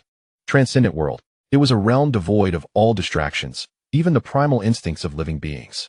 In this world, the enemy's muscle contractions, blood flow, and even the rhythm of their breath became vividly apparent. Tanjiro closed his eyes. If there is no avoidance, then let there be none. His breath transformed. No longer the fervent dance of the fire god, nor the gentle water breathing. Instead, it was a state of nothingness. Like a withered tree, like an unyielding stone. In that fleeting moment, Akaza was taken aback. His compass faltered. The once menacing youth suddenly vanished from his perception, as though he had evaporated into thin air. Although present before him, there was no sense of existence. What is happening? A flicker of hesitation crept into Akaza's movements. And it was this very hesitation. Whoosh. Tanjiro opened his eyes. In those dark crimson irises, there was neither anger nor fear, only a profound clarity of void.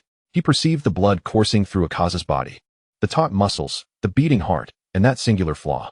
Tanjiro's Nichiren blade sliced through the air with a gentle arc. No roaring, no shouting. It was akin to swatting away a fly. The dance of the fire god pivoted. The blade glided through. There was no sound. Akaza felt a chill at his neck. Instantly, his vision began to whirl. He saw the ceiling, the floor, and his own headless body, still poised to strike. Akaza's head tumbled to the ground. A look of bewilderment etched upon his face. Severed? By this weakling? Why did the compass fail to react? Why did I not sense his murderous intent? Silence. Tanjiro stood there, the blade drooping from his hand, gasping for breath. That moment of selflessness had nearly drained all his mental fortitude. Did I win? In the distance, Ju clutched his wound, astonished at the scene unfolding before him. That state of being. Even he, a Hashira, had yet to fully master it. And this boy had achieved it? Do not let your guard down. Jiang Chen's voice boomed again, tinged with a hint of fear. Tanjiro, strike again. That fiend is not yet fully dead. Crush his head. Quickly. Tanjiro, startled, strained to raise his blade. But suddenly, Akaza's headless body emitted a strange laughter. Hee. So, this is what the so-called supreme realm feels like. The state of selflessness, the transcendent world. How utterly unsatisfactory. If losing my head means death. Akaza's headless form sprang into action. It did not collapse but instead stood firm, its muscles convulsing wildly, the incision on its neck remaining intact. As if driven by an insatiable will to survive. This intense obsession propelled him beyond the boundaries of a demon. Then, I shall do without a head. Boom. The headless body unleashed a powerful punch, sending Tanjiro hurtling through the air. What? Tanjiro coughed up blood mid-flight, his face a mask of horror. It can still move without a head. This defied all logic. This lunatic. Jiang Chen felt a shiver run down his spine. In the original tale, Akaza had relied on this very obsession, evolving into a headless demon, nearly turning the tide against them all. Tanjiro, we cannot allow him to complete his transformation. If he adapts to this headless state, we are truly doomed. The headless corpse turned towards Tanjiro, devoid of eyes, yet brimming with an even purer, more ferocious killing intent. It advanced step by step, each footfall shattering the floor beneath. The strong must perish. The weak must perish even more. In that moment of despair, a gentle voice suddenly pierced through the blood-soaked battlefield. Halt, Komatsu. A soft, tender voice, yet it transcended all the chaos. The headless body, poised to unleash carnage, abruptly froze. Who? Who calls that name? That human name he had long since forgotten. Tanjiro was stunned. He beheld a faintly shimmering, translucent figure of a girl beside the terrifying demon's form. Clad in a kimono, adorned with a snowflake hairpin, she gently embraced the blood-stained body, tears streaming down her cheeks. It is enough, Mr. Komatsu. Let us go home. Love snow. Akaza's head, rolling on the ground, suddenly shed tears. The gates of memory burst wide open with that call. The boy who had stolen to buy medicine for his father. The young man taken in by his master, yearning to reclaim his humanity. The one who vowed to protect that frail girl for a lifetime at the fireworks festival. Komatsu. Akaza let out a heart-wrenching wail. Not from pain, but from regret. He remembered why he had sought strength. It was to protect. Yet in the end, he had failed to protect anyone. His father had committed suicide. His master and love Snow had been poisoned. He had taken so many lives, only to become a monster obsessed with power, forgetting the most important people. What have I been doing? What have I been doing for these centuries? The headless body ceased its assault. It raised its hand, not to strike Tanjiro, but to violently pound its own chest. Boom. Destructive self-annihilation. Self-destruction. With his ultimate technique, he shattered his own body. I am sorry, Love Snow. I have remembered. I am merely a failure who could not uphold a promise. As his body disintegrated, the once mighty upper rank 3, the demon who pursued the pinnacle of martial arts, finally turned to ashes in the embrace of his beloved. He disappeared, leaving only a string of prayer beads on the ground. Tanjiro gazed at the dissipating ashes, lost in silence for a long time. He stepped forward, picked up the string of beads, and clasped his hands together. Thank you, Miss Love Snow. Thank you for saving us, and for saving him. It is over. Jiang Chen's voice carried a hint of lamentation. Perhaps among this group of apparitions, he was the most human-like. Ding. Detected that upper rank 3 has been completely eliminated. High energy response captured. Gained energy, 15,000 points. Unlocking prerequisite for ultimate skill, Bloodblade Guidance. Tanjiro, stop dawdling, Jiang Chen urged. Though it was a poignant moment, the war was far from over. Mr. Obuyashiki is gravely injured. Hurry and tend to his wounds. Moreover, Jiang Chen sensed the increasingly violent aura emanating from the depths of Infinity Castle. That old wretch Muzan was about to break free from his cocoon. Chapter 61. Not only must we win, but we must win splendidly. The Infinity Castle trembled. In the place where Akaza had dissipated, only a string of prayer beads lay quietly on the ground. Mr. Obuyashiki, hold on. Tanjiro was helping Ju Obuyashiki bandage his wounds. Although Ju was severely injured, he was fortunate to have the protection of his markings. Coupled with Jiang Chen's recently activated super speed regeneration aura, albeit at half effectiveness for others, it was still enough to save lives, and the bleeding had ceased. I'm fine. Ju struggled to stand, his gaze remaining as cold and stern as ever, eager to assist others. Wait. Jiang Chen's voice rang out suddenly, imbued with an unprecedented seriousness. Tanjiro, listen carefully. The objective of the upcoming battle has changed. Changed. Tanjiro was taken aback. Aren't we supposed to kill demons? No, Jiang Chen refuted. Killing demons is merely a secondary task. The true goal is to ensure everyone's survival. I just did some calculations. Jiang Chen's eyes were fixed on the system panel displaying the substantial influx of 15,000 energy points, the reward for devouring Akaza. I am now brimming with energy, feeling as though I might explode. I possess the capability to accomplish much more. Tanjiro, do you remember Miss Tamayo? Upon hearing that name, Tanjiro's heart tightened. Is Miss Tamayo still trapped in that grotesque mass? Indeed. Jiang Chen sensed the nauseating evil emanating from the depths of Infinity Castle. She is fighting desperately. She is using her body as a vessel to poison that old monster Muzan. According to the original course of events, she would be digested and completely obliterated by Muzan. However, Jiang Chen's tone shifted to one of arrogance. I refuse to allow that cliché of sacrificing the self for the greater good to unfold. We must not only win, but we must win with elegance. Everyone must return alive to partake in the victory feast. Tanjiro's eyes sparkled with hope. Brother Chun, tell me what to do. First, we need to find an ally. Jiang Chen's blade trembled, releasing a unique wave of energy. Yashiro, I know you can hear me. Stop hiding in the shadows and weeping. Do you wish to save your Lady Tamayo? The air warped, and a talisman adorned with eyes materialized out of thin air, through which Yashiro's anxious and irritable voice emerged. Who are you? Do you know the current predicament of Lady Tamayo? Yashiro was currently hiding within the control center of Infinity Castle, desperately manipulating the gaze of the demon named Naki, nearly driven to madness. I am Tanjiro's sword. Jiang Chen asserted directly. Listen, Yashiro, I have a method to extricate Tamayo from Muzan's body. However, I require you to do two things.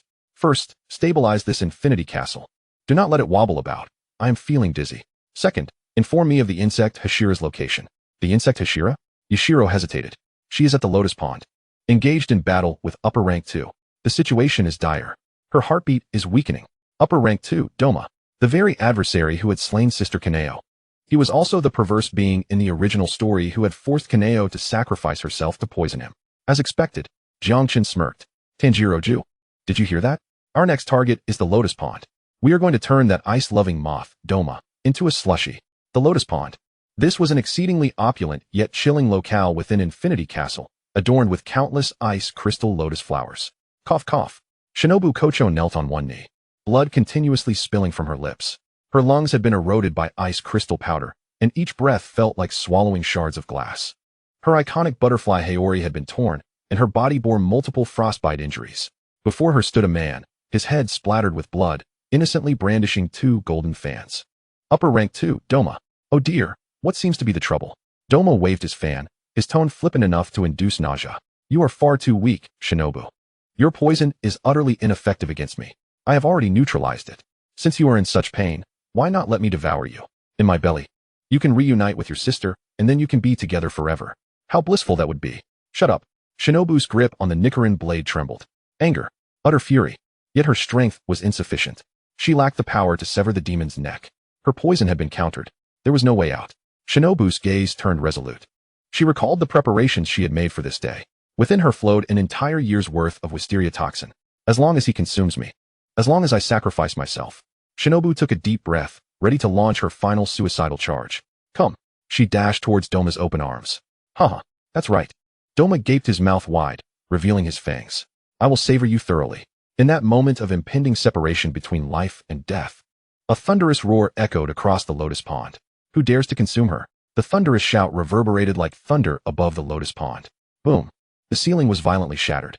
A black-red figure descended amidst a rain of splintered wood. Dance of the Fire God. Sun Halo Dragon Head. A colossal fire dragon roared downwards, lunging towards Doma. Oh. Doma looked up in surprise, swinging his golden fan. Blood Demon Art. Lotus Leaf Ice. A massive ice lotus bloomed, intercepting the fire dragon.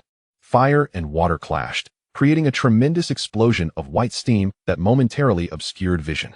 Seizing this opportunity, a blue figure glided through like flowing water, wrapping around the waist of the self-sacrificing Shinobu and pulling her away from Doma's attack range.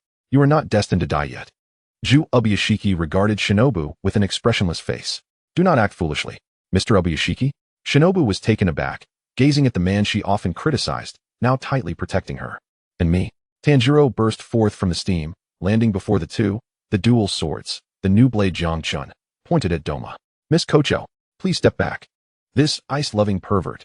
Tanjiro gritted his teeth. Leave it to us. More fools arriving. Doma waved his fan, dispersing the steam. He gazed at Tanjiro and Ju, his face still adorned with that insincere smile, even applauding enthusiastically. Wonderful, wonderful. Is this the bond of comradeship? Truly moving.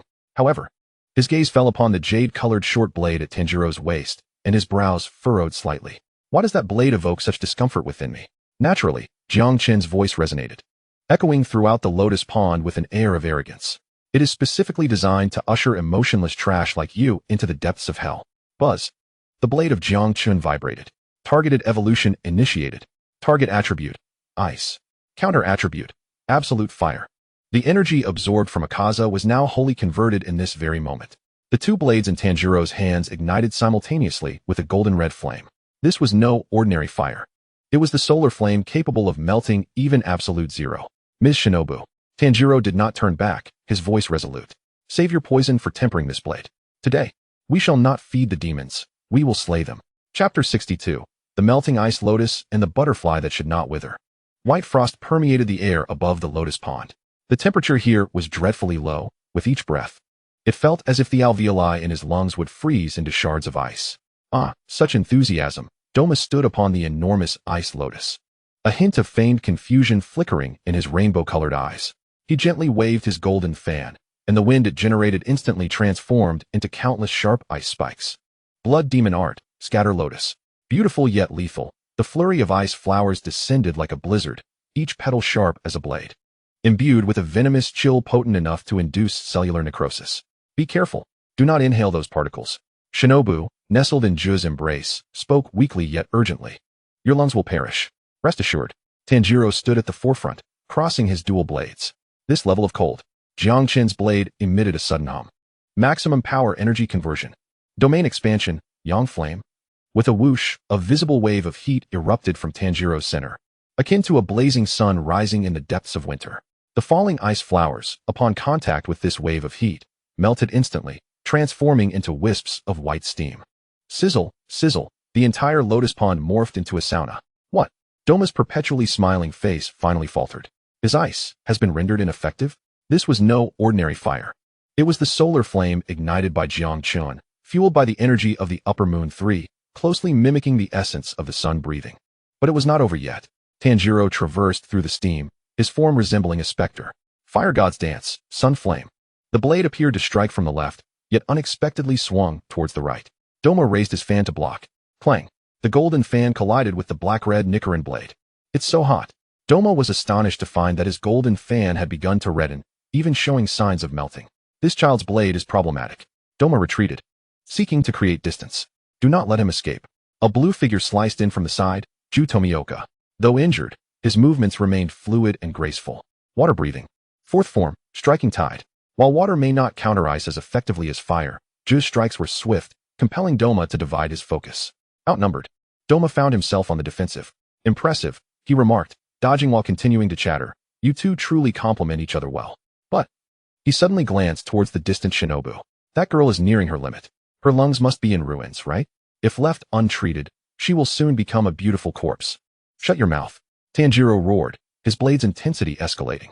Yet Doma spoke the truth. Shinobu's condition was grave, although she had not been devoured. The previous battle had forced her to inhale too many ice crystals. Cough, cough. Shinobu covered her mouth, blood streaming uncontrollably. She gazed at Tanjiro and Ju, who fought valiantly. A flicker of unwillingness in her eyes. Must I merely watch from here? For my sister's vengeance. Ms. Shinobu. Just then, that familiar, slightly cheeky voice echoed in her mind. Is it that blade? Stop wallowing in self-pity. Jiang Chen's voice was direct. Do you wish to exact revenge? To personally behead this hypocrite? In her heart, Shinobu yearned to respond, her fingers digging into the earth, yet she felt powerless to sever his neck. Who said you must sever his neck? Jiang Chen scoffed. Everyone has their role. Your poison is ineffective against him due to insufficient dosage, and he can decompose it. However, what if it were a poison he has never encountered, laced with the power of the sun? Power of the sun? Shinobu was taken aback. Tanjiro, come back. Suddenly, Jiang Chen commanded. Although Tanjiro was puzzled, his absolute trust compelled him to feign a strike and return to Shinobu's side. Extend your blade, Jiang Chen instructed. Tanjiro presented the jade short blade, now enveloped in golden red flames, radiating immense heat. Ms. Shinobu, Jiang Chen looked at her earnestly. Pour every last drop of your remaining wisteria poison onto my blade. All of it. Shinobu was astonished, but the high temperature will destroy the toxins. Trust me. Jiang Chen's tone brooked no argument. My fire only burns demons, not toxins. Moreover, I will refine the poison into the blade. This is called enchantment. Shinobu gazed at the extraordinary blade, then at Tanjiro's resolute eyes. Taking a deep breath, she withdrew her final vial of concentrated wisteria toxin, originally intended for a mutual demise. Please. She uncorked the vial and poured the purple venom onto the blazing blade. Sizzle. The toxin did not evaporate. Instead, it appeared to be absorbed by the blade. The once golden red flames instantly tinged with an eerie violet. Purple fire. It combined the searing heat of the sun with the lethal toxicity of the wisteria. Done. Jiang Chen felt the destructive power within the blade. Now, let us see how that perverse creature decomposes it. Tanjiro, charge. Deliver him a strike. Yes. Tanjiro gripped the short blade engulfed in purple flames and surged forward once more. Oh, the color has changed? Doma sensed the threat emanating from the violet flames instinctively. However, it was futile. Blood demon art, crystal of the child. He waved his fan, conjuring several ice puppets that mirrored his form. These puppets could also utilize blood demon art, instantly shifting the odds against them. Ju, clear a path for me. Leave it to me. Ju Tomioka, devoid of superfluous words, immediately activated the ultimate state of his patterned form. Water breathing, 11th form, calm. He surged into the throng of puppets, utilizing an impenetrable defense to carve a path for Tanjiro. Now's the moment. Tanjiro broke through the encirclement of puppets, confronting the true form of Doma. Die. Fire God Kagura, flame wheel, purple poison. The blade traced a peculiar arc, evading Doma's fan, and plunged fiercely into his shoulder. Uffed. I've been hit. Doma remained unfazed, instead chuckling. Ineffective. Poison does nothing to me. Yet before he could finish his words, his smile froze. Aya! A shriek erupted from his lips. At the wound, purple flames, as if imbued with life, surged through his veins with reckless abandon. This was no ordinary poison. It was a destructive factor, refined by Jiang Chen, specifically targeting the cellular structure of demons. Pain, an agony that penetrated the very soul. Moreover, it could not be dissolved. What is this? What poison is this? Doma, in terror, realized that half of his shoulder was swiftly decaying, melting away. A prime opportunity. Tanjiro aimed to draw his blade for another strike. However, Doma was, after all, the upper moon too. In a life-and-death moment, he swung his golden fan fiercely, forcing Tanjiro back. Damn it, damn it. Doma clutched his shoulder, the calm demeanor on his face entirely replaced by a ghastly expression. You insects have truly angered me. Since you wish not to play nicely, then you shall all become ice sculptures. Thunderous rumbles echoed. The entire infinity castle trembled. A colossal, towering ice crystal bodhisattva, reaching several dozen meters high, slowly rose from the lotus pool. Blood demon art, mist ice sleeping lotus bodhisattva. This was Doma's ultimate move. The immense pressure rendered the air nearly solid. This creature is rather massive. Tanjiro gazed upward at the ice bodhisattva, gulping nervously. What is there to fear? Jiang Chen's voice remained audacious. Great talents are meant to be cut down. Moreover, our reinforcements have arrived. Just as those words left his lips, flower breathing. Fourth form, crimson floral attire. A pink whirlwind descended from the gaping hole in the ceiling. Kanawo Tsuyuri had finally arrived. Master, Kanawo. Upon seeing the bloodied Shinobu Kocho collapsed behind Ju, felt tears of rage and sorrow welling in her usually placid violet eyes. Unforgivable. The young girl unsheathed her blade. Standing resolutely beside Tanjiro. I will kill you. For demon slayers, Tanjiro, Ju, Shinobu, Kanawo. One formidable blade. Confronting the strongest form of Upper Moon 2. The final showdown. This was the zenith. Chapter 63. The Shattered Bodhisattva and the Emotionless Monster. The gigantic ice crystal bodhisattva sat cross-legged in the center of the lotus pool, emanating a chill capable of freezing souls. It was enormous. Even a single palm strike could engulf half the battlefield. Boom. The icy hand descended. Ju and Kanawo simultaneously dodged to the sides. The ground was smashed into a massive pit, shards of ice scattering like lethal projectiles. Is this the full power of Upper Moon 2? Kanawo gripped her Nichiren blade, her usually smiling violet eyes now filled with a cold, murderous intent. She glanced at the bloodied Shinobu, lying behind Ju, her heart twisted in anguish. Sister, don't get distracted. Tanjiro's voice rang out. Kanawo, aim for its joints. While it may be large, its movements are delayed. Understood. Kanawo took a deep breath. Flower breathing, fifth form, useless peony. She thrust through the air in a series of rapid stabs, 9 consecutive strikes blooming like peony flowers, accurately targeted at the wrist joint of the ice bodhisattva. Crack. The hard ice layer began to fissure. Oh, that taciturn child has become quite ferocious. Doma stood atop the bodhisattva's shoulder, clutching his still smoldering, decaying shoulder. His smile beginning to falter. The purple fire poison continued to burn. No matter how much he regenerated, those charred cells remained irreparably damaged. How painful. Truly, how painful. Cold sweat dripped down Doma's forehead. For the first time in centuries, he experienced such an inescapable agony. Since it hurts so much, Doma's gaze turned sinister. Then let everyone feel it. Mist ice sleeping lotus bodhisattva, snowstorm. Whoosh. The massive ice bodhisattva suddenly opened its mouth, unleashing a torrent of intensely cold white mist. The range was vast, leaving no room for evasion. Just a mere touch, and the lungs would instantaneously deteriorate. This is bad. Ju's expression changed, holding his breath. Fall back. But the freezing mist was too swift, poised to engulf them all. Retreat. Jiang Chen's voice thundered in Tanjiro's mind, infused with determination. Tanjiro, now is the time. Throw me as well. What? Tanjiro was momentarily stunned. Into the bodhisattva's mouth. Jiang Chen roared, since it enjoys spewing. Let us give it something hot to chew on. Without a moment's hesitation, Tanjiro, harboring absolute trust in Jiang Chen, complied. Here it comes. With all his strength. Tanjiro hurled the short blade, ablaze with purple demonic flames, towards the gaping maw of the ice bodhisattva. Whoosh. The short blade transformed into a streak of purple meteor, piercing through the swirling frost and forcefully entering the bodhisattva's mouth. What are you trying to do? Doma scoffed dismissively. What can one blade accomplish? Freeze it to pieces. However, the next second, boom, a dull thud resonated from within the bodhisattva. Immediately thereafter, the once crystalline ice form began to emit a blinding red light from within. That was heat. It was Jiang Chen, releasing all the energy previously absorbed within the bodhisattva in a cataclysmic thermal explosion. Internal detonation. Supernova. Crack, crack. The surface of the ice bodhisattva began to crazily fracture. A deluge of steam erupted from the fissures, transforming the once deadly freezing mist into scalding steam. What? Doma stumbled, nearly falling from the bodhisattva's shoulder. My bodhisattva is melting. Seizing the moment, Tanjiro caught the returning Jiang Chen, the blade spirit automatically returning, red-dripping it. The blade was searing hot, yet he did not release his grip. Ju-san, Kanawo, together now. The three surged forward simultaneously. Under the cover of the billowing steam, 3 Nichiren blades, infused with 3 distinct styles of breathing, descended upon Doma like the sides of death. Water breathing, 10th form, constant flux. Flower breathing, 6th form, whirling peach. Fire god Kagura, solar halo dragon. Water dragon, flower petals, fire dragon. The three forces entwined violently, sealing off all avenues of retreat for Doma. Damn it, damn it. Doma swung his golden fan in a desperate attempt to defend, but his movements were too slow. The purple poisonous flames had already infiltrated his nerves, causing a deadly delay in his reactions. Swoosh. Ju's blade severed his left hand. Swoosh. Kanaho's dagger pierced his heart.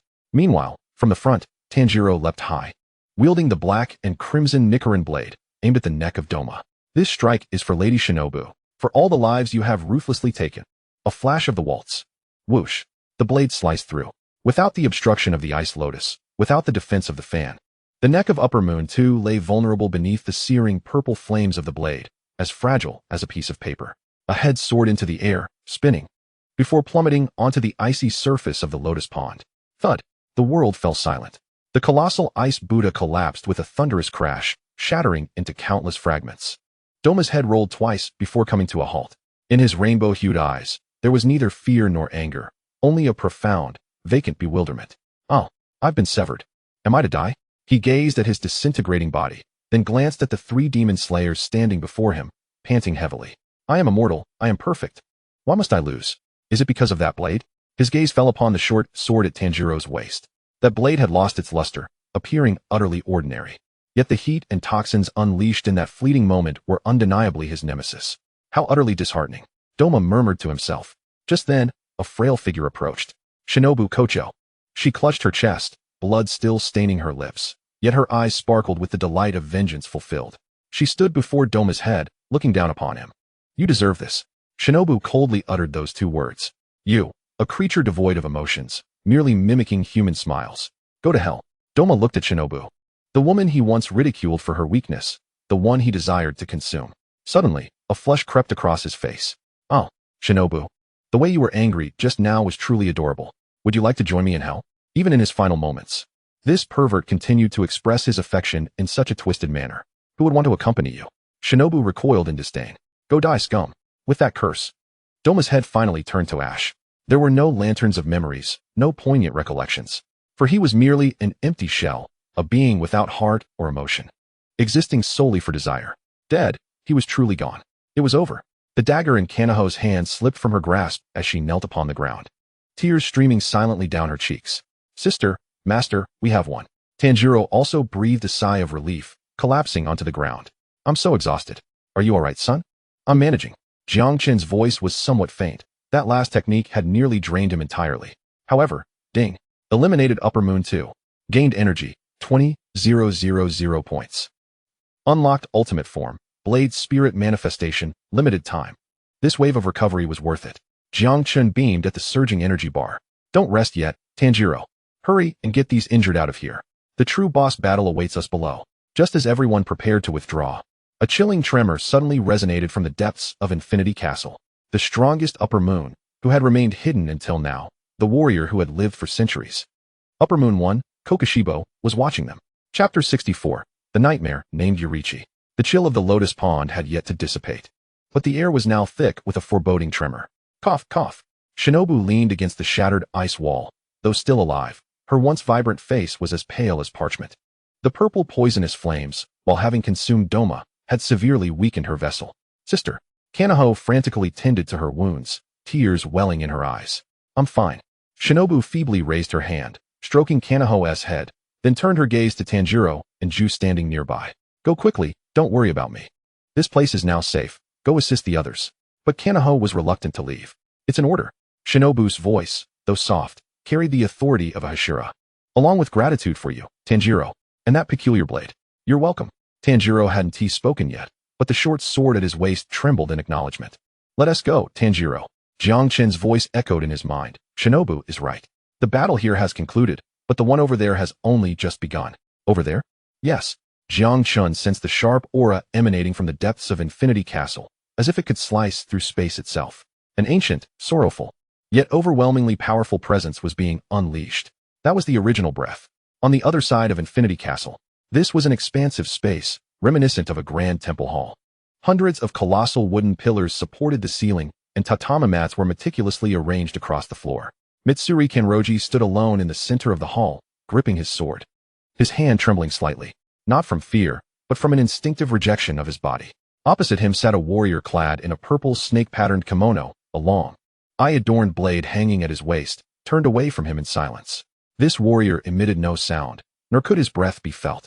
Yet, his mere presence loomed like an insurmountable mountain. The surrounding air seemed to freeze, every speck of dust paralyzed by fear. "Who are you?" Mitsuri suppressed the unease in his heart and coldly inquired. The warrior slowly turned around. In that instant, Mitsuri's pupils constricted. That face. It bore 6 eyes. 3 pairs of golden-red demon eyes, arranged vertically, exuding an eerie and terrifying majesty. "Upper Moon 1, Kokushibo. You have arrived." Kokushibo's voice was deep and resonant, imbued with an ancient cadence.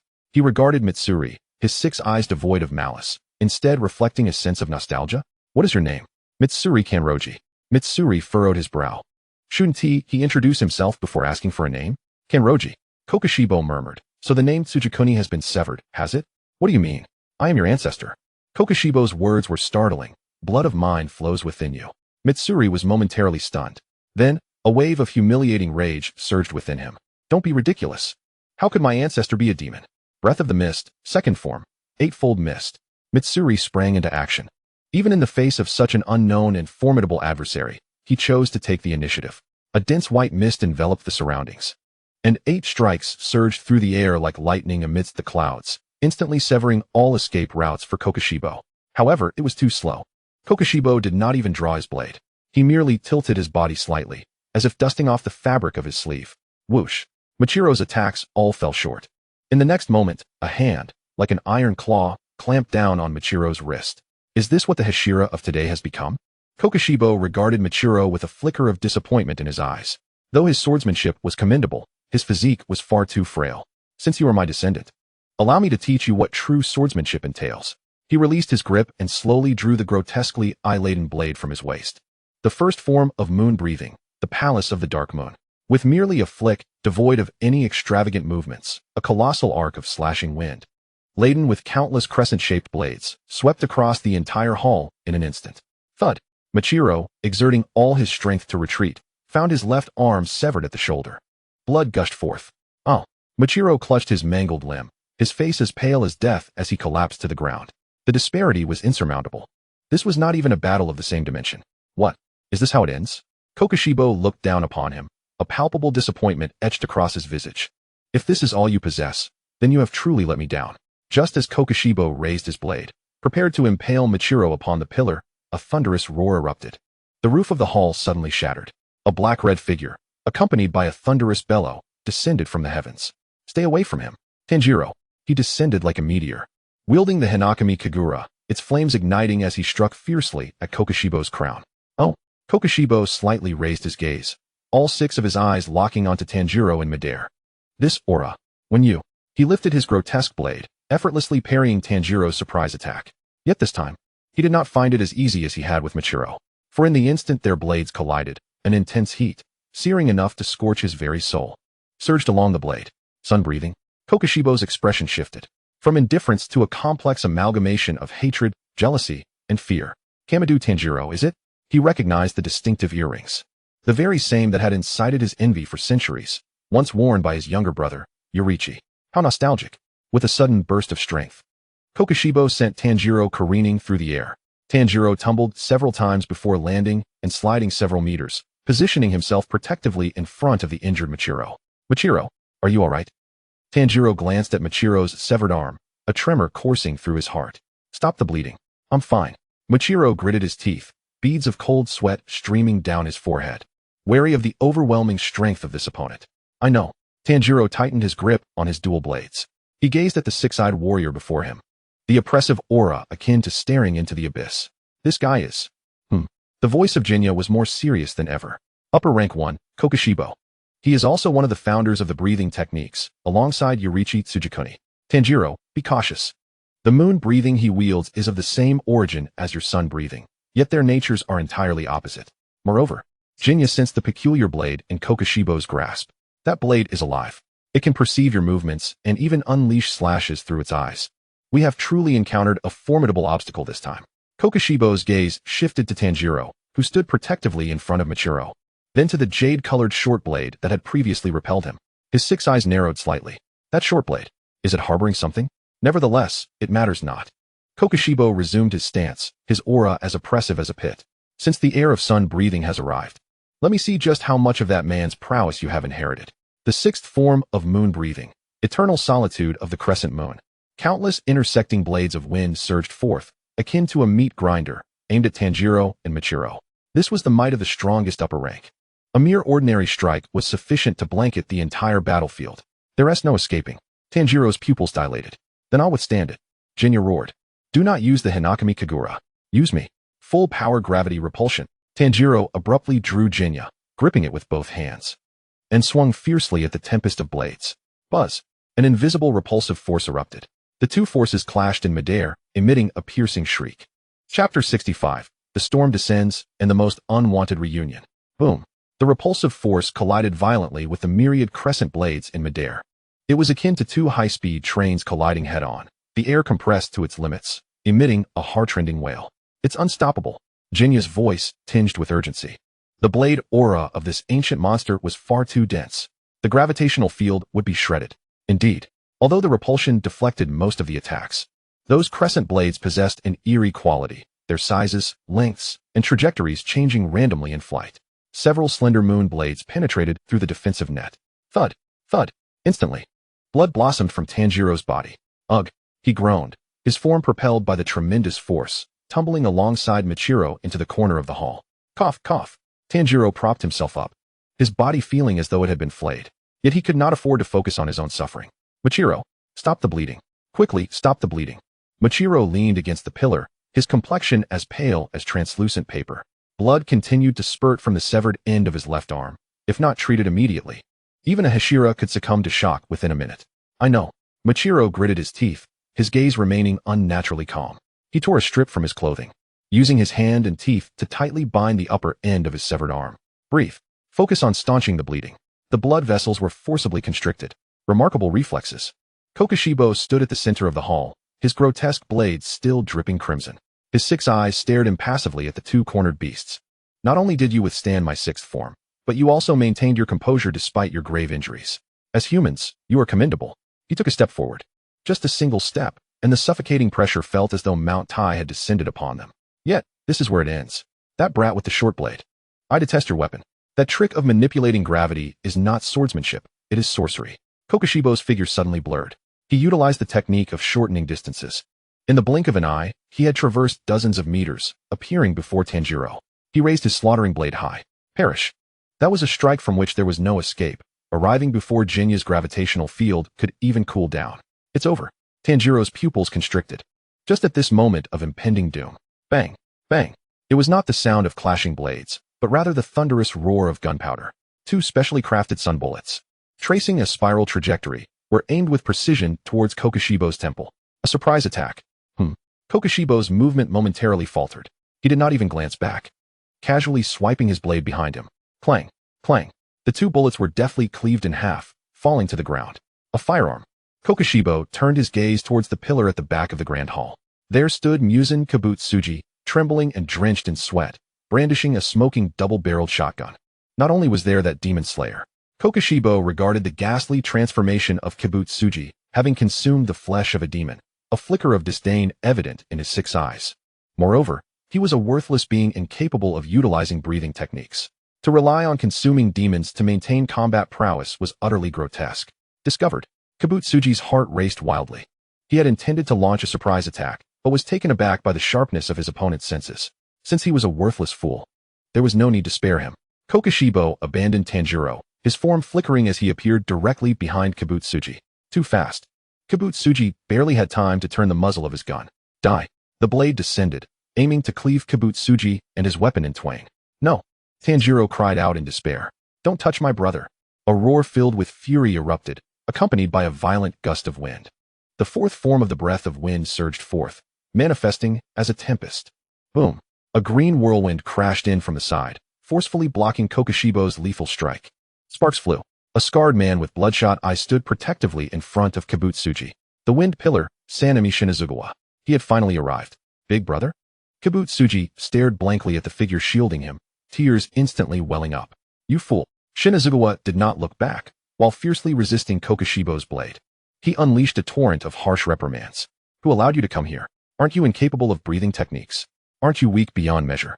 If you are this weak, just obediently return to tilling the fields. Why venture into this hell to seek death? Each word was a scolding, each utterance a shout. Yet his grip on the blade did not waver an inch. Even when facing the strongest upper moon, even as his palms began to bleed. Kokoshibo observed the enraged man before him, his gaze shifting slightly.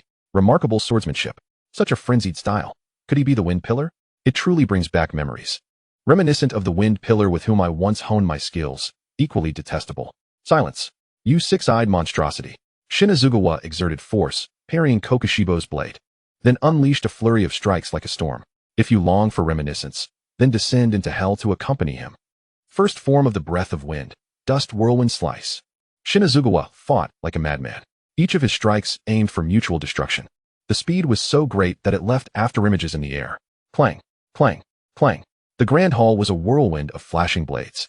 Kokoshibo fought while retreating. Although he appeared to be handling it with ease, a hint of seriousness crept into his gaze. Quite formidable. The quality of this generation of pillars is commendable. However, Kokoshibo's wrist suddenly flicked. The trajectory of his blade shifted.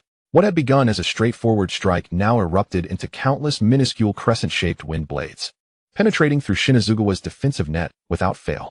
Splat, splat. Instantly, multiple wounds burst forth on Shinazugawa's body. Brother, Kabutsuji shouted. Don't come over. Don't get in the way. Shinazugawa roared, disregarding his wounds, and instead, driven by pain, launched an even more frenzied assault. This guy is a rare breed of rare blood. Jiang Chen, from a distance, picked up on the scent. Shinazugawa's blood possesses a potent hallucinogenic effect on demons. Indeed, Kokoshibo's movements exhibited the slightest delay. That intoxicating sensation. Kokoshibo frowned. Such petty tricks were beneath him. Regardless of the ruse, what matters is that I can kill you. Seizing the opportunity, Shinazugawa closed in, aiming a strike at Kokoshibo's neck. But at that moment, second form of the breath of the moon, pearl blossoms in the moonlight. Two massive spiraling gusts erupted around Kokoshibo's blade. Not only did they deflect Shinazugawa's attack, but they also sent him flying through the air. Crash! Shinazugawa slammed heavily against the wall, spitting out a mouthful of blood. The disparity. It was a gap in raw power. Even with the mark activated, even employing rare blood tactics, in the face of absolute swordsmanship suppression, it remained futile. Damn it! Shinazugawa rose, wiping the blood from the corner of his mouth. Just how many years has this monster lived? Over 400 years. Kokoshibo replied nonchalantly. I have honed my swordsmanship for 4 centuries. How could you mere mortals ever compare? A sense of despair began to permeate. A one-armed flame pillar, an injured Tanjiro, a mere gun wielder in Kabutsuji, and a wind pillar who had been bloodied and battered, facing the unharmed upper moon one. This was, without a doubt, a deadlock. Don't give up. Jiang Chen's voice, at that moment, turned exceptionally calm. Tanjiro, can you still move? I can. Tanjiro gritted his teeth, rising to his feet, gripping his twin swords tightly. Good. Jiang Chen sensed the presence outside the grand hall. A force, as heavy as the earth and as steady as the mountains, was approaching rapidly. That was the strongest of the Demon Slayer Corps. That was the only chance for a turnaround. Hold on for another 10 seconds. Jiang Chen said. That tearful giant, the one known as Kaneo Tsuyuri, is almost here. Our task now is to stay alive. Charge. Tanjiro took a deep breath and once more plunged into the battlefield. Dance of the Fire God. Breath of Wind. Shinazugawa rejoined the fray. The two attacked Kokoshibo from either side, fully aware of their disadvantage, fully aware of their injuries. This was the resolve of the Demon Slayer Corps. To await the dawn. To await hope. They must crush him. Chapter 66. The Lament of Stone and the Determination to Devour Monsters. Ding. Sparks erupted in the air like brief fireworks. Tanjiro's black-red sun blade collided fiercely with Kokoshibo's mournful blade, the flesh-cutting sword. A tremendous force surged through the blade, causing Tanjiro to feel as though his grip might shatter, his bones groaning under the unbearable strain. Is this the manifestation of the initial breath? Kokoshibo held his blade with a single hand, yet suppressed Tanjiro to the point where his hands trembled, his knees buckled. Though there were traces of that man as shadow, he was far too weak. Fifth form of the breath of the moon, moon spirit catastrophe. With a flick of his wrist, Kokoshibo unleashed a multitude of spiral strikes that erupted from his center without the need for a full-arm swing. A dense swarm of crescent blades instantly shredded everything in their path. Not good. Jiang Chen shouted, Tanjiro, let go. Retreat. In a primal instinct, Tanjiro propelled himself backward, yet despite his efforts, his chest and thigh were still marred by several jagged cuts from the irregular crescent blades, blood staining his uniform crimson. Gasping for breath, Tanjiro knelt upon the ground, his vision blurring. Such overwhelming strength. This was not the visceral pressure of an opponent like Akaza. It was an insurmountable despair. No matter how one evaded or defended, those lunar blades would find you, slicing through your flesh. Do not cease. Meanwhile, Mitsuri Kanroji continued her relentless assault. Seventh form of the breath of wind, violent wind Tengu. Enormous tornado blades howled forth, attempting to rend Kokushibo's defenses asunder. Futile. Kokushibo merely waved his blade, effortlessly shattering those seemingly ferocious wind blades. With a sickening thud, a gaping wound was opened on Mitsuri's abdomen, her intestines nearly spilling forth. Yet, as if impervious to pain, she forced her muscles to constrict around the injury and charged forward once more. I will not allow you to belittle my brother. Her roar echoed through the desolate hall. Behind a pillar, Jinya Shinazugawa clamped his mouth shut, tears mingling with cold sweat streaming down his face. He witnessed it. The elder brother, who typically exuded a fierce demeanor and ordered him to leave the Demon Slayer Corps, was now dragging his battered body time and again toward that invincible monstrosity, all for his sake. Big brother. Jinya gazed at his trembling hands. I am so weak. Truly. I am woefully inadequate. Without the breath techniques, lacking swordsmanship talent, I am but a burden hiding here. No. Jinya's gaze suddenly shifted. His eyes fell upon a severed blade tip on the floor, a remnant of the blade that Tanjiro had broken when he bravely endured Kokushibo's assault using the gravity field. That was a fragment of the weapon belonging to one of the upper moons. It was also the most potent source of power. If I could grow stronger. Even if it meant becoming a monster, Jinya crawled toward it, using his hands and feet like a beast. He seized the writhing blade, its eyes blinking, and without hesitation, thrust it into his mouth. Crunch. He began to chew. The taste was more repugnant than rotting flesh and harder than steel. Yet Jinya swallowed it down. He retched violently. A fierce rejection response overwhelming him. But soon after, a terrifying power detonated within his veins. His heart thundered. His pupils instantly transformed to a golden red hue reminiscent of Kokushibo's. Veins bulging on his forehead, and even the double-barreled shotgun in his hands seemed affected, sprouting veins and an eye. I will fight. At the center of the battlefield, Mitsuri had reached her limits. The blood loss had far surpassed lethal levels, sustained only by the fervent resolve to protect her brother. Almost there. Kokushibo regarded the faltering Mitsuri with a flicker of pity. As the wind pillar, you have performed admirably. Rest now. He raised his blade, poised to deliver a final, merciful strike. Sixth form of the breath of moon. Eternal night, solitary moon. This attack encompassed the entire area, rendering evasion impossible. Big brother. Jinya cried out in despair. Tanjiro. Shield. The voice of Kamadu echoed, hoarse, expending the last of his energy. Even if it's just for a second. Tanjiro dashed forward, positioning himself before Mitsuri, raising his blade. Gravity field. Maximum. Yet, before Tanjiro could unleash his technique, a deep, resonant chant, akin to the tolling of an ancient bell, reverberated through the grand hall. Immediately after, a gale swept through. Boom. It was not a slash, but a massive, spiked meteor hammer, roaring through the air with a howling wind, crashing into the battlefield. It struck Kokushibo's blade. Clang. The thunderous sound caused everyone to wince in pain. Kokushibo's seemingly indomitable flesh blade was forcibly deflected by this immense force, the edge grazing Mitsuri's scalp and severing several strands of white hair. For the first time, Kokushibo staggered back 2 steps, his gaze fixed upon the towering figure standing at the entrance. It was a massive man clad in monk-esque robes, tears streaming down his face, his physique reminiscent of a mountain. The stone pillar, Jiyomi I Himejima, the strongest man of the Demon Slayer Corps. Since you have arrived, it shall be I, the monk, who guides you to the Pure Land. Salvation. Tanjiro beheld the broad back, his taut nerves finally easing, nearly collapsing to his knees. Such formidable fighting spirit. Kokushibo regarded Jiyomi I with genuine caution for the first time, recognizing the peak of physical refinement, surpassing even the former stone pillar. State your name. Jiyomi I Himejima. With a flick of Jiyomi I's wrist, the meteor hammer and broad axe spun in the air, emitting a chilling whistle. We of the Demon Slayer Corps shall never perish. Boom. The battle reignited. This time, it was no longer a one-sided slaughter. Jiyomi I's weapon was specially crafted from the finest sun-absorbing scarlet sand iron, combined with his terrifying strength, allowing him to confront Kokushibo head-on. Second form of the breath of rock, mountain face shatter. The colossal meteor hammer descended from the heavens, forcing Kokushibo to lift his blade in defense. Now's your chance. Though gravely injured, Mitsuri was a madman who would bite a piece of flesh from the enemy as long as he had breath left in him. I'm coming too. Mitsuri synchronized her attack with Jiyomi I's rhythm, flanking from the side. The 2 mightiest pillars joined forces, finally suppressing Kokoshibo's onslaught. Tanjiro, now is the time. Kamado did not merely stand by. He rushed to aid the injured mist pillar. Michiro's blood was nearly drained. If he did not act soon, he would perish. Tanjiro jolted awake, hastening to the corner. Michiro leaned against a pillar, his complexion ashen, consciousness fading, though the bleeding from his severed left arm had ceased. The shock from excessive blood loss was consuming his life. Michiro. Tanjiro frantically retrieved a first aid kit from his pocket, hastily tending to his wounds. Brother, I know. The blade of Kamado shimmered faintly. Healing aura concentrated delivery. A surge of warm vitality flowed from Tanjiro's hands into Michiro's body. Though it could not regenerate his severed limb, it might at least pull him back from the brink of death. Cough. Michiro expelled a mouthful of blood, his gaze sharpening slightly. Tanjiro, I'm here. That monster is too powerful. Michiro's voice was weak. Ordinary attacks were ineffective against him. I understand. Tanjiro observed the fierce clash at the heart of the battlefield. Even with Jiaomei and Mitsuri's collaboration, they could barely maintain a stalemate. Achieving victory still seemed a distant dream. I must perceive that world. Michiro grasped Tanjiro's collar tightly, his uninjured hand clutching the Nichiren blade. Perceive the transparent world. Only by entering that realm can one keep pace with his movements. I shall assist you all. Muzan struggled to rise. Do not move. You are gravely injured. Tanjiro pressed him down. I can still fight.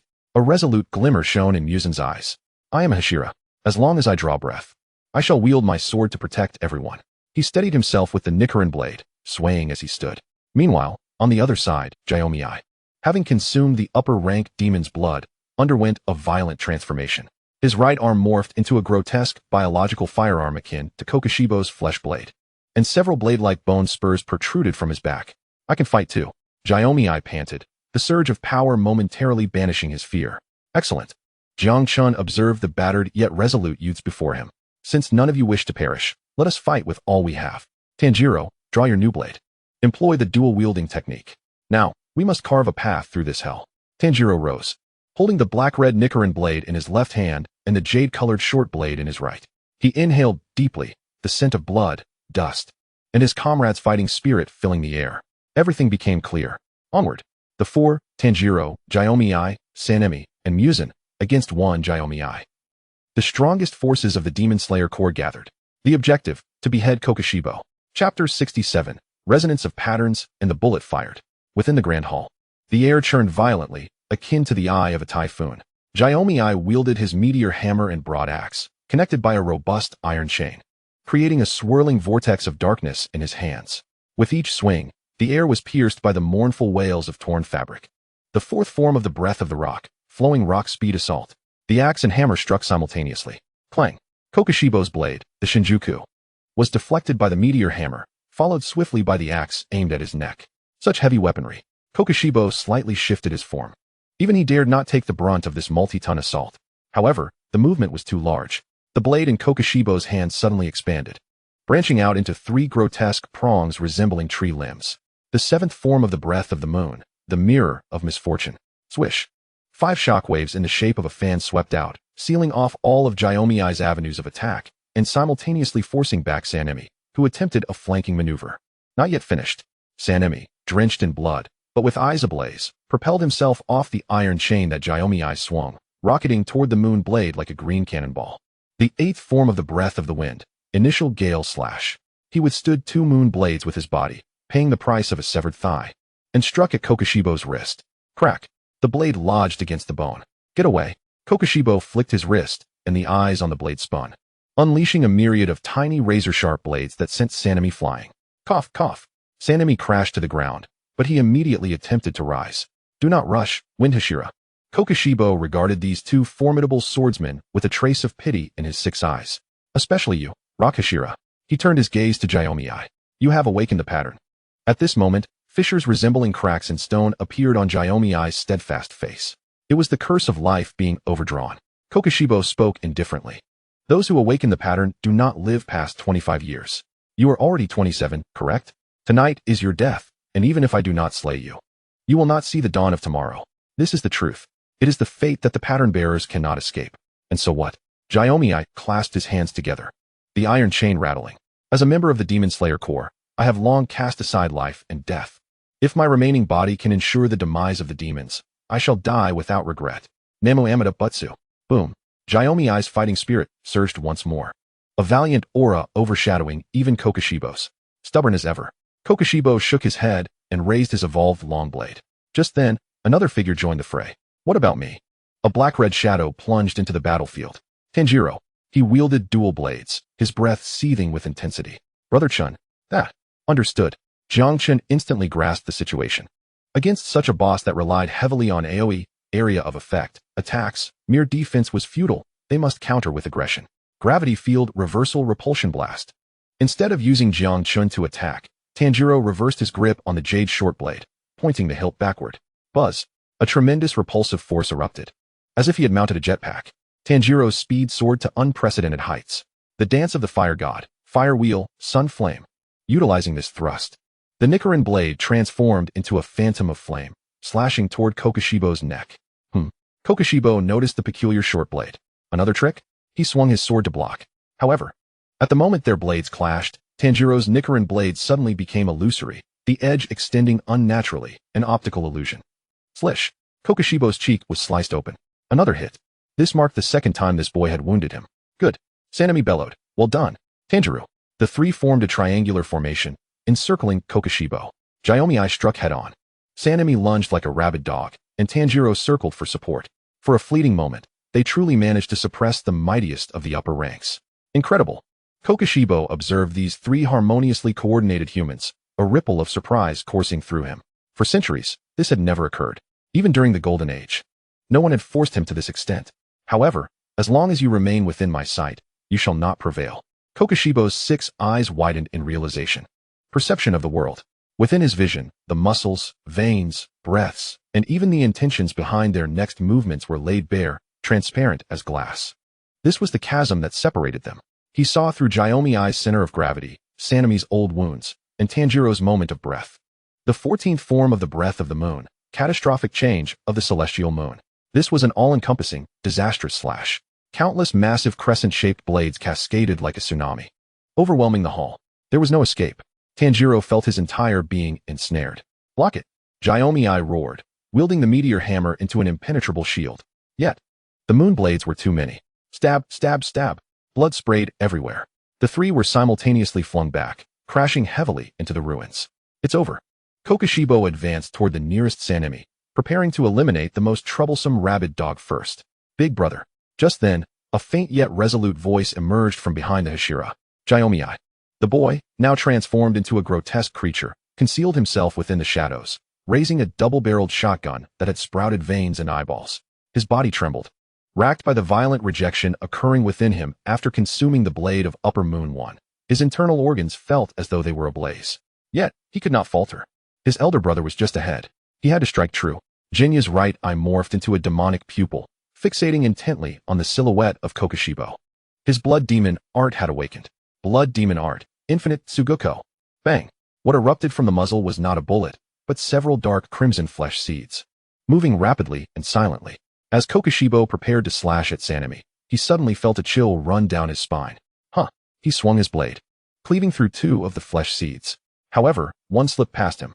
It was not due to his slowness. Rather, that particular seed had inexplicably curved in midair, as if imbued with life, evading the blade's edge and plunging into Kokushibo's thigh with brutal force.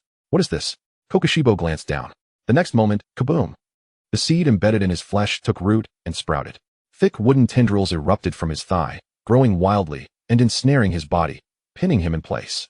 This was a variant of Hantenga's ability. This is Kokushibo's pupils constricted. That boy who devours demons? Now's the time. Tanjiro seized this once-in-a-lifetime opportunity. Mr. Himejima. Mr. Shinazugawa. Go. No need for his call. The battle-hardened Hashira had already acted the instant they saw Kokushibo immobilized. This was their only chance. Namo Amida Butsu. Himejima's muscles swelled to their limits as he swung his meteor hammer, accompanied by a thunderous roar, aimed at Kokushibo's head. Die, you bastard. Sanemi slid in low, unleashing the full force of wind breathing, striking at Kokushibo's legs. Tanjiro was not idle either. He activated Transparent World, albeit still unstable, locking onto the hand that gripped Kokushibo's blade. I will sever your sword. The combined might of the 3 formidable warriors, bolstered by Jinya's potent control, left Kokushibo trapped and motionless. It seemed he had no choice but to take this seriously. Suddenly, Kokushibo's body began to transform. Uft! Countless blades sprouted from his form, his shoulders, back, and thighs, turning him into a porcupine of lethal steel. A full-spectrum assault with no blind spots. He spun in place, the blades on his body creating a metallic tempest. No holding back. Sanemi bellowed, determined to strike down Kokushibo even at the cost of being shredded. He did not evade, allowing the blades to pierce his shoulder as he thrust his sword into Kokushibo's body. Himejima did not retreat either. His meteor hammer shattered the blades, crashing violently against Kokushibo's shoulder. Crack! The sound of shattering bones echoed. Kokushibo's left shoulder caved in, but simultaneously, his flesh blade pierced Himejima's abdomen. It was a brutal exchange. A matter of trading injuries for injuries, lives for lives. Tanjiro! Jinya suddenly shouted. Look at his sword.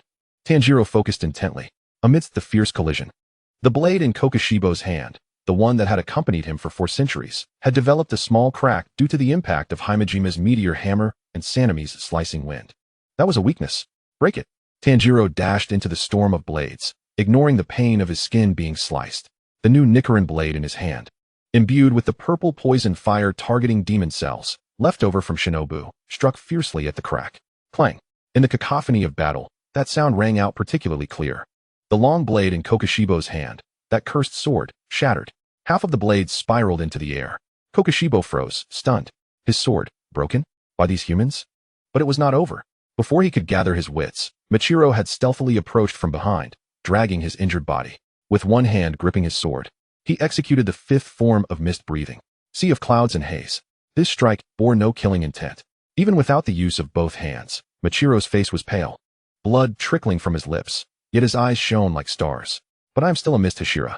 In that moment, the blade in Michiro's hand began to glow red. That was a Hinakami blade, birthed from an intense grip, body heat, and a fearless resolve in the face of death. Damn it! Kokushibo felt a searing agony radiate from the wound, a pain so intense it suppressed even regeneration. He could not move. His body had stiffened. The combined strength of the 4 had finally coalesced into a torrent powerful enough to shake the heavens. The opportunity to slay Upper Moon 1 had finally arrived. Chapter 68. Red Blade Resonance and the End of the Samurai. Kokushibo emitted a scream of agony, the likes of which he had never known in centuries. The burning sensation coursed through him like molten lava, invading his insides. His body grew rigid, the speed of regeneration completely halted. The Hinakami blade, the sun's blade that dealt a devastating blow to demons. Don't let go. Michiro. Not far away, Himejima roared in anguish. He seized this fleeting moment, crashing his meteor hammer against the broad axe with a resounding clash. When, driven by terrifying grip and the heat generated from the impact, Himejima's weapon turned a brilliant crimson. Namo Amida Butsu. Himejima swung the blazing chains. This was not merely a physical assault, but a crushing psychological weight. Wind breathing. 8th form. Initial gale slice. Sanemi charged in as well, bringing his blade down hard upon Himejima's meteor hammer, leveraging the heat and friction to coat his green Nichiren blade with a layer of crimson. 3 Hinakami blades, combined with Tanjiro's own sword already ablaze with purple fire, sealed their fate. I refuse to accept this. Kokushibo glared at the humans encircling him, his 6 eyes filled with bloodshot fury. How could I lose to you? I am a samurai, a warrior in pursuit of the ultimate. I will win. In his moment of despair, Kokushibo unleashed the last reserves of his potential. Uft, uft, uft. Countless blades erupted from his body without warning, no longer a simple defense, but an all-encompassing, 360-degree devastating onslaught. This was the fatal strike that had once cleaved Michiro in half and severed Jinya's life. Die! Kokushibo roared. The storm of blades instantly engulfed the nearest Michiro. Michiro! Tanjiro's eyes widened in horror. At this critical juncture, those who wish to take my life? Jiang Chen's voice resonated with an audacious protectiveness, echoing through Tanjiro's hands. Dream on. Spirit manifestation activated. Energy consumption, 10,000 points. Buzz. The jade-colored short sword in Tanjiro's grasp abruptly vanished. In its stead emerged a translucent, human-like specter radiating a jade glow, instantly materializing before Michiro.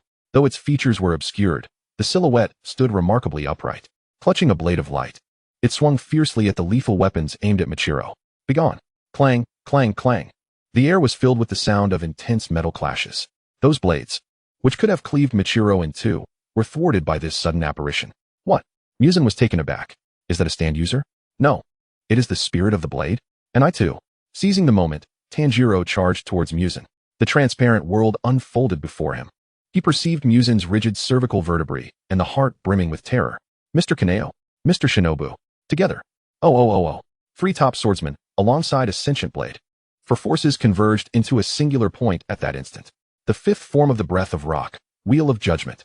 The ninth form of the breath of wind, vortex of Vritra. The dance of the sun god, sun halo dragon head. Boom. The pillars of the grand hall crumbled, and the roof was uprooted. A terrifying shockwave flattened everything in its wake. Amidst this cataclysmic radiance, a head adorned with 6 eyes soared into the air, its expression one of disbelief. Thud. The head landed. Muzan's body, still bristling with blades, maintained its standing posture before it collapsed weakly to the ground. Did we win? Everyone gasped for breath, fixated on that lifeless form, too apprehensive to relax, even slightly. He is not dead. Machiro, clutching his severed arm, weakly uttered, I have a feeling he still lives. Indeed, the head on the ground did not vanish. I cannot lose. Muzan's obsession was far too profound. Even with his head severed, he refused to perish. I have yet to surpass Yorichi. I must evolve. Uft. The headless body stirred once more. Not only did it move, but the wound on its neck began to heal rapidly, sprouting a new, grotesque head. No longer resembling a human, it transformed into an abominable creature adorned with fangs and tentacles. He transcended boundaries. Much like a Kaza, even decapitation could not extinguish his existence. Roar. The newly birthed monstrosity emitted a beastly roar, sending a terrifying gust that forced everyone back. How could this be? Shinobu gripped his sword in despair. Is it truly immortal?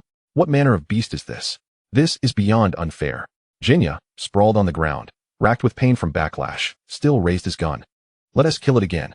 Just as everyone prepared for a desperate final stand. Do not move. The translucent specter, Jiang Chen, remained undeterred. He stood resolutely before Machiro, observing the evolving creature with an air of calm. Let him see. What? Tanjiro was taken aback. Let him behold his current self. Jiang Chen gestured towards the luminous Nichiren blade in Shinobu's hand. The dignity of a warrior does not permit one to transform into such a repugnant monster. Though confounded, Shinobu instinctively raised the sword, its blade like a mirror reflecting Muzan's present form. The newly sprouted monstrous head froze, its 6 eyes fixated on the reflection in the blade. What is that? Ugly, distorted, repulsive. Is this me? Is this what I have become in my pursuit of power, in my quest to surpass Yorichi? Brother, how pitiful you are. From the depths of memory, the aged Yorichi's words echoed in his ears as he approached death. It was not mockery, but rather compassion. I am a warrior. Muzan's voice grew muddled. What I aspired to be was a powerful warrior like Yorichi, not this grotesque abomination. His resolve shattered. More fatal than death.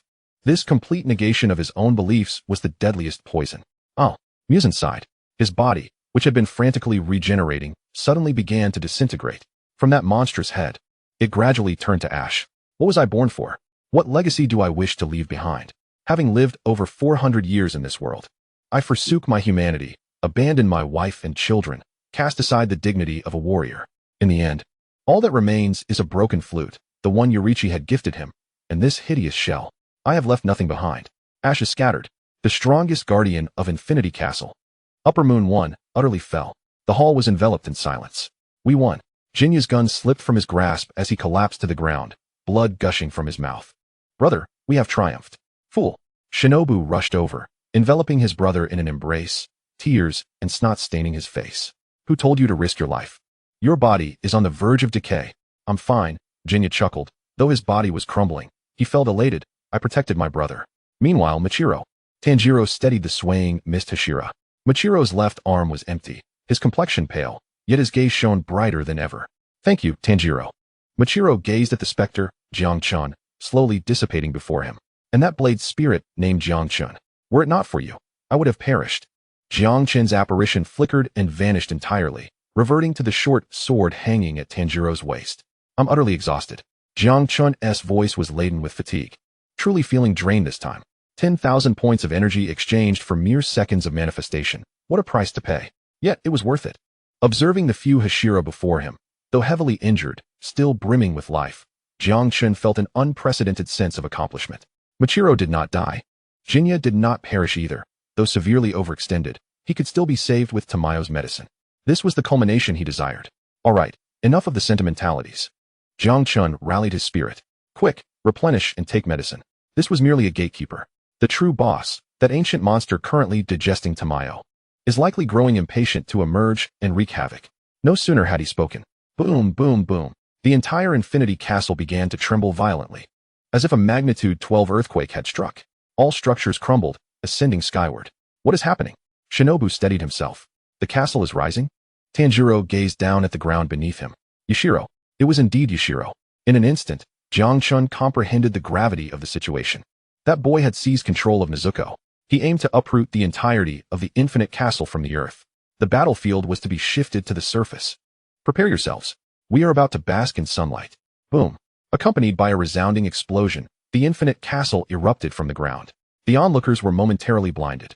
The long-forgotten night sky appeared above them. Though it remained dark, dawn was less than an hour away, and at the heart of the ruins, a colossal flesh cocoon began to slowly split open. A pale hand emerged from within, with a head full of white hair and a body adorned with jagged, tooth-like protrusions. Kibutsuji Muzan finally descended upon the world in his complete form. You wretched insects. Muzan's voice was as frigid as that of the netherworld. To have achieved this much, tonight. If I do not annihilate you all, my wrath shall not be quelled. The final showdown. Ground chapter. All members assembled. Chapter 69. The Whip of Despair and the Decay of 9,000 Years. Above the ruins, the night wind howled fiercely. The dust from the crumbling infinite castle had yet to settle, and the white-haired man stood atop the rubble, wielding 9 bone whips adorned with jagged edges. Like a demon poised to strike in this realm. Kibutsuji Muzan. This was the progenitor of all demons. Tanjiro gripped his twin blades, his palms slick with cold sweat. Even after having just triumphed over one of the upper moons, and with the strongest members of the Demon Slayer Corps at his side, the mere presence of this man invoked a primal fear that sent his heart racing. It was not mere strength, it was a calamity. You insects are truly bothersome in your resilience. Muzan uttered without a trace of idle chatter. He swung one of his bone whips with a sudden ferocity. Swish. The trajectory of the whip was unseen.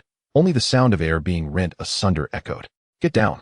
Jiang Chen's urgent shout reverberated in Tanjiro's mind. Instinctively, Tanjiro threw himself to the ground, pressing down on Ju's head in the process. Boom. A row of houses behind them was cleaved as if by an invisible blade, the upper half sliding off in a perfectly smooth manner before collapsing with a thunderous roar. The cut was as smooth as glass. Such a range of attack. Shinobu lay on the ground, eyes trembling in shock, witnessing the fallen structures. And the speed was so swift that even an afterimage was imperceptible. Don't dawdle. Move. Inosuke's fierce cry snapped them from their stupor as he brandished his meteor hammer and charged forward. Fifth form, Vortex of the Rock Breathing. The enormous hammer, accompanied by a thunderous roar, descended upon Muzan's head. Slow. Muzan did not even budge, merely flicking a bone whip with casual ease. Clang. The heavy meteor hammer was effortlessly deflected, the recoil causing Inosuke's hands to shatter. In the next moment, 2 more bone whips lashed out like venomous snakes, aiming for Inosuke's eyes and heart. Third form, Nestbind. Iguro Abanai entered from the side, his curved snake sword attempting to ensnare the bone whips to provide Inosuke with an escape. Yet, Muzan's bone whips were astonishingly agile, swiftly redirecting to send Abanai flying. Bang! Abanai crashed into the ruins, his fate unknown. In merely one exchange, the 2 Hashira who had awakened their markings found themselves utterly suppressed and unable to retaliate. How are we supposed to fight this? Zenitsu and Inosuke cowered behind cover, trembling. That guy is all hands, and every hand is faster than a blade. Inosuke's usual bravado had vanished. Tanjiro, remain calm. Jiang Chen's voice remained steady, akin to a potent tonic for the heart. Do not be intimidated by his presence. Observe closely. Watch his movements, study his breathing. Though he appears invincible, his current state is far from perfect. Tanjiro forced himself to enter a state of heightened awareness. Amidst the chaotic flurry of whips, he discerned a faint, almost imperceptible delay. Miss Tamayo, Tanjiro murmured. Indeed, Jiang Chen affirmed. Tamayo's medicine is taking effect. That syringe contained not only the antidote to revert him to human form, but also a potent aging agent. Every minute, Muzan's body ages by 50 years. He is slowing down, though still extraordinarily fast to you. If we can prolong this, the scales of victory will tip in our favor. Prolong. Even if it meant sacrificing their lives, they must endure until the sun rises. Everyone, listen to me. Tanjiro burst from behind cover, shouting at the top of his lungs. He is weakening. He cannot maintain such attacks for long. If we can just hold out until dawn, we will win. In an instant, his words ignited hope within the hearts of all.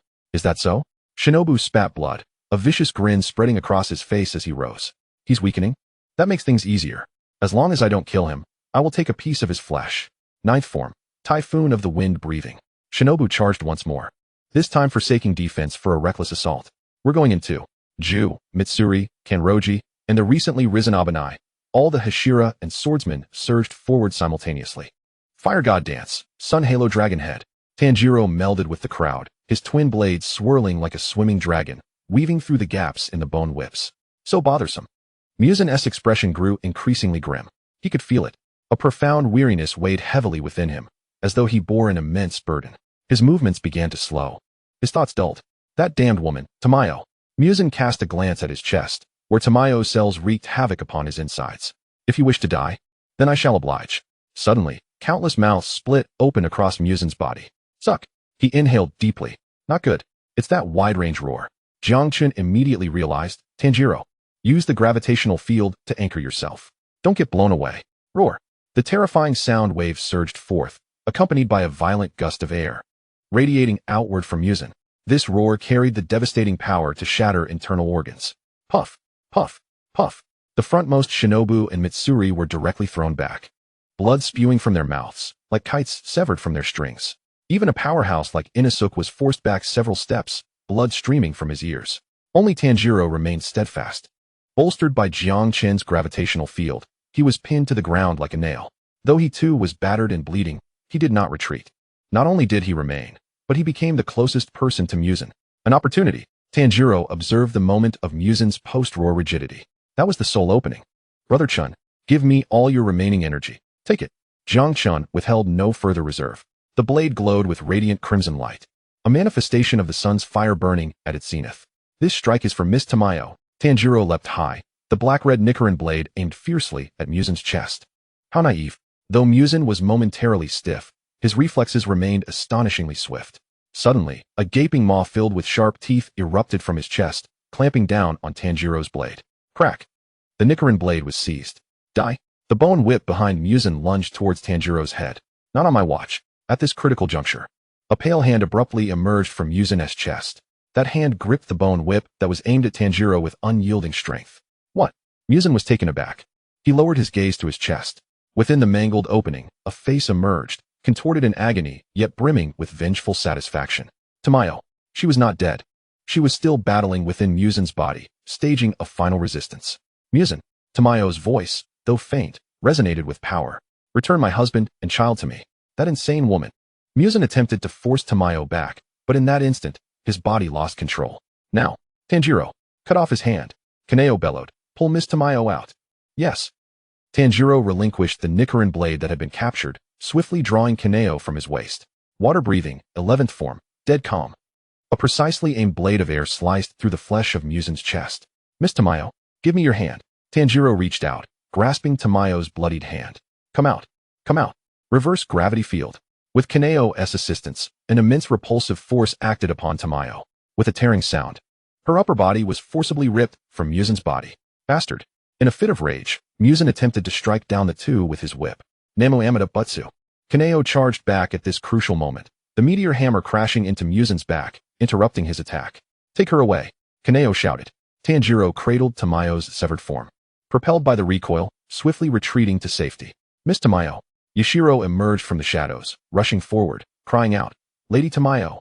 She is not dead yet. Kaneo sensed that although she had only half a life left, as long as she escaped Muzan's grasp, there was hope. Quickly. Feed her the blood of the upper moons. It's the best restorative. Tanjiro hastily produced the collected blood, collaborating with Yashiro to administer urgent aid. In the distance, Muzan, having lost the balance within him, became increasingly ferocious. Yet he did not grow stronger. The medicine left by Tamayo had fully integrated into every cell of his being. Even with Tamayo's departure, the aging process continued unabated. 9,000 years. Muzan gazed at the wrinkles beginning to form on the back of his hand. His eyes filled with a terrifying malice. That woman has made me age 9,000 years. Unforgivable. He lifted his gaze towards the increasingly bright eastern horizon. Less than half an hour remains. If I can just endure. Muzan's body began to undergo a transformation. He no longer maintained his human form, metamorphosing into a colossal, grotesque mass of flesh resembling an infant. In this giant baby form, he intended to use his thick flesh to shield himself from the impending sunlight. Trying to be a turtle hiding in its shell? Kaneo scoffed. Everyone, don't let him escape. Pin him to the ground. Turn him into jerky. The final battle was no longer a contest of skills, but a clash of wills. It was a final dance of life, burning brightly to witness the dawn. Chapter 70. The Giant Baby's Wail and the Last Breakfast. On the eastern horizon, That golden glow was no longer a symbol of hope, but a countdown to death. For Muzan Kibutsuji, it represented the inferno of hell. As the first rays of sunlight penetrated the clouds, Muzan let out a chilling scream. His body swelled uncontrollably like dough, his human form utterly vanishing, layers of blood and flesh transforming into a towering mass of grotesque flesh. It was a colossal, hideously deformed infant. It lacked skin, its raw, crimson muscles exposed, topped with a murky single eye, emitting a bone-chilling wail. Wah! The sound shattered the remnants of nearby structures. What is that thing? Inosuke, just emerging from the rubble, was startled, his boar mask askew. Has that guy turned into a gigantic, but it's a flesh shield? Kaneo's voice was urgent. He's piling up all that flesh to fend off the sun's scorching rays. He's trying to escape. Indeed, the giant baby showed no intention of attacking. Using all fours, it crawled like a moving mountain towards the shadows, crushing everything in its path, carving deep trenches into the ground. Block him, Kaneo roared, wielding the meteor hammer, ensnaring one of the giant baby's legs. Everyone, push with all your might. Oh, Mitsuri, Ju Shinobu, and all the remaining Hashira charged forward. They slashed with their swords, collided with their bodies, and even pushed against the slick, repulsive flesh wall. But it was futile. The giant baby's strength was overwhelming. With a casual flick of its leg, it sent the Hashira flying like ants. I'm coming too. A group of ordinary members clad in black infiltration uniforms rushed forth. Lacking breathing techniques and Nichiren blades, they nevertheless pushed carts laden with supplies, even a severed train car, recklessly charging at the giant baby. Don't let it through. Even if it costs us our lives, we must block it. Goto, the one who discovered Tanjiro was awake, was in tears, driving a battered truck straight into the giant baby's toe. Bam! The truck crumpled. The giant baby let out a pained cry, and its enormous hand came crashing down. Danger! Tanjiro was pinned beneath a piece of rubble, immobilized. Kaneo, save him. I'm already prepared. Kaneo instantly disengaged from Tanjiro's waist, transforming into a streak of light, shooting forth. Gravity field detonation. Boom. Beneath the giant baby's palm. The air exploded like a bomb. The tremendous recoil forced that descending hand to veer off by half a meter. Goto narrowly escaped death, collapsing in shock. Don't dawdle. Keep blocking. Kaneo circled in the air, the blade vibrating with a roar. The sun was about to fully emerge. Just hold on for one more minute. So hot. So hot. The skin of the giant baby exposed to sunlight began to burn violently, emitting a sizzling sound akin to roasting meat. A foul odor permeated the air. It panicked. With no chance to flee into the shadows, it decided to burrow downward. Rumbling. The giant baby abandoned crawling, frantically digging into the ground with its massive claws. Not good. If he manages to dig down, we may never find him again for hundreds of years. Not on my watch. Tanjiro pushed aside the stone weighing down on him and unsteadily rose to his feet. His left arm had succumbed to numbness, and blood obscured his right eye. Yet, he still possessed his right hand, along with the blade ignited by the crimson flames of the lotus. Brother Chun, come back. I'm here. Jiang Chen swiftly returned to his side. Grasping both the short blade Jiang Chen and the long blade Nichiren, Tanjiro aligned the two weapons together. This would be the final strike. He ascended upon the human ladder formed by his comrades, leaping high into the air. At that moment, half of the giant infant's body had already burrowed into the ground. Come out. Tanjiro forcefully drove both blades into the exposed back of the colossal infant. Dance of the Fire God, Sun Halo Dragon Head. Along with Jiang Chen's power, the gravitational field reversed and soared upwards. A tremendous and terrifying force surged through the blades and into Muzan's body, akin to a fisherman reeling in a giant whale. The giant infant emitted a desperate wail. Its massive form was forcibly extracted from the earth by this overwhelming power. What kind of monstrous strength is this? The Hashira stood in stunned disbelief. That boy managed to seize hold of that mountain of flesh. Don't just stand there. Help me, Jiang Chen shouted. I'm running out of energy too. Now, Jiomi's iron chains ensnared the giant infant's neck. Mitsuri's wind blades severed the claws gripping the ground. Ju's water currents washed over the giant infant's wounds. At last, the sun fully rose. The golden sunlight poured unreservedly onto the scarred land below. No. Muzan let out one final, piercing howl. His voice was filled with a yearning for life, a terror of death, and a 1,000-year obsession that had never faded. I don't want to die. I am a perfect being. No miracle occurred. Under the absolute fairness of the sunlight. The fate was the same for both the Demon King and the lesser beings. The giant infant's body began to disintegrate like a sand sculpture. Massive chunks of flesh turned to ash, scattering with the wind. In mere seconds, the monster that had brought humanity a millennium of nightmares vanished entirely from this world, leaving only charred remnants behind. Did we win? Goda stared blankly at the empty ground. We won. A chorus of cheers erupted. The members of the covert team embraced one another in tears, while the Hashira collapsed to the ground, their faces adorned with relieved smiles. Tanjiro knelt down, his blade slipping from his grasp. He gazed at the sun, feeling as though his body had become weightless. Brother Chun, has it come to an end? Yes. It has ended. Jiang Chen's voice was weak, yet carried an air of relief. This time, it was truly over. However, just when everyone believed the dust had settled, Tanjiro's body suddenly began to tremble violently. Cough. He violently spat out a mouthful of black blood. Almost immediately, bizarre red patterns spread rapidly across half of his face. It was not mere discoloration, but a network of veins resembling Muzan's. Tanjiro, Ju sensed something amiss and rushed over. Don't come near, Tanjiro cried out in pain. Clutching his face, his voice turning hoarse. Something is burrowing into my body. It was Muzan's cells, the last curse of Muzan. In that fleeting moment of contact, Muzan had injected all his blood and will into Tanjiro's body. I am unwilling. Since you, Kamadu Tanjiro, have killed me, then you shall inherit my will and become the strongest demon king. You have overcome the sunlight. You are perfect. Go forth. Annihilate the demon slayers. Muzan's voice roared frantically within Tanjiro's mind. Tanjiro's eyes transformed into slits, his nails elongated, and a presence more pure and terrifying than Muzan's began to awaken within him. Demon King transformation. This is bad. Ju's face turned pale. He had been infected. The surrounding people instantly raised their blades, their hands trembling. That was their hero, the boy who had just saved the world. How could they bring themselves to strike? Trying to take over my host? In that moment of despair, an extremely disdainful and even mocking voice resonated from Tanjiro's waist. Muzan, have you forgotten? There's still a blade here. Buzz. The blade Jiang Chen held ignited with an unprecedented blinding radiance. High concentration of foreign consciousness detected. Emergency defense mechanism activated. Initiating ultimate devour mode. Soul harvest. Attempting to turn Tanjiro into a demon, Jiang Chen's blade instantly turned a fiery red, as hot as a searing iron brand. Let us see if this blade agrees with that. Feed me. An indescribable force surged directly into the depths of Tanjiro's soul. The Muzan essence attempting to invade Tanjiro's will suddenly emitted a terrified scream. What is this? No, let go of me. I am the Demon King. I am. You are my breakfast, Jiang Chen coldly retorted. Whoosh. It was as if a toilet were being flushed. All remnants of Muzan's will, blood, and energy were forcibly drawn away in an instant by Jiang Chen's overwhelmingly powerful system. Streaming down his arm, it was entirely absorbed into the blade. Burp. Jiang Chen let out a satisfied belch. The demonic markings on Tanjiro's body rapidly receded, his nails shrinking back, his eyes returning to their clear state. He softened and collapsed into Ju's embrace. Tanjiro. The others rushed over. He's fine, just asleep. Ju checked his breathing, letting out a sigh of relief. His pulse was steady. That blade. Mitsuri gazed at the jade-colored short sword that had fallen to the ground. At this moment, Jiang Chen's blade shimmered with a kaleidoscope of colors, exuding a languid, yet powerful aura, as if it had feasted to its heart's content. What kind of blade is this? Everyone regarded it with awe, akin to gazing upon a divine artifact. Only Jiang Chen silently lamented in his heart. Damn it, I've eaten too much. I might really go into hibernation now.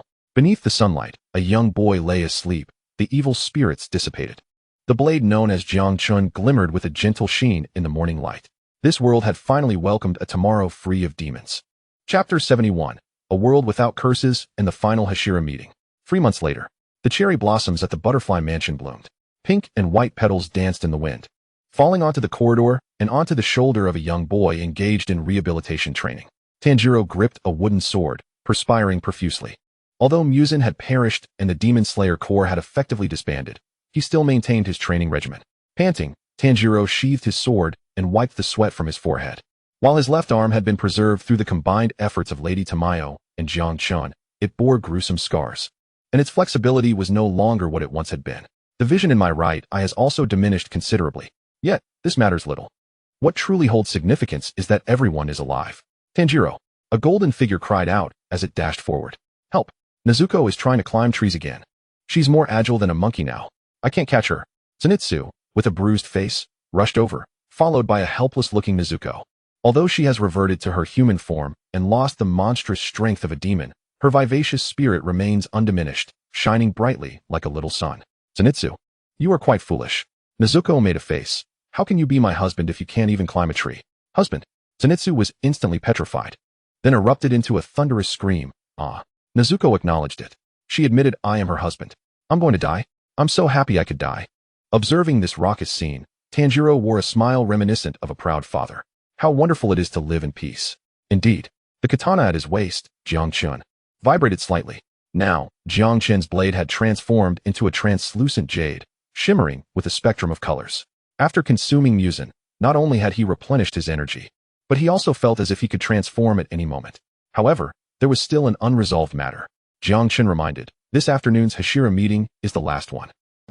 Tanjiro's expression darkened momentarily. The markings. They hung over the heads of all swordsmen who had awakened them like a Damocles sword.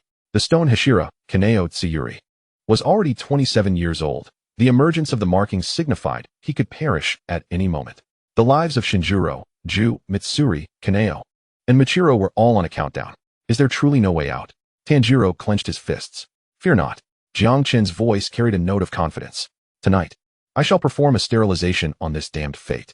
At the newly established residence of the Agatsuma family, there was no heavy atmosphere nor bloodlust this time. The new head, Kariya Agatsuma, a mere 8 years old, sat upright in the main seat, flanked by his 2 elder sisters. Below, the surviving Hashira stood in orderly rows. The stone, wind, water, serpent, love, mist, and sound Hashira, who had retired but still attended. Though all bore injuries, some missing limbs, each face radiated the relief of having survived. Except for the looming shadow of the markings. Everyone. Though Kariya's voice was youthful, it resonated with the authority of a leader. Muzan Kabutsuji is dead, and the source of evil has been severed. I hereby announce the official dissolution of the Demon Slayer Corps. Thank you all for your efforts. Kariya, along with his 2 sisters, deeply bowed. My lord. Tears streamed down the Hashira's faces as they reciprocated the gesture. A millennia-long wish has finally come to fruition in this generation. Just as this touching moment unfolded, wait. A sudden voice interrupted. Tanjiro's jade-colored short sword unsheathed itself, hovering in midair. The sword spoke? Kariya looked up in astonishment. I am Tanjiro's blade spirit, Jiang Chen. Jiang Chen's blade emitted a gentle glow, his voice resonating throughout the hall. The dissolution of the Demon Slayer Corps is indeed a good thing. However, some deaths remain unsettled. Jiang Chen floated before the stone Hashira, Kaneo Tsuyuri. Big guy, how many days do you think you have left to live? Kaneo clasped his hands together, tears streaming down his smiling face. I have awakened the markings and am over 25. I fear tonight may be my last. Then don't rush to die. Jiang Chen interrupted. I possess something, a legacy left by that fellow Muzan. Vitality. An abundance of vitality enough to extend life for thousands of years. Buzz. Jiang Chen's blade shuddered. A visible stream of green life energy surged forth from the blade like a gentle rain, enveloping all the marked swordsmen present in an instant. This is Shinjiro gazed in astonishment at his hands. The profound exhaustion brought on by the awakening of the markings vanished in that moment. In its place, a steady influx of vitality surged. The heart beat more robustly, breathing became easier. The markings drain life, Jiang Chen explained, so I shall replenish what you have exhausted. And even add a little extra. Rest assured, with this vitality, not only will you avoid an early demise, but you shall also live longer than ordinary people. You all better live long, you rascals. The hall fell silent. Then, an eruption of joy. Woo-woo. This is wonderful. The love Hashira Mitsuri was the first to burst into tears, embracing the serpent Hashira, Kaneo Tsuyuri. Mr. Iguro, we don't have to die. We can be together forever. Kaneo's body stiffened. His face flushed like a tomato, yet this time he did not push Mitsuri away, but gently embraced her in return. Yes, this is wonderful. Indeed, it is truly wonderful. Even the usually stoic wind Hashira, Shinjiro, turned his head, discreetly wiping away a tear. He thought of his younger brother, Jinya, still recuperating at the butterfly mansion. Since we don't have to die, I should also learn to be a good brother. Ju stood in the corner, watching his companions laugh and cry. A faint smile finally gracing his lips. He glanced at Tanjiro beside him. Thank you. You're welcome, Mr. Ju. Tanjiro beamed like the sun. On this day, the Demon Slayer Corps disbanded. Yet, the bonds endure. Chapter 72. The Clamor of the Dining Hall, a Wedding, and the Girl Who No Longer Tosses Coins. Half a year later, in the waning days of the Taisho era, spring was in full bloom. Tokyo, Asakusa. Here, the vibrancy and clamor remained. With the ringing of streetcars weaving through the thoroughfares, modern ladies in Western attire brushing past women in kimono. However, beneath this bustling facade, the lingering stench of blood that had festered in the shadows for millennia had entirely dissipated. In its place blossomed a pure and vibrant world. A Western-style dining hall named Serpent Love had hung a sign early on, declaring it closed to guests. Though the doors were firmly shut, One could feel the exuberant atmosphere within, as if the roof might lift from the joyous uproar inside. This was no ordinary gathering. It was the first carefree celebration of the demon slayers who had once borne the fate of humanity, teetering on the brink of life and death countless times. Listen up. Yuzui Tenjin had one foot planted on a sturdy oak table, holding aloft a beer mug larger than his face. Despite having lost an eye and a hand, it did nothing to diminish his charisma. The diamond-studded headband sparkled under the gaslight, dazzling enough to blind. Today is the grandest celebration I have orchestrated. It is the joyous day for Iguro and Kanroji. Anyone who dares to frown during this time, I shall tie them to a firework and launch them. Do you understand? Cheers. The resounding cheer was deafening. Sitting at the head of the table were the stars of the day, the former serpent Hashira, Iguro Kaneo, and the former love Hashira, Kanro. The voluminous skirt unfurled like a cloud, rendering her akin to a princess who had stepped right out of a Western painting. Mr. Iguro. Mitsuri glanced at the petite Kanawa beside her, her cheeks flushing a deep crimson, reminiscent of a ripe apple. Kanawa was clad in a well-tailored black tailcoat. Despite the bandages still adorning the lower half of his face, the tenderness emanating from his heterochromatic eyes could melt steel. He clumsily sliced the steak on his plate, each movement careful, as if he were afraid of ruining the meat's delicate fibers. He pushed all the meticulously cut pieces from his plate toward Mitsuri. Can I eat this? Mitsuri cupped her face in her hands, her eyes sparkling with delight, yet she hesitated. But this is Mr. Iguro's portion. Eat. Kanawa's voice emerged, muffled yet resolute through the bandages.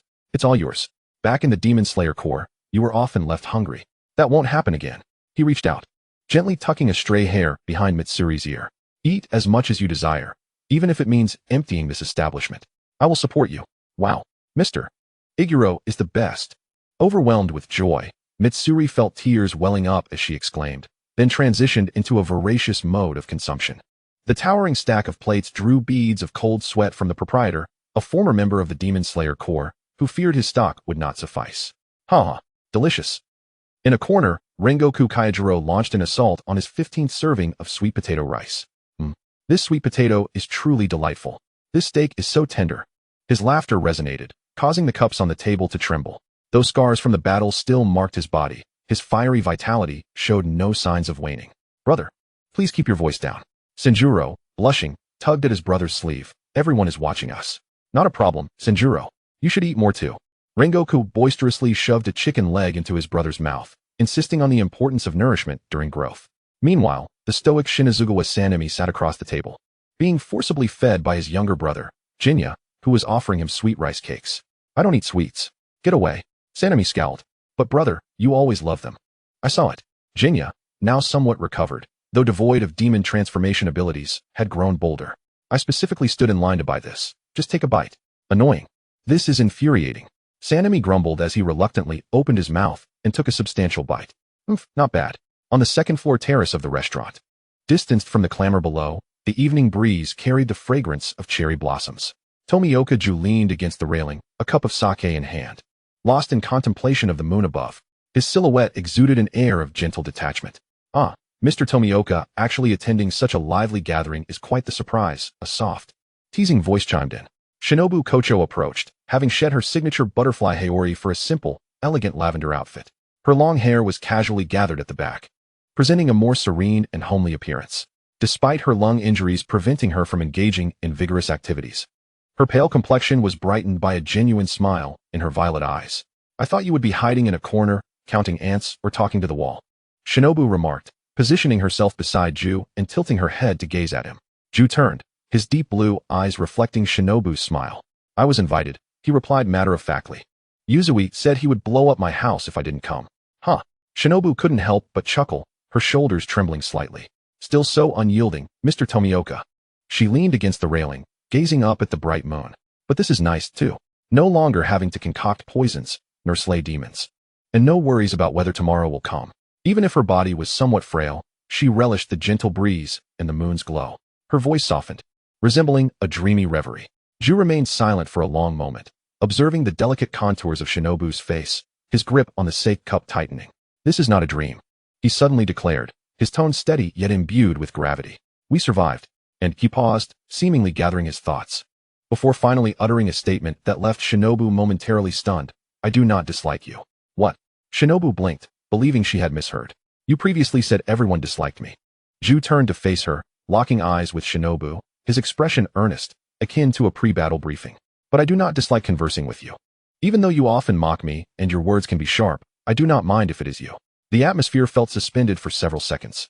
Shinobu's cheeks flushed visibly, extending to her ears. She averted her gaze, turning her back to Ju, her fingers unconsciously twisting the hem of her garment. What kind of talk is this? So clumsy. Shinobu took a deep breath, her lips curving into an involuntary smile. Since you don't dislike me, perhaps you should speak more often. After all, I don't find you that annoying, you blockhead. Under the moonlight, although their shadows did not overlap, they stood in close proximity. Beneath the cherry blossom tree outside the restaurant, Kamado Tanjiro sat on a bench, cradling Kamado Nezuko in his arms. Though Nezuko spent most of her time in slumber to accumulate energy for her transformation, Tanjiro had grown accustomed to carrying her. Brother, everyone is so happy, Tanjiro remarked. Gazing at the warm light streaming from the windows, listening to the joyous laughter within, his heart swelling with warmth. Indeed, Nezuko's voice echoed lazily in his mind. This is how a happy ending should be. Far better than a tragedy where one is left alone after losing an entire household. For this moment, we truly fought with all our might. At that moment, a light, delicate footfall crunched the fallen leaves. Tanjiro turned to see Sayuri Kanawa approaching. She wore a pale pink dress that Shinobu had specifically chosen for her. Her hair was styled in a side ponytail, the butterfly hairpin at the tips shimmering gently in the moonlight. She held no coins. Since the battle at the Infinity Castle, the girl who always relied on tossing coins to make decisions and concealed her true self had put them away in a box. Tanjiro, Kanawa said, sitting beside him with a respectful distance. She gazed at the drifting cherry blossoms, her expression clear and resolute. I want to open a clinic in the Butterfly Mansion. Her voice was soft, yet devoid of hesitation. Sister can no longer bear the burden of work. Aoi is capable, but she handles logistics. I wish to carry on my sister's legacy, using my vision to assist more people. No longer searching for the weaknesses of demons, but rather for the ailments of patients. She turned to him, her violet eyes sparkling with unprecedented determination. What do you think? No coin was tossed. This was her own decision, a blueprint for her future. Tanjiro paused, taking in the sight of the girl who seemed transformed. He smiled, his expression warmer than the sun of spring. I think it's wonderful.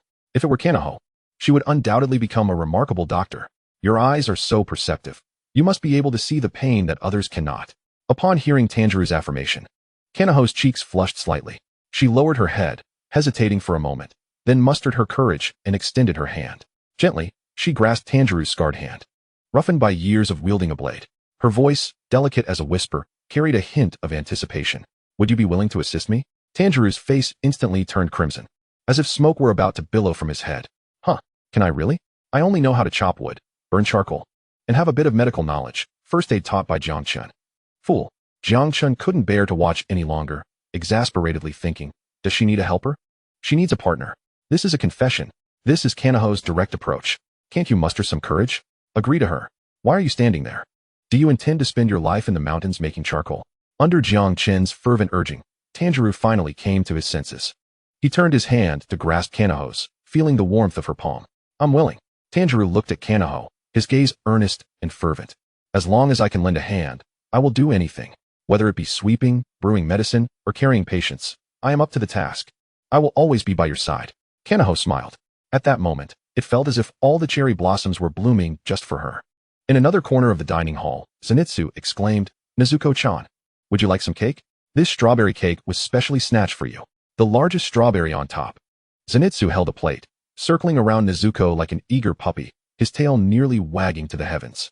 Nezuko, dressed in a beautiful pink furosode kimono, her hair neatly arranged, couldn't help but stifle a giggle at Zenitsu's fervent demeanor.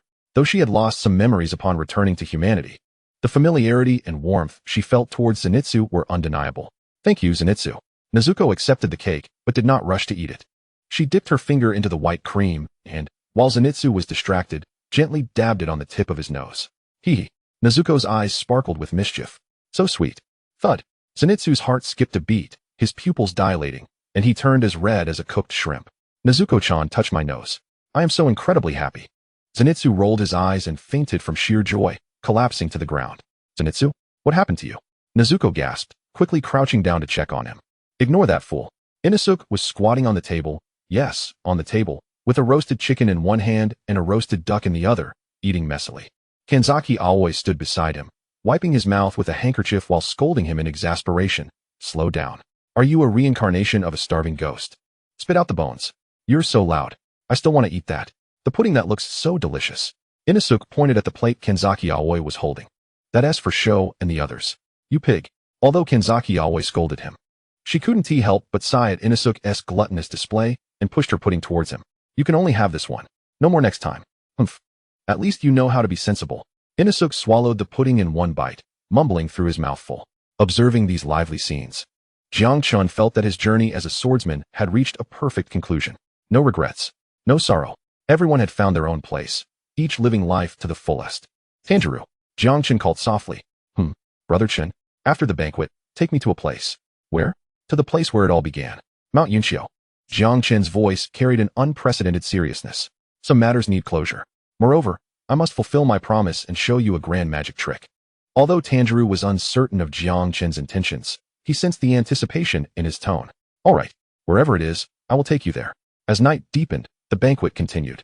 Laughter, clinking glasses, and playful banter intertwined to create the most beautiful melody. It was the sound of peace. It was also the prelude to a new era. Chapter 73, A Family Named Jiang Chen.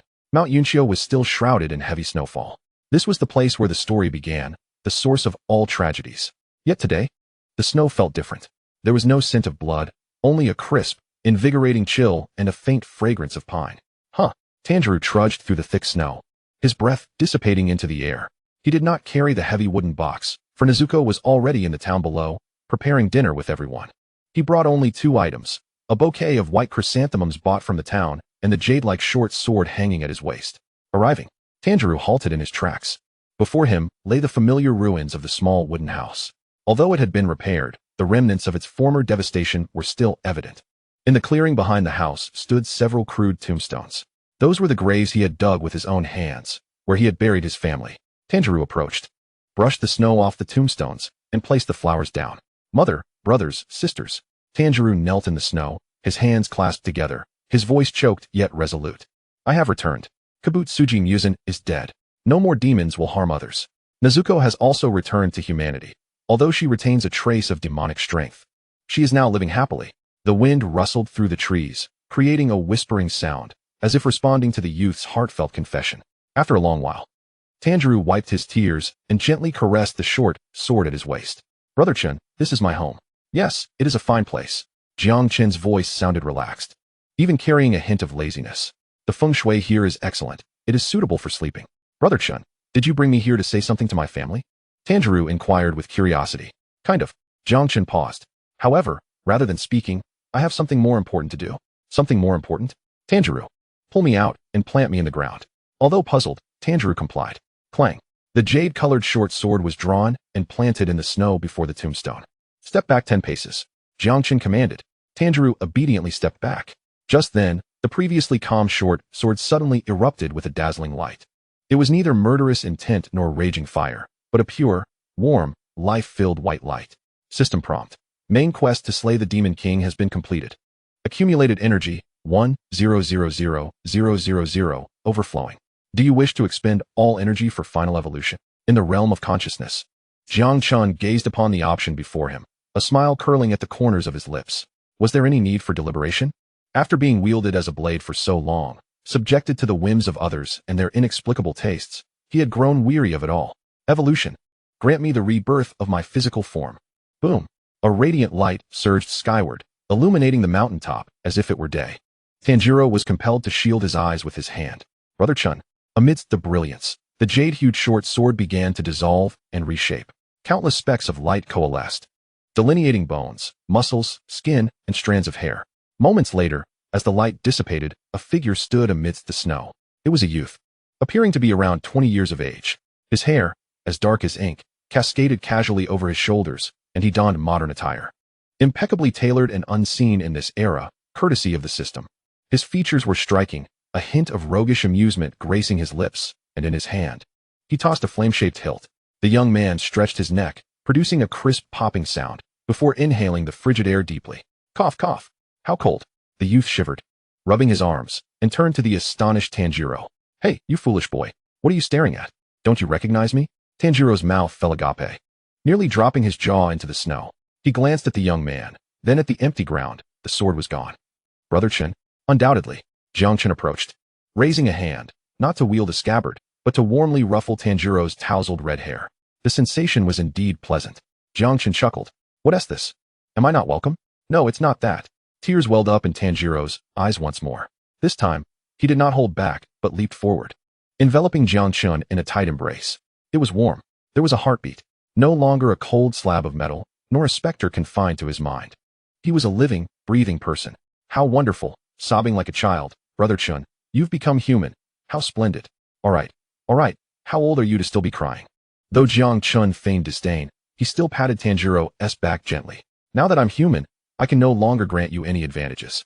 From now on, you'll have to rely on yourself in battles. That is fine. Tanjiro lifted his head, tears streaming down his cheeks, yet his smile was radiant, proclaiming that fighting was no longer necessary. All the demons have been slain. Indeed. Jiang Chen stretched languidly, casting his gaze towards the distant sunset. Then I shall assume the role of your older brother who only eats and does no work. Perfect. I have plenty of food at home. As they descended the mountain. Brother Chen, what do you wish to eat? Everyone will be there tonight. I crave hot pot, the kind loaded with meat. No problem. Zenitsu should have brought a lot of premium beef. That rascal is wealthy. Let us eat him out of house and home. The two walked side by side through the snow, leaving behind two sets of footprints. No longer one person and one sword, but two comrades, two brothers. Upon reaching the mountainside, Jiang Chen suddenly halted, glancing back at the summit. There lay the remnants of the past, buried alongside an era steeped in blood and sorrow. What's wrong, Brother Chen? Tanjiro inquired. Nothing. Jiang Chen turned his gaze towards the brightly lit town below. That was the human world. Just feeling a bit hungry. Jiang Chen touched his stomach, revealing the most genuine smile he had worn since arriving in this world. Let us go, Tanjiro. Time to head home for a meal. The legend of the Taisho era has drawn to a close. Yet, many years hence, in modern-day Tokyo, within a century-old establishment named Kamadu Charcoal Grill, news was airing about the wilting of the blue spider lily. Boss, another 10 skewers of grilled meat, please. A group of students clad in high school uniforms shouted towards the counter. Among them, a golden-haired youth, a descendant of Zenitsu, was fervently courting a nearby black-haired girl. Behind the counter, a young man with a faint scar on his forehead, a descendant of Tanjiro, expertly flipped the grilled meat. In a corner, a black-haired man, dressed in modern casual attire and still possessing youthful charm, lounged in a recliner, sporting sunglasses and leisurely sipping soda while scrolling through videos on his phone. Ancestor, quit playing on your phone and come help collect the money. The young boss called out, exasperated. What's the rush? The black-haired man adjusted his sunglasses, lazily rising to his feet. Today's youth have no respect for their elders. He walked to the entrance, observing the bustling crowd outside, gazing at the faces devoid of fear, only radiating smiles.